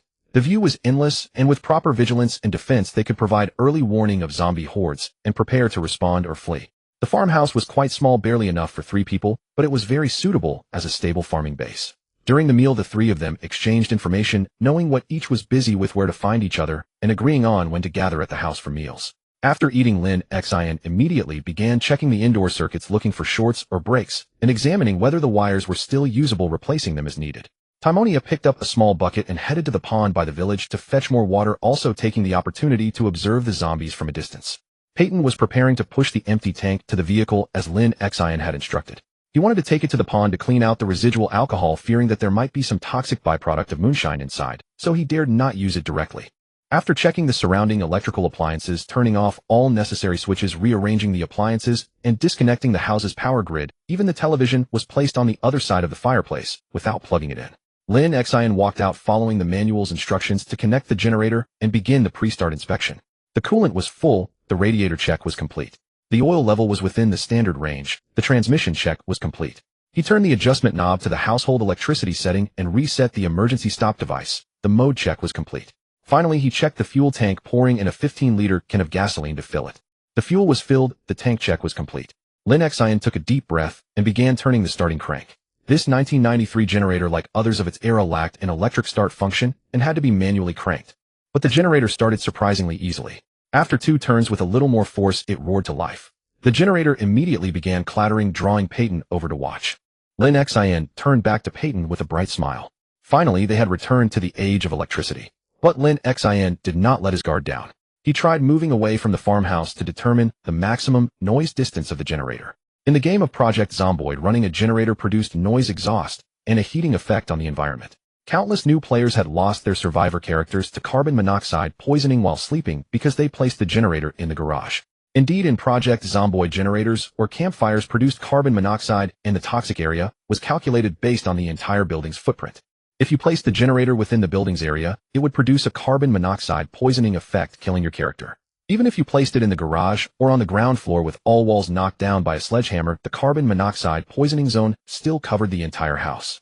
That was why generators were generally placed outdoors. In the game, although it attracted some zombies, the maximum noise propagation distance did not exceed 20 yards, and it could power all electrical devices within a 20-yard radius and up to 5 floors high. The higher the power, the faster the fuel consumption. Yet some new players still ignored the warning: running it in this area will produce a lot of toxic gas, and insisted on placing the hard-earned generator in the garage, fearing it would be damaged by zombies or rain. Even opening the garage door and diluting themselves with it should be fine with the door open right. Then they died and had to start over, training their survivor character with a frown. Do not hoard supplies, cherish your life. That was the first lesson for beginners in Project Zomboid. This lesson went against many players' hoarding tendencies and pack rat preferences. It was also one of the reasons why players found the game difficult. Lin Xin walked a considerable distance along the road, then gradually returned to the farmhouse, pausing to listen and determine whether the generator's sound was enough to attract zombies. Finally, he determined that the generator's noise was slightly louder than a car. At about 30 meters away, Lin Xin could still hear a faint hum. He silently noted this distance. The future wall must be built farther than this. Back at the farmhouse, Lin Xin immediately began connecting the power cords of various appliances. However, there was no refrigerator in the farmhouse. They would need to find a freezer later to store food. They couldn't live on canned food forever. Once planting began, they would need fresh produce, and they would also have to preserve vegetables and grains. After finishing his work, it was already 5 in the afternoon. He checked the main switch and the generator's power meter. With nothing running, the pure line loss was only about 9 watts, which was acceptable. In the game Project Zomboid, the generator's durability degraded at an alarming rate, but the repair method was extremely simple. After about 7 days of operation, the generator would lose 30 to 50 durability, but it could be repaired with electronic scrap and a screwdriver. Many believe this was just the developer's way of forcing players to perform regular maintenance on the generator, giving them something to do in the late game. But in reality, generators could not run continuously for long periods. Typically, a portable small generator needed to be shut down every 3 days to prevent overheating and required inspection, adding coolant and oil, and checking for charred wires. The longest continuous operation time generally did not exceed half a month. Moreover, if a generator broke down, it could not be repaired with a piece of electronic scrap from a watch and a screwdriver. So Lin Xin had to be cautious, as they had no backup generator. This was the only one, and once it was worn out, it was gone. Nevertheless, having electricity was still a delight. That evening during dinner, Lin Xin, Peyton, and Timonia finally enjoyed proper lighting for the first time in a while, and ate bread baked not by the fireplace, but by a real electric oven, which was very fragrant. Timonia also fried a few cans of mackerel. With potato chips, the meal was a standard British fried set fish and chips. Lin Xin felt that Peyton was almost in tears. After dinner concluded, Lin Xin intercepted Peyton and Timonia, who were about to head straight to bed. "I know you're exhausted, but hear me out first," she began with a stiff opening that offered little incentive to listen. Yet as Lin Xin continued, the two found themselves leaning in with rapt attention. Lin Xin gestured to the television. "Today I not only restored the power, but also managed to re-erect the antenna for this thing. However, I only finished just before dinner and haven't had a chance to check it myself. So I'd best see the current state of this civilized world." With that, Lin Xin switched on the TV. "Before I met you two, due to interference, both the TV and radio were completely devoid of any signal. I wonder if it's been the same for you." She handed the remote to Timonia, asking them both. "Interference.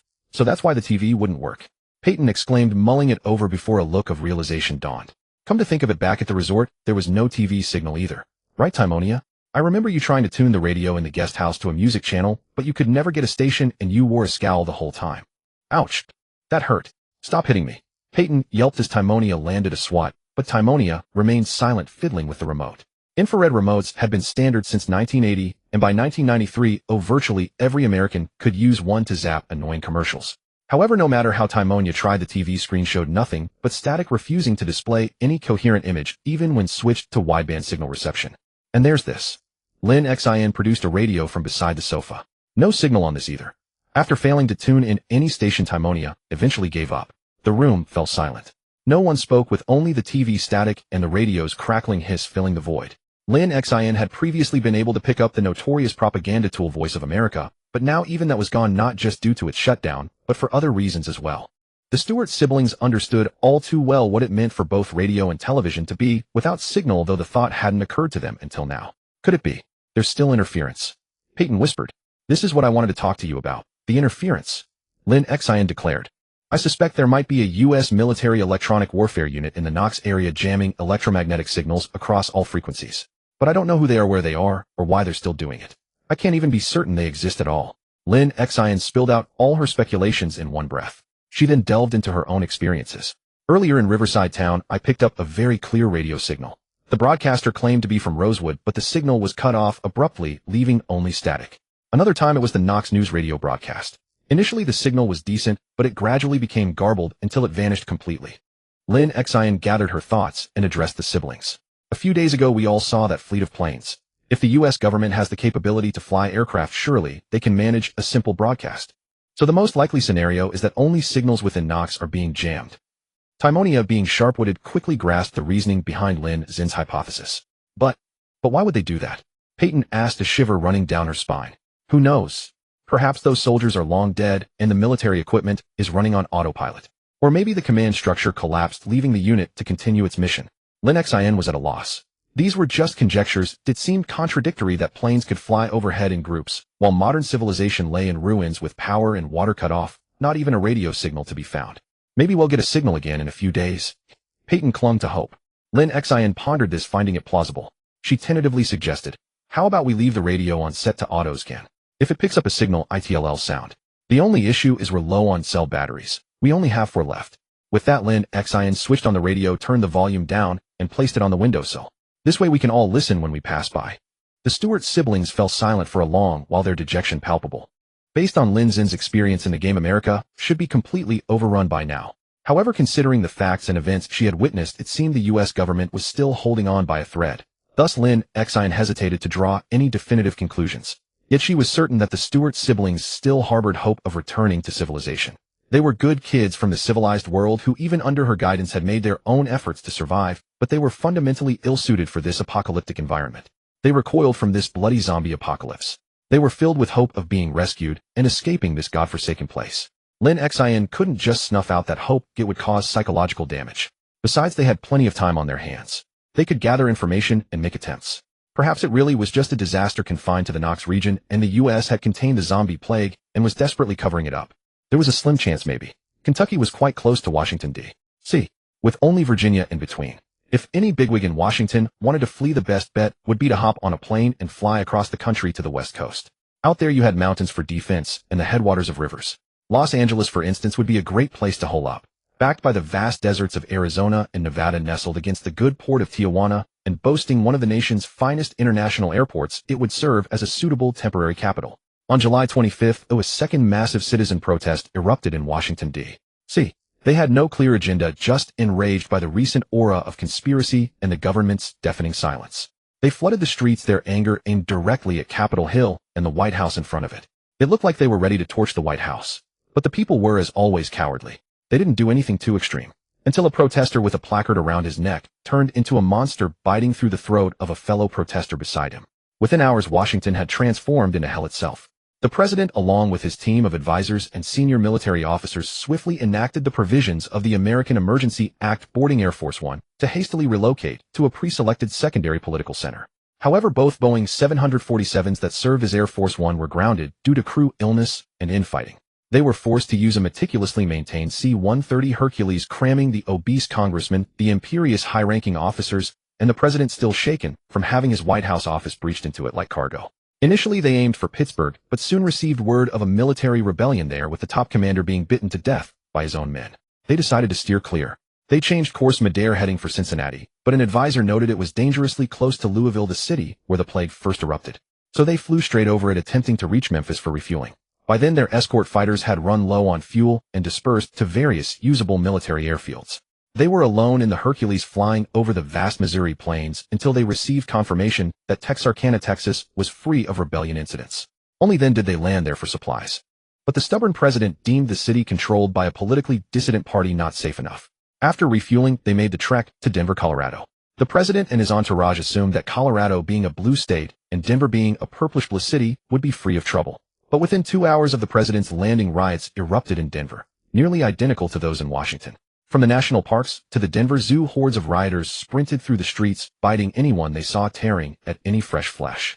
The president was practically scared witless by the barrage of riots and rebellions. His Hercules transport plane fled from city to city until they reached Los Angeles. The mighty president reduced to a stray dog. His escape route was a testament to his desperation. He didn't even understand what had caused this situation. He was just a pathetic pawn pushed to the forefront by interest groups. There was no end to his flight. He was destined to be the last president of the United States. Starting on July 25th, the entire United States gradually lost its ability to maintain political control. Order was crumbling, and the living were being devoured by the dead. Perhaps a few states, due to their climate, were spared from the plague-laden rain and fog. Perhaps some isolated cities were unreachable by zombies. Perhaps those places hadn't yet seen massive hordes.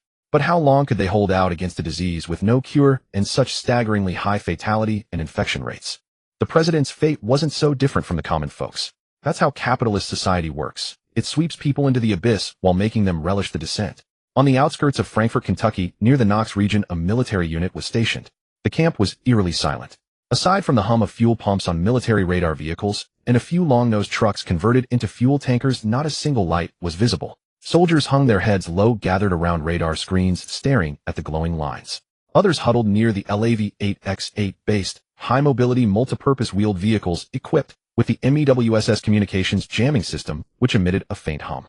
This was the U.S. military's ANMELC mobile electronic warfare support system, its tall deployed antennas constantly beaming powerful radio signals into the air. This portable self-propelled jamming station had been in service with the Marine Corps since 1986 and had proven its mettle during the Gulf War. When used in tandem, these vehicles could completely sever communications in an area through targeted high-power radio interference. They were also supported by additional electronic warfare vehicles modified from Humvees and mine-resistant ambush-protected vehicles acting as relay stations. The principle behind radio jamming is quite simple. Radio jamming signals introduce electromagnetic energy into a receiver's channel or system, either through direct or indirect coupling. This interferes with the reception of desired communication signals, causing information errors, loss, or even complete communication blackouts. This degradation or damage to the quality of useful radio signal reception caused by these useless signals is what we call radio interference. For the receiver, the stronger signal wins, especially on the same frequency. Civilian devices lack the specialized filters to strip out these jamming signals. It's like a shouting match. Whoever is loudest is right. The process of radio jamming is essentially broadcasting a more powerful signal to drown out the weaker one.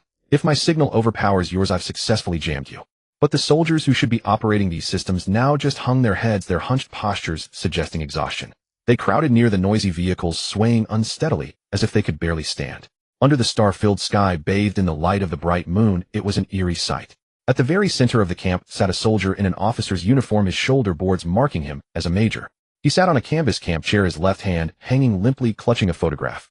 It showed a woman and a young girl, the little girl beaming with a joyful smile. The major had a calm, regular face, but it was somewhat decayed. In his other hand, he held AM 1911 pistol. The table he leaned on was slick with blood. Though it was a grim image, the major had quite a big brain. A laminated military map was pinned to the tent canvas before him, a detailed map of all of Knox County marked with various intelligence. One location, their current position, was circled prominently with the word camp written beside it. Other spots were marked with red erasable marker crosses labeled M1125 CPB, suggesting something was deployed there. Would this camp hidden deep in the woods ever be found? Perhaps when the fuel in those M915A2 fuel tanker trucks runs dry, this electronic warfare base will finally go silent. But that might not be for some time yet. Regardless, these events remained unknown to Lin Xin and the Stewart siblings. Last night, Lin Xin told the Stewart siblings about the signal problem, which left them feeling somewhat disheartened. To lift their spirits, Lin Xin decided to start restoring the base's water supply this very day. Since the water outage, the Stewart siblings had relied on Timonia, lugging a small bucket to the pond for water, drinking the untreated water straight from the source. Fortunately, their stomachs were resilient enough to avoid any illness. After Lin Xin arrived, they began drinking water that was boiled in a steaming pot and then poured into plastic bottles for the three of them. He had explained the dangers of raw water and his suspicion that the zombie plague could be transmitted through water sources. After a few days of this influence, combined with Peyton's habit of tea drinking, the three had grown accustomed to consuming boiled water and brewed tea.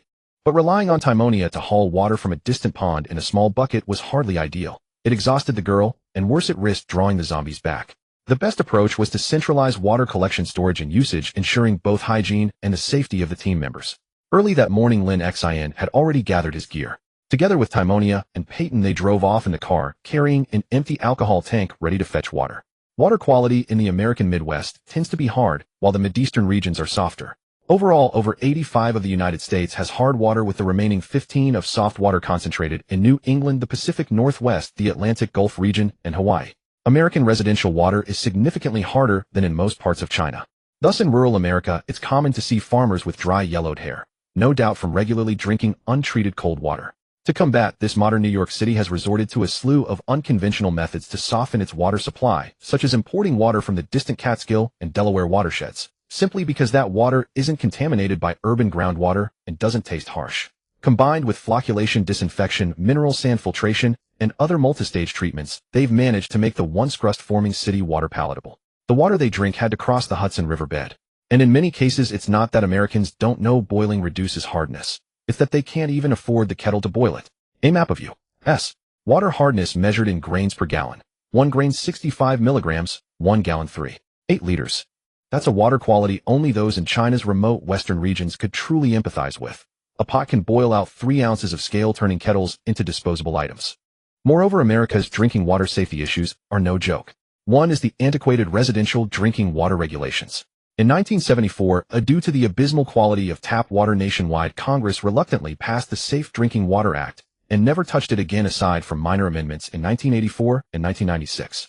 This is why today regions like Arizona, Texas, and Nevada see arsenic water exceeding limits, while New Jersey and Oklahoma have mutant springs with uranium levels above standards, and these waters are still deemed safe. In America, legal drinking water that can't be drunk is truly a national dilemma. Another reason for poor tap water quality is the age-old issue of outdated pipe infrastructure.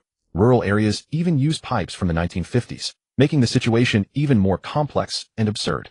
Take Los Angeles, where reservoir chemicals exceeded limits and decomposed into legal substances under sunlight, prompting authorities to cover the water surface with black plastic to block the sun, only to cause secondary pollution. Or Flint, which switched its water source from Detroit to the local river to cut costs, but the river's low pH corroded old pipes, leading to severe lead contamination. A year later, they were forced to switch back, spending nearly $10 million to treat 800 children poisoned by lead-tainted water. To make matters worse, after that Know-It-All King took office, he slashed the EPA's budget, and his successor, a sleepy figure, went further, giving money in name but stripping power in reality. Eventually, the FDA's water quality reports became ineffective, and local authorities issued their own certifications, like putting a fox in charge of the henhouse or letting the referee play the game. Kentucky is unfortunately also a hard water region, though slightly better off than the hardest areas. But that's hardly better. It's the second hardest water in the entire country. Still, there's no need to worry too much. Despite the overall hardness, the Ohio River, which is rich in tributaries, boasts excellent water quality. Especially in Kentucky's lake-dotted forest regions, the water can be made potable with a simple boil. So Lin Xin doesn't need to go through New York-style contortions. He just needs to haul water from the small pond and treat it with purification tablets, which nearly every American household stocks for later use. The pipes salvaged from the moonshiner's farm were quite new. These cast-iron conduits were perfectly usable. Lin Xin decided to use them to build a small water tower for supply, though second-floor plumbing was out of the question without a winch or pulley to lift the tank. At best, it could be set up on the ground floor to provide running water there. Timonia sat in the passenger seat, while Peyton rode in the truck bed, steadying the tank to keep it from bouncing out. Lin Xin drove, cruising leisurely south along the road, and soon the outskirts of Faria village came into view. The pond lay east of this north-south road, at the village's northwest corner, across from a small farm. Lin Xin slowed the car and turned to Timonia, asking what's with that house. It's an empty place for sale. Nothing inside, she replied, having already scouted it earlier. Maybe we can stop there and check out the village while we're at it, he said, steering toward the vacant property. This standalone cottage was clearly a local farmer's home, complete with a flower bed, now full of withered blooms, untended for who knows how long. A swing sat nearby, and while there was no garage, there was a parking spot. Like Lin Xin's farmstead base, this house had a dedicated concrete driveway. Seemingly, these roads were all privately built. Lin Xin parked in front of the house, and the three got out one by one. Lin Xin carried an Alice pack with an M9 in his holster. Timonia slung a zipper across her shoulder with a small backpack. Peyton had 2 short-barreled revolvers tucked into his jeans and carried a bag holding 7 or 8 homemade Molotov cocktails. They scanned their surroundings as they headed toward the pond, with Timonia leading the way. The closer they got to Faria, the tenser Peyton became. Timonia stayed on high alert, and Lin Xin was already braced for combat. The trio reached the village's junction where the chaotic zombie horde at the entrance came into view. The first thing that caught their eye was the nameless pond with a small community farther off. Wooden single-story structures similar to the middle-class neighborhoods of Riverside Town, all homes of the villagers. Further beyond was a burger joint with a gas station to its east. Lin Xin spotted 3 sizable hordes, one near the gas station numbering between 200 and 300 to another in the burger joint's parking lot seemingly clustered around something roughly the same size. And the last gathered in the roadside field smaller at around 7,080, with a car crashed into a haystack tire tracks stretching from the road to the wreck. Faria village. Look at these dense resource points and not too many zombies. These zombies accounted for about a third of the entire village's population. Timonia briefed Lin Xin on the village's layout. They'd originally stayed in a 2-story guest house in the southwest, where their Uncle Lawrence was locked in one of the rooms. The 3 crept closer to the village, all eyes fixed on the hordes. They rarely come this way. They usually head east. Those zombies were there before Peyton and I went to the farm. See, that one's Ningman, the pastor of St. Faria Church. Timonia pointed to the zombies in the field. Their formation was somewhat scattered, like a handful of rice grains flung northward, densest around the car with the rest spread across the farmland. The ones at the gas station and burger joint were similar, forming a spindle shape. It might have been caused by the airplane that passed overhead a few days ago. Among these zombies, one figure stood out, clad in a black clerical suit with a white patch gleaming against the dark fabric on his neck. Don't underestimate that white collar. It's a Roman collar, the mark issued by the Catholic Church to clergy, signifying their sacred office. Simple as it looks, its meaning is anything but the Church's official explanation alone runs to over 23 points, spanning multiple eras with numerous allusions and uses, so we won't delve into it here. Father Gabriel from The Walking Dead. Note the Roman collar on his neck marking him as a Catholic clergyman. Really, didn't he go to Louisville to deliver a sick child? Peyton squinted to make out the figure picking up the thread. Then realization dawned, he didn't make it. He died here. Timonia said nothing, just gave Peyton a wordless look before continuing to brief Lin Xin on the situation. Under Timonia's narration, Lin Xin gradually recalled the information about this village, combining it with his memory of the game map. He vaguely remembered that there was a very large gun shop nearby, but he couldn't remember exactly where. It seemed to be in a very small village, 1/5 the size of Faria village. The 3 of them stopped at the edge of the nameless pond. Indeed, there were no zombies here. After observing for a while, Lin Xin told Peyton and Timonia to stay and watch while he went back to drive the truck over to fetch the water tank. They hadn't yet obtained a water pump, so they had to rely on manual labor filling the tank bucket by bucket. There must be water pumps of various capacities in the village. The agricultural cooperative store had everything they needed. After Lin Xin left, Timonia and Peyton sat by the pond, gazing at the zombies on the highway in the distance, watching Father Ningman stagger aimlessly across the fields, his figure unsteady and grotesque. The Stewart trio had come to this small American town for a trip.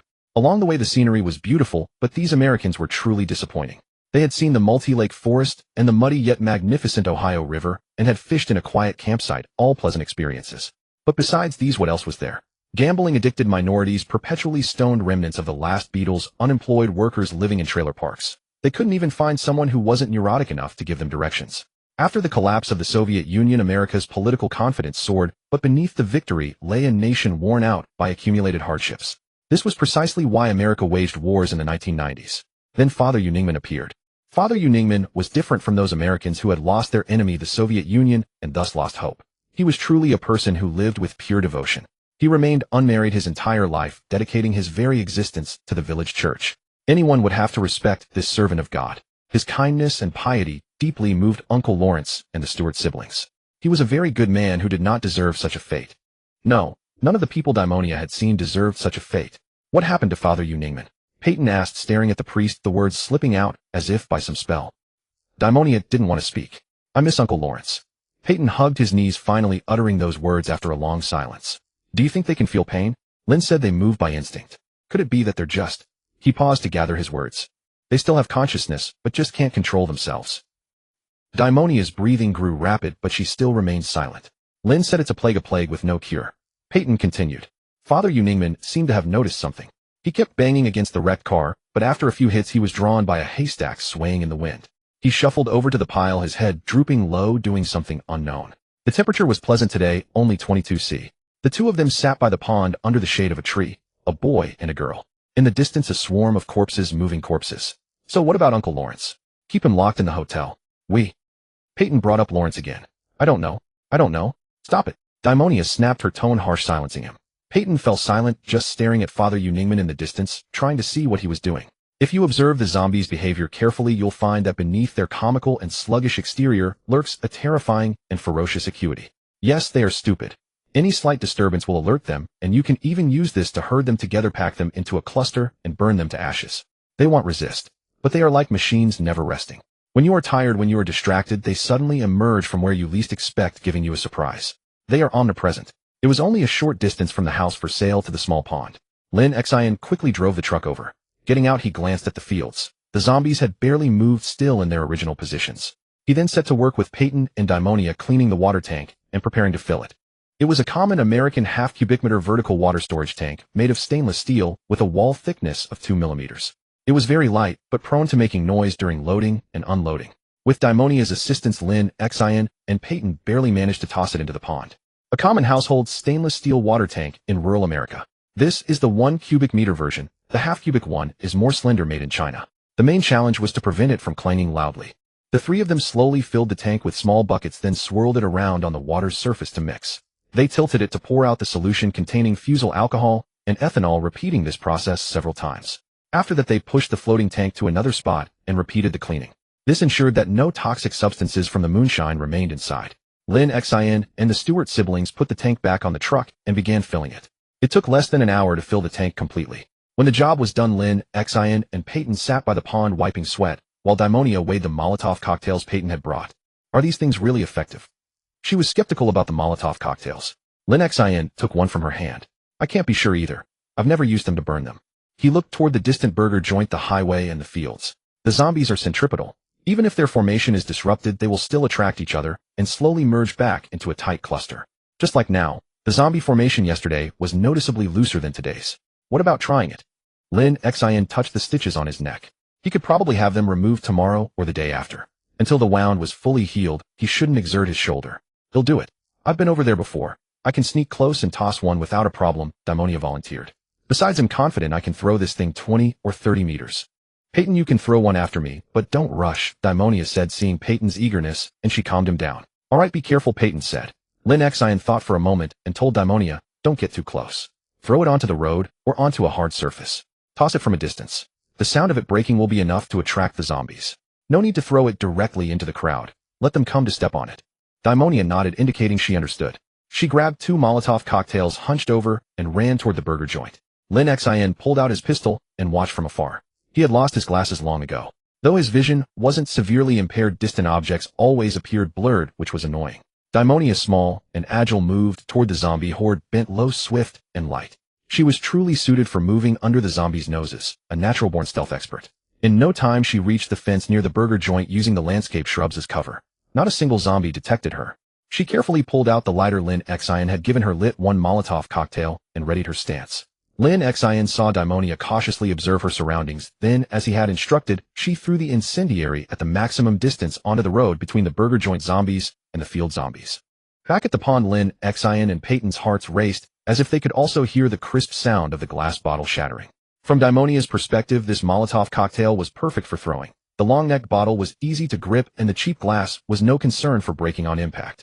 The only worry was that the flame at the mouth might crack the bottle, so it had to be lit and used immediately. She threw it at least 30 meters, though she had originally intended to hit the road 20 meters away. The most important thing was the zombies' reaction. Just as Lin Xin had said, they were drawn by the flame and noise of the Molotov cocktail, immediately clustering toward the large pool of fire on the ground. They showed no hesitation, which stunned Daimonia. Peyton's question was answered. They were nothing but rotting flesh without thought. They couldn't possibly have consciousness. The zombies that reached the fire first brushed directly against the burning alcohol on the ground, completely indifferent to their own pant legs and clothes catching fire. They stood there blankly, trying to find the source of the sound, trying to discern whether the flickering flames before them were some piece of fresh meat. After a futile attempt, they were pushed into a pile by the zombies, drawn by the sound and dancing flames, their own bodies now ablaze. As for the runners that came later, they charged straight toward the position of the Molotov cocktail, knocking down the zombies already on fire and plunging into the flames. Alcohol burns quickly, releases relatively low heat, and produces a large amount of water vapor during combustion. It can even form a mixture with water.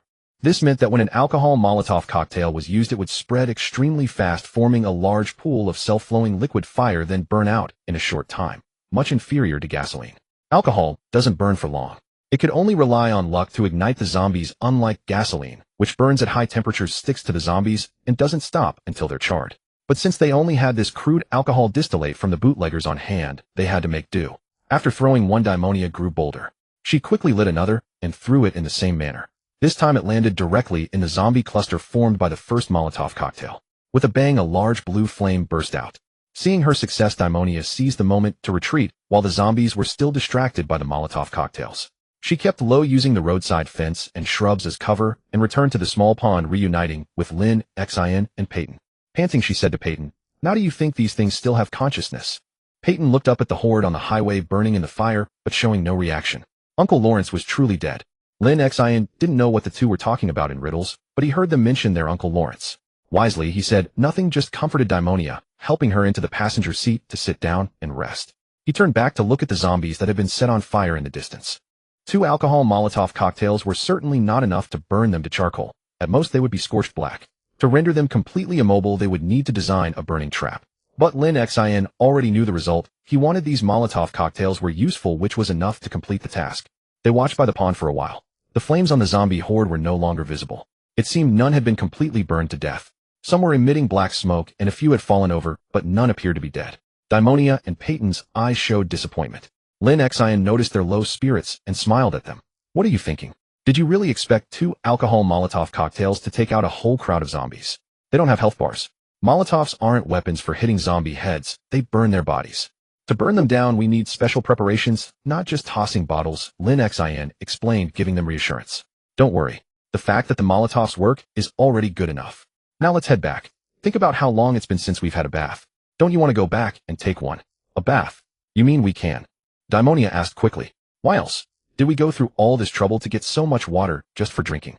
Lin Xin looked at her in surprise. He had thought Daimonia would have noticed from the indoor pipes that he had already completed the water supply renovation at the farm. Now they just needed to bring the tank back, unload it from the dump truck, and connect it to the water tank to restore the water supply, though only on the first floor. Daimonia's mood instantly lifted. She urged Lin Xin, "Then what are we waiting for? Let's hurry back." All right. Peyton, get in the back." Lin Xin had Peyton climb into the truck bed and drove straight back to their base. The pickup truck, its front end battered beyond recognition, carried the water tank back toward the farm just as briskly as it had in the morning. "Oh, that feels wonderful," Daimonia said, tousling her hair as she emerged from the bathroom on the first floor, having just enjoyed a comfortable hot shower with the electric water heater. Although she had changed her clothes regularly, the grime on her body still left her smelling rather unpleasant. Peyton was the same, even worse. Last time, while cleaning Lin Xin's ears, she had felt somewhat embarrassed because she could smell Lin Xin's scent. Though it carried the odor of sweat and a hint of blood, it was still far more pleasant than her own body odor. This time there were no such issues. She had enjoyed a wonderfully relaxing hot shower, her first in over half a month. After finishing, Daimonia wrapped herself in a bath towel and stepped out of the shower stall. The moment she emerged, she saw Lin Xin and Peyton staring at her intently, which made her feel a bit uneasy. "What's wrong? Why are you looking at me like that?"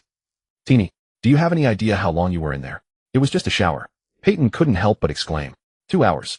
A full 2 hours. Thanks to you, Lin, and I had to go to the bathroom outside." Daimonia blushed and fled upstairs. "Unbelievable."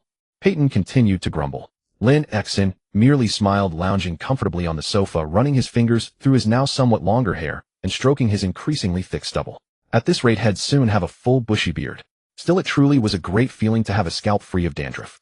This half-ton of water, if used sparingly, should last a week. If he could ever get his hands on a water pump, pipe, steel cables, and a winch, he might even attempt a complete overhaul of this house, installing a self-supplying water tank on the roof to ensure fully automated running water. But all those supplies were located within Faria village. Want them? Then they'd have to march over the corpses of 1,700 zombies. Lin Xin racked his brain for numerous methods, but the plan he finally settled on was a simple trap that had been in use since World War II. The incendiary trap.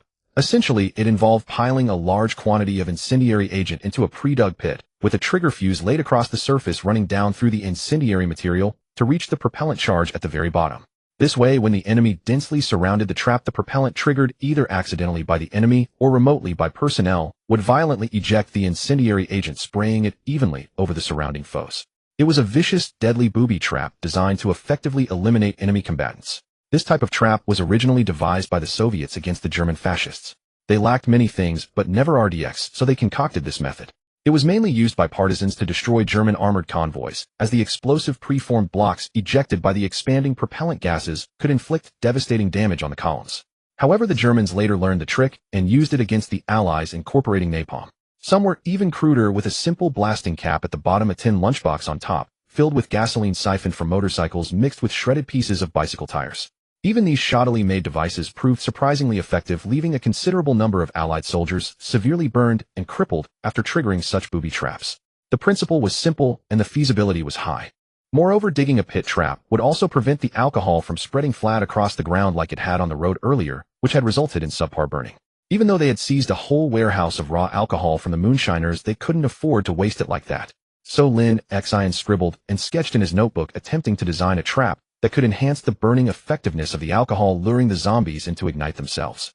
In reality, to make alcohol burn more fiercely, one could either mix in accelerants or oxidizers, or increase the surface area exposed to air. Both methods would intensify the burn, but it would never quite match the ferocity of gasoline. Furthermore, the first method was simply impractical. The available materials couldn't support such an approach. So Lin Xin decided to dig an inverted cone-shaped pit. At its center, he would place Molotov cocktails and line the inner walls of the cone with multiple plastic bags filled with alcohol to serve as the main incendiary agent. The central trigger would be an extremely simple, yet highly unreliable and failure flame-based time fuse. Open flames attract zombies, and that single fact drastically reduced the viability of using a flame-based time fuse. As for a time noise generator, Lin Xin could already manage that now. There were plenty of alarm clocks and watches available. They could be used to lure zombies towards the pit for incineration. But figuring out how to ignite the pit itself was proving troublesome. There was no suitable trigger mechanism. Lin Xin doodled on his paper, while Timonia busied herself with making lunch. Ever since the power came back on, she had been using the electric oven. The gas stove was out of the question. There was no gas available anyway, as the house owners had cut off their gas supply before leaving for their vacation. But even if there were gas, the power was out now anyway. The pressure in natural gas pipelines relies on electric motors to maintain. As gas travels from upstream to downstream, pressure drops, naturally requiring compressor stations along the way to boost it. If any single link in the chain fails, gas becomes unavailable. For lunch today, Timonia was making baked bread with corn chowder. Each person also got a warmed-up can of peaches. The bread was kneaded with tomato juice, giving it an oddly pinkish hue. Timonia had never wasted any food, including the dregs at the bottom of the ketchup bottle, which was where the tomato juice came from. Such a thrifty and virtuous girl. Peyton, meanwhile, was outside continuing to make Molotov cocktails. Ever since he saw the disappointing burning effect of the alcohol-based cocktails, he had been silently trying to produce more of them, hoping to overwhelm by sheer quantity. Should they really use that open flame trigger? Wouldn't that be too unsafe?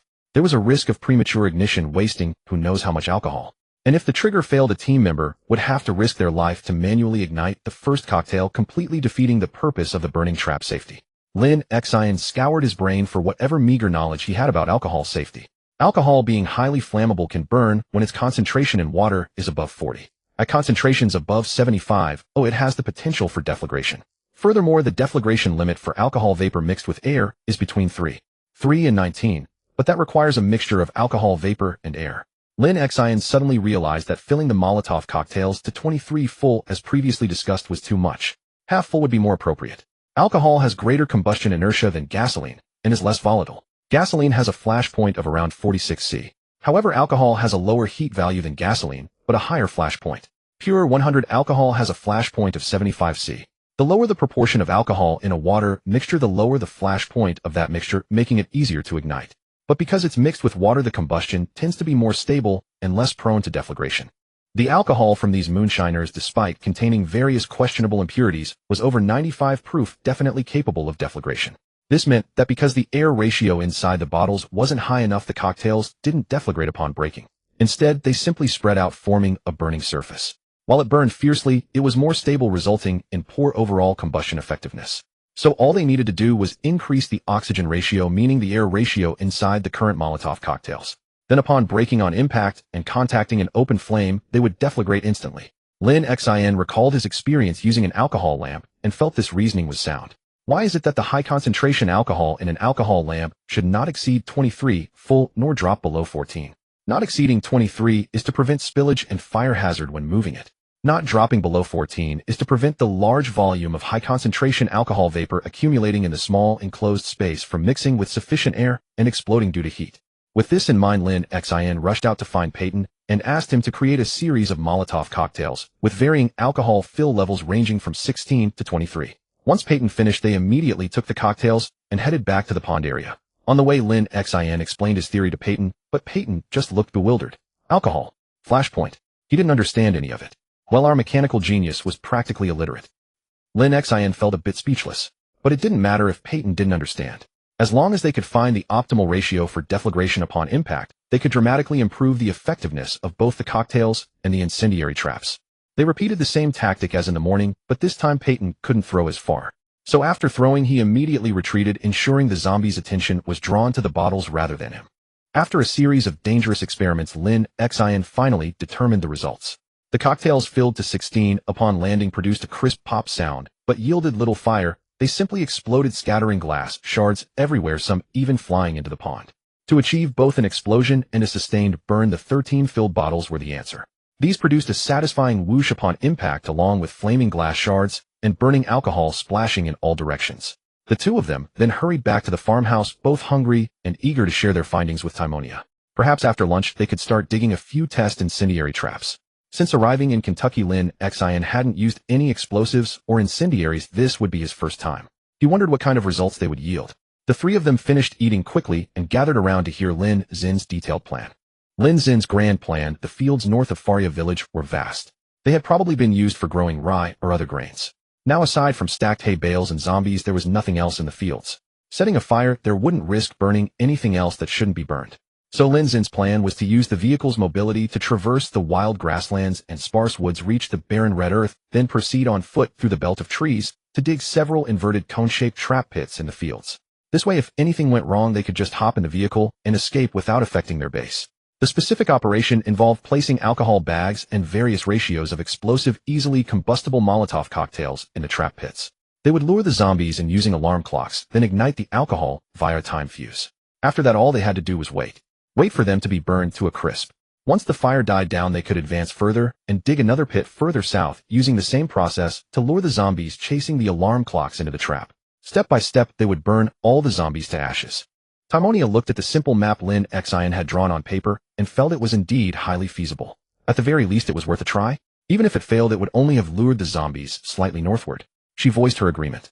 Peyton, who only understood the digging pits and burning zombies parts, also nodded in consent. Lin Xin picked up his hand-drawn map, stuffed the last piece of tomato-flavored bread into his mouth, puffed out his cheeks, chewed vigorously, and mumbled indistinctly. This will be our first counteroffensive against the zombies. Whether we succeed or fail, we'll only know by trying. Peyton and Lin Xin loaded the various Molotov cocktails Peyton had crafted over the past few days into the vehicle, along with a small barrel of pure alcohol. Lin Xin took the wheel once more with Timonia in the passenger seat, while Peyton sat in the truck bed.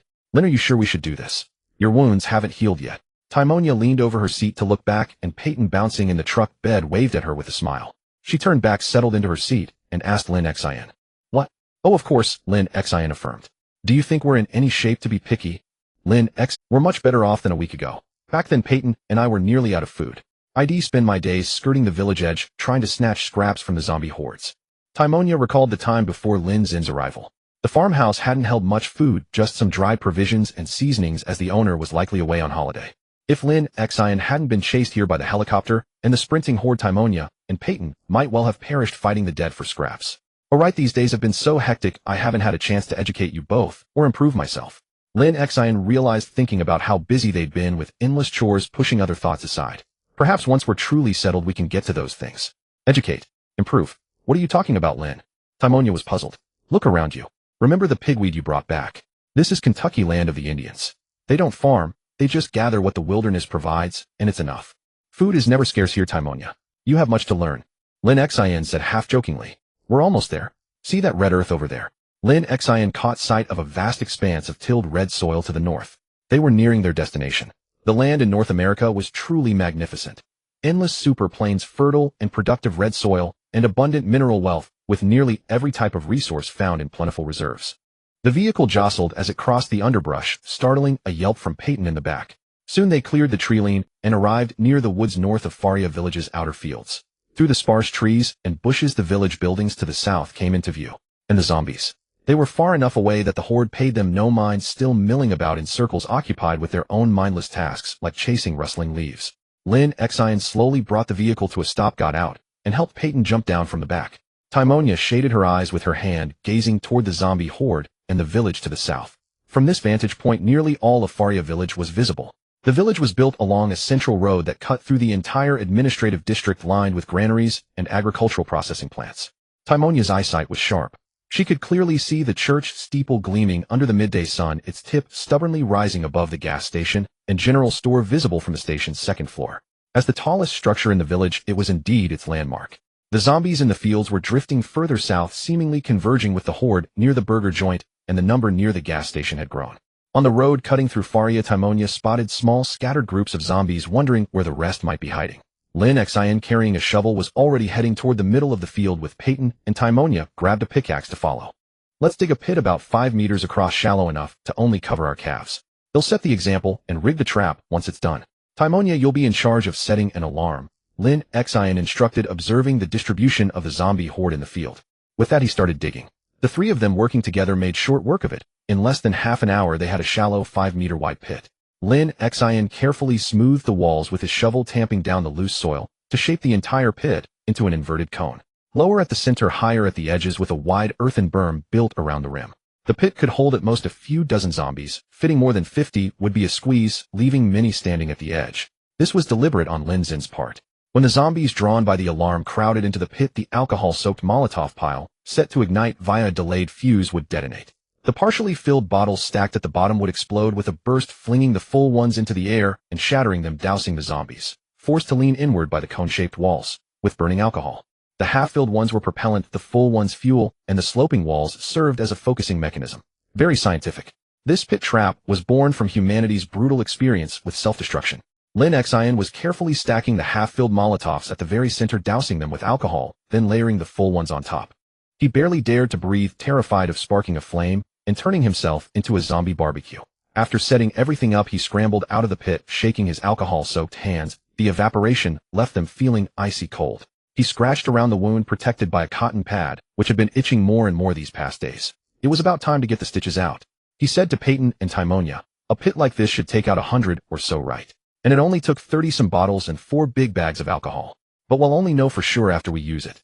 Come on, hold this for me," Lin Xin said, handing Timonia a bundle of cotton wrapped in cloth scavenged from a quilt. Though located in central North America with a mild climate, year-round summers never exceeding 33 C, Kentucky's winters could still dip to 15 C, rarely bringing frost and snow. Comparable to China's Shandong or Hunan provinces, grain-producing and heavy industry hubs. So Kentucky residents always kept winter clothes and quilts on hand, which Lin Xin had found and promptly stripped for their cotton. And earlier in the survivor's shack at the Moonshine Distillery had found a dense, unknown fabric, which gave him the materials for a fire starter. Among the countless ingenious inventions of the working people was this device for preserving fire. In the earliest days before matches and lighters, people would use wormwood, down cotton, peanut shells, and walnut shells, materials dense with fibers or rich in oils, to carry and preserve fire, relying on their ability to smolder slowly in low oxygen conditions. That's what a fire starter is. Typically wrapped in a wooden box or animal hide, you take out the smoldering tinder, spread it out to expose it to oxygen, give it a blow, and the embers would flare back to life, providing a flame for other uses. But the people were clever. They weren't satisfied with tinder that either burned out too quickly or got snuffed out entirely when oxygen was cut off. As early as the Zhou dynasty, besides the fu sui, a method using a metal concave mirror to focus sunlight, people widely used dried jujube pits and mulberry branches to preserve fire. They found that dried jujube pits were highly flammable, but didn't produce an open flame easily, and when mixed with mulberry, you couldn't even tell if it was burning. This stacked fire would burst into open flame when spread out and return to a smolder when piled back together, capable of lasting for days. Essentially, the first fire starter. By the Han Dynasty, people had directly invented AI in the mugwort fluff used in moxibustion. During the southern and northern dynasties, they even created a fire stick similar to modern matches, a wooden stick coated with sulfur ignited by striking flint. The modern matches developed in the West around 1800 were a direct result of this fire stick spreading to Europe and being refined. As for the standardized fire starter, a hollow tube containing smoldering material, that likely appeared in the northern Song dynasty. Back then it had a competitor, fire inch strips, wooden strips coated with saltpeter or other flammables. They were cheaper, so they were more common. The fire starter truly flourished in the Ming dynasty alongside the large-scale use of gunpowder, gradually evolving into the form we see on screen. By then the manufacturing process was more complex, with ingredients like mirabolite, sulfur, camphor, and even rosin added. The primary fuel was replaced with tanned plant fibers like sweet potato vine sedge, or even paper. These new fire starters served not just to preserve fire, but for emergency lighting, quick ignition, and timing. Naturally, their price rose, and they became standard military equipment. The fabric Lin Xin found, but didn't recognize, was actually Nomex fire-resistant cloth, likely bought by the moonshiners fearing a blaze. It had been used as curtains by that woman. It was a DuPont product used in military projects as early as the 70s, and is now common in electrical fire protection. It's also the primary material for the thermal layers in most modern firefighter turnout gear. This material is what's commonly known in China as Aramid 1313. Lin Xin didn't know its value but had the sense that this stuff looks pretty badass, so had collected it then, and today it was perfect. Insulating, tough, and fire-resistant, it could maintain its mechanical strength even at 300 C for over 220 hours. By a stroke of luck, he used this expensive 1993 polyamide fireproof fabric as the casing for his homemade fire starter, perfectly protecting its ember. Lin Xin adjusted the stack of Molotovs, took the slender fire starter from Timonia, and blew on its tip. A puff of black ash from the burnt cotton flew out. He noticed it had burned down a bit. His wrapping with the fireproof cloth hadn't been tight enough, making it burn faster than intended. He inserted the long fire starter into the pile of bottles, then took an alarm clock from Timonia and set it 30 minutes. He placed the clock on top of the bottle pile, carefully avoiding the bags full of alcohol, and returned to the edge of the pit. Wiping the sweat from his brow, Lin Xin looked up at the horde by the field's edge. He thought for a moment, then reached out, intending to take another alarm clock from Timonia. This one set for 15 minutes. The horde was too far away. They'd need 2 stages luring them to the trap pit with sound signals. Originally had planned to have Timonia set up this clock, but he worried she might not do it right, so he decided to go himself. What are you doing? Timonia pulled her hand back, hiding the clock behind her. Let me go? You've thrown Molotovs up close before, but I'm not confident. I've done this kind of sound-based luring before, so. Lin Xin explained. Let me go? You'll be careful, Timonia said firmly. Lin Xin looked at this young woman. The child with beautiful blue eyes said nothing more, merely patting her to signal caution. Lin Xin and Peyton then retreated backward, keeping their eyes fixed on Timonia as she slowly approached the zombie horde to the south. Peyton, carrying the tools the three had brought, asked Lin Xin worriedly. Lin, do you think this will work? Peyton, we have to try, Lin Xin replied, his eyes still locked on Timonia. She moved with agility and grace, clutching the alarm clock as she weaved between the haystacks, inching closer to the horde. Finally, she halted between the trap pit and the zombies, wedging the clock onto a haystack. After a brief observation, she turned and sprinted back toward Lin Xin and Peyton. Within minutes, she had circled around the pit and reached them. Timonia was breathless. Lin Xin quickly helped her into the vehicle, drove 100 meters north, and stopped. Through the gap in the tree line, they observed the horde across the entire field. Lin, I think I know where the rest of the zombies went, Timonia said after catching her breath. What? Lin Xin replied, still intently watching the horde. From this position, they couldn't hear a thing. They could only judge if the bait was working by observing the zombies' movements. I said I think I know where the rest of the horde is. Timonia raised her voice, noticing he wasn't listening. Damn this nearsightedness. It was so inconvenient trying to see things in the distance. If only he could find a pair of glasses, Lin Xin thought, straining his 200-degree myopic eyes to track the distant horde. Their gear was woefully inadequate. Though their living standards were decent, they lacked binoculars, a sextant, maps, or a compass. While he could roughly discern their location and direction on the game map, they had no detailed charts, relying only on memory. Oh, they're moving, Peyton exclaimed. The horde gathered on the road, and in the fields had taken the bait from the alarm clock, beginning to shift north.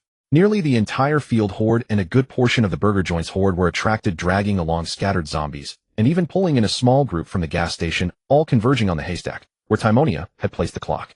Lin Xin's heart clenched. Don't detonate early, don't detonate early. He stared at the horde. 15 minutes felt like an eternity. The clock's range was limited, but looking at that dark, seething mass, he doubted the alcohol would be enough. This was a horde of at least 300 zombies. Timonia fell silent, also fixing her gaze on the horde's movement. If you watched them move, you'd be amazed at how they behaved, like a living army's ground forces. The first to reach the destination were always the scouts and elite recon units, the runners. They marked the target, harassing, restraining, even tackling it. Then slowly arriving in waves came the main force, the walkers. They were the heavy hitters, tearing and gnawing at the toughest bones. Finally, they would annihilate the enemy, consuming every last bit.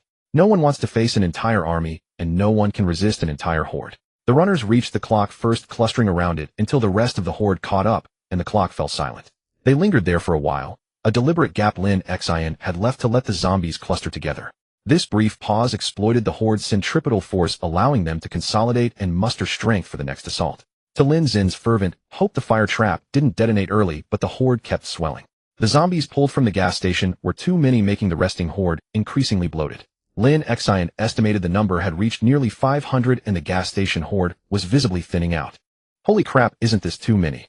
Peyton muttered fearfully. He was sprawled on the roof of the cab, one arm resting on the window frame, his head craned forward side by side with Timonia's, as she leaned out, both staring at the distant horde. Timonia smacked him. No cursing.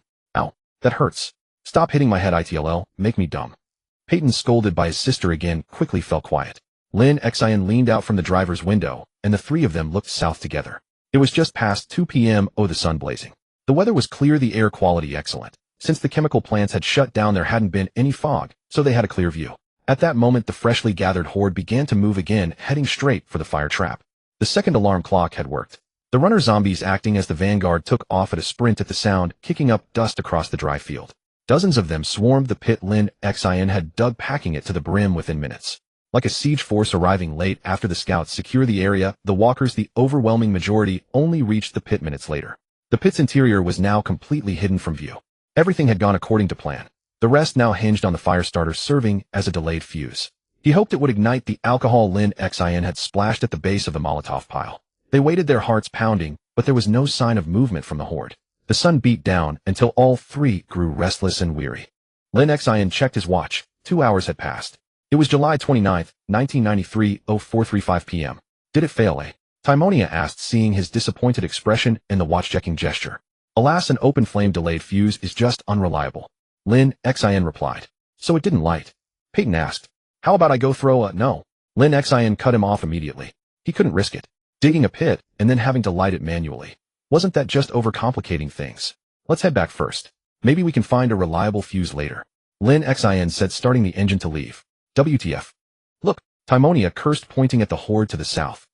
Peyton gave her a strange look, pursing his lips without a word. Lin Xin stopped turning the wheel and looked toward the horde. They were stirring. Lin Xin's position was at least 300 meters from the pit, so they first saw objects being hurled into the air from the horde's center, scattering over their heads before a faint boom reached their ears. In the bright afternoon sun, Lin Xin and the others didn't see the distinct deep blue flames of the alcohol. Instead, they saw black smoke rising from the petrochemical fiber clothing the zombies wore as it caught fire. A fire starter is meant to preserve a flame lasting anywhere from tens of minutes to hours. The tighter it's packed, the longer it lasts.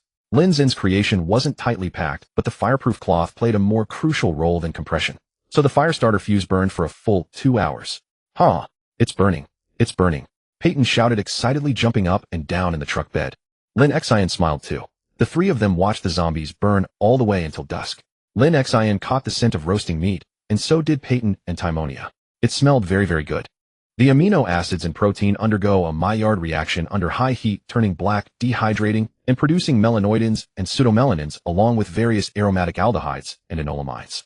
The aroma came from the various aromatic aldehydes produced by the Maillard reaction. It was a scent that would normally whet the appetite, but it only made them nauseous. As the burning continued, they could see the zombies blazing fiercely in the fire, their clothing mixing with the alcohol to produce a bright orange glow that spread from the center of the horde to its edges. Yet the zombies showed no fear. Even as those at the core curled up and crumbled to ash, they pressed forward into the flames, drawn to touch and reach for the bright fire. The only thing that still engaged one of their two remaining senses, sight. As mentioned, zombies only have sight and hearing. Some understand self-preservation, like avoiding sunlight, fearing rain, or not stepping into rivers. But fire. For some reason, fire isn't perceived by zombies as a threat. Lin Xin wasn't an expert. He could only infer zombie traits from what had witnessed during the gas explosion at the Spiffo restaurant in Riverside.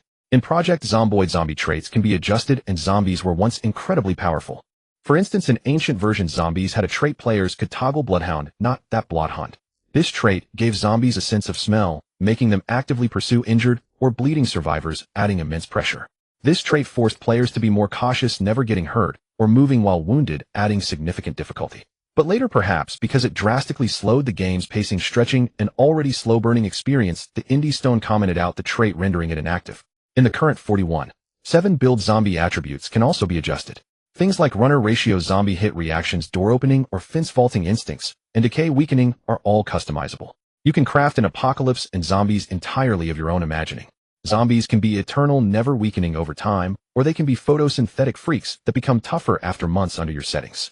They can also be cat-like pests that hate cover, destroying whatever you build. Zombies can even smartly hunt you inside buildings, then open the door and scoop you out like a peach slice from a can. And there are absurdly adjustable traits, eagle eye and superhuman hearing.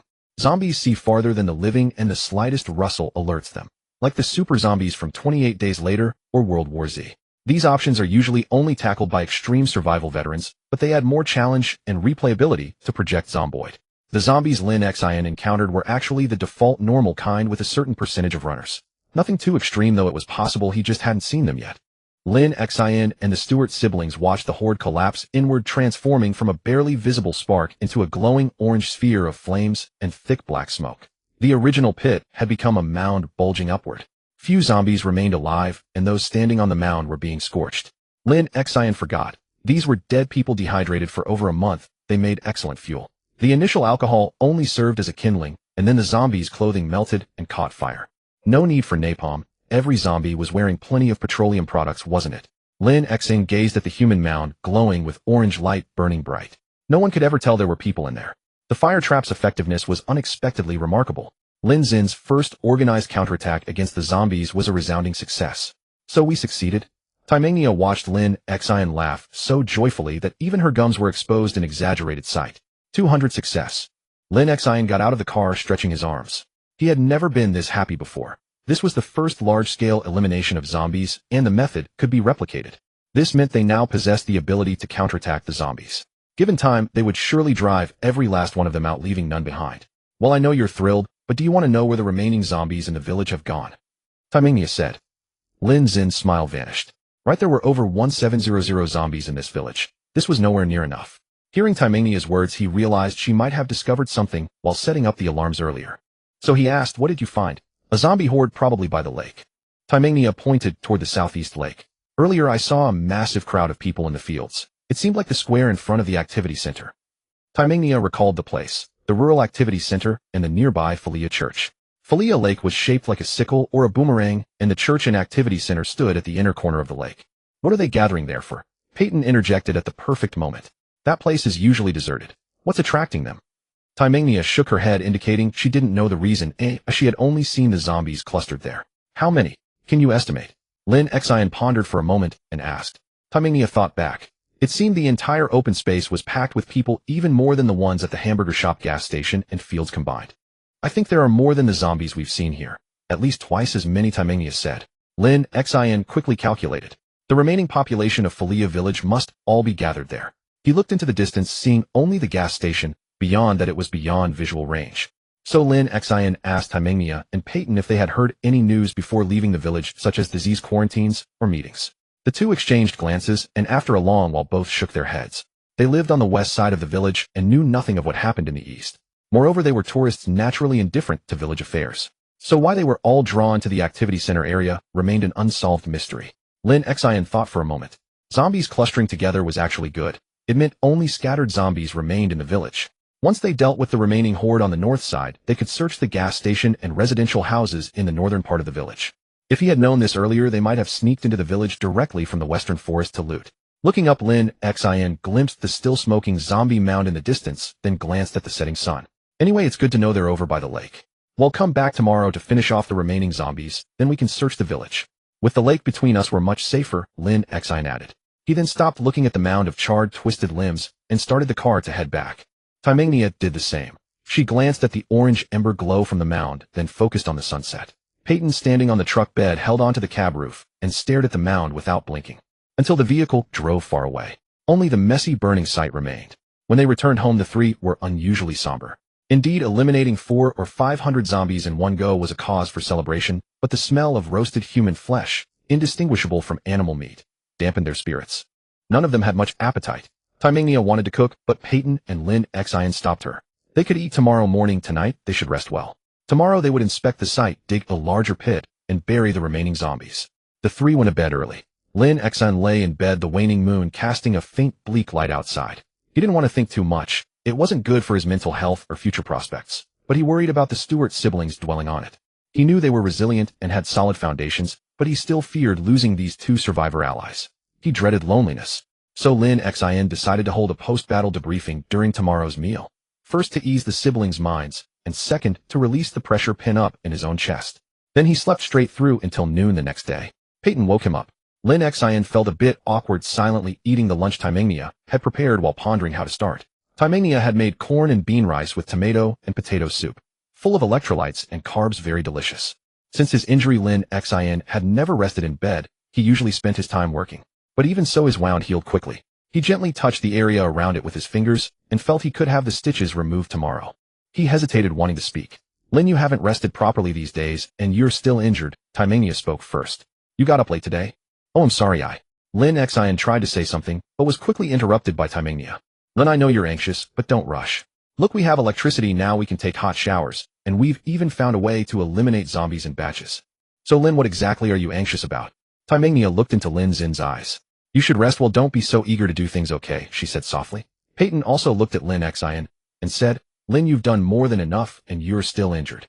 How about taking today off and dealing with those zombies tomorrow? Peyton suggested in a consultative tone. Lin Xin was indeed exhausted, running electrical wires, restoring water supply, researching incendiary traps, and carrying out labor. He was also injured. Such behavior would be unbearable for anyone except the Kentucky Superman. Taimania was right. What was he really anxious about? To survive. Survival is a broad concept. Eating one meal a day, hiding on the top floor of an apartment building, living in constant fear. That's survival. Eliminating all zombies in a village and building a safe, comfortable shelter inside. That's survival. Driving a car, avoiding zombie hordes, searching for resources, living as a nomad. That's also survival. Lin Xin knew he would survive. He was a transmigrator, after all, a protagonist of sorts, not someone who would die easily. Then what was he afraid of? What was he rushing for? Taimania and Peyton only knew that everything he did seemed driven by an invisible urgency, as if he was constantly anxious about something. Lin Xin hadn't looked at his information panel for days. Ever since he discovered that the panel changed with his perception, he had stopped caring about it. No leveling, no looking. Taimania's words reminded him, making him realize something was off. He finally remembered he had a cheat from his transmigration. He reached out and pulled his Alice backpack over, fumbling inside for a cigarette. Meanwhile, he opened his information panel in his mind. The first thing he saw was a large flashing anxiety at the top of the mood tag. It startled him. He carefully read his tag bar and confirmed that aside from a deep wound treated injury tag and a full status, there was only the flashing anxiety. Lin Xin opened his traits and was surprised to find a new one, cigarette withdrawal. Oh, he hadn't smoked for a while, had he? So this was nicotine withdrawal anxiety. He stopped fumbling for cigarettes, not knowing what to say about himself. Since he already had a phase-based withdrawal buff, he might as well quit smoking altogether. Do you want to smoke? Your wound hasn't healed yet. Taimania saw Lin Xin suddenly fall silent and fumbling for cigarettes, so she said to him. Seeing him frozen in place, silent, she thought he was determined to smoke. If you must, would you mind going outside? And don't teach Peyton to smoke. Lin Xin put the cigarette back. I think it's because of quitting smoking. Lin Xin said, half to himself and half explaining to the two. No, it can't be that simple, he muttered. Suddenly he stood up, startling Taimania and Peyton, who both looked up at him. Taimania, Peyton, I don't want to see you two die. You are the only two living people I've met, my teammates. I don't want to see any teammates sacrificed. Lin Xin blurted out to them. Taimania and Peyton didn't know what had gotten into Lin Xin. He sat back down, this time with a calmer tone. Why sleep forever before death? Taimania, if we don't completely eliminate the zombies, we can't live better. They squeeze the space for us survivors. It's a life and death struggle. So I'm not anxious, nor am I afraid.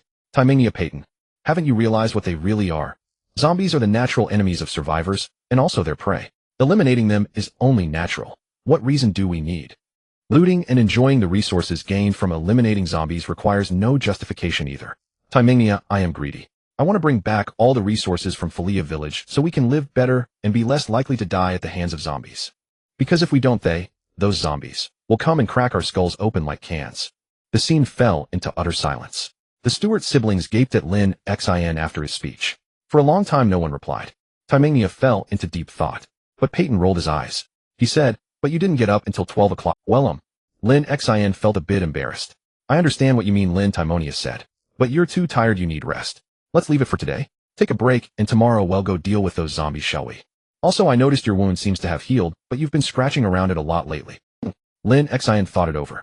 Taimania was absolutely right. It was time to rest, and she could use the afternoon to put her previous ideas into practice. Do Taimania and Peyton have status panels too? Would they gain bonuses from watching tapes and reading books? Could sharing her experience with them substitute for textbooks and tapes? Yet Taimania is right. Time to rest, Lin Xin agreed. So what are we doing for rest today? I've been stuck in the house all morning getting kind of bored. Peyton chimed in. Peyton, if you're bored, go look at the zombies. That'll cure your boredom. Taimania retorted. Having such a peaceful, leisurely moment in times like these put them ahead of 99 of Kentucky survivors. In Project Zomboid, the character you control also experiences boredom. If you idle for extended periods, your survivor's boredom meter drops, leading to moods like bored, very bored, extremely bored, and utterly bored. This mechanic primarily discourages mindless wandering and prolonged AFKing, serving as a tool to guide player behavior and enhance the game's richness. Newer players tend to be cautious, fearing the death of their survivor and feeling frustrated by it. So after playing for a while and experiencing a few character deaths, they often become overly cautious, like hoarding supplies and hiding out in a fixed base. At this point, the character becoming bored is common. Players need to have their character read books, comics, or magazines to remove the bored debuff and restore their boredom meter. Watching VHS tapes works too, as they count as leisure activities like reading or watching movies. Maybe new players will also avoid character boredom once they learn to read. But for veterans, when boredom strikes due to injury recovery or prolonged indoor training, the solution usually isn't reading newspapers or watching tapes. Instead, it's going out to look at a couple of zombies. This serves as a stark reminder to the character that their boredom is utterly trivial. In other words, veterans habitually use zombies to remind their survivor they're in the middle of an apocalypse, forcing the character to snap out of it and not cause trouble or risk getting killed and restarting. Timonia's suggestion coincidentally aligned with the common practice of veteran Project Zomboid players. But I'm just bored, Peyton muttered, unconvinced. Peyton. Timonia seemed ready to scold him again. Lin Xin, who had been lost in thought, interjected. No, she's right. So we need to find something to do. Wah. What do you mean? Peyton had a sinking feeling. Lin Xin dumped a huge pile of books on the ground with a thud, a stack taller than a person filled with various skill books. Peyton, didn't you ask me why I was carrying all this useless stuff? Well, now I can answer you. These books are the pinnacle of human wisdom. Read them, and you'll become a versatile survivor. There's no task too tough for you. Oh, except for farming. I couldn't find a single book or tape on that, but there are some in the village. Lin Xin added. And what about these? Peyton's head throbbed at the sight of books, and he grimaced. Then he noticed a cardboard box of various VHS tapes Lin Xin had also brought. Curious, he picked one up, read the label, I love auto repair, and asked Lin Xin. These are instructional tapes. First you read the books, then watch the tapes, and finally you practice, Lin Xin explained with a smile. So, Peyton still clung to a shred of hope. So I suggest you each start with a guidebook for a skill you're interested in, Lin Xin replied. Also, I think I need to perform medical checkups on you too, Lin Xin added. What kind of checkup? How does it work? Timonia asked. But Lin Xin just shrugged and sat down. It's simple. Sit up straight, and let me take a look. Like this. Peyton sat ramrod straight, his back rigid. Lin Xin leaned in, observing him closely. You don't have to be as stiff as a schoolboy. Hold still, let me see. Lin Xin tried to open Peyton's info panel. Nothing happened. Disappointed, Lin Xin patted Peyton's shoulder to signal he could relax. But as his hand made contact, a small window appeared before his eyes, similar to his own, but much smaller. It was like his health page, a figure, gender indeterminate, with all stats in good condition and a healthy status summary. Good, this was the health interface. In the game, this interface allows players in multiplayer to interact, perform surgery, treat wounds, and apply bandages on each other. What Lin Xin saw was an interface very similar to the survivor panel in the game, but the more detailed skills and information lists were grayed out. Only the health status and protective gear details were visible. Currently, he could only see the person's current injuries and the defensive capabilities of their clothing. Were there other restrictions? Lin Xin frowned, exchanged a deep look with Peyton, and then started trying to pull off his clothes. Whoa, you got some wild new idea, buddy. Peyton protested, trying to escape Lin Xin's iron grip. Timonia watched the spectacle wide-eyed. You're hurting me. Peyton yelped dramatically. But after his attempts proved futile, Lin Xin stopped. Why? Why was this function only half-active? In the game, you could indeed check allies' info, perform surgery on teammates with lower medical skills, and help sew armor for those with lower tailoring, fostering teamwork. But since his cheat ability had a similar, even more powerful function, it made no sense for it to be only partially unlocked. Lin Xin turned his head to look at Timonia, making her feel uneasy. What are you going to do? Timonia asked weakly. Lin Xin today was like the Lin Xin from a few days ago, suddenly going silent, then doing something strange. Zoning out for a bit, then doing something odd. It was a bit baffling. Nothing, just thinking. Don't move, Lin Xin replied, reaching out to touch Timonia. Similarly, he could see her health and protection status. The rest of the info lists and skill details remained inaccessible. Lin Xin gave up, sat back, his mind racing. He couldn't figure out why, even though they were teammates in close proximity, he still couldn't see their full details. Lin Xin was puzzled. Timonia and Peyton were equally confused. Peyton straightened his clothes and asked, Buddy Lin, what's going on with you? Just tell us what's bothering you. Don't bottle it up, or you'll have psychological problems. Take me for example. I never hide anything. I say what's on my mind. Like you said, we're a team, aren't we? Peyton assumed Lin Xin was hiding some heavy thoughts that were messing with his head, hence the bizarre behavior. We're a team. Lin Xin murmured to himself. Yeah, what about it? Peyton responded. An inseparable team, Peyton added. All right. Should we give our team a name or something? Peyton realized belatedly. A name? Lin Xin shouted, startling the stewards. He suddenly remembered his experiences in the game. In Project Zomboid, there are two game modes: single player, where only the host exists, essentially one player owning the whole world with no others able to join. The other is the server mode, which is essentially multiplayer coup. In servers, players can enable PvP to attack and loot each other, or they can help each other and form teams, becoming members of the same squad, allowing for cooperative play based on server settings. Typically, forming a squad requires the squad leader or members to send invitations. Once the invited player accepts, they become part of the same squad. This is similar to other multiplayer survival games like Unturned DayZ and Rust. When creating a squad, the leader needs to choose the squad's emblem color, decide whether to enable PvP, and configure other server settings. Also, they must name the squad. Right? Could he create his own squad? Lin Xin had never tried, so he decided to give it a shot. So what should we name our team? Peyton was chatting enthusiastically with Timonia, as if had discovered a new continent. Meanwhile, Lin Xin was trying to find a way to create a squad in his info interface. There was no button. He remembered that in the game the squad creation option was in the server settings on the side of the screen. But now there wasn't even a server, let alone server options. So how exactly do you form a squad? Lin Xin tried saying, "How about the Kentucky Superman?" Timonia and Peyton both looked at him. The Superman movie franchise, first released in 1978, had 4 films and was a household name in the West.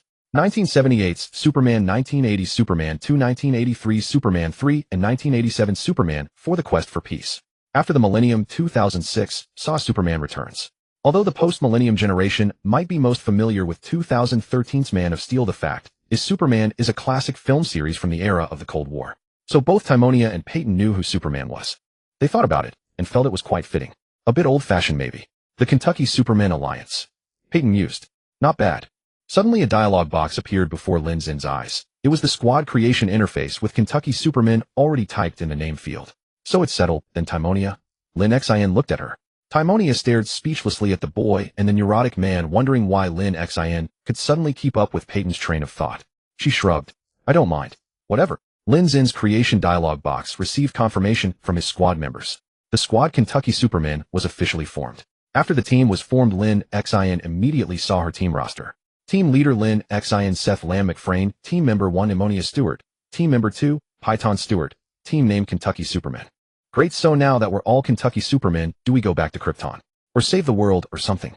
Python asked, visibly excited, as if he were a child playing make-believe, brimming with joy. Lin Xin didn't respond. Instead, she extended her dark hand towards Python again, grabbing him by the scruff of his neck and pressing him firmly into the sofa. This time, the moment she touched Python, she saw his character sheet had become fully interactive. A smile of delight spread across Lin Xin's face as she clicked on Python's details. However, her current posture, leaning over him on the sofa, was rather awkward. Python, suddenly pinned down, dared not even breathe. He could only stare at Lin Xin's slightly manic grin from up close, frozen in an awkward stupor. Lin Xin, however, paid it no mind and immediately began to scrutinize Python's character sheet.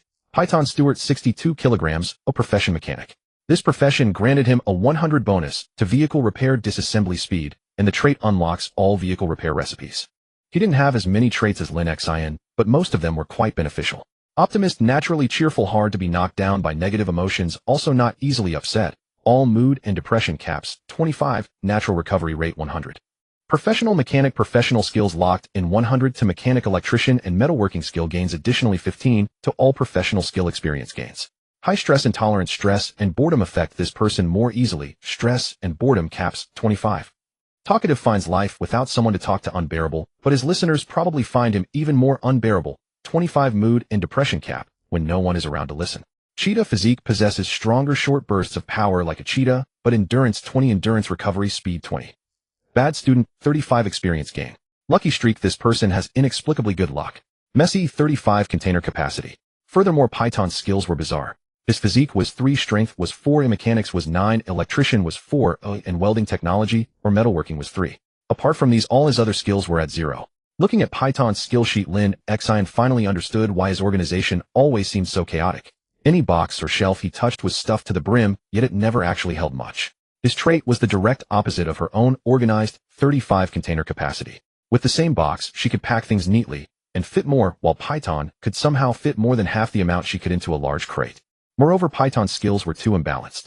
Only his auto-repair skills were passable, everything else was a mess. Lin Xin calculated that if Python wanted to improve his carpentry, he would have to overcome a debuff of 50 experience gain from the 15 and 35 penalties to make any headway. Yet his mechanic skill was 9, and the experience bar seemed more than half full towards reaching level 10. A lopsided automotive genius. Lin Xin released Python, and while pondering a development plan for him, caught a glimpse of Daimonia, trying to sneak away from the bizarre scene. Daimonia, where are you going? Lin Xin turned her head and asked. Oh, I am just going to check for zombies outside. Daimonia fabricated a not-so-convincing excuse. Don't worry, Daimonia, I was just looking. Well, maybe I was a bit rough with Python. Just sit tight, Lin Xin said, calming Daimonia down. She reached out and poked Daimonia's shoulder. Sure enough, her teammate's info box appeared just like in the game. It only showed upon close contact or inspection. Lin Xin opened Daimonia's character sheet and began to examine her information. Daimonia Stewart, 53 kilograms, profession intern doctor, provided her with a 25 experience gain buff in sewing short blades and medical skills. However, it was Daimonia's traits that truly shocked Lin Xin. Top student, 25 to all experience gains. Photographic memory, excellent memory, 25 to all experience gains. Intern doctor, 2 medical, 25 medical experience gain. Famous chef's apprentice, 4 cooking, 25 cooking experience gain. Weapon handling, 2 short blades, 2 aiming, 2 reloading. Brawler, 2 short blunt. Fearless, bold, and decisive, braver than average, not intimidated by zombies. Cheetah physique, possesses stronger short bursts of power like a cheetah, but endurance 20, endurance recovery speed 20. Emotion controller, 25 to happiness, stress, anxiety, depression, and all mood caps. Threshold for negative states reduced by 20. Emotional accumulator, 1000 natural recovery speed for happiness, stress, anxiety, depression, and all moods. Will trigger unknown reactions when feeling low. Lin Xin saw many traits related to emotions and moods. Could this be a Stewart family trait? Being emotional. They were certainly unique in how they handled their feelings. She stole a glance at Daimonia, who was sitting stiffly and properly, and found the girl looking back at her with her beautiful blue eyes. Lin Xin shook off her strange thoughts and focused again on Daimonia's skill indicators. Daimonia's stats were quite ordinary: physique, 3, strength, 4, same as Python. Her skills were also fairly balanced, like those of a typical university student, possessing some knowledge, but ultimately useless. Her combat skills were slightly better: short blades 3, a short blunt 2, and both aiming and reloading at level 2 beginner level. Perhaps due to her recent use of Lin Xin's Gerber knife, she also had long blades at level 1. Her medical skill was 4, which was average and adequate for a nurse, but not enough to perform surgery. Her cooking skill was 7, likely because she had received some formal training, making it higher than what her traits provided. However, Daimonia also had a maintenance skill of 4, sewing at 2, and foraging at 1. All her other skills were 0. Daimonia, have you learned to cook before? Lin Xin, having reviewed both their sheets and gained a general understanding, asked if she had received culinary education. Why do you ask? Daimonia was puzzled, but Python cut in. He said, Dennis' mom has a half-brother, our uncle, and he's a 4-star chef. Yes, my uncle taught me to cook, but only some simple things, Daimonia said modestly. Oh, good, Lin Xin said, getting her confirmation. After a pause, she asked Daimonia, are you a medical student? Applied medicine at Cambridge University. Python chimed in again. I see. Lin Xin now knew enough and decided it was time to test these things out. She looked at the pile of textbooks on the floor and immersed herself in them. After a short while, she returned to the Stewart siblings on the sofa with a selection of books and magazines. These are some medical magazines and an emergency medical guide I've read. They should be about your level right now. Start reading these. If you find them too hard or think you've got it and don't need them, tell me, and I'll find you something else, Lin Xin said, handing a thick stack of books to Daimonia. This is electrical basics. How can you work on cars without knowing electricity? Lin Xin placed 2 hefty books on Python's lap. Why do we suddenly have to read? Python asked, picking up the books. Don't worry about it. Just read. No reading, no dinner. Lin Xin said with a smile. I actually have some cooking skills myself, though not as good as Daimonia's, but I can make things edible. You two stay here and read this afternoon. When you're done, I'll tell you what's next. With that, Lin Xin turned back to rummaging through the box of videotapes, leaving the Stewart siblings staring at each other holding their books. Seeing they hadn't started, Lin Xin looked back over her shoulder and said, What are you waiting for? Get reading. Even a quick skim is fine. Daimonia tucked a strand of hair behind her ear with her little fingers, struggled to carry a large stack of medical books to the window, pulled up a stool, and began to read. Python, who had secretly hoped Daimonia would protest, saw her following Lin Xin's instructions and could only sigh and dejectedly open Electrical Basics to start reading.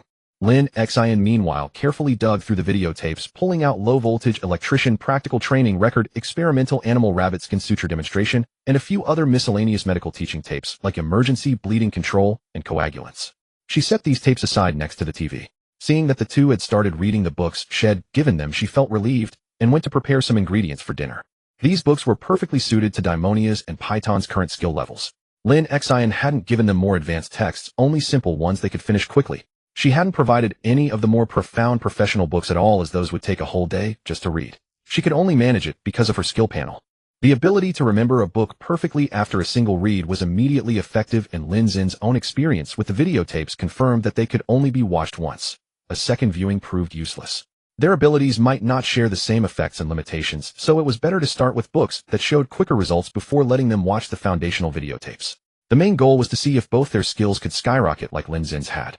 Lin Xin had previously stockpiled a considerable amount of canned goods and instant food, and had also brought back some dried provisions from the moonshine operation. Combined with the abundant active dry yeast already stored in the farmhouse, they could easily produce a variety of fermented products.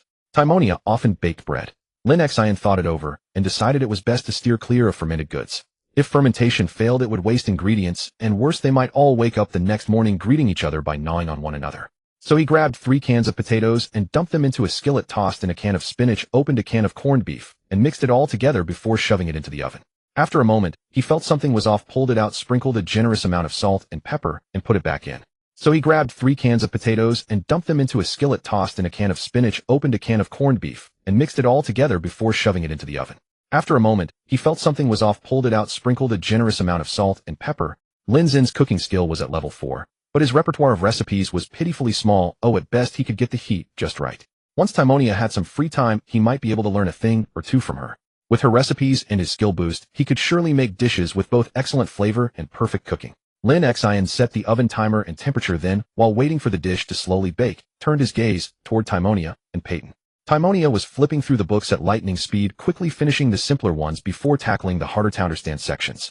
Peyton, on the other hand, was half-heartedly browsing his book, his eyelids nearly shut.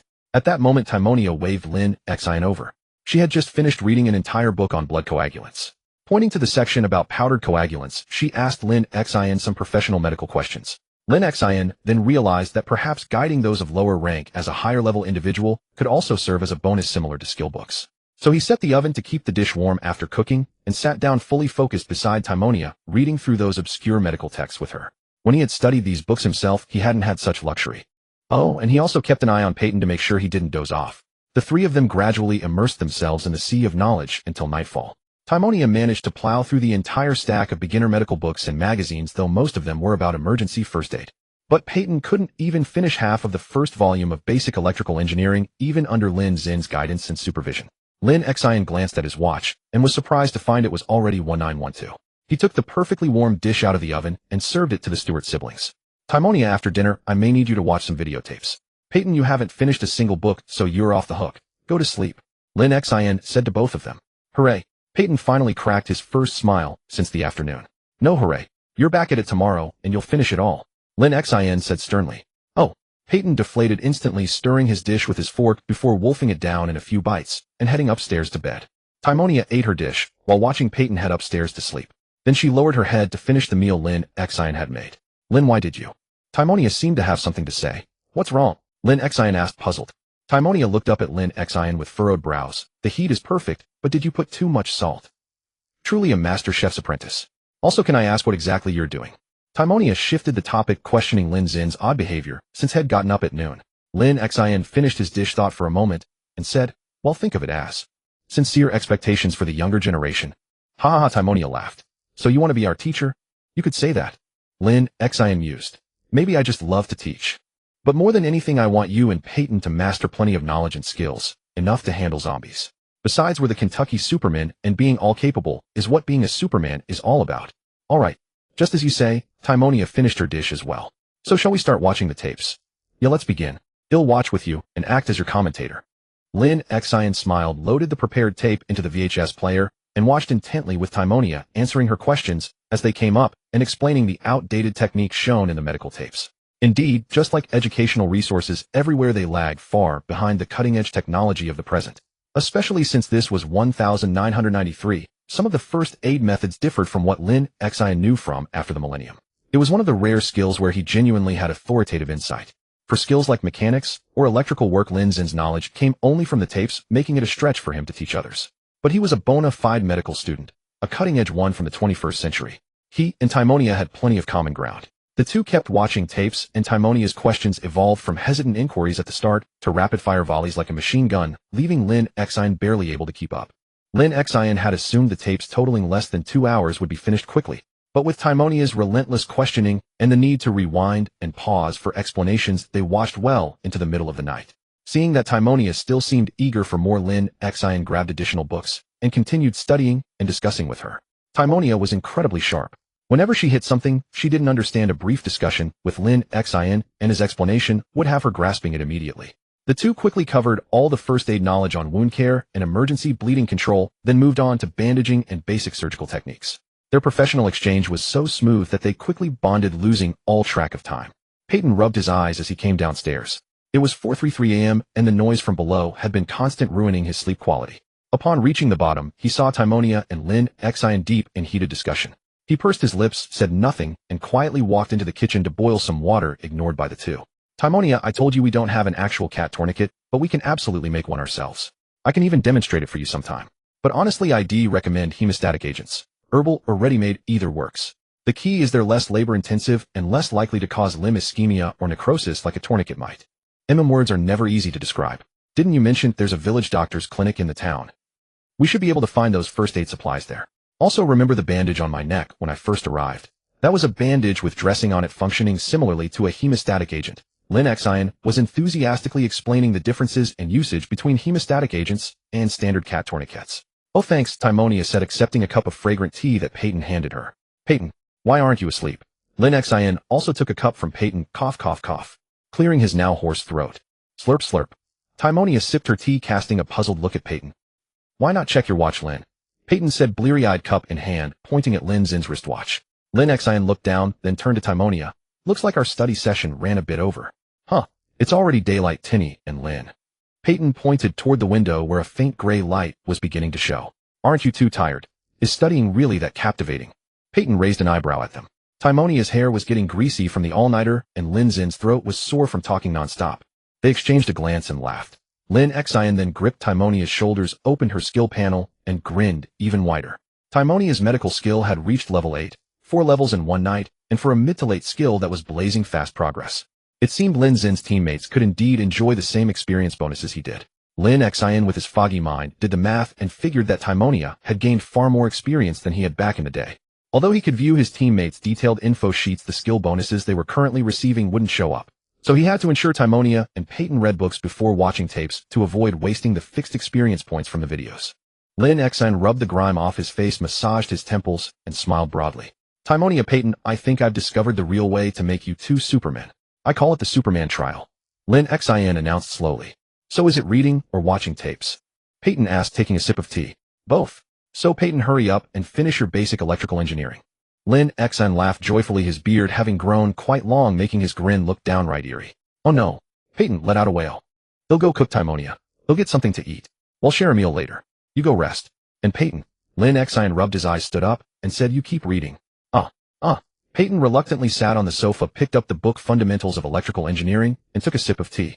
Should we just go dig a hole instead? I don't want to read. Peyton, that fellow would rather do manual labor. Just read, finish the first volume. Lin Xin went to prepare food, leaving Peyton staring blankly at the pages with bleary eyes. Timonia sipped her tea, watching Peyton with amusement. Did you sleep well last night? She asked. Huh. I dreamed I was attending my high school teacher's class. Peyton said with a crooked grin. Keep reading then. Our teacher is quite strict. Timonia drank tea to replenish fluids. She also rubbed her face. The intense study from last night had been exhausting. Lin is really a good teacher, she said.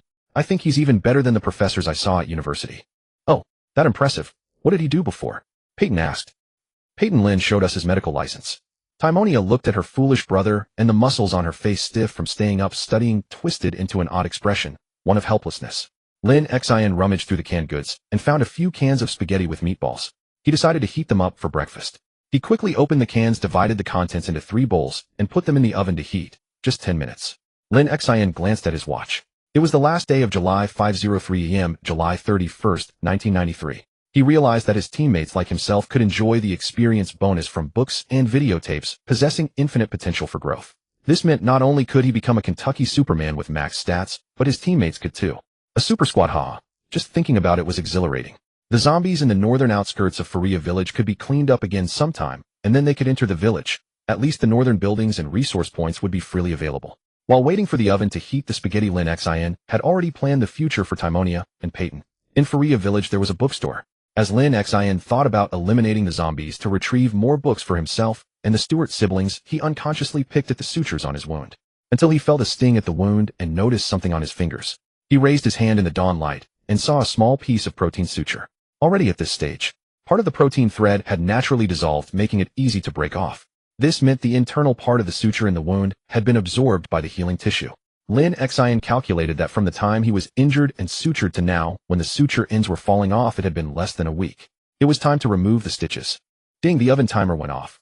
Lin Xin took out the heated spaghetti, grabbed ketchup and spicy meat sauce, and walked toward Timonia and Peyton. He handed the spaghetti to them and placed the sauces on the coffee table. Rubbing the soft flesh around the wound on his neck, he said, "I feel like my wound has healed. I should remove the stitches." "Need help?" Timonia asked, stuffing a meatball into her mouth. No need," Lin Xin replied offhandedly, but then reconsidered. Last night, they had discussed the topic of suturing. I think I do need you. Come with me, so I can continue from last night and explain the key points of suturing." "Oh, okay." Timonia sped up, her eating, her cheeks puffed. "Don't rush, take your time." And Peyton stopped slacking off. "Finish your book." Lin Xin told Timonia not to eat too fast, then turned to urge Peyton. "But I'm eating." "Eating uses your mouth, not your eyes. Eat and read at the same time." Lin Xin shoved fundamentals of electrical engineering into Peyton's hands. Lin Xin was like a primary school teacher with a bad attitude, treating the poor student Peyton and the excellent student Timonia completely differently, without any self-awareness. "Peyton, you're a great mechanic. I believe in your talent. Doesn't fixing cars require electrical knowledge? How about welding and painting?" "Peyton, don't resist. I'm not your high school teacher, I'm your teammate. I hope you can take on the role of vehicle mechanic in the squad. You're the only one who can look at a car and know if it can be fixed. Right now we only have a pickup with a smashed front. But you said yourself, didn't you see other cars in the village? We need you to fix those vehicles. The more the better. So we need your skills to improve further." Lin Xin then spoke earnestly to Peyton for a long time. A last final try. After listening to Lin Xin's pep talk, Peyton pulled himself together and began reading seriously, though no one knew how long he would last. Chewing a meatball, Lin Xin touched the area around the wound again. It felt like it was time. He went to his living room, where the dressing mirror he had used for his surgery was still by the bed. He removed the protective cover from his neck and began to examine himself carefully in the mirror. He had been careful not to let the wound get wet when bathing, and he had paid attention to dust protection. Additionally, his medical skill bonuses might have accelerated wound healing and medical efficiency. The middle of the wound had healed with only black suture ends visible at the edges. Lin Xin picked up a pair of tweezers and tried to pull out one, but it didn't budge. Some of the protein thread hadn't been fully absorbed and needed scissors. Lin Xin understood the condition of his wound. He gathered the necessary tools, carried the mirror out, and saw that Peyton was already absorbed in the book. He beckoned to Timonia to come with him to his bedroom. He glanced at Peyton, carefully closed the door so as not to disturb him. "Timonia, look at this wound of mine," Lin Xin said, letting her examine it closely as he explained. "This is a typical open wound. Generally, any external tissue damage caused by external force can be called an open wound. Open wounds are usually classified into 4 types: abrasions, lacerations, incised wounds, and puncture wounds. This order is also arranged by the area of injury from large to small and depth from shallow to deep. Mine is a typical laceration. Lacerations usually occur on the skin surface in areas like the head, hands, feet, and arms where the skin is tighter. However, lacerations can also appear on other body surfaces due to external force. The neck with its looser skin rarely has lacerations. But my wound was caused by external force from a zombie's tearing. The hardest part of treating an open wound is not the depth or the size, but eliminating external interference. My wound was also contaminated by external factors that weren't cleared in time, leading to further deterioration. Remember the earring I took out of the wound.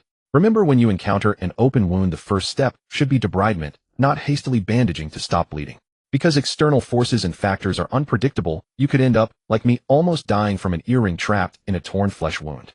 Remember the earring I took out of the wound. Remember, when you encounter an open wound, the first step should be debridement, not hastily bandaging to stop bleeding. Because external forces and factors are unpredictable, you could end up, your hand can be unsteady and your aim can be off, but you must minimize the number of stitches. The essence of suturing is that when a wound is too large and the flesh is split, it can't heal on its own, so we artificially stitch the separated flesh together.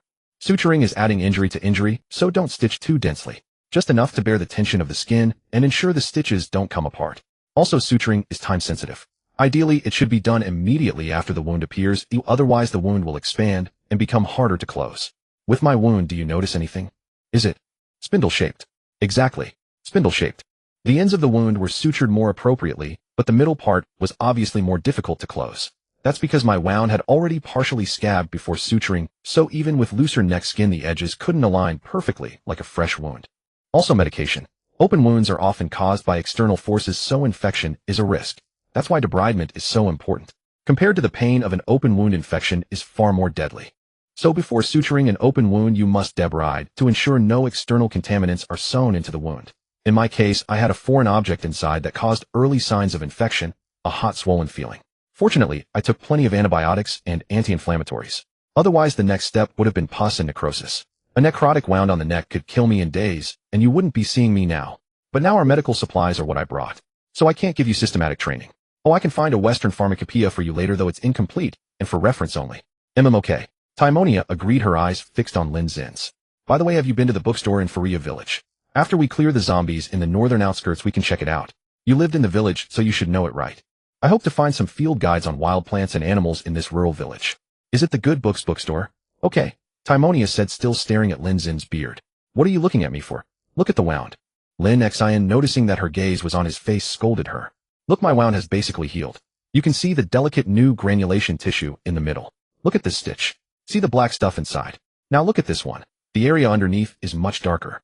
The thread I used for suturing is made of collagen, protein sutures that can be partially absorbed by the body, reducing the risk of rejection, pus, or swelling. Usually this type of thread is expensive and used for internal sutures where removal isn't needed. Normally open wounds don't use such advanced sutures because they're easier to remove.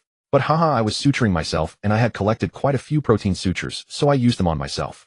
By the way, I need to show you the types of sutures, needles, and skin hooks. You've seen the videotape from last night, so you know how to use them, right? Lin Xin looked at the various medical instruments on the nightstand, paused, then turned to Timonia. How about you remove my stitches? Me? But Timonia wasn't sure she could do it. But what? It's very simple. They'll guide you through the mirror. Lin Xin thrust the suture scissors and tweezers into her hands. I can see you've done some medical experiments, but I think your professors never let you actually operate. This is your chance. They'll say you do. Okay. Timonia took the tools and prepared to start. As expected of a genius girl under Lin Xin's guidance, she quickly got into the groove and snipped most of the sutures in no time. She was a bit too rough, making Lin Xin's mouth twist in pain, but he didn't show it and continued to encourage her. That's right, don't hold back. Cut all the connected threads you can see. Good. Now that you've cut the visible threads, start pulling them out. Just pull, don't be afraid. Excellent. Pull one out. See how this segment looks partially dissolved? Oh, this one broke off. That's fine, it means it was well absorbed. Pull it out from the other end. Great, that was quick, wasn't it? Simple. Lin Xin smiled with relief as he watched Timonia remove all the absorbed, partially absorbed, and unabsorbed protein sutures from the wound. It seems there's still a bit of pus. Timonia pointed carefully at a stitch at the end of the wound. Lin Xin looked and saw that it was true. He was about to squeeze out the pus himself, but Timonia stopped him. Let me. She pressed his head down, leaning close to his neck, leaving him unable to move. Find an alcohol wipe.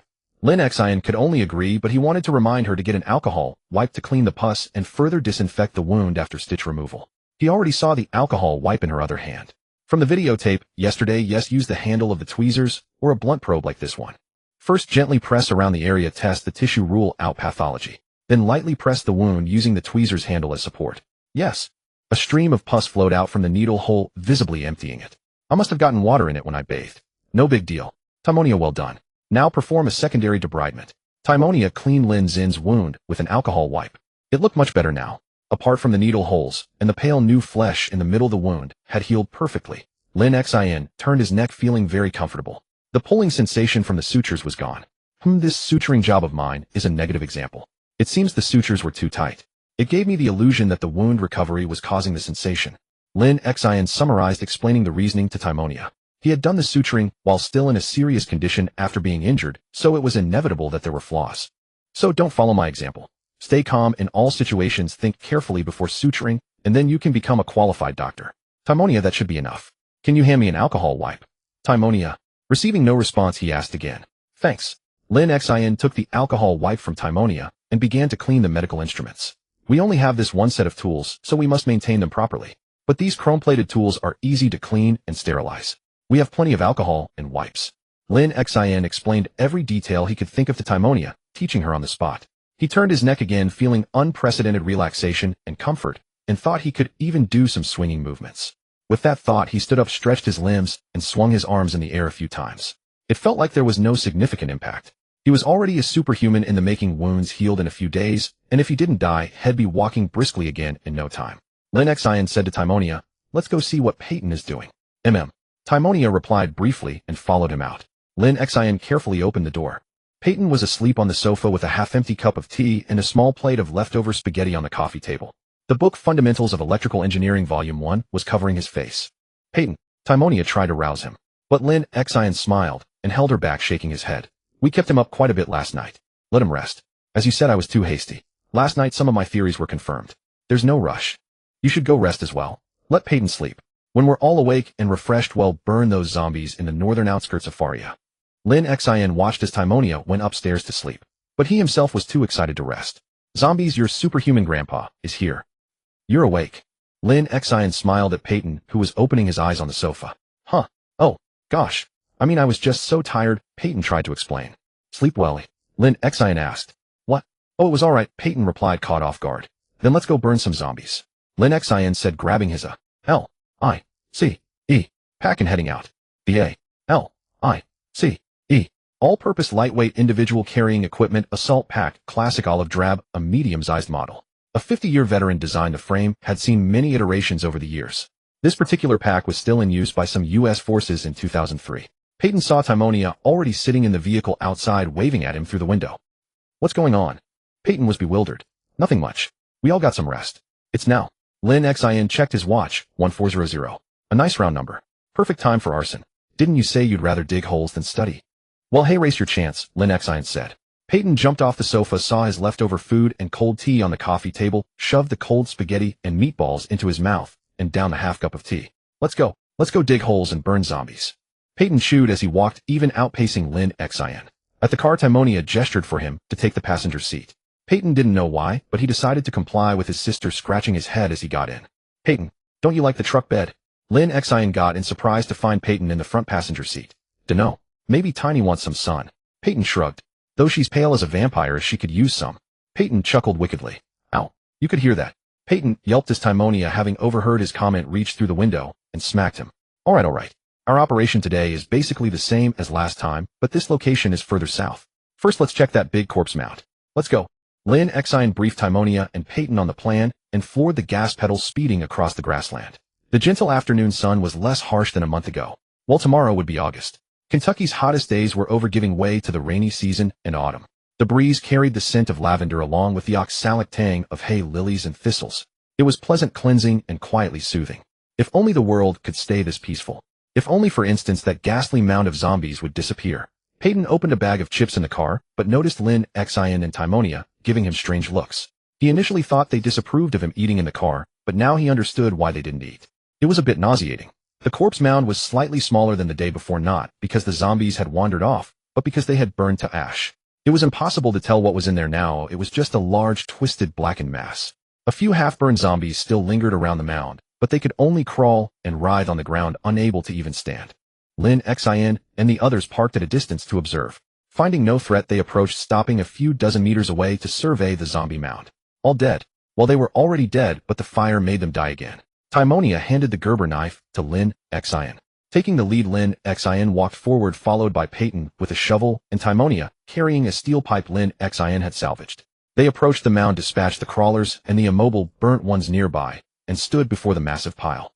It was bigger than expected. After all, it was the remains of nearly 500 people, even as ash it took up considerable space. The mound still emitted a faint aroma of roasting meat. Both Lin Xin and the stewards stared at it in silence. It was awe-inspiring and disgusting. Lin Xin and Timonia hadn't eaten, so they were fine, but Peyton predictably vomited everything he had just eaten.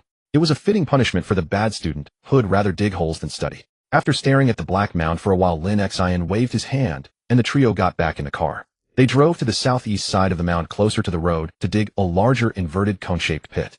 Last time, Lin Xin had calculated that a 5-meter diameter pit wasn't enough for 500 people. But once the fires started, the zombies would walk to the center, burning themselves and becoming fuel, turning the pit into a mound.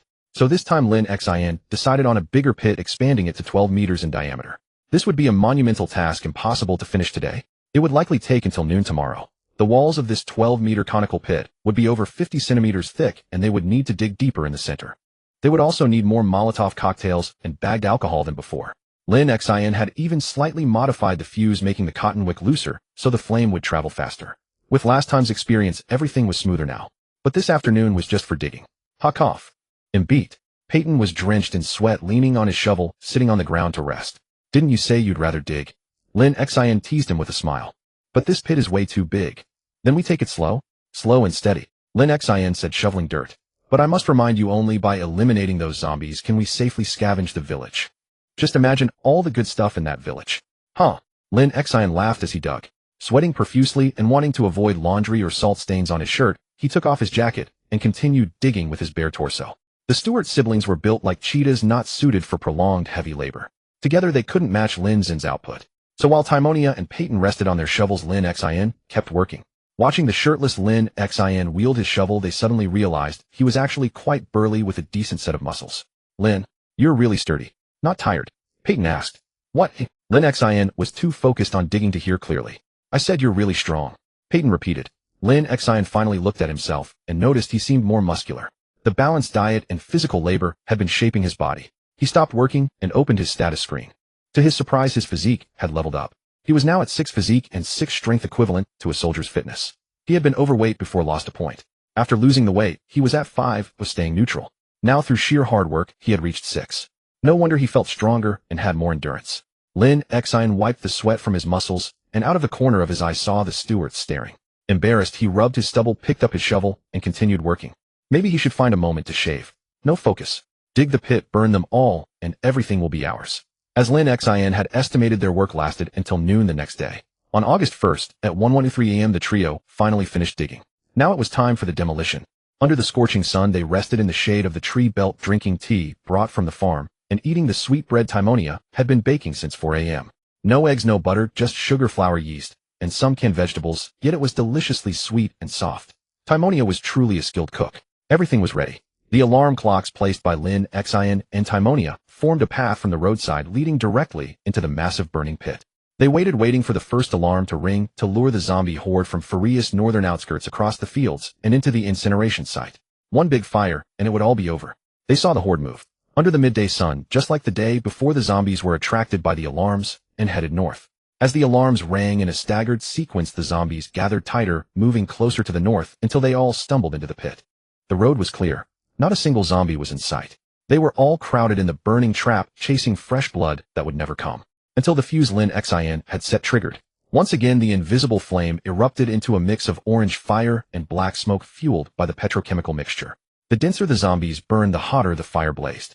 The fire lasted through the afternoon, just like last time, until the sun began to set. We burned them.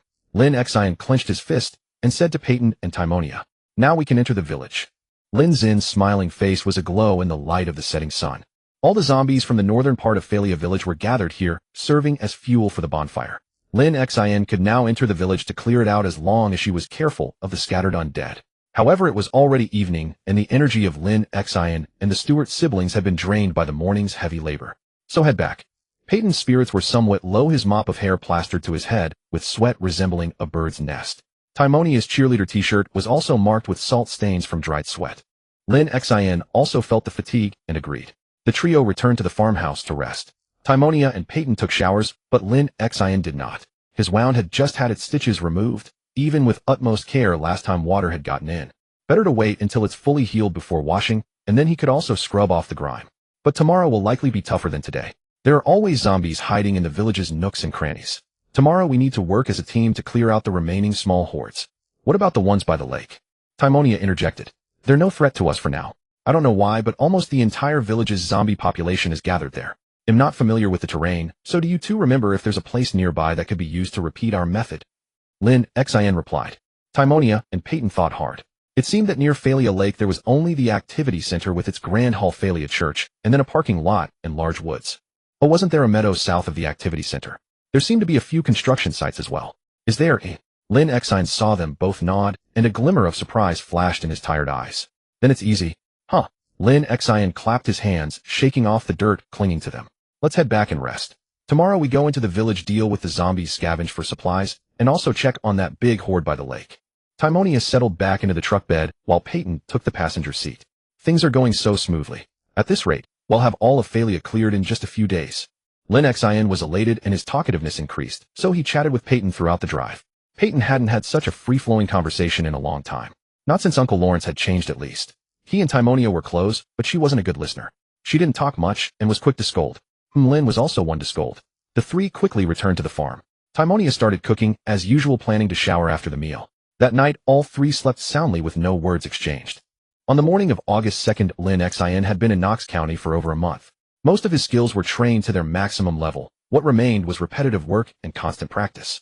Lin Xin rose early looking for clothes. When Timonia came to get him for breakfast with a plate of mashed potatoes, he was still rummaging through his clothes, occasionally wiping sweat from his brow. Timonia asked, "Lin, what are you looking for?" "Oh, Timonia, I'm looking for clothes." "Clothes? Do you lack clothes to wear?" Timonia was puzzled. "No, not for wearing." Lin Xin smiled mysteriously, then pulled out a long-sleeved shirt, holding it up against Timonia. It was a bit too big. He discarded the shirt and said directly to Timonia, "You and Peyton pick out a set of clothes, each long sleeves and pants. Once you've chosen, give them to me. They shouldn't fit well, they need to be a bit larger." Then he thought for a moment, wiped his brow, and added, "My clothes might not fit you well. You could also find some of your own." Timonia said nothing, just looking at Lin Xin with slight embarrassment. Lin Xin, not understanding, looked back. Timonia was still wearing her cheerleader uniform. You don't have any other clothes." Lin Xin finally realized why Timonia always wore that same outfit, even when dirty. He had thought she liked it. Timonia and Peyton had fled, so they naturally hadn't brought much clothing. The clothes Lin Xin had brought were too large, making Timonia look like she was draped in a tent. He should have realized this sooner. He also hadn't utilized his skills well. The urgency to survive had kept him focused solely on how to kill them more safely and efficiently, neglecting how to leverage his own abilities. "Alright, I'll find you a set from the clothes I brought. I can make some adjustments." Lin Xin didn't mind. He took the plate of corn, mashed potatoes, and tomato stew from Timonia's hands and set it on the nightstand. "Hey, don't look at me like that. I'm a doctor, but I'm also a tailor." Timonia still looked at him in disbelief. "What, you don't believe me? Just watch." Lin Xin picked up a needle and thread, grabbed a long-sleeved shirt, and began to sew. Zombies are just dead people after all. Their mouths can't be stronger than ours. They might tear through skin, but 5 layers of clothing. Dream on. Even a thick layer of denim can stop their gums from bleeding, and those teeth that wriggle like maggots at the slightest touch.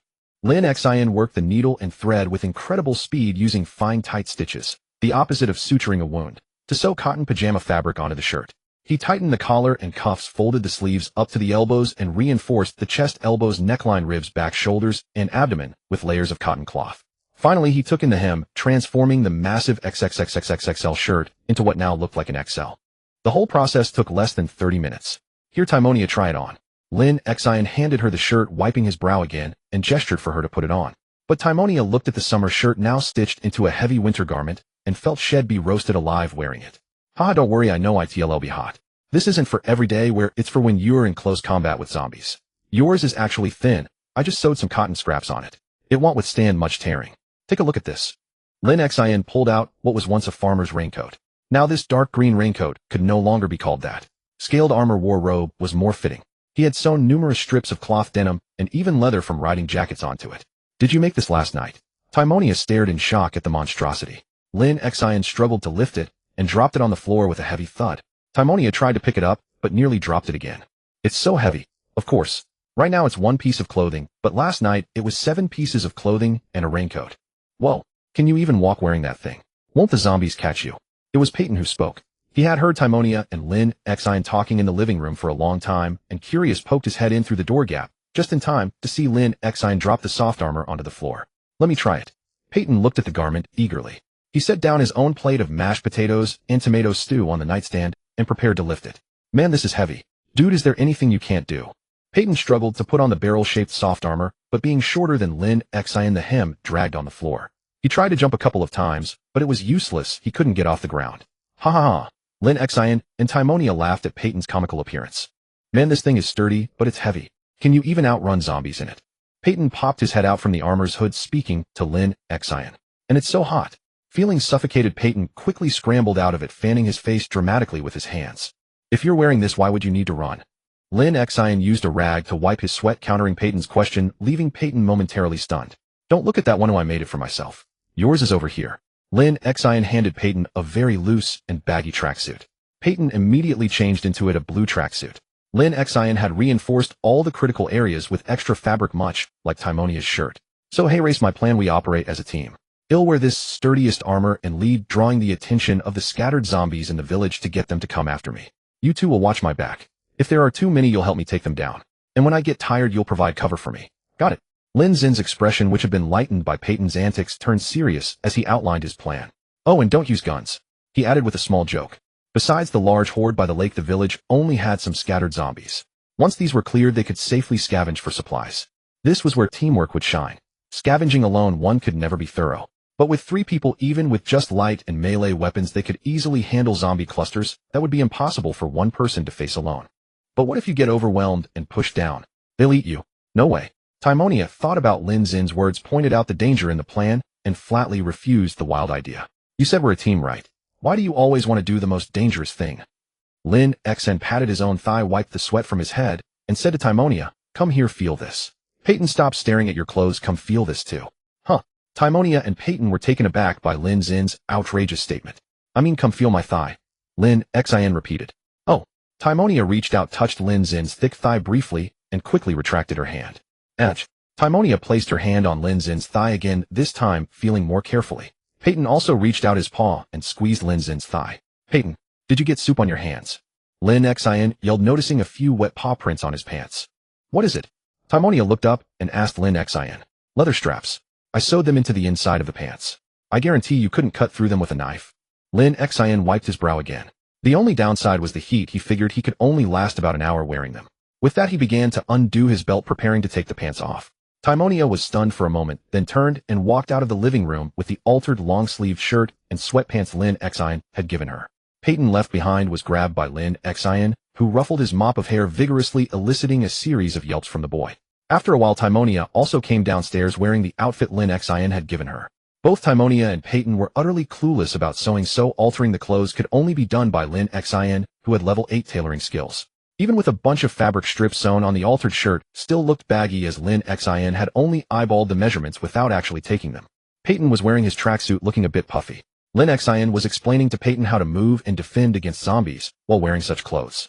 For instance, using the sturdiest parts of the clothing to meet the zombie's incoming bite could save one's life, exploiting the tracksuit's slippery fabric to slip under a zombie's armpit, and mastering the rhythm of rest, ensuring one's stamina never ran dry. Timonia and Peyton listened intently. They were fully prepared, carrying water and food along with long-handled tools like shovels, hoes, pitchforks, and several wooden spears, which were actually modified tool handles.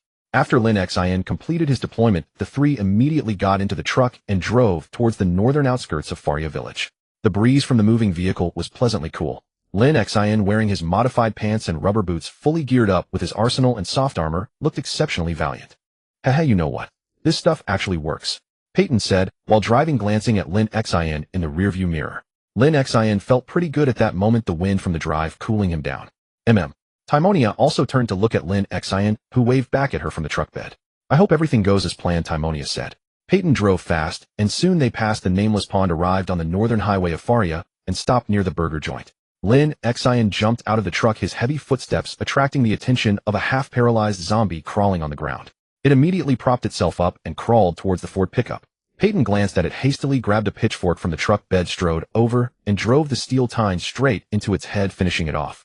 "Haha, Peyton can hold his own now," Lin Xin teased, seeing Peyton bold enough to attack a zombie on his own. "But did you forget the most important thing?" "What?" Peyton asked, struggling to pull the pitchfork out of the zombie's head. But before he could turn around, he felt a rush of wind beside him. Lin Xin, holding a wooden spear, dashed past him from the truck. Then he heard a piercing sound of flesh and blood splattering. When he turned again, Lin Xin was already pulling the spear out of a runner zombie's eye socket. "Observe first, Peyton. What's the hurry in killing zombies?" "Cover me," Lin Xin said to Peyton. With that, Lin Xin charged towards a small group of 3 shamblers. These 3 looked like they were once customers at the burger joint, covered in wounds, one missing half its face. They were likely killed by zombies, then infected and reanimated. These types of zombies were generally weaker, or rather the ones lingering in the northern outskirts were the weak ones. The zombies with sharp hearing and keen eyesight had long been lured into the burning traps by alarm clocks and campfires, incinerated completely.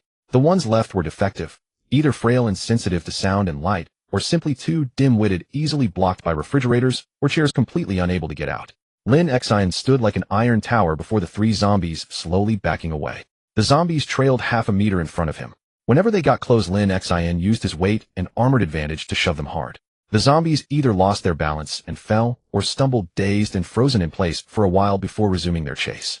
"See, last time my injury wasn't healed, so I couldn't use much force and couldn't show you how to deal with shamblers," Lin Xin said, without turning around, his voice muffled by the hood he wore. "Peyton, Go help Lin Xin. Timonia urged Peyton to assist, then grabbed a wooden spear and followed Lin Xin herself. Lin Xin would push them down and Peyton and Timonia would swarm in to execute them. At first they were a bit rusty. Peyton occasionally lost his rhythm when his pitchfork got stuck and Timonia, lacking strength, needed multiple stabs to penetrate the zombie's brain tissue and finish it off. But as time passed, and the number of zombies Lin Xin toppled increased, the duo's execution skills grew smoother. Combined with the zombies Lin Xin killed with his Gerber knife, the three of them gradually filled the entire road with fallen zombies. Those hiding among the restaurant tables and chairs, crouching in the bushes, or leaning against walls were all attracted, pushed down, and then stabbed to death by Timonia and Peyton's spears. By the time Timonia had snapped all her spears and Peyton's steel pitchfork was loosening, the trio had unknowingly cleared out the burger joint, the tool shop, and the gas station, all the way to the entrance of the agricultural supply cooperative. Confirming the situation was under control, Lin Xin took off his armor, panting heavily as he rested by the door of the farm supply store. In front of him was a restaurant. Timonia handed him the water they'd brought. Honey tea carefully brewed by Peyton with a pinch of salt, refreshing when cooled, replenishing sugar and electrolytes. Haha, what did I say? Even a runner zombie can only stare helplessly at armor this thick. Lin Xin said to Timonia, and Peyton, his words brimming with excitement. His mood was soaring, but his voice was low because just behind this restaurant was the massive zombie horde Timonia had seen before. Nearly half the village's zombies were there around the activity center and the church, but mostly clustered around the church. Just a few steps away past the restaurant wall, one could directly see the dizzying sea of zombies. Timonia carefully scanned their surroundings, keeping watch for the resting Lin Xin. He was now only wearing a pair of Hawaiian shorts, the classic summer baggies, his heavy denim armor pants and battle robe discarded in a pile, his feet in thick work boots. Peyton had seen the sheer number of the massive horde and was now fearful, shrinking close to Lin Xin. Don't be afraid of them. We'll burn them all eventually. No need to fear these undead firewood sticks, young man. Learn from your sister. Lin Xin saw Peyton getting emotional, grabbed his shoulders, shook him firmly, and laughed to ease his mind. Haven't we burned quite a few before? Treat them like firewood. Yeah. Peyton heard this, forced a faint smile, and nodded determinedly at Lin Xin. Good man. Lin Xin grinned back, then pointed at the agricultural supply cooperative next door. You know what's inside? I actually know. When we came here on vacation, we never needed to buy farm tools. So, Peyton answered honestly. That's fine. We'll see what's inside when we go in. Lin Xin enthusiastically patted Peyton, signaling him to take off his backpack. Lin Xin, wearing his armor, couldn't carry a backpack, so his Alice pack was given to Peyton, who carried spare clothes and the marvelous tools they'd need. Lin Xin pulled out a spare set of clothes along with some strange tools. A ball-peen hammer, a claw hammer, a handsaw, an iron poker, and a short crowbar. Only then did Peyton realize how much stuff had been packed into that bag had been carrying for so long. Oh, no wonder it was so heavy, Peyton exclaimed in surprise. Lin, what are you going to do with all this? These are the marvelous tools we'll need soon. Lin Xin flashed a mysterious smile, grabbed the tools, and headed toward the cooperative store. Across the lake, the zombie horde remained motionless, still surrounding the church, doing walk knows what. Peyton followed closely behind Lin Xin, while Timonia, still acting as sentinel, trailed behind, keeping watch. Lin Xin opened the door to the cooperative carefully, avoiding the welcome bell, and even reached up to remove it. After scanning the interior and confirming no zombies, he strode in confidently. Agricultural Supply Cooperative. One might easily assume it's a store selling farm produce. But in reality, it sells no produce at all. Instead, it specializes in all kinds of agricultural tools, equipment, and even clothing. Upon entering, you'd see racks upon racks of military uniforms. Around these racks were various military and agricultural equipment. In the center of the hall were shelves with farm tools, and near the cashier were electrical tools on iron shelves. Further in past the counter was the bookkeeping room, where the owner and security personnel kept watch. What? You're asking why a store would have security personnel? Because they have guns here. Beyond the bookkeeping room was the storage area for firearms and ammunition, while the outward-facing side displayed cases filled with various weapons and ammo protected by bulletproof glass and wire mesh. Customers had to purchase these deadly firearms and ammunition from outside the glass. Also, if you went to the back warehouse of the cooperative, you'd find piles of reserve goods, building materials, electrical supplies, and agricultural materials. Additionally, outside the cooperative, there was a repair shed with a professional mechanic on duty offering meticulous maintenance for your vehicle. In that shed, you could find every tool and spare part needed for repairs. Also within the cooperative's business scope. Agricultural supply doesn't mean a store dealing in agricultural products. It encompasses firearms, seeds, tools, materials, and so much more. The sum of all these is agricultural production materials, abbreviated as AgriSupply. Cooperative means it's jointly operated by local farmers, sharing profits and losses.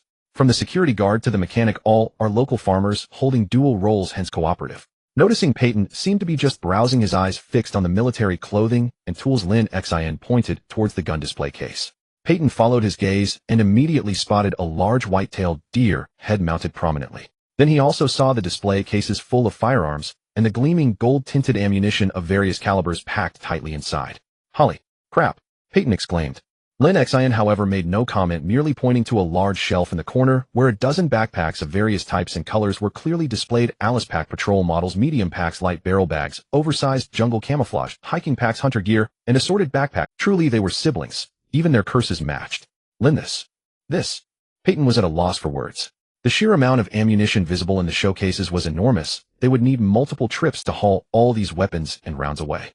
Lin Xin, however, made no comment, merely pointing to a large shelf in the corner where a dozen backpacks of various types and colors were clearly displayed: Alice Pack patrol models, medium packs, light barrel bags, oversized jungle camouflage, hiking packs, hunter gear, and assorted backpack accessories. A fairly complete selection. Barrel bags, relatively small, a type of shoulder bag, favored by some hunters. Indeed, as one of the few spawn points for military backpacks, namely Alice Packs on the map, this small village's agricultural supply store was one such location.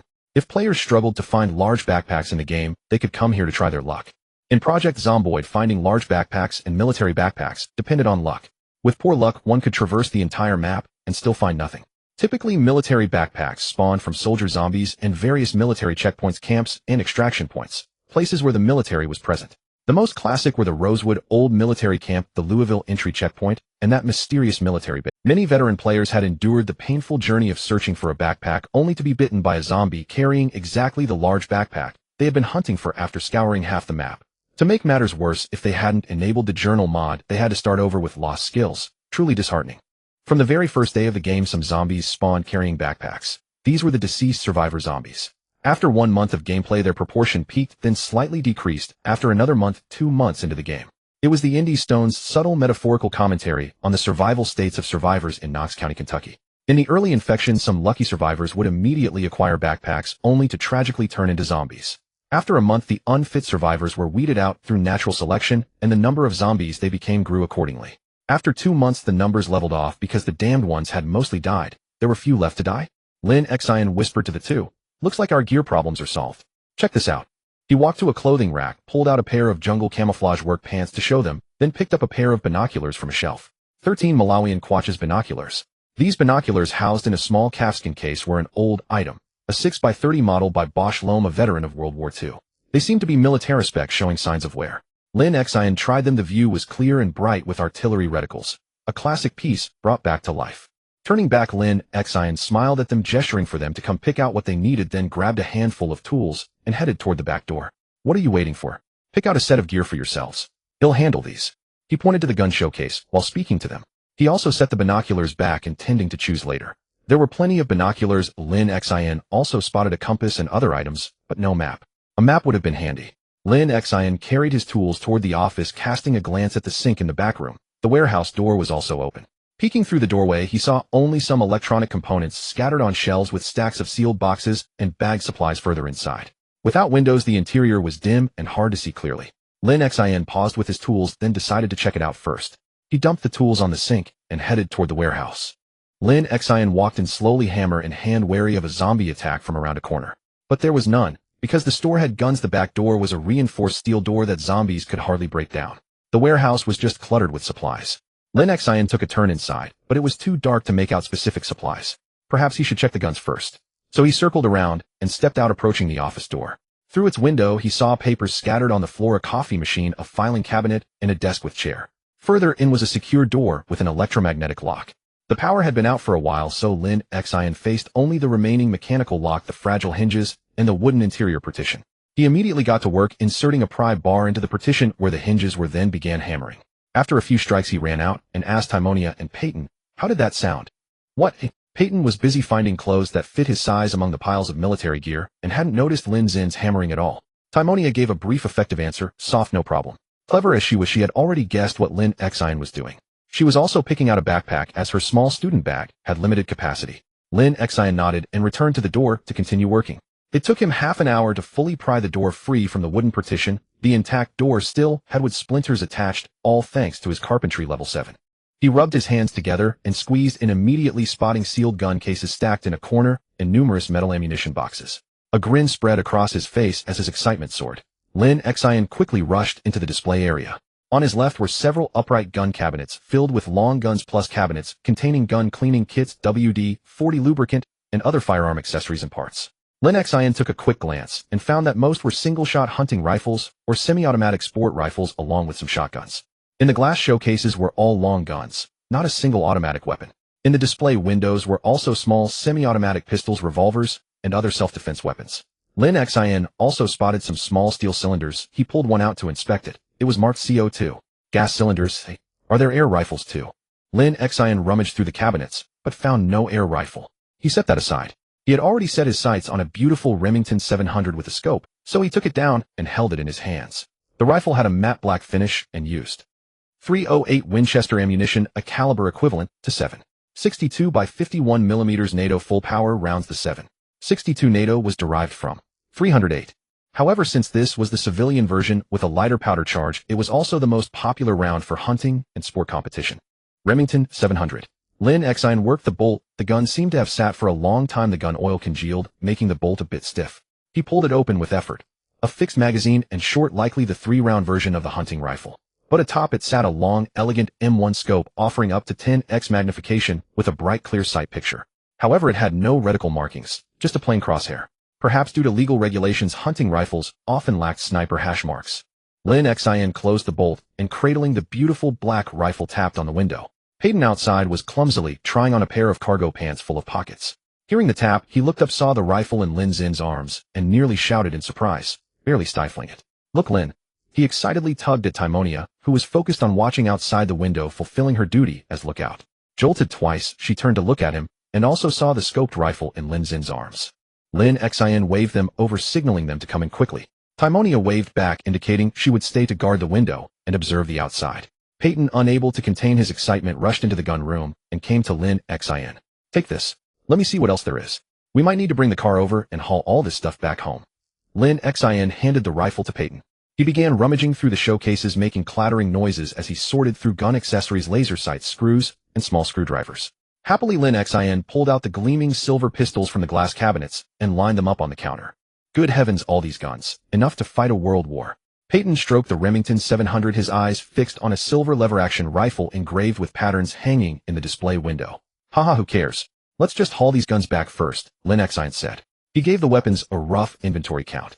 He found that the majority were .22 caliber hunting rifles, sport rifles, and semi-auto pistols, along with some powerful revolvers and bolt-action rifles. Some, like the 3006 lever-action rifle, were more like art pieces and display items. For practical use, the .22 semi-automatics were the way to go. Lin Xin only gathered the ammunition piled in the showcases, and it already covered the entire floor of the gun room. The ammo counted at least in the tens of thousands. The exact number would require a careful count.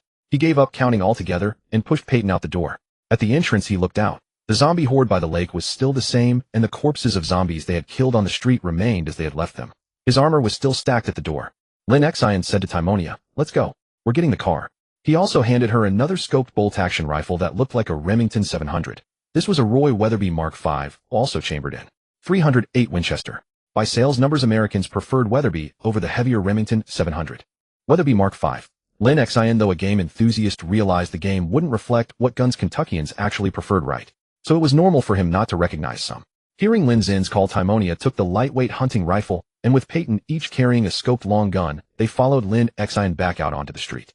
Lin Xin walked out of the agricultural supply cooperative, cautiously scanning the surroundings to confirm there were no zombies, then returned with his teammates to the road on the north edge of Failure Village, where their vehicle was still parked. Lin Xin carried a Remington M870, dubbed the pump-action projector for its ability to chamber and fire nearly anything.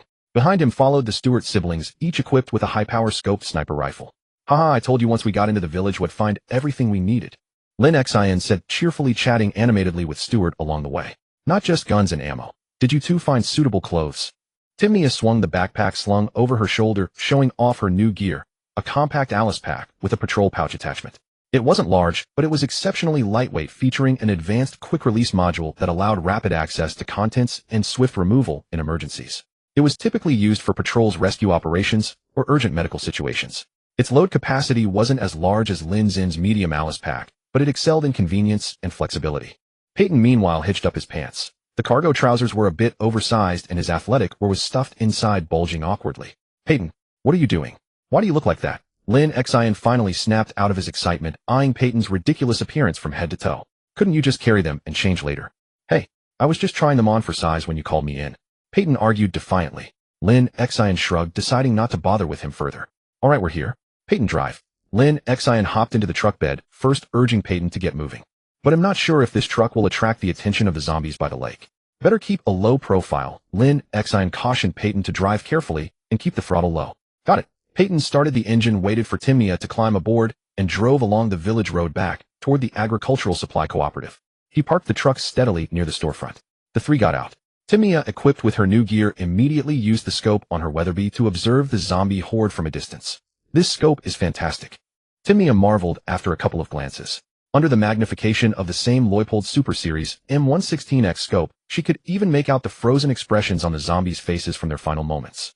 Her rifle's optic had a higher magnification than Peyton's, a 16X version of the same model, and paired with this lightweight rifle, it was a formidable combination. Lin Xin said to her, "Haha, now that we've got scopes and binoculars, we can observe them much better. Come on, let's head inside. Don't stay out here. And Peyton, be extra careful moving the gear." Okay. Timnia slung her rifle over her shoulder and followed Lin Xin inside, then took up a watch position by the window. Peyton and Lin Xin moved quickly, hauling out all the supplies from the gunroom trip after trip. Although the seeds, fertilizers, farming books, and tools were arguably more important. No, the electrical tools, materials, building supplies, and agricultural goods were all pretty vital. Nothing brought more peace of mind than an ample stock of guns and ammunition. So Lin Xin decided to prioritize moving the weapons and ammo first. With two people hauling and Timnia on watch, they made 4 or 5 trips to fill the truck bed, and still half the weapons in the gunroom remained. The main issue was that the gun cases were too bulky and heavy. So while Peyton was busy working, Lin Xin sneaked a moment to open one of the cases and see what was inside. Inside were the air dogs had been looking for all along. EM45B, multiple variants. EM45B3, featuring a folding stock similar to the Type 81 rifle and a scope mount. Made in China. EM stood for AME, and 45 referred to the 4.5mm conical lead pellets. The unmistakable Mount AME emblem jogged Lin Xin's memory. This universal civilian air rifle was one of the few products of its kind exported to America back in the day. There were hardly any in the entire country, yet this store had 3 sets, 2 EM45B3S with folding stocks and low-power Zeiss 2X compact scopes, and 1 lightweight EM45B1 without optics. There were also several air guns from Beretta and Benjamin, and those small CO2 cartridges were likely meant for these pneumatic weapons. Cricket bats available in various calibers. Don't underestimate these air guns. Within 50 meters they could easily take down coyotes, raccoons, and white-tailed deer, common prey in North America. And when it came to zombies, these air guns were actually more effective than gunpowder-driven weapons. 50 caliber air rifles. Though their range was limited and lethal distance wasn't as far as gunpowder weapons, they excelled in being lightweight and silent. They remained lethal at 30 meters. Even if you fired a ton of lead pellets at them all day, they'd never notice you. Moreover, Lin Xin noticed that these EME-made weapons had rifling in their barrels, possibly indicating they were American custom special versions. Lin Xin discarded the bulky gun cases, took out the rifles, and set them with the air tanks, preparing to haul them away. Just then Peyton walked in after finishing another transport trip. "Lin, it's full. We'll need another round." "What are these things? They look weird." Peyton spotted the odd-looking pneumatic pistols and AME air rifles and voiced his opinion. "Hey, they might look strange, but they're useful too. Grab these as well and put them in the driver's seat," Lin Xin said, scooping up several air rifles and signaling Peyton to take the rest. Together they loaded everything onto the truck. The main cargo was stacks of ammunition. Lin Xin noted 3 large cardboard boxes full of bullets, numbering over 300 rounds. He handed the air rifles to Timnia, then jumped onto the pile of ammo and sat on top. Following the plan, the trio made 2 round trips to haul all the weapons and ammunition back. Lin Xin checked his watch. It was already 4 p.m. Peyton and Timnia were visibly exhausted. Lin Xin decided to make one final run for the military gear, backpacks, accessories, and clothing, then head back to rest. They'd return tomorrow to collect the rest, especially to inventory the warehouse, before considering anything else. It wasn't until it got dark around 7 p.m. that Lin Xin, Timnia, and Peyton finally wrapped up the day's work, stacking all the recovered supplies on the first floor of the farmhouse. The dazzling array of weapons and the fully stocked ammunition made everyone elated. Though Lin Xin's gun novice trait hadn't faded yet with these in hand, he was stroking an AME. He was confident he'd quickly practice his aiming and reloading skills in no time. Lin Xin began working with Peyton to sort and store the weapons and ammunition. Weapons required maintenance and rust prevention, while ammunition needed to be wrapped in oilcloth with protective oil to seal out oxygen and moisture. Left stacked on the floor like this, they'd be ruined in a month or two. The primers could get damp and turn into duds. Timia meanwhile started cooking.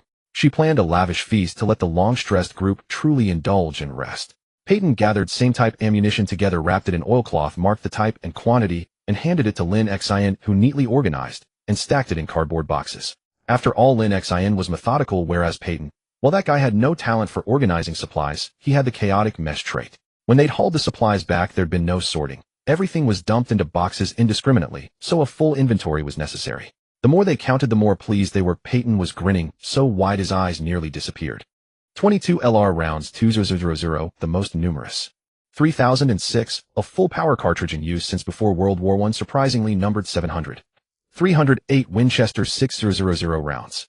44 Magnum 3 boxes, only 75 rounds. 45 pistol rounds, 800 9mm pistol rounds, 2000. 50 round nose lead balls, 1 case, 600 pellets, 4. 5mm conical lead pellets, 1 case, 1200 pellets. There were also some more obscure rounds like 40, which is 10mm auto ammunition, and some 38 rounds, also 9mm, but these were actually high-power loads. Additionally, there were 4 boxes of 223, 2 boxes of 27 Winchester, 300 Winchester 5 boxes, 357 Magnum 6 boxes, and even a few boxes of Russian-made 366 rounds, and 7.62 by 39 M43. It was baffling what those Soviet-made bullets were meant for. Perhaps the farmers who ran the agricultural cooperative had stocked them as a precaution. Then there were plenty of plastic-shelled shotgun shells, ranging from the most common 12-gauge to the largest 4-buck and the smallest 32-gauge, a complete assortment. The 12-gauge was the most abundant at 120 rounds. 20-gauge had 400, the rest were scarcer, like 4-buck, with only 3 boxes, and slug rounds with just a single box. Each box of these rounds contained between 16 and 25 shells in medium-sized packaging. There were also a few shotgun shell strips, plastic-sealed, 3 shells each, meant for retail sale, practically negligible. Lin Xin also inventoried the weapons and found the variety so extensive he could barely identify them, just distinguishing which guns used 22 ammo and which used 308 had nearly drained his brain. As for the oddly shaped sporting pistols and competition handguns, they were impossible to identify. He could only set aside the accessories for the Remington 700 and Timia's Weatherby. The rest of that pile of guns would have to be sorted out gradually over the coming days. Lin Xin stroked the MA, feeling an itch to shoot building up inside him. This air rifle required no external air source. It was manually cocked via a side lever, brutally powered by an excellently sealed chamber and a robust long-stroke compression spring. In other words, as long as your arms could still work, you had enough pellets and your focus held, you could keep shooting indefinitely. Moreover, Lin Xin examined the barrel of this unscoped air rifle and confirmed it did have rifling. And when he tried to pull the side lever, he found it noticeably stiff. His strength was 6. EM45B1 American Special Edition. He couldn't contain himself any longer. Grabbing a handful of 4.5mm conical lead pellets from the full case, he ran outside to play with it. The air rifle's body was hefty and thick, feeling somewhat different from what he remembered, as if it were too bulky. It also had a dovetail mount machined into the receiver for attaching optics. Lin Xin strained to cock the lever, loaded a 4.5mm conical lead pellet into the chamber, closed it to ready the firing position, raised the rifle, pressed his cheek against the stock, inhaled the sharp smell of gun oil, and aimed at a fence in the darkness. Thump! With the pellet leaving the barrel, the long barrel emitted a low hum. The lead pellet flew at 178 milliseconds and struck a mannequin further out. Lin Xin estimated the distance, at least 40 meters. Though far from his target, Lin Xin still smiled, grinning with genuine joy. These mice had surprisingly long range. They could easily take out zombies from a safe distance. And with 3 of them in total, the firearms training for him and the Stewart siblings could begin. Lin, what are you doing? Come eat. Timonia called out to Lin Xin through the kitchen window. He was endlessly repeating the cycle of cocking, loading, and firing, his eyes fixed on his 2 firearm skills, aiming and reloading. Each focused shot granted Lin Xin anywhere from 1 to 3 experience points. Lin Xin, who hadn't seen his firearm skills progress in ages, was thrilled. Hearing Timonia's call, he reluctantly set down the air rifle, clutching it fondly as he walked back into the farmhouse. Peyton was there wiping down his own gun, while Timonia placed the evening meal onto the coffee table in the living room. Tonight's dinner was pan-seared tuna and buttered toast. Timonia had surprisingly not used corn or tomatoes. We're out of canned tomatoes and corn. I was thinking of checking the cornfield near the moonshine shack to see if there's any fresh corn left, Timonia said as she distributed the meal to the 3 of them. Lin Xin, however, replied nonchalantly, "It's fine. Let's finish up these remaining cans first. We can check the general store tomorrow morning. Once the zombies are dealt with, well, never be short on food. Besides, we're in Kentucky. With this rich red soil, it'd be a waste not to use it." Lin Xin suggested they set the tomato and corn issue aside for now. His farming skill hadn't gotten any attention yet.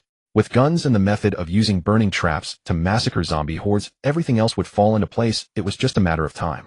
This is delicious. Peyton loved fish and fried food, and was especially fond of chips. Yet no matter how much he ate, he never gained a pound, always looking thin and frail.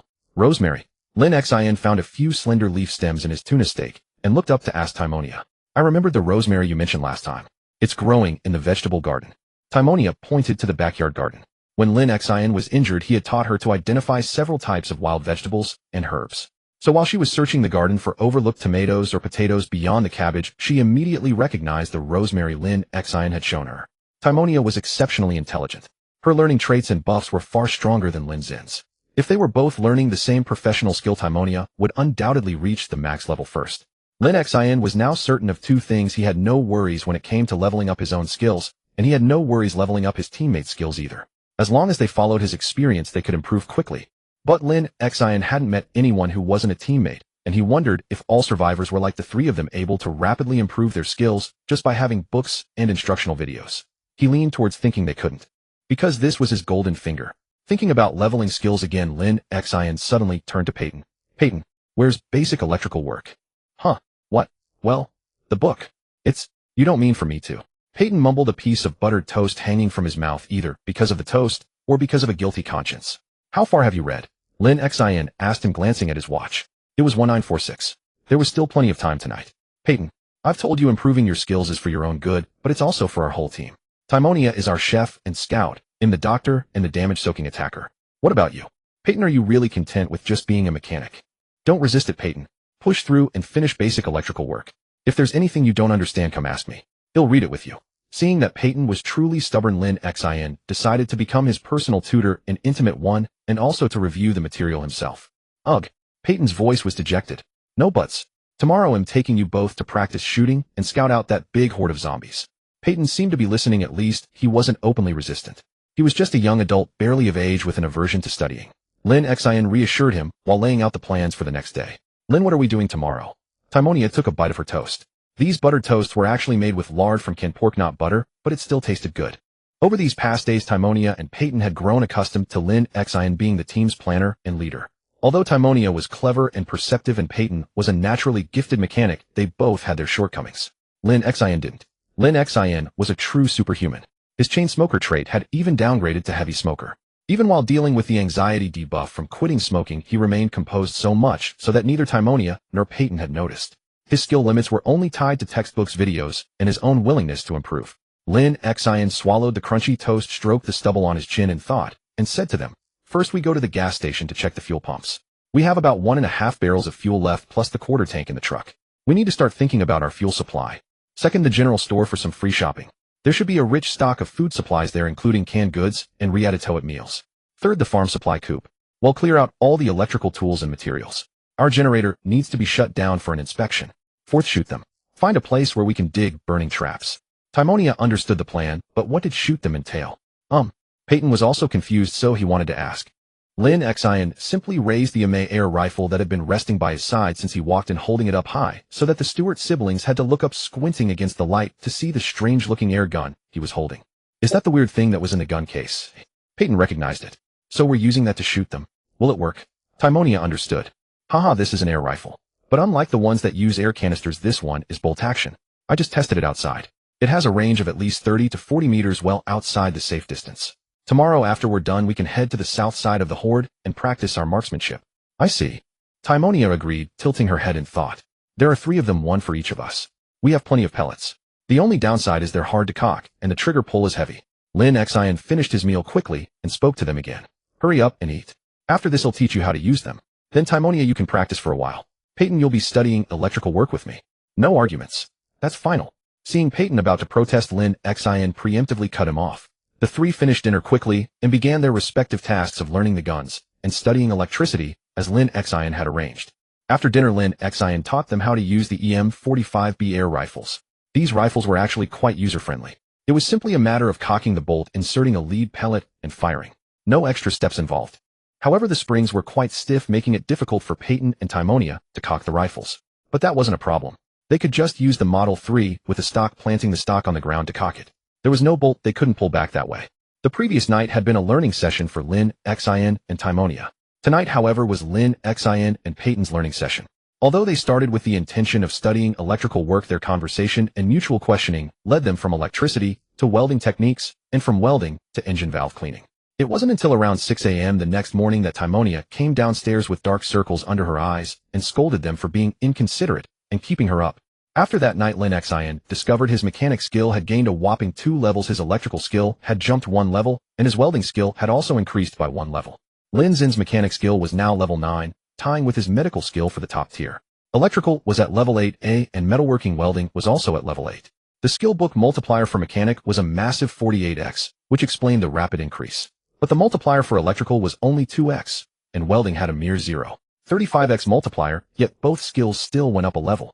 It seemed that learning and exchanging ideas with someone who had a higher skill level than you could also grant experience. That would explain why simply discussing basic medical knowledge with Timonia had allowed her to level up. It seemed these learning salons should be a more frequent occurrence. However, today's plans were shot. The three of them went to bed at 7 a.m. and slept until 4 p.m. Gaining experience was great, but it had to be done in moderation, Lin Xin thought to himself as he sipped the tea Peyton had brewed. This was the second all-night learning salon. From now on, study sessions had to be scheduled for the morning, Lin Xin resolved. Still, there should be some time left in the day. Not wanting to let these 2 or 3 hours go to waste, he decided to drive into the village and find some zombies to shoot. As it turned out, only one of the 4 plans was accomplished, shooting them. The 3 of them drove around the Phalia village residential area luring out zombies. Once they had gathered a horde, they would stop the car, take aim at the group and fire. When the zombies got too close, they would drive off and repeat the process. Just like the tactics used by server players in Project Zomboid.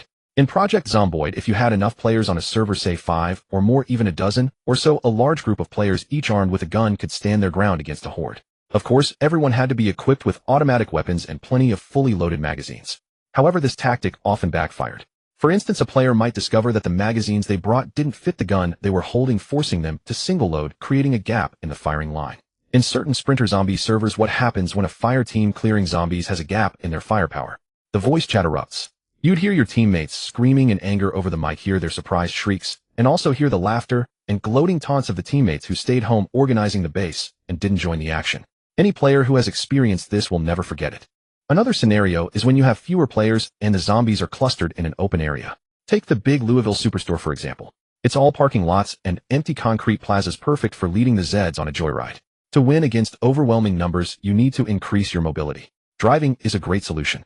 Project Zomboid allows for many realistic actions. With the vehicle system, you can get in a car, press the V key to bring up the vehicle menu, and do things like turning on the radio, switching the AC on, and adjusting its temperature, swapping seats, hot wiring the ignition, rolling down the windows, and even shooting out of them while seated inside. Even when parked, the driver can shoot out the window. So if your team doesn't exceed the vehicle's passenger capacity, get in the car. You're a mobile fortress. There isn't a horde you can't lead around by the nose. That's exactly what Lin Xin, Timonia, and Peyton were doing. Sitting in the car, casually shooting zombies until the sky darkened and they could no longer see their sights. Only then did they reluctantly leave the Phalia village residential area. This time Timonia and Peyton were in the truck bed, as it was easier to aim and shoot from there. Lin Xin was driving, as his EM45B1 was shorter, lacking a stock and sights, making it manageable within the cab. Lin Xin drove home, while the Stewart siblings excitedly chatted in the back about their shooting accuracy. Lin Xin meanwhile saw that his aiming reloading skills had both hit level 1 and were close to level 2. Shooting at zombies was indeed the fastest way to improve gun skills, just like in the game. Experience for the aiming skill was calculated based on time spent aiming, whether you were aimed at a zombie, and if a targeting reticle appeared on it. If you aimed at a zombie, and the reticle appeared, your experience gain would tick up. Lin Xin did some quick math. Just one more hunting trip of this scale would be enough to completely shed the gun itty. Even after returning to the farm, Timonia and Peyton were still in high spirits, chattering about the shooting. The air rifles might look a bit odd, but they were truly effective. Perfect for low-intensity zombie clearing operations. Last time when they dealt with the moonshiners turned zombies, Timonia and Peyton got a taste of close-quarters zombie kiting. Though thrilling, the mood had been somber. This time, however, they were tackling a zombie horde that included runners, and both were buzzing with excitement. Lin Xin guided Timonia and Peyton step by step, much like a veteran Project Zomboid player, mentoring newcomers, transforming them into seasoned survivors who could kill zombies without hesitation. He was glad to see more qualified survivors like himself, skilled to the max, facing hordes of thousands without flinching.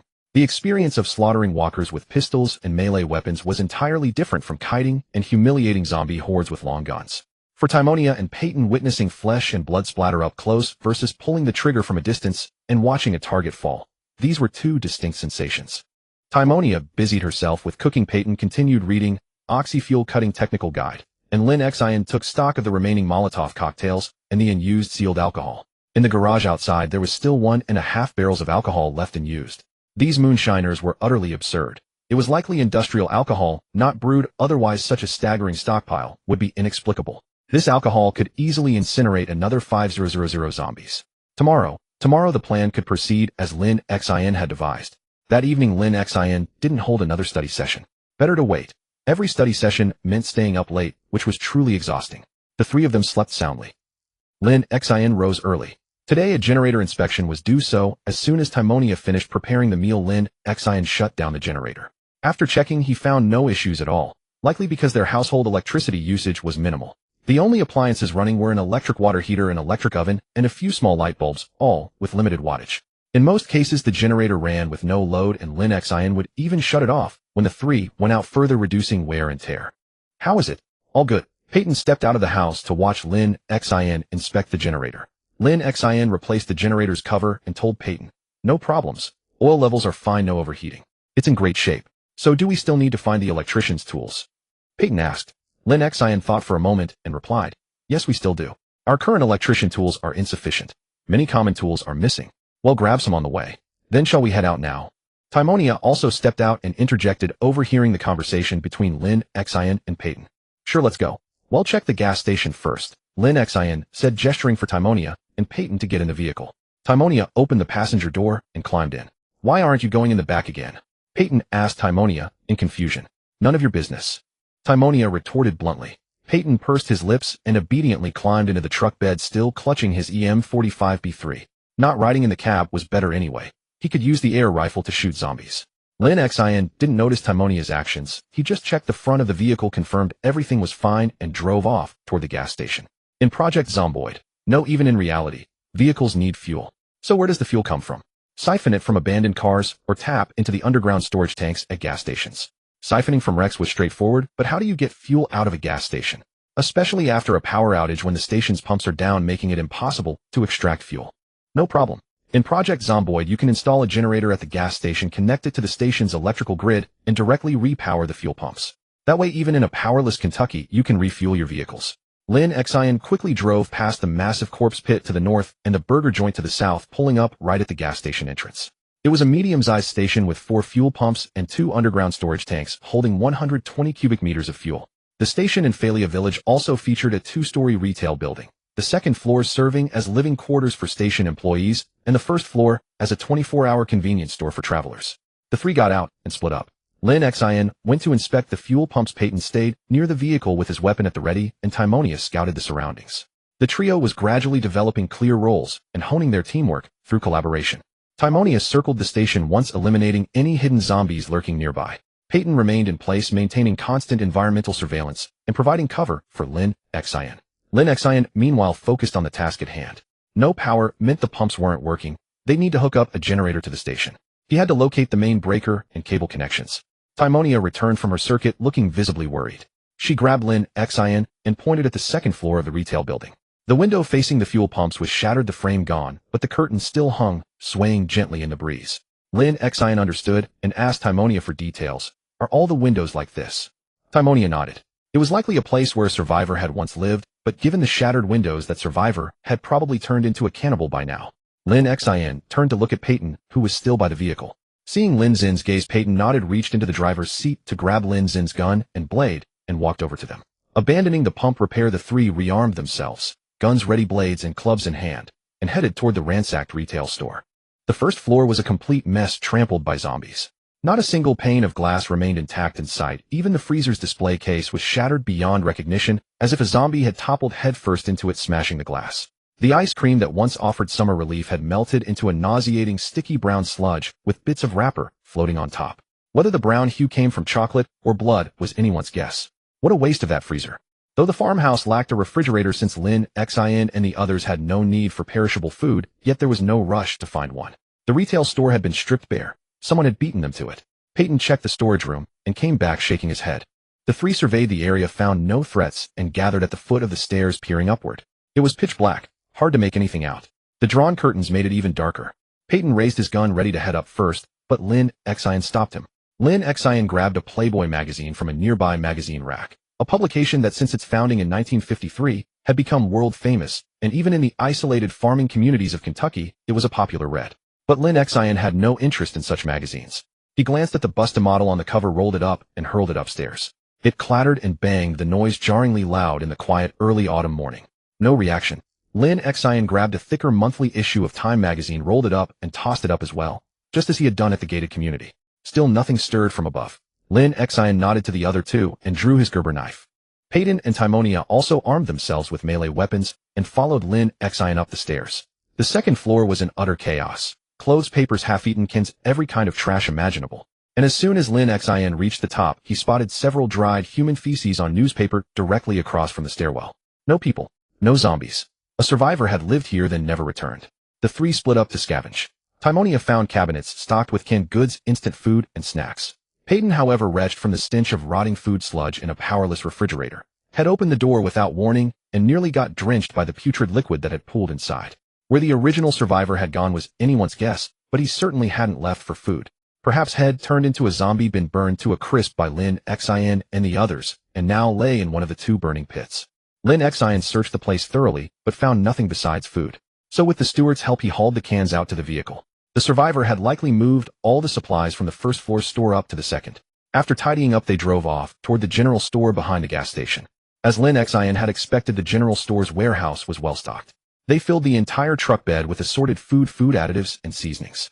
Timonia also grabbed some cookware, while Peyton found a Game Boy on a toy shelf, a hugely popular device that had only been on sale in North America for 3 years. Peyton was overjoyed. Lin Xin also found a copy of Basic Science journal, something to peruse in his spare time. After a satisfying free-for-all at the general store, Lin Xin drove over to the agricultural cooperative for another massive scavenging run, clearing out the entire electrician tools shelf. The haul was so bulky that shifting gears in the cab became a hassle, forcing them to make a round trip back to the farm to unload. With today's tasks essentially complete, the only thing left was the plan to incinerate the massive hoard at the church. They first observed from across the lake, then cut through the residential area to the southern edge of Phalia for another vantage point. Ultimately, Lin Xin decided to dig a massive burning pit in the open field northwest of a chicken farm south of Phalia, wiping out the zombies in one fell swoop. The pit's location: eliminate them all without exception. Digging a pit is an enormous task, especially excavating a 20-meter diameter hole with a 60-centimeter deep and sloped sides extending to the center. It is a physically demanding and mentally exhausting job, particularly with only one strong laborer and 2 helpers. Lin Xin and the others had been digging for half a day and were now resting in the shade of a tree to escape the scorching noon sun. It was 11:42 a.m. on August 3, 1993. The excavation progress was slow, as this was truly a massive pit. Nearly 3 times the area of the previous 12-meter circle, and twice as deep as the one that only reached their calves. Lin Xin estimated that once the pit was finished, it would be large enough to bury the entire zombie horde by the lake in one go. But that would take at least 2 more days of digging. Kentucky hadn't seen rain in a long time, and Lin Xin was a bit worried. It would be best to clear out these zombies before the autumn rainy season arrived in Kentucky, otherwise the rain could lure them to scatter shift or even directly threaten the trio's farmstead base. But Daimingya and Pei Dun were physically weak. Despite their cheetah-like physiques, they had poor endurance and strength. Lin Xin could swing a shovel for hours without rest, but the Stewart siblings couldn't. So the progress relied mainly on Lin Xin. The team still had shortcomings. They couldn't undertake large-scale earthworks. Lin Xin had previously considered building a wooden palisade around the farm, but he hadn't realized how massive that workload would be. He took a sip of cold tea sitting in the woods near the chicken farm, shaded by the leafy branches from the fierce sun. Even though it was already August, the sun was still brutal. Daimingya and Pei Dun were too exhausted to speak, leaning against the tree trunk in a listless state. They had accomplished a lot that morning, at least shaping the pit's basic outline. Now they needed to dig deeper. Lin Xin found their dog-tired appearance amusing, but he still comforted them. "Hi, you're lacking stamina. Rest a while." "Lin, you're so strong," Pei Dun said, opening his squinting eyes to glance at Lin Xin, finally blurting out a nonsensical remark. Lin Xin was wearing only a tank top, his muscles increasingly well-defined. "You two take a nap. They'll keep watch, don't worry," Lin Xin said, knowing they needed rest to avoid dangerous conditions like muscle strain, exhaustion, or heat stroke. Daimingya replied, then adjusted her position to sleep. The siblings leaned against each other, using Lin Xin's jacket as a pillow. A pleasant breeze then blew, and Lin Xin stretched his arms comfortably, letting the wind pass through his fingers and dry the light sweat in his armpits. Lin Xin glanced at them a few times, then went to the car, found a sheet, and covered them with it. He then kept an eye on the surroundings while enjoying the open, verdant meadow scenery. How wonderful Kentucky. In the Native American language, Kentucky means flat land. The region is full of plains and rivers with vegetation covering over 60 of the area, lush almost everywhere. The climate is excellent with rare extreme weather, and the annual precipitation is the standard for a top-tier North American grazing pasture.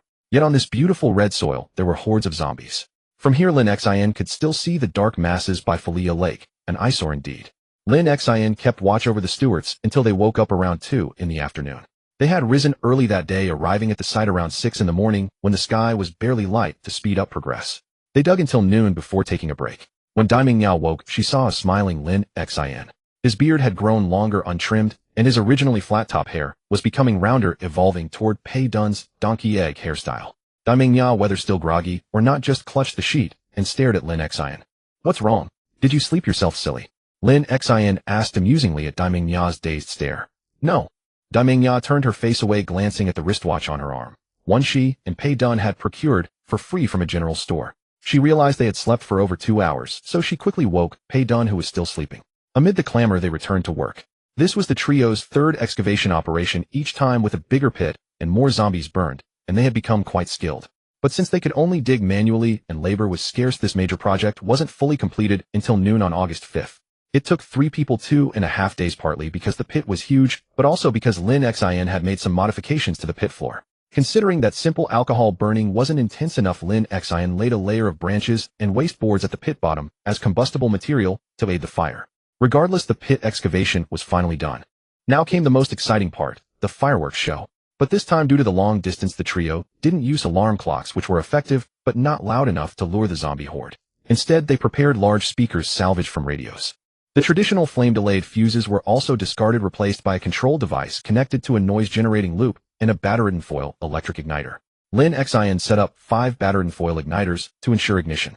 Once the last noise generator had blared for a full hour, it would send an electrical signal to the battery switch, closing the short circuit to ignite the tinfoil, which in turn would ignite the stacked tons of alcohol Molotov cocktails. Lin Xin's electrical skills had become second nature. From the residential area, he had gathered radios, keeping only the luxury-looking Ank custom radio, and dismantled all the others. During those days, he dug pits by day and worked with Pei Dun at night, learning and crafting battery-powered single-tone horns and timer-based delay switches from radio timers, using these small components to build timed noise generators. The noise generator, a seemingly useless item in the original game that many veteran players avoided, had its final form as a sequential noise-emitting strip with all the speakers connected by a single wire. This entire wire with speakers stretched from near the zombie horde all the way to the burning pit. The battery-powered speakers would emit piercing horn blasts in sequence, starting from the zombie activity center, then across the meadow, and finally to the burning pit, guiding the zombies step by step, until all the zombies were lured into the pit. Lin Xin set the interval at 1 hour, meaning the entire strip would take 10 hours to complete its sequence. To ensure effectiveness, he placed a noise generator every 70 meters or so. These speakers had been tested at the farm. They could be heard clearly even from 100 meters away. Why not use a sequential timing principle for the noise generators? Because they were also equipped with light bulbs. By modifying the switches, Lin Xin could create flashing bulbs. Considering the burning would likely last until nightfall, flashing lights would better attract zombies in low-light conditions. So the last 5 noise generators were fitted with these flashing bulbs to complement the sound. Moreover, they had just obtained electrical materials, so it made sense to wire everything in series with a master timer and a central control system. This way, even if one unit failed, the others could compensate by increasing power, boosting noise, and enhancing bulb brightness as a fallback. The downside was that someone had to monitor the system for the full 10 hours and set up long-distance transmission lines. This operation nearly exhausted all the cell batteries they had scavenged from the village. Lin Xin kept only 1 pack of 3 batteries as backup and also removed batteries from 2 cars to serve as the main power source, a heavy investment. But if this pit trap succeeded, the reward would be a completely safe village. The entire wire stretched 700 meters, consuming 4 full rolls of household copper wire. Such a tedious and massive project was to ensure the entire zombie horde was burned to ashes. Lin Xin looked at the clear sky, then at his watch. It was exactly 1:20 p.m. on August 5th. He crouched in the bushes at the edge of the parking lot near the activity center, watching the large group of zombies. There, a small figure was slowly approaching the zombie crowd surrounding the church, hidden by the grass. It was Daiming Ya. She was carrying the last noise generator connected to the wire, carefully inching toward the zombies, and she was now right in the middle of the horde. Fortunately, Daiming Ya completed her task, placing the noise generator at the southwest corner of the activity center, which was the heart of the sickle-shaped zombie crowd. Then she slowly made her way back to Lin Xin, still concealed by the grass. The two exchanged a glance and smiled silently, then retreated toward the pit. The farther they got from the zombie horde, the brighter their smiles, and their pace gradually shifted from a cautious creep to a run. Success. Success. They just needed to wait half an hour to hear the first noise generator go off, and then they would see the zombies take their first steps toward the flames. It would be a lie to say they weren't excited, worried, or anxious. All three of them stared at the zombie horde from the road south of Philia. Lin Xin used the binoculars he had found while Pei Dun and Dai Mingya used their shotgun scopes. The three of them watched the zombies' movements in silence. They're moving. Lin Xin lowered his binoculars and said in a hushed tone. The stewards saw it too, but they kept their scopes fixed on the horde without responding. Lin Xin checked his watch, 1230 perfectly on time. The dense crowd of zombies was converging toward the position of the first noise generator. They only knew that movement meant food and light changes meant food. But their rotten brains would never realize that sound and light might be traps set by the living to put them to death. The three of them stared tensely at the wire belt formed by the noise generators, watching the colossal horde of zombies advance a little closer to their position every hour, a suffocating pressure emanating from the mass. Yet in contrast, their raised hearts would also ease somewhat. Soon they would step right into the final celebratory bonfire prepared for them. Timonia had already prepared the meals in the morning dinner, a midnight snack, and even tomorrow's breakfast were already all to wait for the zombies to expend their energy and seize that perfect moment. Lin, what are we going to do after this is over? Peyton suddenly asked Lin Xin, catching her off guard. Right, if this succeeded, then there wouldn't be a single zombie left in the whole of Philia. What should they do then? Establish a survivor base encompassing the entire village. Recruit soldiers and gather horses. But the radio still had no signal. Not only was it uncertain how many living people remained in Knox, it was even uncertain if anyone was still alive in the whole of Kentucky. The zombie plague was utterly unreasonable. Lin Xin, Peyton, and Timonia were all asymptomatic carriers. Those who showed symptoms had long since fallen ill and died. You never knew from what channel you'd contract the zombie plague, nor did you know what the elusive disease was even caused by. But you could see the dead rising the zombies. If conditions allowed, Lin Xin might explore what the pathogen of the zombie plague truly was. Or perhaps they could just live with Peyton and Timonia in this isolated village until they grew old and died. But the means of production of modern industry would eventually run out. Could they really live as a three-person squad, living the simple, austere life of farmers? Everything Lin Xin wore held even the food he had just eaten for lunch. Their options were either to switch to growing wild vegetable and grain crops, or to go out and live as savages relying on foraging. But can modern people really survive without industry? Seriously, even the improved seeds in your hands were cultivated through industrial methods. Their options were either to switch to growing wild vegetable and grain crops, or to go out and live as savages relying on foraging. But can modern people really survive without industry? Seriously, even the improved seeds in your hands were cultivated through industrial methods. Industry. Really? Would anyone truly abandon the allure of industrial goods to live as a wild person in the forest for a lifetime? Admiring such people, but lacking the courage to become one, is the choice most ordinary people recognize. A month of wilderness survival is a vacation, but 10 years. Really? Would anyone truly abandon the allure of industrial goods to live as a wild person in the forest for a lifetime? Admiring such people, but lacking the courage to become one, is the choice most ordinary people recognize. A month of wilderness survival is a vacation, but 10 years.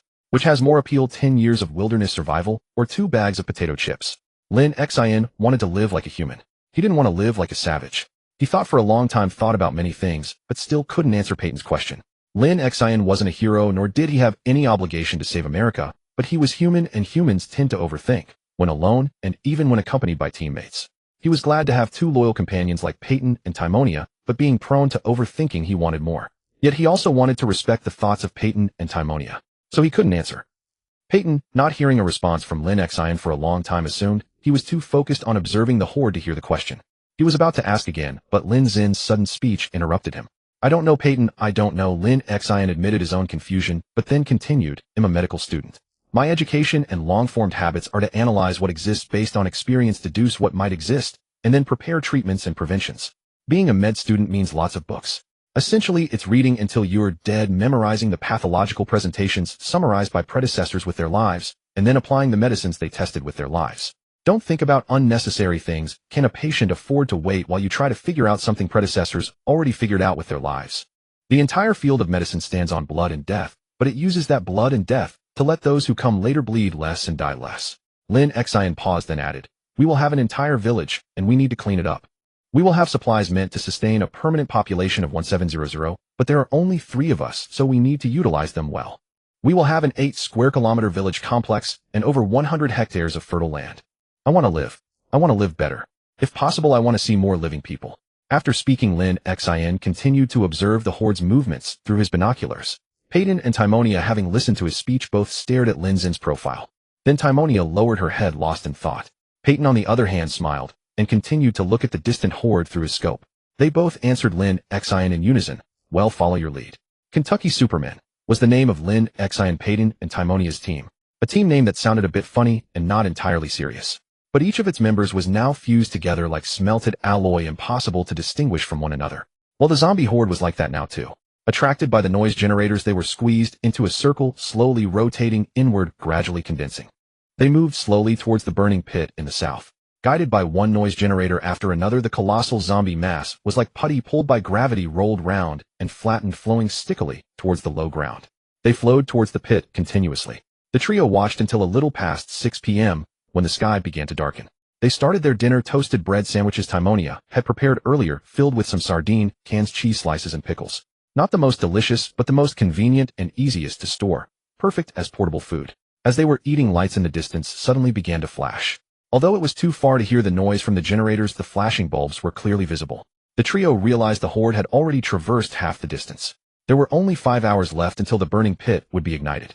So they began to eat their sandwiches while observing the direction of the lights with their binoculars. As darkness fell, visibility became poor. Lin Xin could only make out the horde's silhouette and movement, but no details. His binoculars' magnification wasn't as high as Timonia's, so he turned to ask her what she saw. Nothing, it's too dark. I can only see the outline. Timonia couldn't see clearly either. But one thing was obvious, they also couldn't see the flashing bulbs anymore. This meant the bulbs were already submerged by the zombie horde with not a sliver of light escaping. This proved that the noise generators Lin Xin designed were exceptionally effective. Lin Xin decided to rest with Peyton first, taking turns to keep watch over the horde, maintaining their energy for the bonfire that wouldn't be lit until 11 p.m. They took turns a few times until Lin Xin, dozing, was awakened by Peyton. The bonfire ceremony had begun. The previous 2 times the burning traps were ignited, it was during the day, and the blue alcohol flames were hard to see under direct sunlight. But tonight was different. It was past 11 p.m., deep into the night. It was early August with a waxing crescent moon. Under the faint moonlight, the alcohol bottles were tossed high into the air like the legendary feathered robes of celestial maidens. Trails of burning alcohol, glowing with an eerie blue, fluttered down, evenly scattering among the zombie horde, dyeing them all with a faint blue halo. The pale blue flames lasted only a short while. Soon the zombies' clothes caught fire, which then ignited the branches, wood blocks, scrap boards, and other flammable materials Lin Xin had laid at the bottom of the pit. The blue flames gradually changed color, growing hotter, turning into orange-yellow flames, then bursting into fireballs, burning fiercely. Lin Xin and the Stewart siblings once again smelled the aroma of roasting meat mixed with the stench of burning. But this time they were calmly eating their midnight snack, peanut butter and pea crisp crackers Timonia had baked earlier, topped with bits of chopped meat from a smoked pork head can, salty with a smoky grilled flavor. They smelled the scent of roasting zombies while eating smoked meat crackers, smiles on their faces. And why not smile? Lin Xin and his team now owned Phalia completely. They had sent all the zombies into the burning trap, reclaiming an entire village on land where the dead had absolute dominion. Lin Xin had won. But the president had died in Los Angeles 2 days prior. The vice president had retreated to Detroit on the Great Lakes and was formally inaugurated as president of the United States at 7:00 p.m. on August 4th. At the same time, the national power grid collapsed. None of the 37 nuclear power plants responded. Military forces across the country had completely lost command. Even the vice president's, now the president's, office had half its staff running low-grade fevers. If you could view Earth from a satellite, you would see that all the lights of the world had gone out. This world had never seen the dead rise again. There wasn't even a single piece of related fiction or entertainment. The Bible itself contained no account of raising the dead. People either died from fever or were deeply infected by zombie bites. There were few living people left. It could be said that the zombies had also won.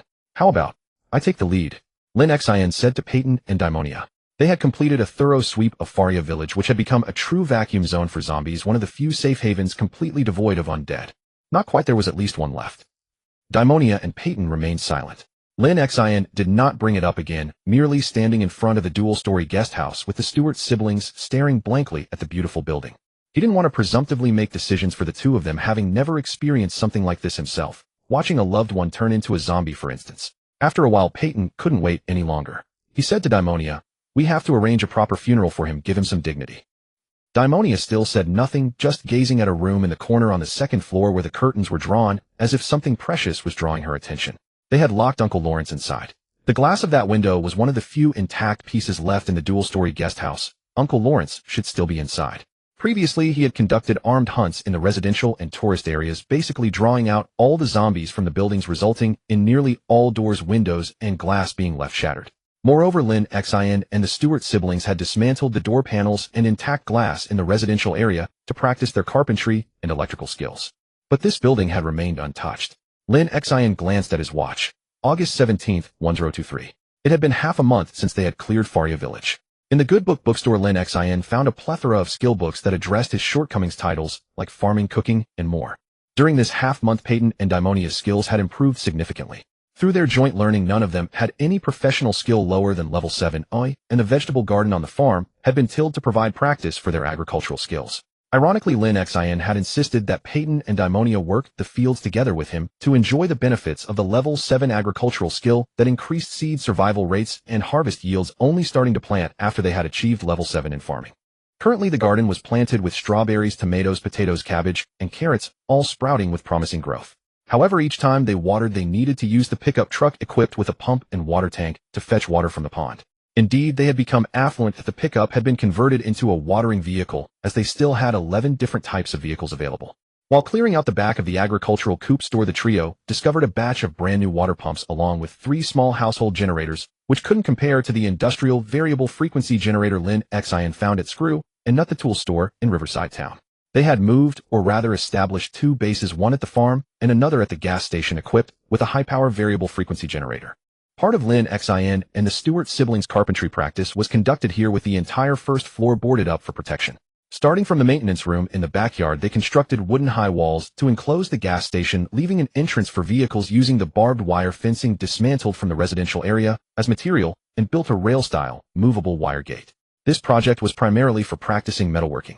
It could be said that they were now the most comfortable survivors in all of Kentucky. Daimonia suddenly said, "Let's go get him out, kill him, burn him. There needs to be a conclusion." Hearing his sister say that, Peyton didn't respond much, merely quietly drew out his outdoor machete and walked towards the guest house. Lin Xin wanted to follow, but was stopped by Daimonia, who said, "Let us handle this." He could only nod and wait downstairs for Peyton and Daimonia to carry out Lawrence's body. Leaning against the wall downstairs, he reviewed his skills and reflected on what he had done in the past few days. After days of effort, apart from farming being at level 8, his medical skill was still level 9 with no injuries to treat, and sewing was also level 9 due to the abundance of ready-made materials. All his skills were nearly maxed out at just under level 10. They had also completely raided the village's police station and even triggered the building alarm while looting the doctor's office.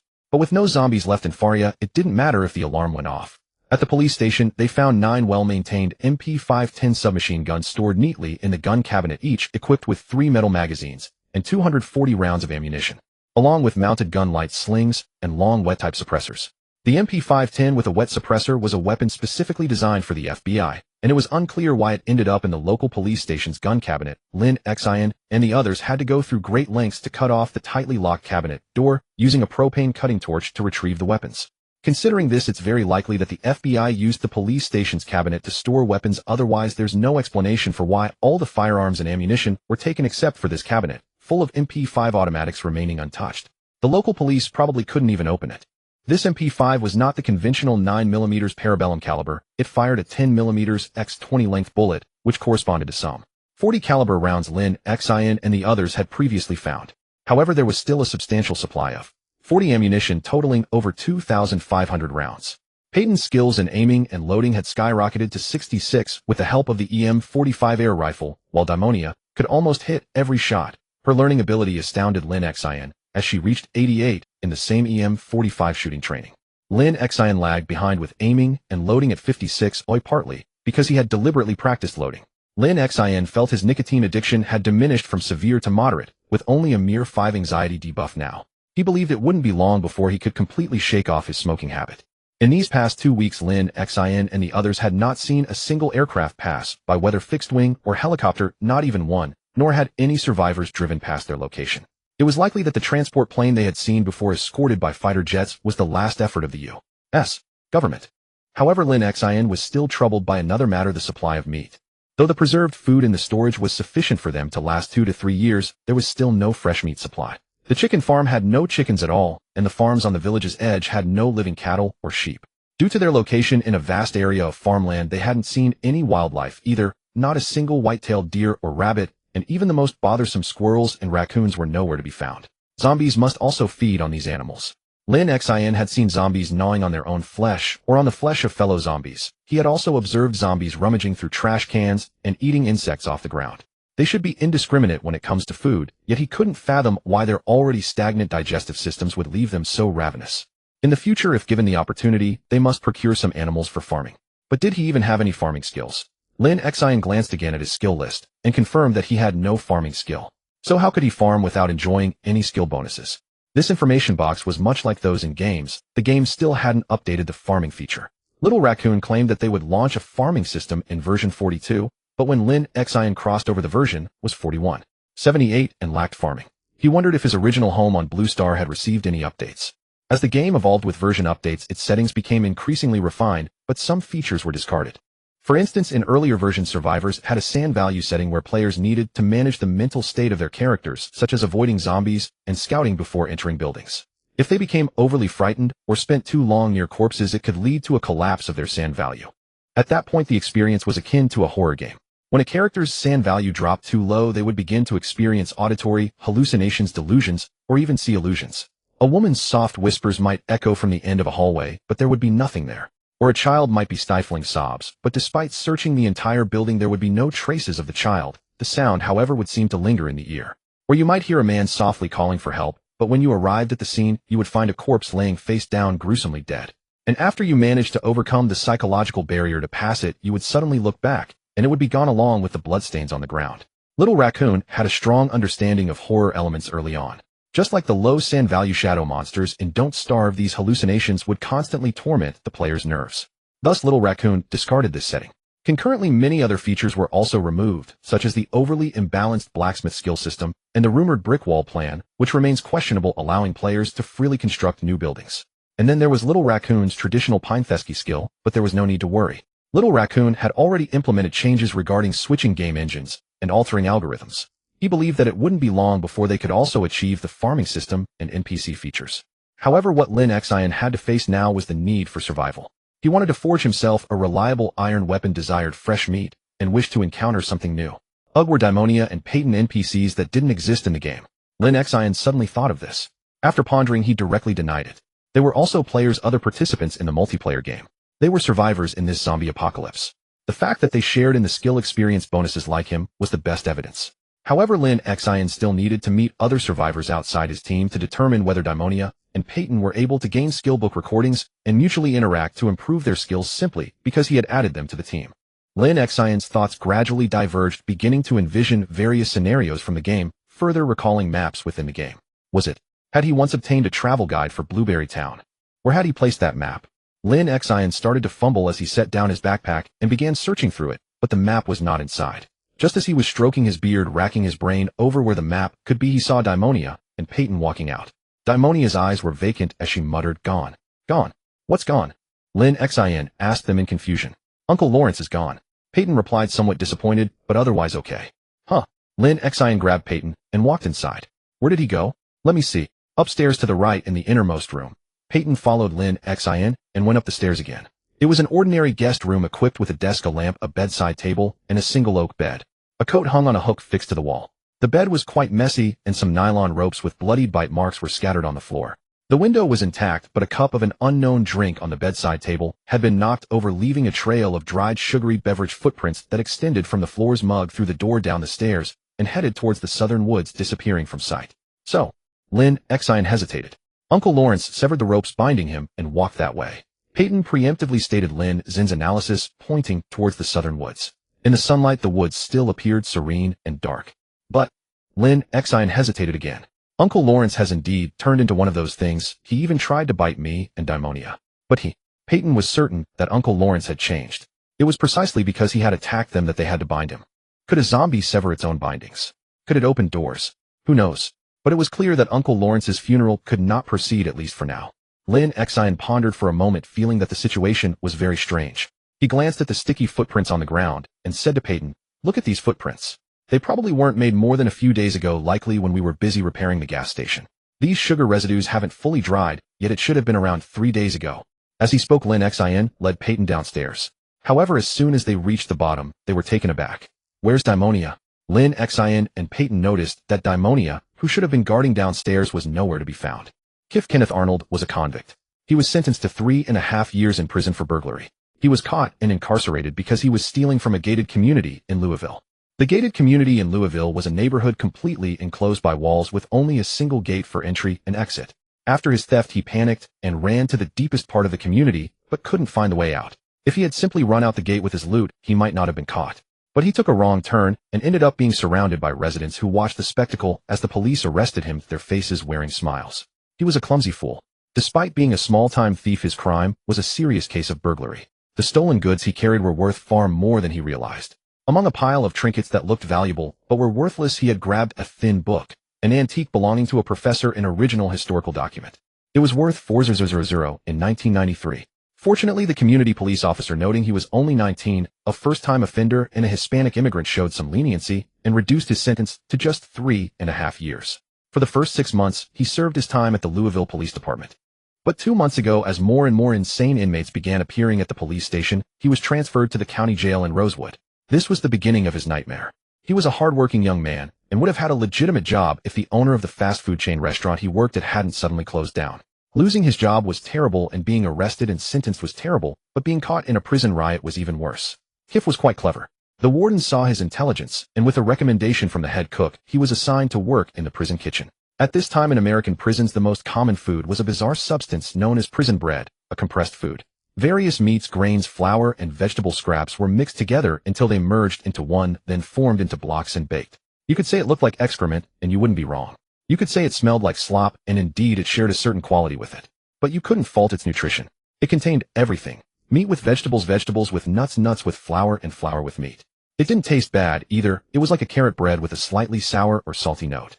Without the addition of vinegar, prison bread was palatable, and its nutritional value was undeniably rich. It could be considered a gym enthusiast's essential food. Of course, very few American prisons still make this dreadful food nowadays. It's generally used as punishment for unruly inmates. If they want to cause trouble, give them a piece of this prison bread, and they'll be docile in no time. This food actually originated from Indian cuisine, its main principle being to mash ingredients into a paste, and then let it solidify. Similar to a liquid diet, it was a standard in 18th century mental asylums, because it contained no hard objects while ensuring nutrition. It was actually quite good food. And it was cheap. But this brownish, semi-solid block looked far too much like something else, and typically vinegar was added during preparation, giving it a sour smell. If any stale ingredients were mixed in, it could also carry a bit of a stench. The infamous prison bread. Prison bread smeared with peanut butter. So it was deeply despised by the inmates, though they probably deserved it. Kif's kitchen duties were extremely simple. Peeling, hauling, and mixing. Tasks so basic they couldn't be simpler. The head cook delegated these jobs to him, saving the salary of an additional kitchen helper, which was either pocketed or split with the warden. Regardless, Kif saw none of that money. If things had gone smoothly, he would have spent his remaining 3 years eating normal food like the kitchen staff rather than prison bread. And no inmate would have dared to mess with him, risking finding half a sock in their meal. He would have gotten through his prison life comfortably. After the first incident where a malingering inmate bit a guard to death before being shot, the atmosphere in the prison changed noticeably. Many inmates began coughing and running fevers accompanied by muscle spasms and difficulty breathing. The guards, no longer willing to believe the inmates were genuinely sick, refused to treat those who fell ill. The conflict became irreconcilable.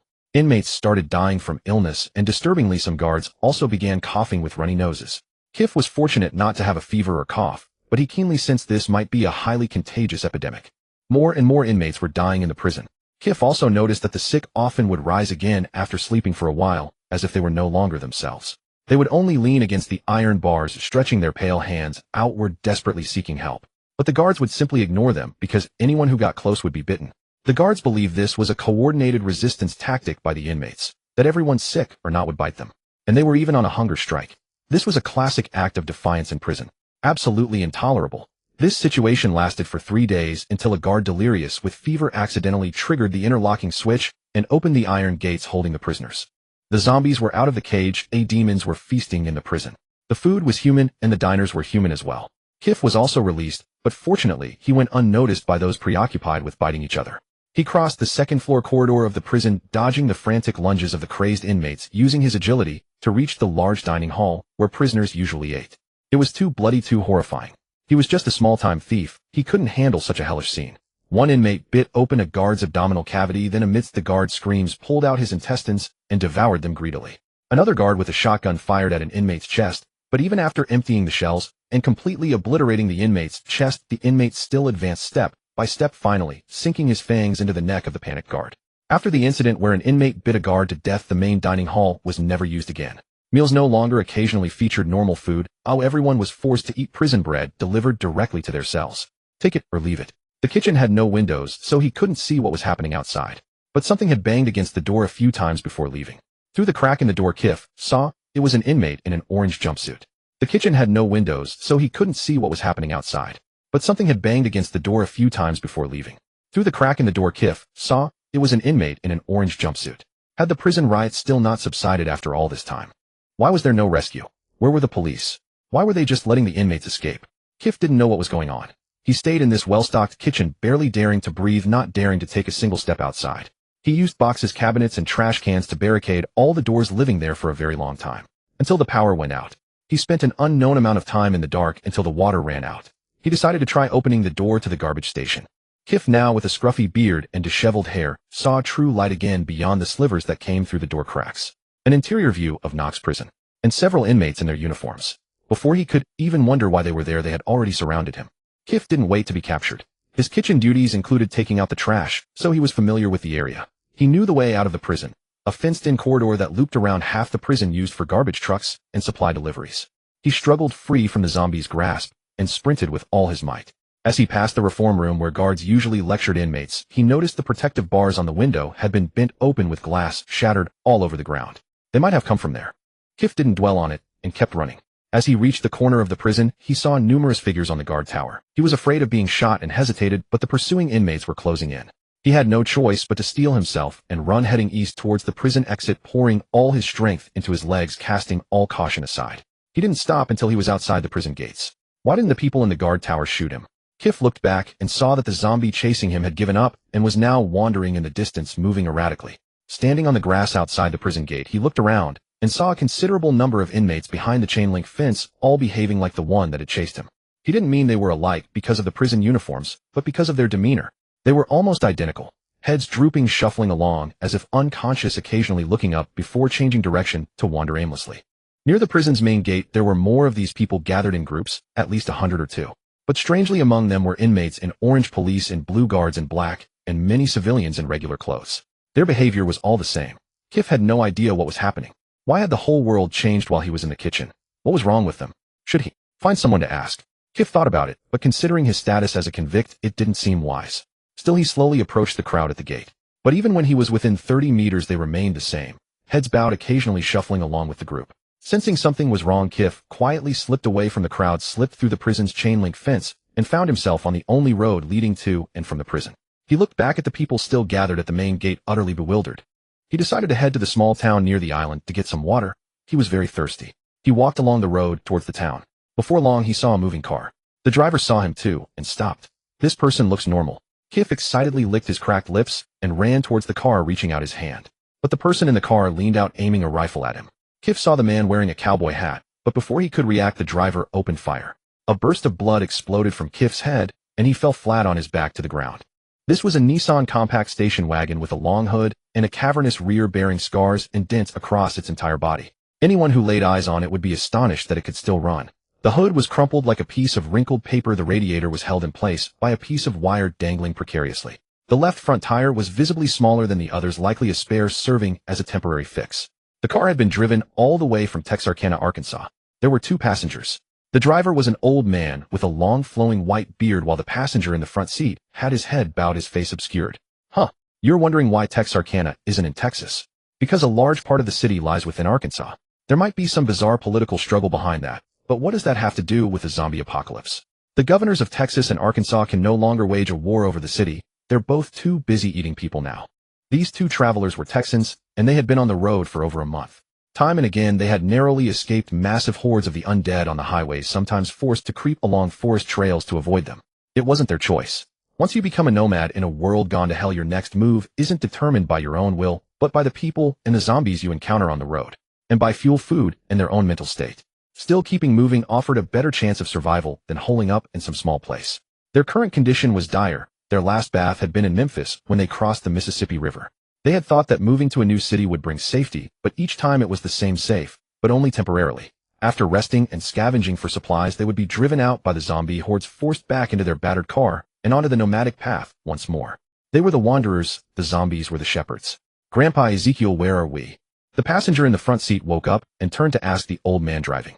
Ezekiel Titus Tyler and Sophia Titus Tyler were a grandfather and granddaughter. "Sophia, I don't know. We've been driving for so many days and still haven't seen a lake." Old Ezekiel just kept driving, heading north.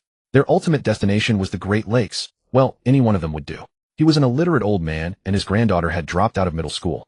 Together they couldn't even decipher a map. As for what happened to Sophia's parents, it was best not to ask, for it was a deep, unhealable wound in their hearts. "But we should still be in Kentucky." "Kentucky? Where's that?" "I don't know, Sophia. Anyway, let's just keep heading north." Their survival was mostly a matter of luck, not crashing headfirst into a horde, not suffering an unfixable breakdown, and never running out of fuel. They had over a dozen fuel cans in the trunk, most of them empty. There was still some food in the back seat, but it was all cream buns and 20-liter jugs of water. They had been lucky enough to stumble upon an overturned food factory truck on the road, scoring a mountain of cream buns, which had staved off starvation.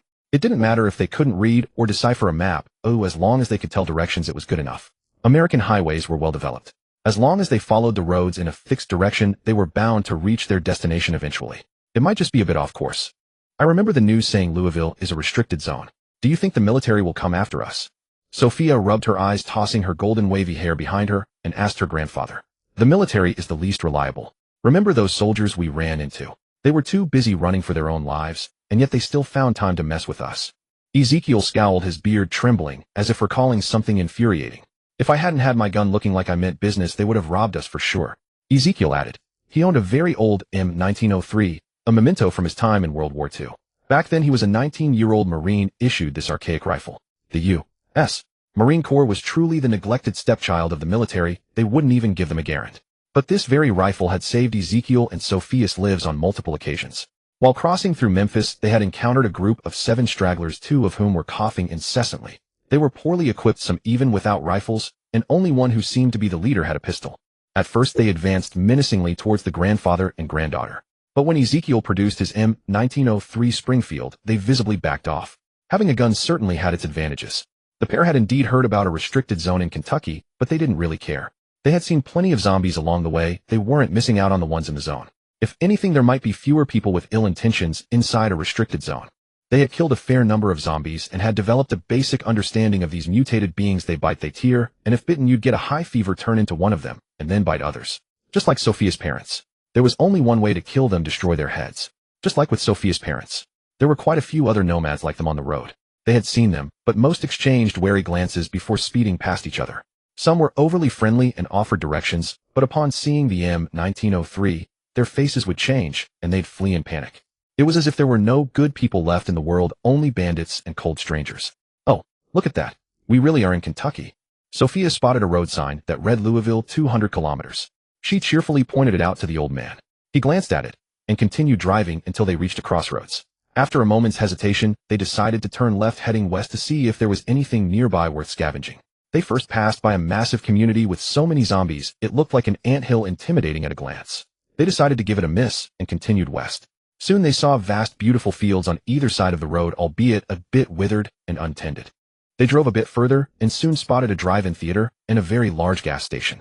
The road, however, suddenly narrowed. They pulled over by the theater to observe.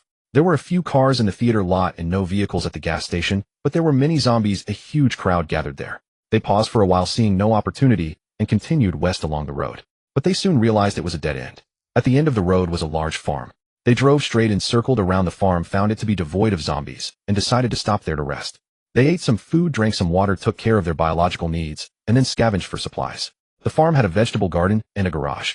They didn't have the key to the garage, but Ezekiel found a half-length crowbar in the tool shed inside the farmhouse.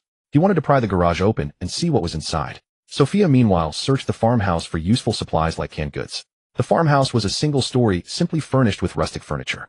Everything looked like it had been rummaged through. The owners had taken everything they could when they fled: clothes, food, and most of the tools. Sophia also spotted an empty gun case. She rummaged through the kitchen briefly, only finding a bag of moldy dried peas. Ugh! Sophia let out a disappointed sigh.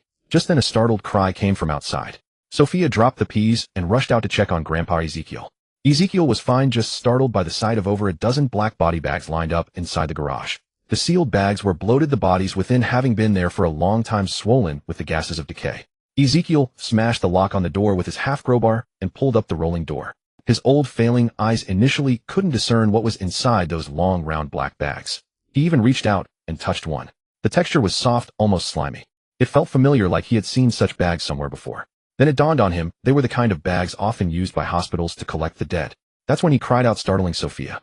The grandfather and granddaughter stood at the garage entrance staring at the dozens of body bags inside. The sealed bags were taut, perfectly containing the stench of decay within. You couldn't smell a thing from outside. But the sight of those bloated bags was still a tremendous shock. Sophia's face paled. Ezekiel put his arm around her and tried to comfort her. It's all right. Don't be scared, child. I'm right here with you. As he spoke, he reached out and pulled the garage door shut again. Perhaps those bodies would continue to decompose and one day burst the bags, which would be quite a sight. But for now it was best not to disturb them, lest they accidentally rupture those taut sacks. So did you find anything? Ezekiel asked Sophia. Sophia shook her head. Then let's get going. We need to keep moving. Ezekiel took Sophia's hand and led her towards the Nissan station wagon. Their journey had to continue. This was just a small, unsettling interlude. Where's Timonia? Lin Xin asked Peyton in surprise. I don't know. Peyton answered truthfully. How can someone as big as Timonia just disappear? Lin Xin muttered almost to himself. Then he looked towards the woods to the south and caught a glimpse of a figure in jungle camouflage darting through the trees. Damn, she must be going after your Uncle Lawrence. Lin Xin quickly gave chase to the south, shouting to Peyton, who was about to follow him, don't run with me. Go get the car. All right. Okay. Peyton quickly acknowledged, sprinting towards the farm coupe store where their vehicles were parked. They had tuned all the cars to peak condition and parked them in the lot behind the store for easy access. Lin Xin didn't even have time to gather his gear and had to chase after Timonia into the southern woods empty-handed. In Project Zomboid, pushing through dense forest carries a risk of your clothes getting snagged and torn by branches or even getting scratched and bleeding. The original game even had a dedicated ranger trait called Outdoorsman that gave players the ability to traverse the wilderness quickly and safely while also reducing the chance of catching a cold. It was almost a must-have for players who favored the wilderness survival playstyle.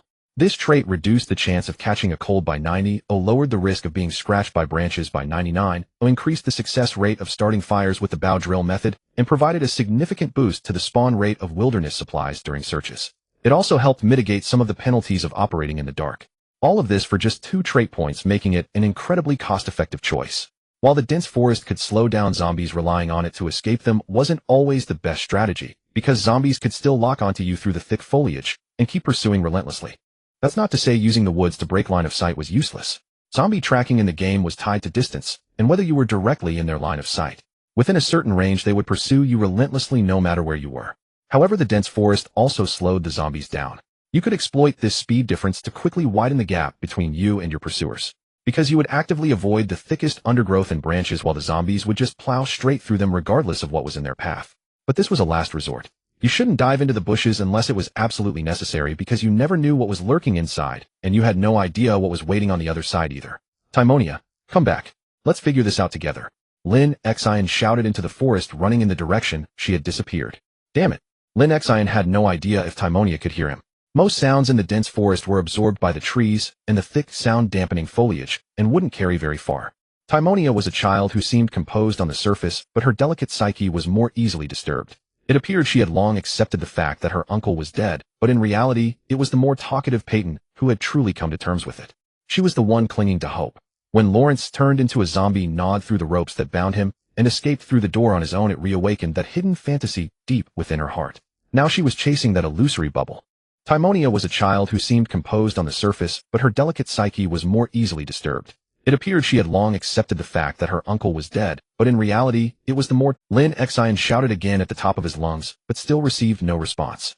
He had no choice but to continue pushing through the dense undergrowth heading south. He moved quickly, not caring about his clothes getting snagged on branches, nor about the scratches he was accumulating. He just kept chasing, calling out Timonia's name as he crashed through the woods. He had caught glimpses of her weaving through the trees several times, but he was never able to get her to stop. He could only grit his teeth and continue the pursuit. He finally broke through the tree line and came to a vast expanse of cornfields. Timonia's figure flashed for a moment before she dove back in. Timonia. Lin Xin couldn't fathom how this girl, who had what he called a cheetah's constitution, could run so fast. Her agile form seemed impossibly out of reach, even though Lin Xin was the one with better endurance. He took a deep breath and plunged back into the cornfield, chasing after Timonia's relentless advance towards a futile, illusory dream. Soon he could finally see her back. The girl had finally exhausted all her energy. She was staggering, her clothes were torn and ripped, and Lin Xin could see blood on her arm. Timonia, you're hurt. Lin Xin quickened his pace, panting as he caught up to her. He grabbed Timonia's hand, and they both stopped in the very heart of the cornfield. The slightly withered corn stalks surrounded them, enclosing them in a private space. Lin Xin had finally caught up to her. Holding her hand, he tried to comfort her. Timonia, listen to me for a second, okay? He took off his backpack, laid it on the ground, and gently guided the dazed Timonia to sit down. He drew the Gerber knife from his belt and chopped down the surrounding corn stalks, clearing a space to ensure their safety. After he was done, he looked down at the stunned Timonia. Oh, Lin Xin let out a sigh. Timonia used to have Uncle Lawrence. But now Uncle Lawrence was gone and Timonia was an orphan. The pain of losing a loved one isn't something you can just get over, especially not under these circumstances. He had turned into a zombie. Even though he had tried to eat them, even though he had attacked Timonia and Peyton without recognition. But he still looked like the same kind Uncle Lawrence. He even chewed through his ropes and let himself out the door. But Lin had said there were no exceptions to the infection. Everyone who got infected turned into a zombie, no exceptions, irreversible. But was it possible just maybe that Uncle Lawrence was the exception? Could it be? That's all Timonia could think about. Her clever mind was fixated on that single desperate thought. She couldn't even process the fact that her uncle had been locked in that room for over a month. What living person could survive like that? She also couldn't recall the image of Uncle Lawrence frenziedly trying to attack her. All she could think about was that her uncle, who was acting so strangely, might still be saved.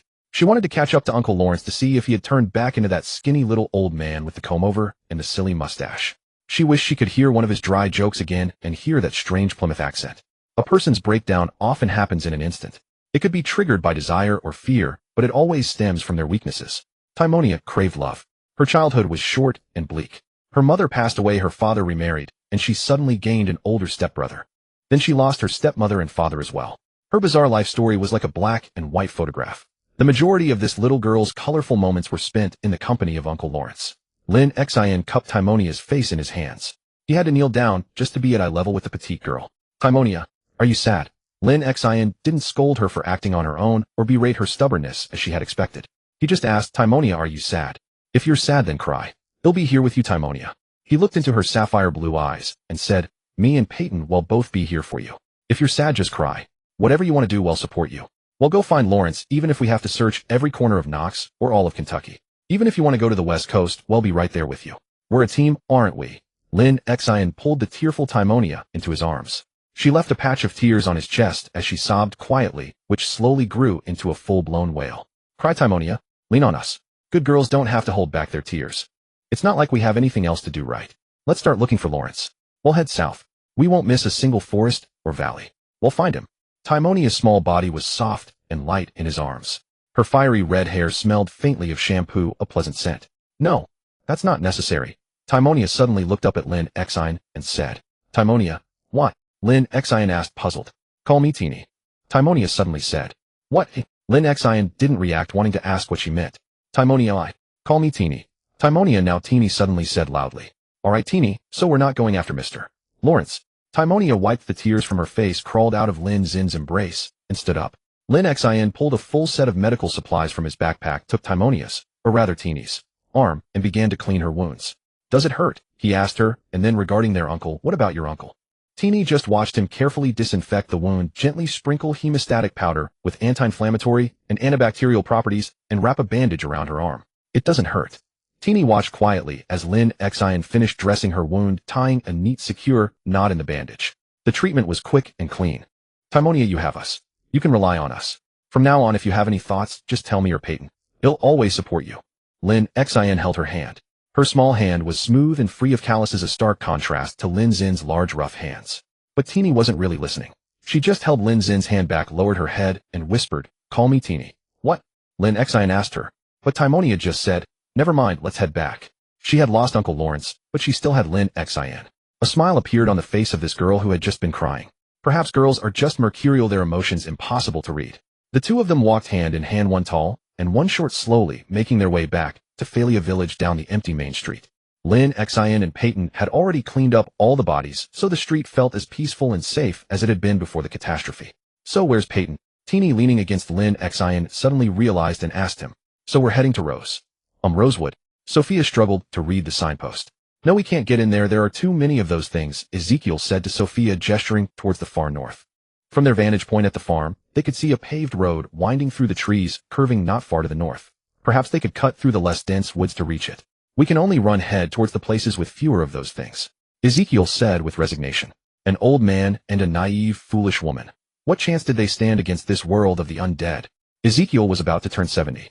His granddaughter Sophia was already 23, but due to certain circumstances, she never finished her education and could only work as a farmhand. Fortunately, she was skilled at tending crops and livestock enough to keep herself fed and also support her alcoholic father and the decrepit Ezekiel. However, her illiteracy was a significant stain on her marriage prospects, even for this comely blonde Texan. But the primary reason was that this woman had killed a man at the tender age of 13, a tale known far and wide in their rural corner of Gray County, Texas. Few dared to cross her. Tisk tisk, an American Sheen Wuyong, if you will. But that beastly morally bankrupt teacher from the Daystar School had it coming. Though Sophia ended his wretched life with a single .45 caliber bullet, it also ensured no school would ever accept her again. Illiterate or not, life had to go on. So we just keep heading north. Sophia asked, though she had her doubts. But we don't even know what towns are up there. Well, what else can we do? I can't read a map. Ezekiel handed her a large laminated map of the United States. It was heavy, even folded up it was as big as a person. They had swiped it from an unmanned military checkpoint they'd passed. All right then. Sophia shrugged, unable to decipher the map either, and submitted to her grandfather's guidance. It was pure luck they had survived this long. All right, get in. Let's go. Ezekiel climbed into the car, placing his Springfield rifle on the back seat. Once Sophia was in, they set off.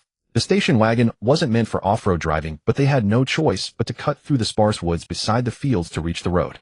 They bounced along the dirt path, and as they reached the tree-lean, Ezekiel gritted his teeth and pressed the accelerator, plunging into the forest. So he drove off to chase after us. Teeny asked Lin Xin. Yeah, I think we should take the car and go find him. Lin Xin said, glancing at his watch. It was already noon. He had chased after Timonia around 8 a.m. And 4 hours had passed. Who knew where Peyton had driven off to, that rascal? They probably needed radio support. They had always operated as a group, never splitting up until now. If they had walkie-talkies or a radio station, they could have just called Peyton back. They need to find some radios in the future. Timonia, why don't you stay in the village and wait for Peyton to get back? He'll drive south and see if I can find him, Lin Xin suggested. Fine, I'll wait here for you to return. Timonia agreed after a moment's thought. Lin Xin smiled at her and said, don't do that again, Timonia. You have us. Your problems are my problems. Teeny lowered her head in acknowledgement. Wait for me here. Lin Xin got into a white compact hatchback, a classic Japanese model with no trunk seating for. He drove off down Farias Main Street heading south. The road went straight south following the curves and would lead directly to Rosewood. Lin Xin didn't know where Peyton would go, but had likely head south.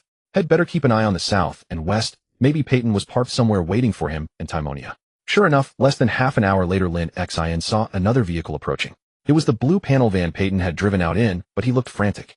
Lin Xin pulled over, leaning out of his window, and watched Peyton pull up beside him. Lin, people, Peyton shouted before the van had even fully stopped. What?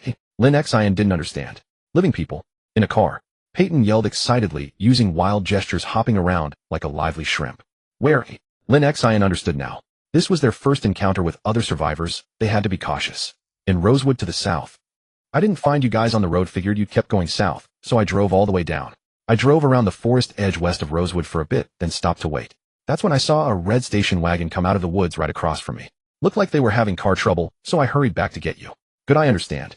Peyton, drive back, now get your weapons. Remember the MP5-10 we found at the police station?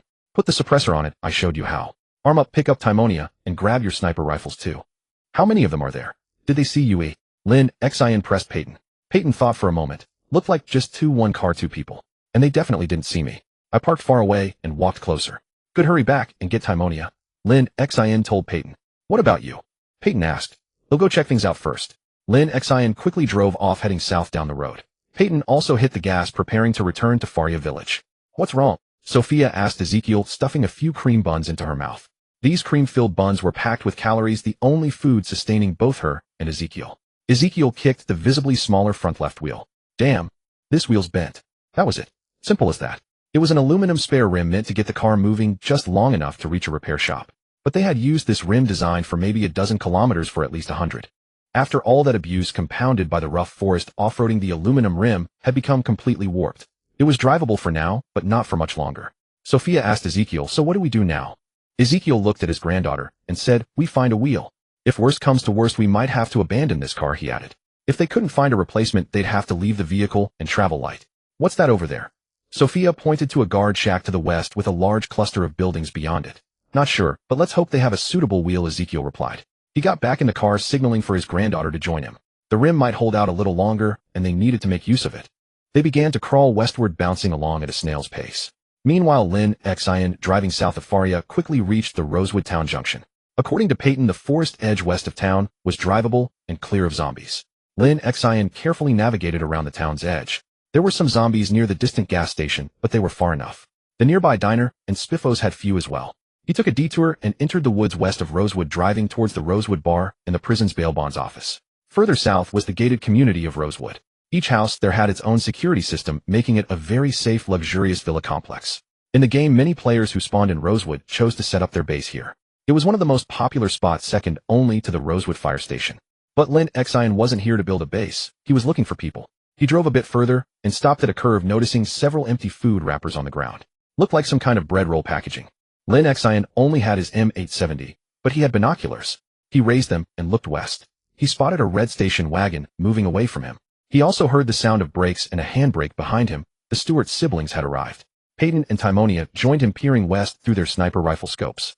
Ezekiel thought he saw a glint in his rearview mirror and turned to see what was flashing, but only saw a signpost reflecting the sunlight.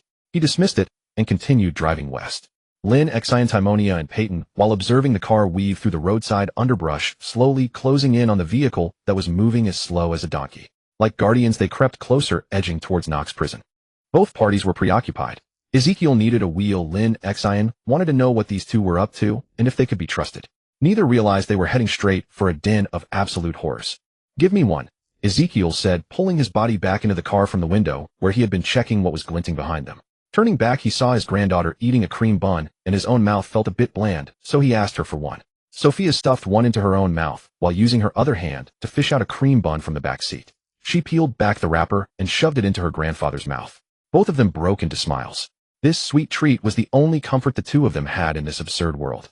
They were completely unaware that three people were hiding in the bushes on either side of the road, observing them while drawing. Lin Xin estimated that the red station wagon had entered the effective range of his M870. He raised a fist, signaling that they needed to get no closer.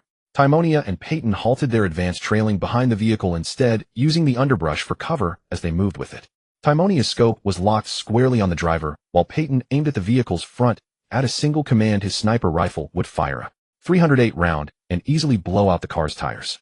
Lin Xin watched them, his grenade launcher's sights trained on the woman, though he could only see her back. Sophia took off the cowboy hat she was wearing, looked at her grandfather, and placed it on his head. Ezekiel smoothed the brim of the hat and chuckled. Then he ran a hand through his hair, stretched his arms out wide, and completely relaxed. From behind, Lin Xin could even see the woman's generous figure, which was broader than her shoulders, and strained the seams of her plaid shirt. Her physique was truly astonishing. Sophia, stretching in the passenger seat, seemed to catch sight of something. She quickly tugged at her grandfather's sleeve. Ezekiel immediately stopped the car and looked towards the west. Could that be one of those things? "Lin, there's another living person," Timonia whispered to Lin Xin. "Why are they wearing orange clothes?" Orange clothes. Lin Xin found this strange and looked in the direction Timonia indicated. He saw a prisoner in a prison jumpsuit. He looked young but was filthy from head to toe, with cracked lips, vacant eyes, and hair so messy it looked like a bird's nest, and a filthy one at that. Lost in thought, the man walked eastward along the road. 100 meters ahead of him was the car carrying Ezekiel and Sophia. Lin Xin, seeing this prisoner, wondered why one would be here, and then he saw the driver bring the car to a stop. The prisoner seemed to notice the car as well, his face lighting up with a relieved smile that said, "Finally, I'm saved." He ran towards the car with his arms outstretched. A prisoner. A prisoner. Lin Xin racked his brain, trying to recall when prisoners appeared in the game. In Project Zomboid, various random events occur, such as dying survivor screams, gunshots, and traffic accidents on the road. These previously mentioned random events are just the tip of the iceberg.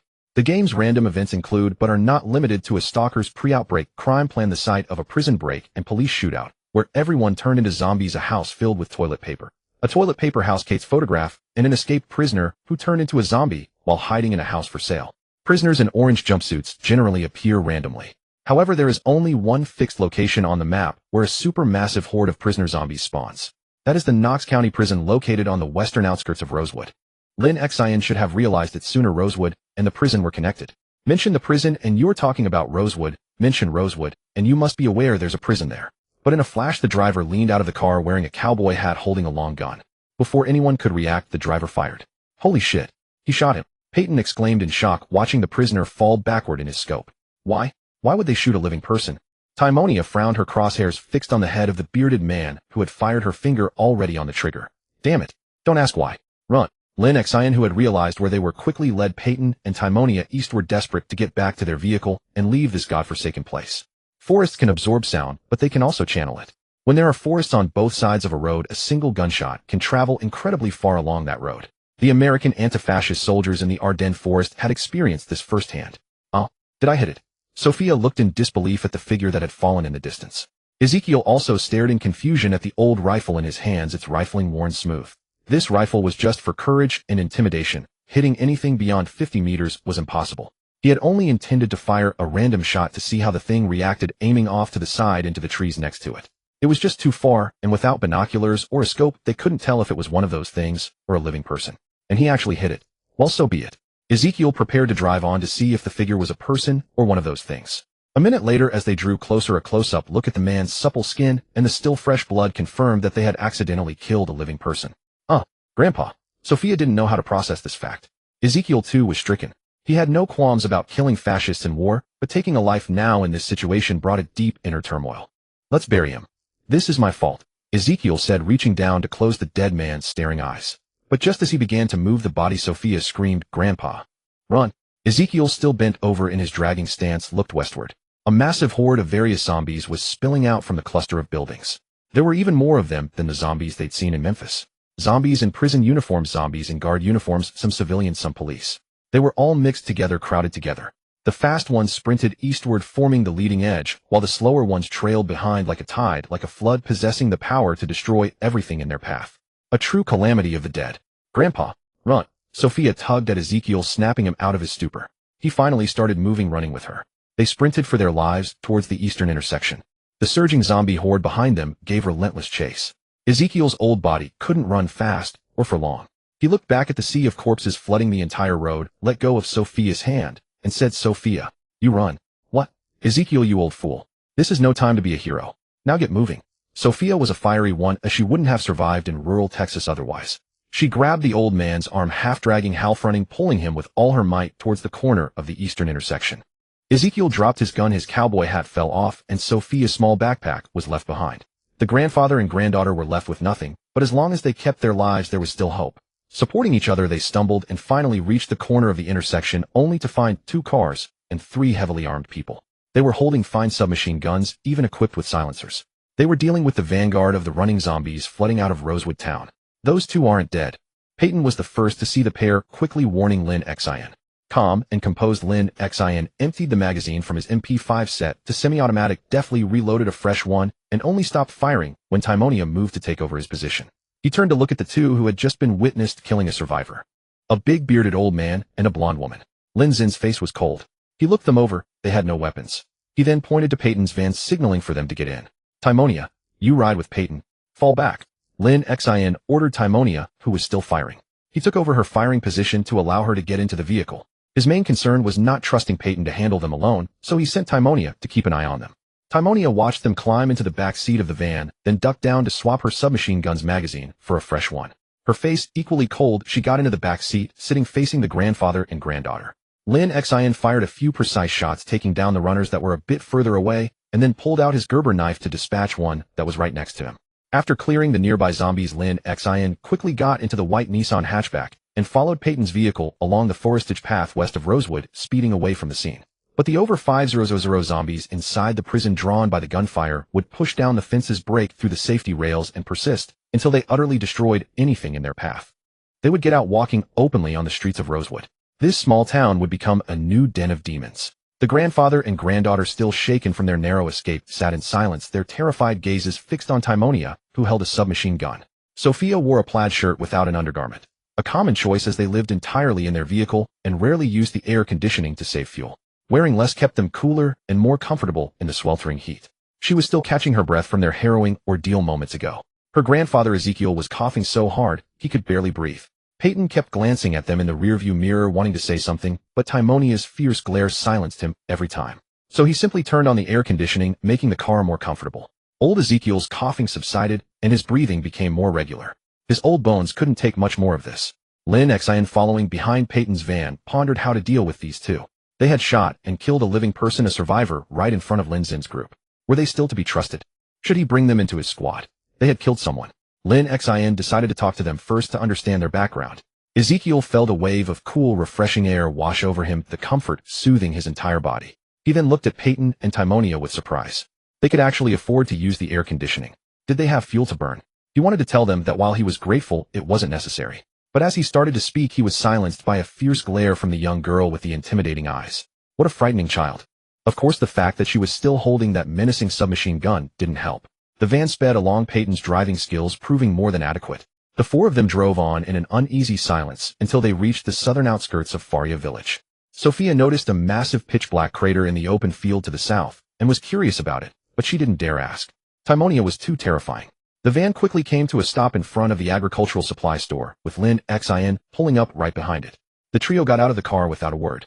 Lin Xin glanced at his watch. It was already 3 p.m. and they hadn't eaten yet. He turned to Timonia and said, "Timonia, could you make us something to eat?" Only then did Timonia lower her gun, looking at the two strangers, then at Lin Xin, waiting for more specific instructions. "Make enough for 5. Well, eat at the gas station later," Lin Xin instructed, knowing what Timonia was thinking.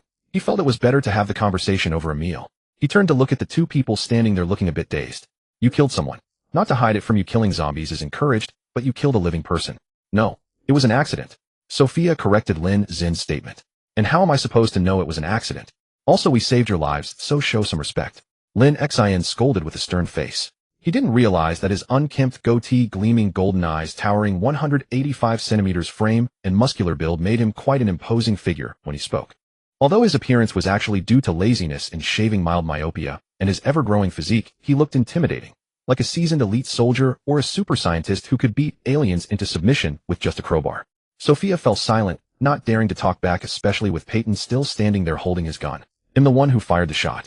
Since killing a living person has offended you, the blame should fall on me," Ezekiel said, stepping forward to take responsibility after seeing his granddaughter being scolded. "You? How old are you? How are you such a good shot?" Peyton asked curiously. "It wasn't my grandfather's aim, he just caught it well," Sophia quickly interjected.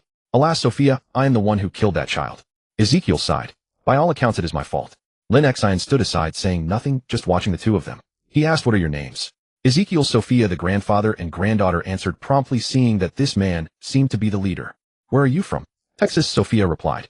"We're in Texas." Lin Xin wasn't satisfied with such a vague answer. "Texarkana, Texas." Lin Xin racked his brain, trying to recall where that was. From north-central Kentucky, having come from the southwest corner of Arkansas, it must have been thousands of miles. These two, their travel route was a miracle of fate.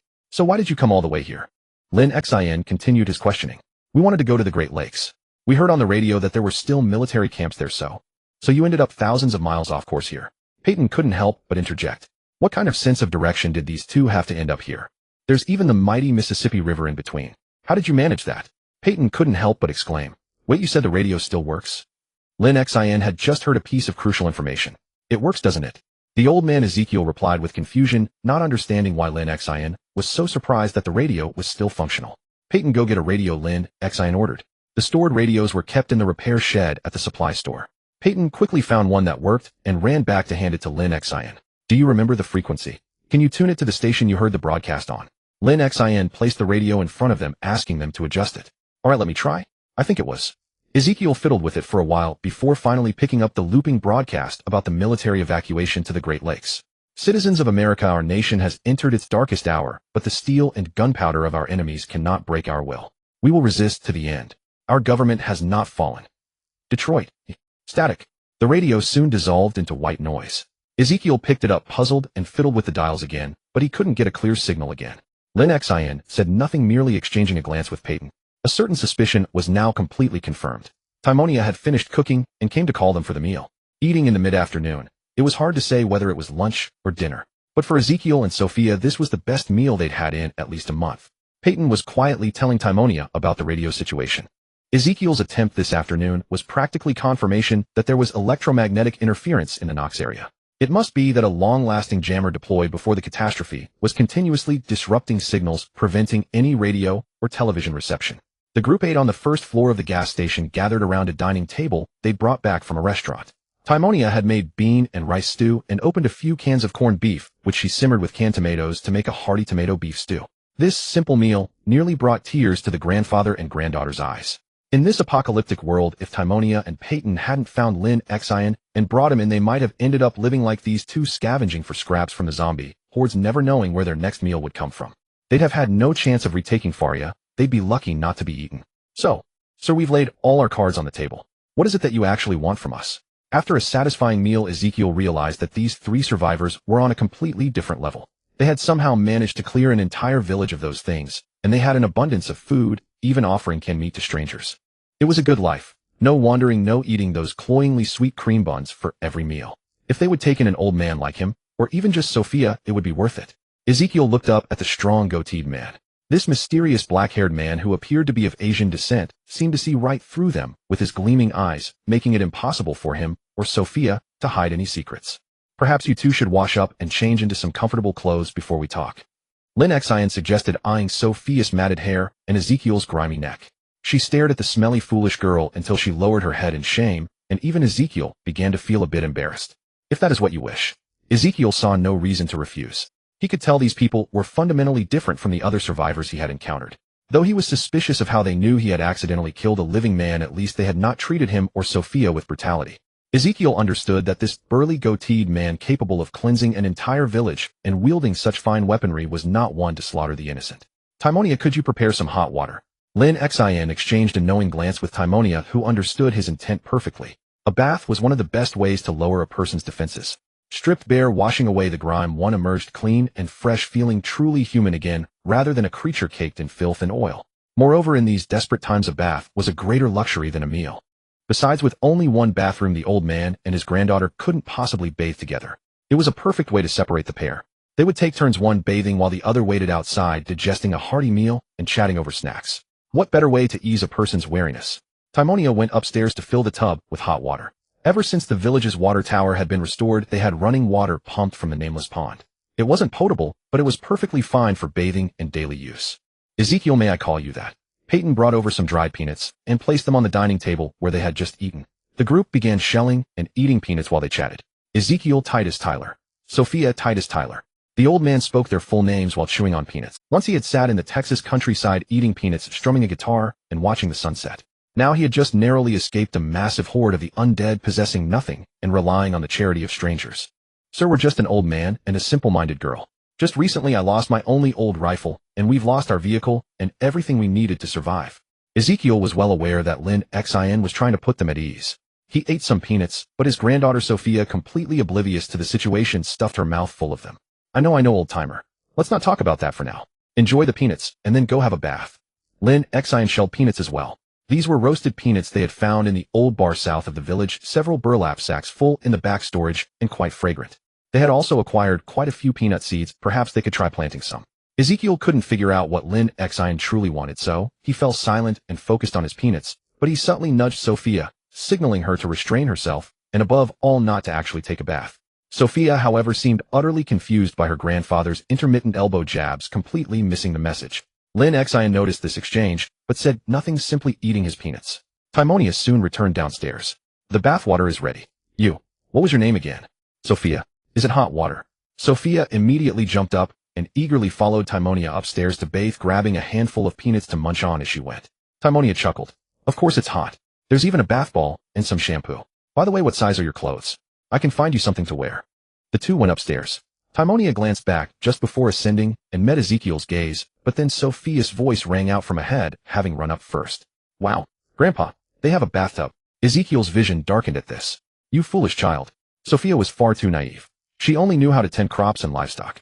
Whenever they sold their grain or animals, either he or her father had to be present, or else the cunning grain merchants and cattle dealers would swindle her out of everything she had. Left with no choice, he and old man had to face both Peyton and Lin Xin, two heavily armed individuals, alone. Whatever they asked, he had to answer. So you really did accidentally kill that man? Lin Xin asked Ezekiel. Yes. My old companion served me for decades. Its rifling is long gone. Usually I can't even hit a bottle with it. I wasn't even aiming directly at him. Who knows why it suddenly shot so true? Ezekiel's voice was tinged with sorrow. An M1903 Springfield, a veteran of both world wars, chambered in. 3006. You're a veteran? Peyton asked Ezekiel. My Purple Heart Bronze Star and Combat Infantryman badge. Well, they're probably in the car. Ezekiel had wanted to show them his medals, but then he remembered the vehicle was lost in the sea of corpses. A wave of disappointment washed over him. Those medals would likely never be recovered. But yes, I am a veteran. I fought the Japanese. Ezekiel tried to defend himself amidst his disappointment. He pulled open his collar to show Lin Xin and Peyton a scar that ran from his collarbone down across his chest and abdomen. A goddamn Jap cut me with a sword. My buddy and I were taking a piss outside the trench when the bastard popped out of the muddy ditch we were pissing into. Killed my buddy and nearly got me too. But I got him. I used my old partner bayonet him, tossed him aside, and then blew his head off with a shot. Lin Xin and Peyton exchanged a glance, having nothing to say to that. Peyton then brought out 2 bottles of Kentucky bourbon from the gas station storage, another fine find from their scavenging of the bar. These weren't the foul-tasting spirits of bootleggers, but proper grain whiskey made from rye. Good for sterilizing wounds, and good for unwinding. A standard bottle of bourbon. Lin Xin didn't drink, and neither did Peyton, but Ezekiel's eyes lit up at the sight of those 2 bottles of premium Kentucky bourbon. Unfortunately, the old man had a low tolerance. Half a glass and he started rambling. First complaining about how the world had gone to hell, then thanking Lin Xin for the rescue, and then sorrowfully speaking of wanting to give the man Head accidentally killed a proper burial. By the time Head downed 2 glasses, the old man was slurring his words and babbling incoherently. Lin Xin and Peyton had already extracted nearly everything they needed. Ezekiel and Sophia's pre-cataclysm lives as farmers and herders there near robbery, by straggler deserters on the road, and their close call with seemingly friendly strangers who tried to swindle them out of all their food. While it was unfortunate for the poor soul who was mistakenly killed, the living mattered more, and Lin Xin had no way of knowing the prisoner's true character anyway. The old man soon passed out, his face flushed red. Lin Xin and Peyton had to carry him to a sofa on the 2nd floor to sleep with Peyton, keeping watch beside him. Soon after, Timonia came down with a freshly cleaned Sophia in tow. Then it was Sophia's turn to face the leading questions from Lin Xin and Timonia. The simple girl was an open book, answering everything without reservation, and all her details matched Ezekiel's account perfectly. The trio concluded that these 2 lucky souls could be trusted, but were still on probation. And so it went until evening. After Sophia had finished off most of the peanuts, Ezekiel sobered up, rested, and under Peyton's watchful escort took a bath and changed into a set of Hawaiian shorts, just like Sophia's. The 5 of them gathered around the table for dinner. Ezekiel, now sober and clean, and Sophia, who had talked so much in the afternoon, both felt a wave of embarrassment and ate in silence. Timonia had made fried fish and pan-fried potato slices, a favorite of Peyton's, and it was a meal that brought immense joy to the Tyler grandparents, who hadn't seen a drop of oil in over a month. They were beholden. Lin Xin had saved their lives, fed them, clothed them, even provided them with a hot bath. Ezekiel and Sophia had no idea how to even begin to express their gratitude. Fortunately, Lin Xin broke the awkward silence. I hope you too will forgive us. As you've experienced yourselves in these desperate times, some living people are more terrifying than the undead. And it just so happened that the 3 of us witnessed you killing that prisoner. We were dealing with some issues of our own, happened to spot you, and since we didn't know your character, we followed you for a while to observe. Lin Xin watched as the 2 finished their meal, then spoke slowly from his chair. We have a good understanding of your situation now. In turn, we have some information we can share with you. What's a zombie? Sophia didn't understand many of the words, but zombie was the most unfamiliar to her. Lin Xin looked at the Stewart siblings. This conversation felt strangely familiar, and so he began to explain to the Tylers what zombies were, along with their weaknesses and classifications. Ezekiel nodded frequently as he listened. The systematic knowledge of zombie traits that Lin Xin had compiled was the kind of experiential wisdom that survivors in this world had to spend countless hours and risk their lives to gather. Understanding these things could greatly increase one's chances of survival. You're headed for the Great Lakes, right? Lin Xin asked them. Because you're not officially my teammates yet, just familiar strangers, there are some experiences in dealing with both people and zombies that I'm afraid I can't share. Chicago and Detroit on the Great Lakes aren't far from here. Once you cross the Ohio River into Indiana, you'll find a route to the Great Lakes quickly. But I must warn you, making it this far through the sparsely populated central region was a stroke of incredible luck. This journey will be far more difficult than you imagine. Whether you stay or go is not my decision to make, but I would like to extend an invitation for you to remain here. Lin Xin offered. Ezekiel actually wanted to stay. At least these 3 were strong, far more competent survivors than he and Sophia were. But just as he was about to gauge his granddaughter's opinion, he heard Sophia's ecstatic voice. Does that mean we can stay here? That's wonderful. Whether it was from the afternoon's drinking or something else, Ezekiel rubbed his throbbing forehead. But his granddaughter was happy, and if she wanted this, then this old bones of his had no reason to hesitate. Of course would be willing to stay. Who would choose a life of wandering? Ezekiel said as well. Haha, I'm glad to see you feel that way. Lin Xin chuckled lightly. But his next words made Ezekiel's heart skip a beat. However, before the 2 of you become one of us, there are a few things I'd like you to do first. Ezekiel sat up straight, his face hardening, thinking they were finally revealing their true intentions. He grabbed Sophia's arm, tightly squeezing it until it hurt. This was a powerful man. His gleaming goatee and the muscle definition visible even through his clothes marked him as an adult male radiating testosterone. Please don't let it be his foolish granddaughter. Sophia felt the pain in her arm and sensed the shift in atmosphere. She dropped her smile and stared nervously at the silent Timonia and Peyton. But Lin Xin from a pre-prepared box of books and videotapes pulled out a volume with a thick leathery cover and slammed it onto the table with a sharp crack. And that is reading, Lin Xin declared. This threw Ezekiel, who had braced himself for the worst, completely off guard, and the stern expression he had mustered crumbled instantly. Fear not, Rosewood and its prison are far away, far enough that they cannot affect the protagonist's hometown of Philia. Lin Xin pushed the book toward the two of them. Basic Woodworking. This book, first published in 1993 by the American Peter Korn, is a remarkably detailed exposition of the fundamentals of woodworking craftsmanship. It was the best-selling introductory book on woodworking of that year. The book's prose is witty and humorous, brimming with the rustic charm of the American countryside, yet it never loses its professional edge. It is truly a must-read for anyone beginning their journey in woodworking. Within its pages one finds such advice as wrap them in damp gauze, place them in a box, and bring them to the hospital. They might just be reattached. This is the sort of near-black humorous approach to dealing with a severed finger after an unfortunate encounter with a table saw. It also contains experimental data on the physical properties of wood under various ages and humidity conditions. Precious data painstakingly gathered and summarized by the author through his own hands and experience. It is a truly rare and excellent book. Basic Woodworking uses precise language and detailed instructional images to teach all the essentials that every beginner must master. Carpenter.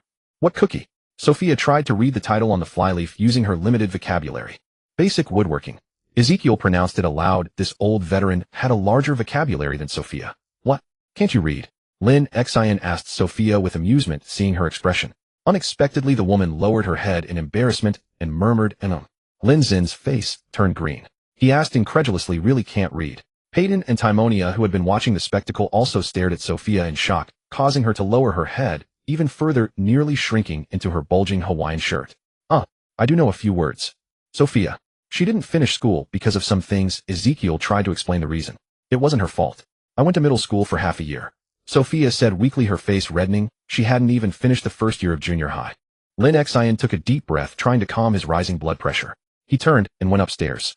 After a while, he came back down with a copy of Primary Reading Training. This book was used by the U.S. Department of Education to teach illiterate farm workers how to read so they could understand why taxes were levied. Lin Xin believed that with this book and his guidance, Sophia could learn to read normally. He also pushed the richly illustrated Basic Woodworking toward old Ezekiel. So take a look at this book first. See if you can understand it. Peyton and Timonia knew that Lin Xin's eccentric habit of delighting in teaching others had surfaced once again. They themselves had been educated and guided by Lin Xin, recalling countless sleepless nights and all-night study sessions. A strange gleam flickered in the eyes of the Stewart siblings, a light that was hard to tell whether it was sympathy for the Taylor grandfather and granddaughter or fear of the memories of those countless Lin Xin tutoring sessions. They were just books, but under Lin Xin's droning they became like mesmerizing incantations etched directly into their minds, crowding out all other thoughts and leaving only room for learning. And they would often become strangely engrossed until they had mastered the material completely. But Sophia was illiterate or semi-literate at best. Could someone who couldn't even recognize all the words really be taught? In reality, illiteracy was a condition that appeared in the game Jianghui as well. Although the original game included an illiterate trait for the player's survivor character, a super debuff that granted 8 free trait points for customizing the character. This trait prevented the survivor character from reading any skill-boosting books or magazines, severely limiting the growth potential of a novice survivor with no skills. It forced players to forego the skill multiplier bonuses from skill books, and to be extremely cautious with the fixed experience from videotapes that could only be watched once, because once the tape's fixed experience was exhausted, the only way to gain experience was through hands-on practice. But fear not, because the all-powerful player community had already come up with a solution, the Reading Training Books mod in English, called Trait Training BKS. Installing this mod would cause specialized reading training books to appear in the rural areas and bookstores of the Jianghui world. They were divided into several volumes. Upon finding and reading each one, the character could unlock the ability to read books. After completing the entire literacy training, the character could read any skill book without hindrance. This was a common mod used by many players who sought to push their limits. Thus, for Lin Xin, with the aid of the literacy training book, turning an illiterate person into a normal reader in a short time was entirely feasible. All this effort to educate the old man and an illiterate village girl. In truth, Lin Xin wanted to verify whether the skill book bonuses were due to the team or to himself. Would these two outsiders who had not joined the team also enjoy such bonuses? It's okay. I think I can read through it, but it will take a long time. Ezekiel frowned as he looked through it. He found that there were many detailed illustrations, and the text was concise. He could recognize most of it and understand it. However, his age limited him. He could read for 5 minutes, but then doze off for half an hour, making efficiency impossible. It's okay. Learning is a continuous and slow process. Take your time, Lin Xin comforted him. But Timonia and Peyton, who had been silent, were inwardly screaming, like hell. Who was the one who dragged us into all-night study sessions every day? Ezekiel was assigned to the control group, allowed to learn at his own pace, while Sophia was taught by Lin Xin. This would fully verify whether the factors affecting the learning efficiency of non-team members were due to Lin Xin himself, or because of being part of the team. By the way, since you two recklessly opened fire, causing us to lose all possibility of a counterattack on Rosewood, you are absolutely forbidden from carrying guns. But this is not to guard against you, it's just that you need to undergo training before you are allowed to use firearms. Lin Xin casually stripped them of their right to bear arms, and said earnestly, I really don't understand how you dared to fire in that situation. Didn't you know that the largest prison in Knox County is right nearby? Lin Xin omitted the fact that he himself hadn't initially realized that Rosewood was next to a prison, and simply criticized the pair's recklessness. Moreover, you can't even tell the difference between zombies and living people. So until you pass your training, you are not allowed to carry guns. But don't worry about safety, all the zombies around here have been eliminated by us. These criticisms made Ezekiel and Sophia feel extremely ashamed. I'm not exaggerating. See Timonia. She's only 17, but she knows more than the two of you combined. Oh, I haven't introduced ourselves yet.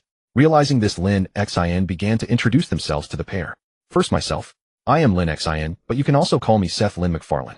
These two are Stewart, Timonia Stewart and Peyton Stewart. I'm not boasting. Timonia is a professional doctor. Even if you were severely injured, she could save you. She's also a great cook and serves as the scout for our team. Peyton is a professional mechanic. He fixed all the cars in Philia. And he's also our backup attacker. I'm the main attacker. Let's get reacquainted. I hope we can survive in this world, Lin Xin said, extending his hand to Ezekiel. But then he thought for a moment and added, and live well. Ezekiel looked at the three, then at the eager Sophia beside him, and reached out to shake Lin Xin's hand solemnly. Haha, welcome aboard. Though not officially yet. Lin Xin paused and glanced at his watch. It had just gotten dark, only 6 p.m. Now it's study time. Mr. Ezekiel, please finish reading basic woodworking as soon as possible. Miss Sophia, please don't leave your seat. Lin Xin grabbed Sophia, who had sensed the impending doom and was trying to follow Timonia and Peyton out.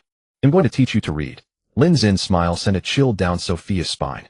Did they stay up all night? Peyton whispered to Timonia. It certainly looks that way. Look at that old man, I wouldn't be surprised if he's about to meet his maker, Timonia said, crouching with Peyton in the corner, covertly observing the gas station's interior.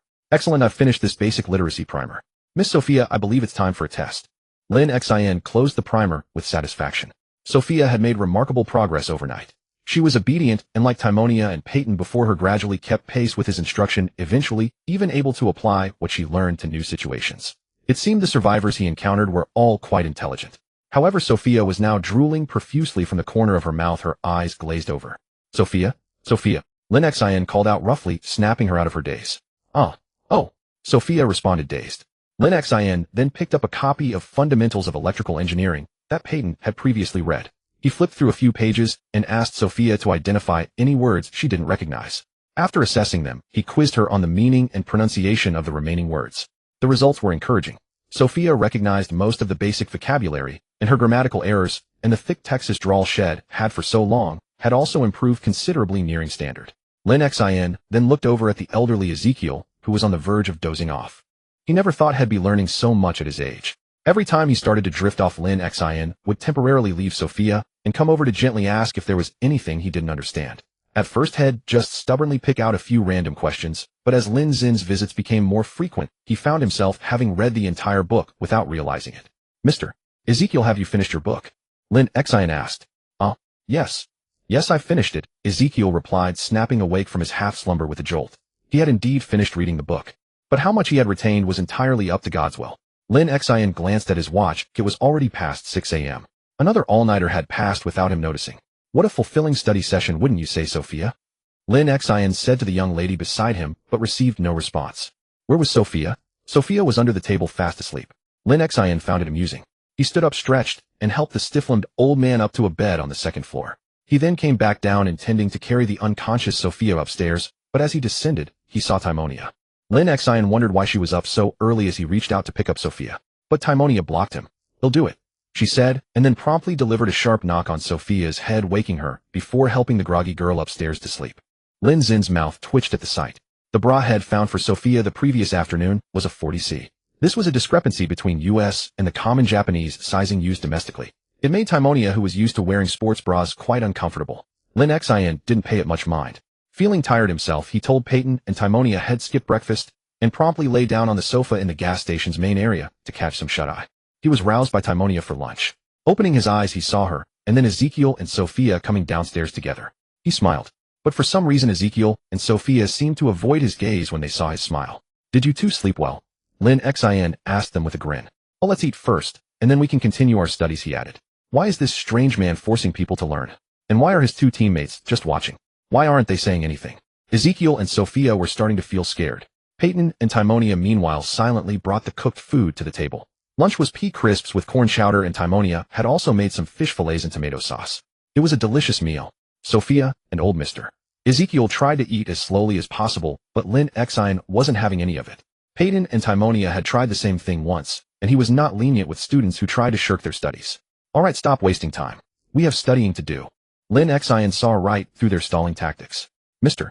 Ezekiel, I'd like to assess your grasp of this book," he said, not even waiting for the old man to swallow his pea cake. He sat down in front of him with the book, flipping through Fundamentals of Carpentry. The results were far from encouraging. Mr. Ezekiel remembered some sections perfectly, but most of it was a blur. It was the typical consequence of someone trying to cram an entire book in one night. All it leaves you with is a muddled head and a scant few remembered points. Some students, it's like trying to cram all of the theorems that great minds spent their lives deducing into one night.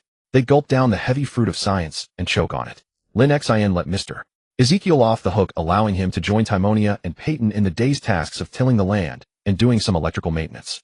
He then turned his attention back to Sophia for her assessment and found that her grasp of the material was very solid.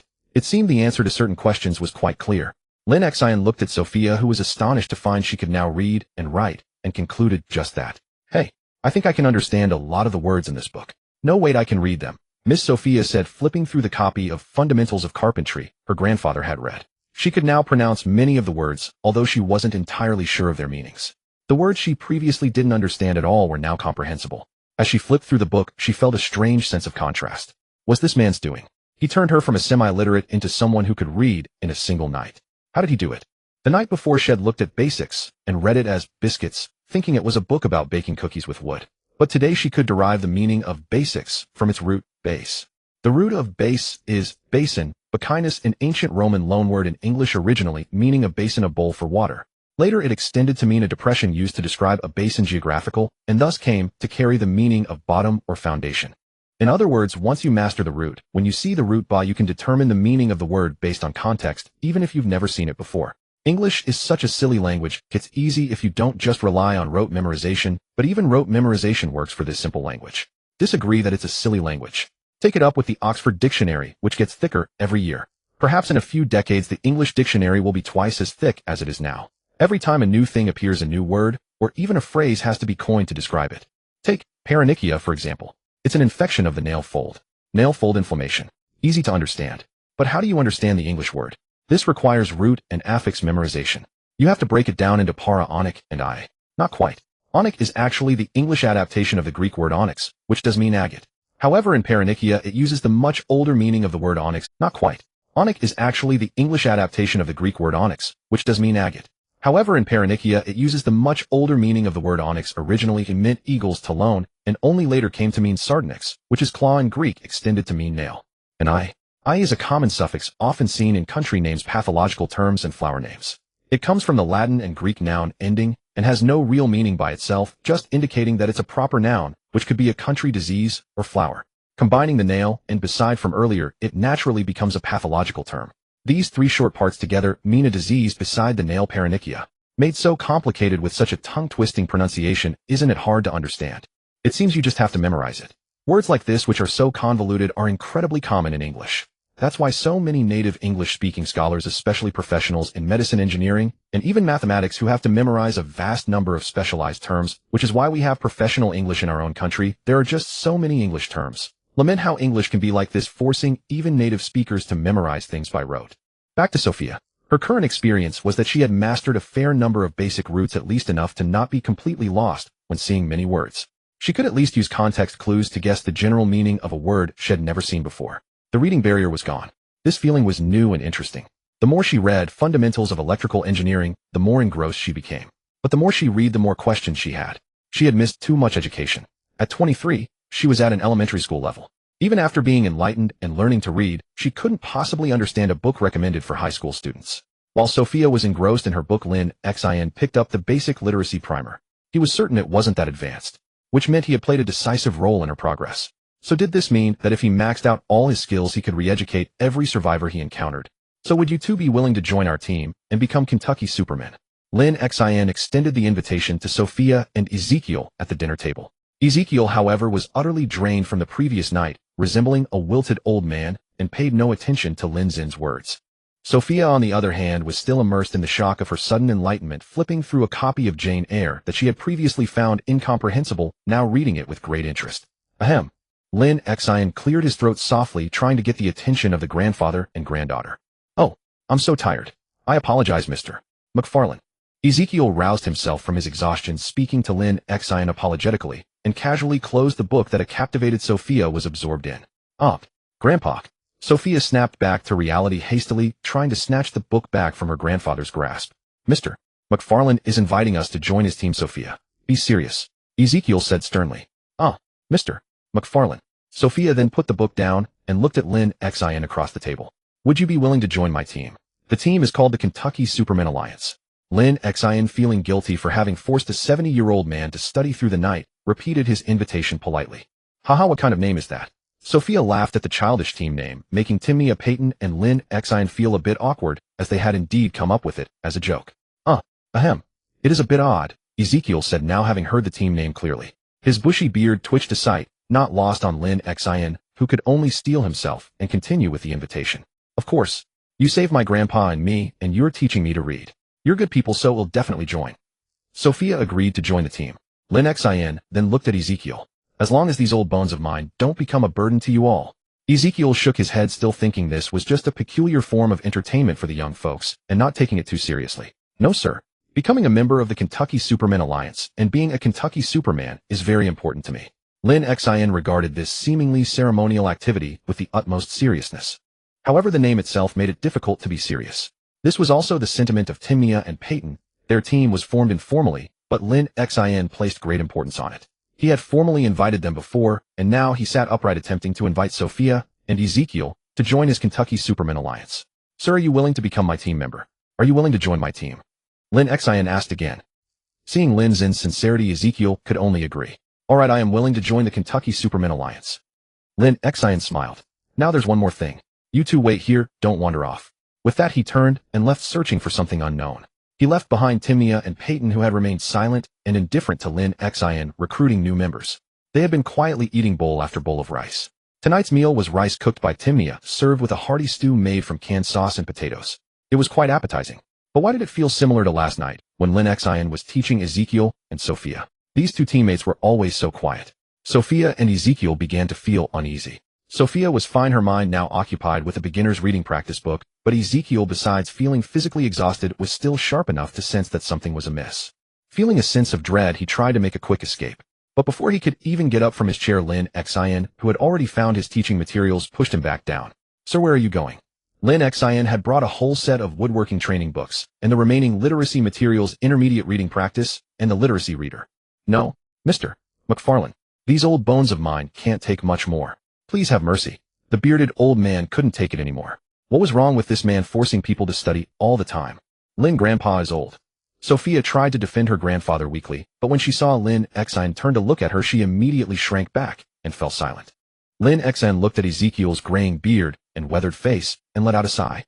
All right, Oldemer, I won't force you, but stay still for a moment. He reached his hand towards the old man's shoulder. Ezekiel froze, confused about what Lin Xin was doing, unable to comprehend the situation. He sat there as Lin Xin placed a hand on his shoulder, standing beside him, gazing at him with an intense look that made his beard bristle and his skin crawl. In reality, Lin Xin was opening Ezekiel's skill panel, carefully reviewing his stats. Ezekiel Titus Tyler, 63 kilograms, a veteran.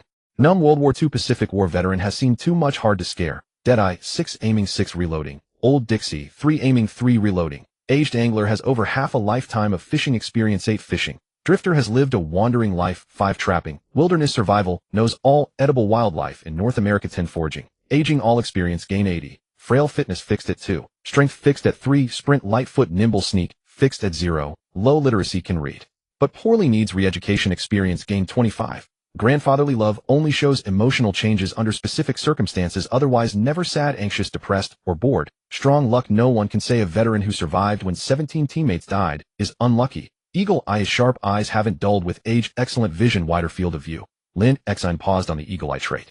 This old soldier wasn't telling the whole truth. He must have clearly seen it was a living person in prison clothes, but he still fired. But now Ezekiel was his teammate.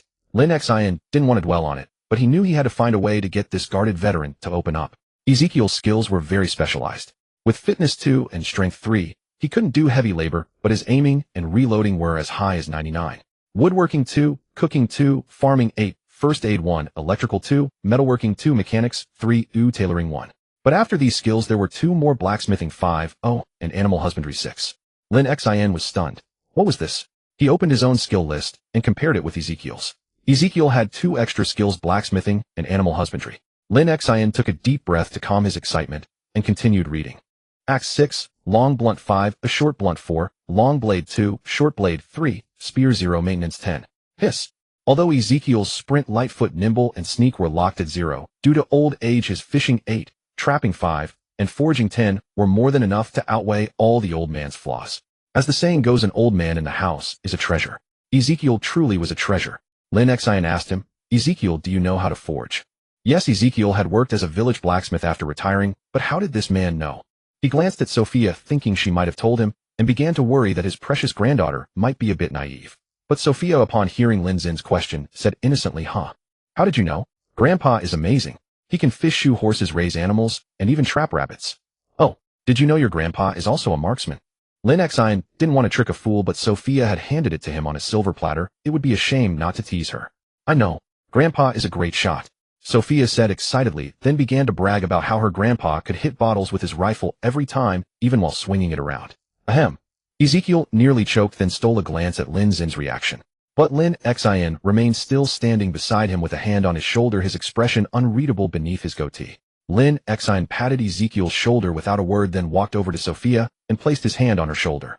This startled Sophia, who had been waving her arms around, and she flinched, fearing he was going to do something to her. But Lin Xin just stood there, giving her a strange look. Ezekiel watched Lin Xin curiously, wondering how he could possibly know information that they had never shared with anyone. Peyton and Timia watched Lin Xin's every move, feeling a sense of déjà vu. Peyton, after watching for a while, got bored and started playing with the rice spoon. Timia, however, watched Lin Xin with a furrowed brow, deep in thought. Lin Xin called up Sophia's info panel. Sophia, Titus Tyler, 72 kilograms, farmer.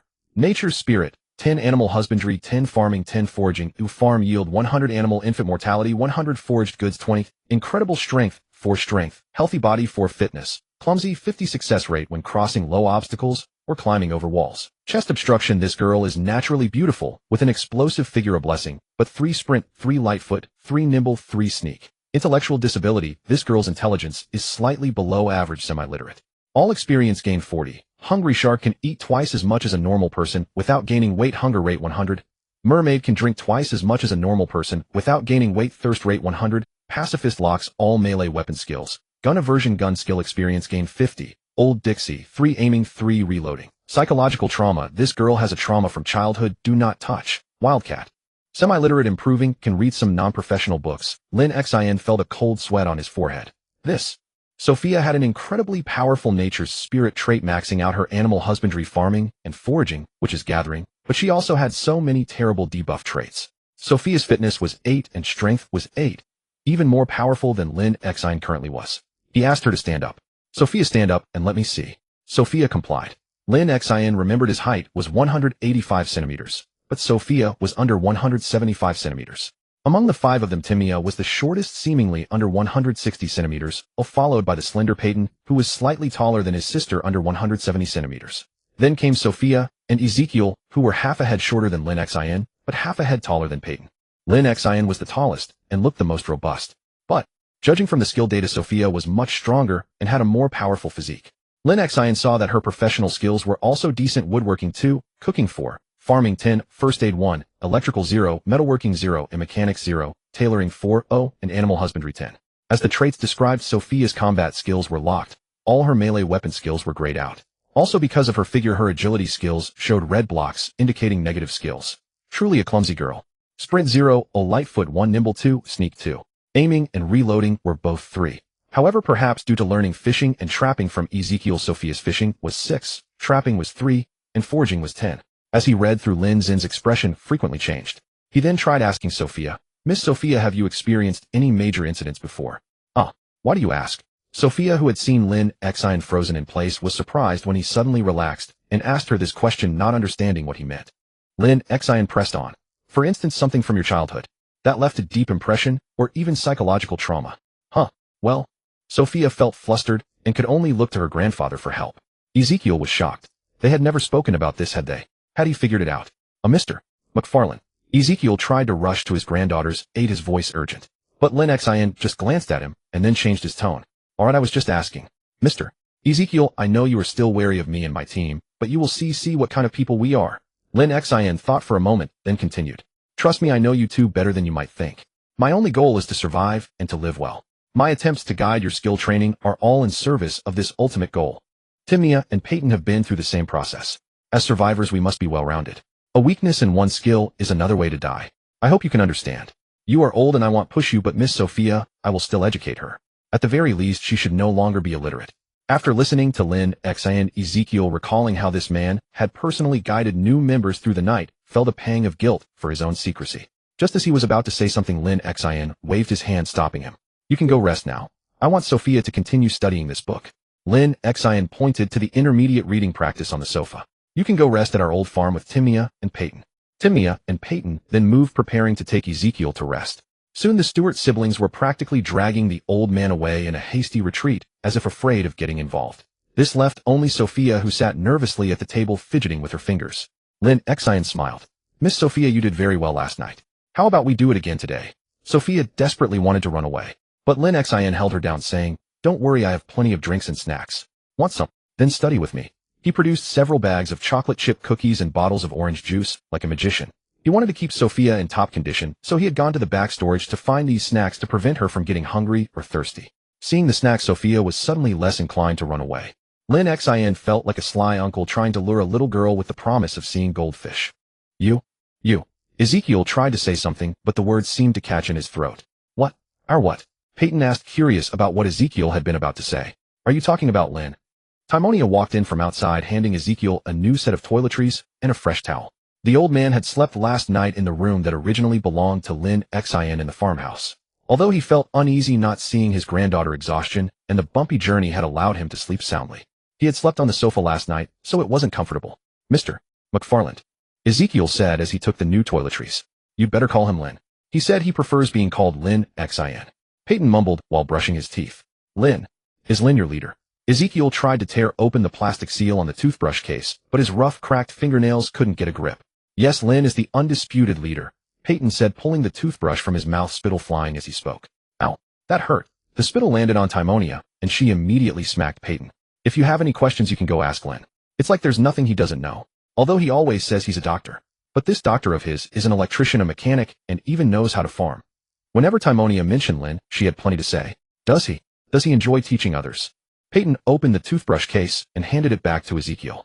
Ezekiel took out the toothbrush and toothpaste, filled a cup with water, and stood at the sink asking Timonia. Timonia and Peyton seemed to recall something painful and both shuddered. I wouldn't say he likes teaching, but rather, he seems to be extremely passionate about learning. However, he's a damn amazing teacher. Peyton finished brushing and rinsing, swirling the toothbrush in the case to clean it while speaking to Ezekiel. Everything Timonia and I know how to do, he taught us, Peyton added. Peyton, you only brushed for a minute, Timonia said.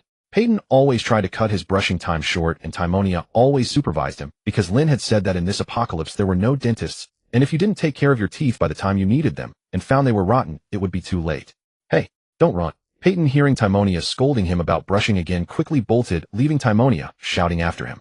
Lin Xin had previously checked both their teeth, and discovered that Peyton's eating habits and poor hygiene had resulted in a cavity on one of his molars. Although it was still in decent shape, without professional dental tools available, he had ordered the Stewart siblings, 117 and 119, to brush their teeth. You two have such a close bond. Ezekiel remarked as he watched them playfully bicker, and he cleaned his used toothbrush in the case, just as Peyton had done, tucked the toothpaste inside, and placed it on the windowsill. 2 days ago they were fleeing for their lives. Yesterday they were forced to study. And today they slept well, without worrying about zombies, or where their next meal would come from, and even had leisure time to take care of personal hygiene. The contrast was so stark that Ezekiel still hadn't fully processed it. Come on, let's head to the village gas station, and see how Lin Xin is doing. Timonia, seeing that Ezekiel had finished brushing his teeth and washing his face, led him out of the farmhouse. Peyton was waiting for them in the van outside, leaning halfway out of the window smiling at them.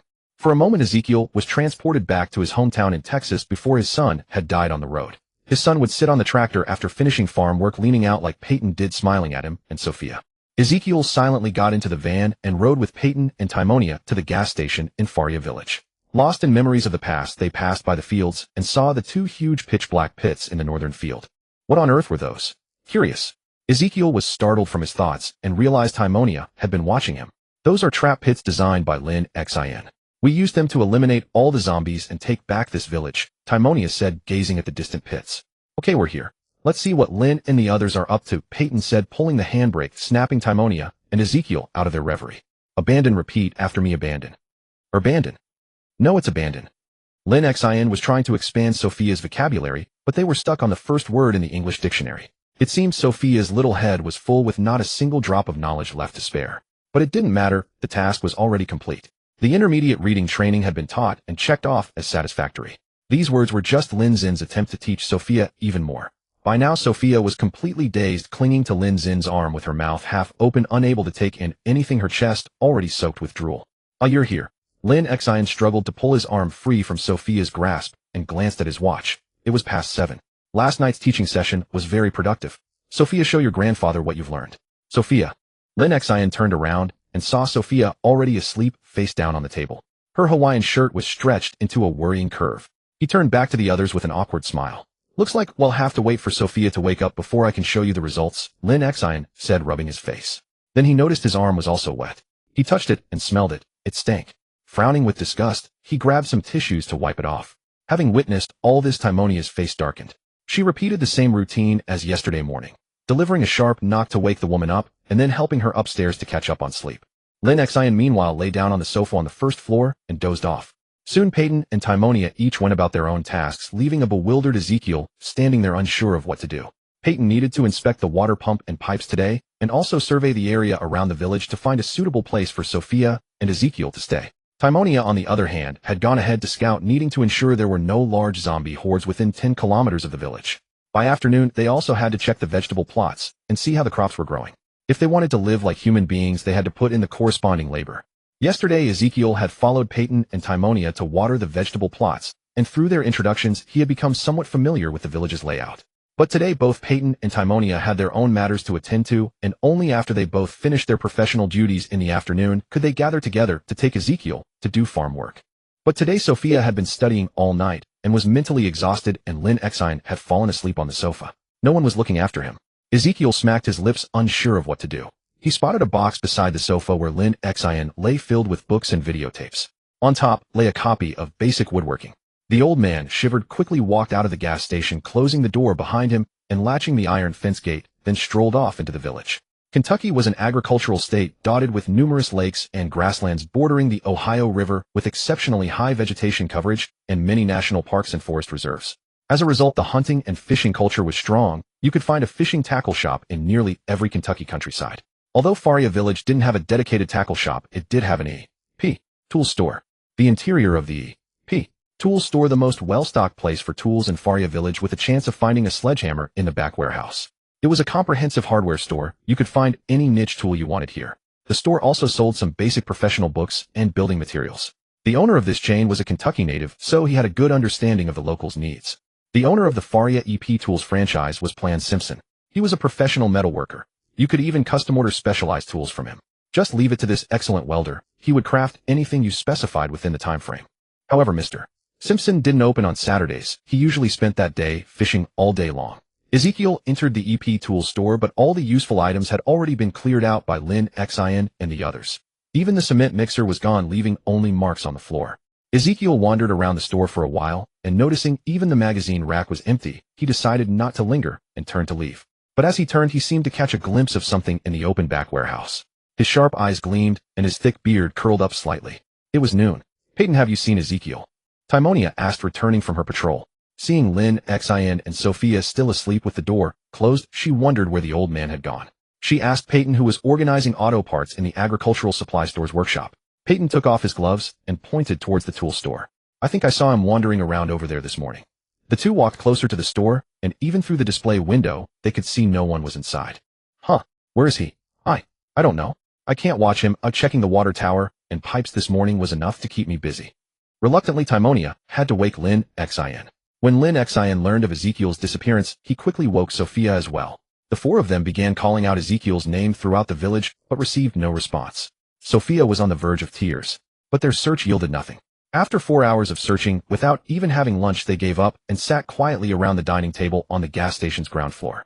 Sophia secretly wiped her tears while Peyton and Timonia sat, with furrowed brows in silence. Lin Xin's face was pale. He couldn't understand why the old man would leave his granddaughter without a word. Countless possibilities ran through his mind. Had he been caught and eaten by wandering zombies? Or had he been captured by a hidden group of dangerous survivors? Or had his own behavior been too extreme and scared him off? Lin Xin couldn't figure it out, glancing at the sobbing Sophia. Peyton tried to comfort her, offering some licorice candy and peppermint slices along with tissues, but it only made the woman cry louder, leaving her a mess with her face covered in snot, looking utterly disgusting. Peyton reached out to wipe her face, but Sophia grabbed his hand and wiped her tears and snot all over him. Licorice candy made from licorice root has a strange taste, don't try it lightly. Twizzlers are similar, but with a different shape, having an advantage in appearance, more gum base and coloring, and a slightly milder flavor. "Did he say anything before you parted this morning?" Lin Xin asked Timonia. Timonia shook her head. They had woken up a bit later than usual that day. Normally they were up by 6:30. So she and Peyton were rushing to their own tasks and hadn't paid much attention to the frail old man. That morning Timonia had only made some tuna sandwiches for the three of them. Ezekiel had brushed his teeth and washed his face with them, and even chatted for a while. It didn't seem at all like he was planning to leave. Lin Xin thought for a moment. The old man only had this one precious granddaughter left. It was unlikely he would leave. There must be a misunderstanding. Ever since the incident where they had to chase after the emotionally unstable Timonia, he had desperately wanted to get walkie-talkies. But due to the electromagnetic interference on the Nox map and their failure to find a professional radio station or high-power walkie-talkies, they had to rely on shouting to communicate. This time was the same. Had they all had walkie-talkies, it would have been a simple matter of pressing a button and speaking, but instead they were left anxious. Lin Xin had never craved convenient communication devices as much as he did now. Damn that electromagnetic interference. Regardless, we need to find him, dead or alive. Timonia searched the forest edge west of the village. Move slowly, don't get scratched, and don't try to enter the woods. Peyton, take the car and check the south side of the village. He'll look to the north. Lin Xin stood up, guessing the old man had probably been ambushed by wandering zombies and died somewhere unknown. In a zombie apocalypse, there were too many ways to die. One of them was simply strolling along and suddenly having a runner zombie bite your neck. Hearing dead or alive, Sophia cried even louder. Peyton's small frame was nearly crushed into her chest, barely visible, his face and collar soaked with her wet, sticky tears. But he didn't dare push away this woman who had seemingly just lost a family member, silently enduring the suffocating pressure and her terrifyingly strong grip. Peyton was about to pass out. "Sophia, don't be sad. Maybe your grandfather just went for a walk. Don't cry, you're safe here. Would you like some chips?" Lin Xin came to Peyton's rescue, handing Sophia a bag of chips to comfort her and asking her to stay put and wait.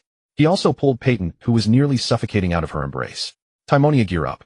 Let's head out." Lin Xin gathered his usual equipment and waited for Timonia and Peyton to get ready as well. Sophia didn't eat anything, but thankfully stopped wailing, just sitting at the table sobbing. The three prepared to search for Ezekiel, but more than anything they wanted to find out where he had died and identify the hidden fatal threat. Timonia and Peyton exited the gas station's iron gate first, ready to split up for the search. "Sophia, wait for us to come back. Don't wander off, got it?" Lin Xin cautioned her. Only after Sophia nodded in acknowledgement did he feel at ease and leave. Timonia and Peyton stood at the door. "What's wrong?" "Let's go," Lin Xin asked, puzzled. "Go? Where are you all headed?" Ezekiel's old gruff voice was quite distinctive. Lin Xin looked up and saw Ezekiel wearing a fisherman's hat, carrying rods of various sizes. In one hand, he held a huge largemouth bass, and in the other a large bunch of fresh wild celery. The big bass would occasionally flick its tail, showing off its freshness. It would make a delicious fish soup. The three of them stared at Ezekiel with bizarre expressions, making him feel uneasy. Lin Xin had only one thought: he absolutely had to get a radio.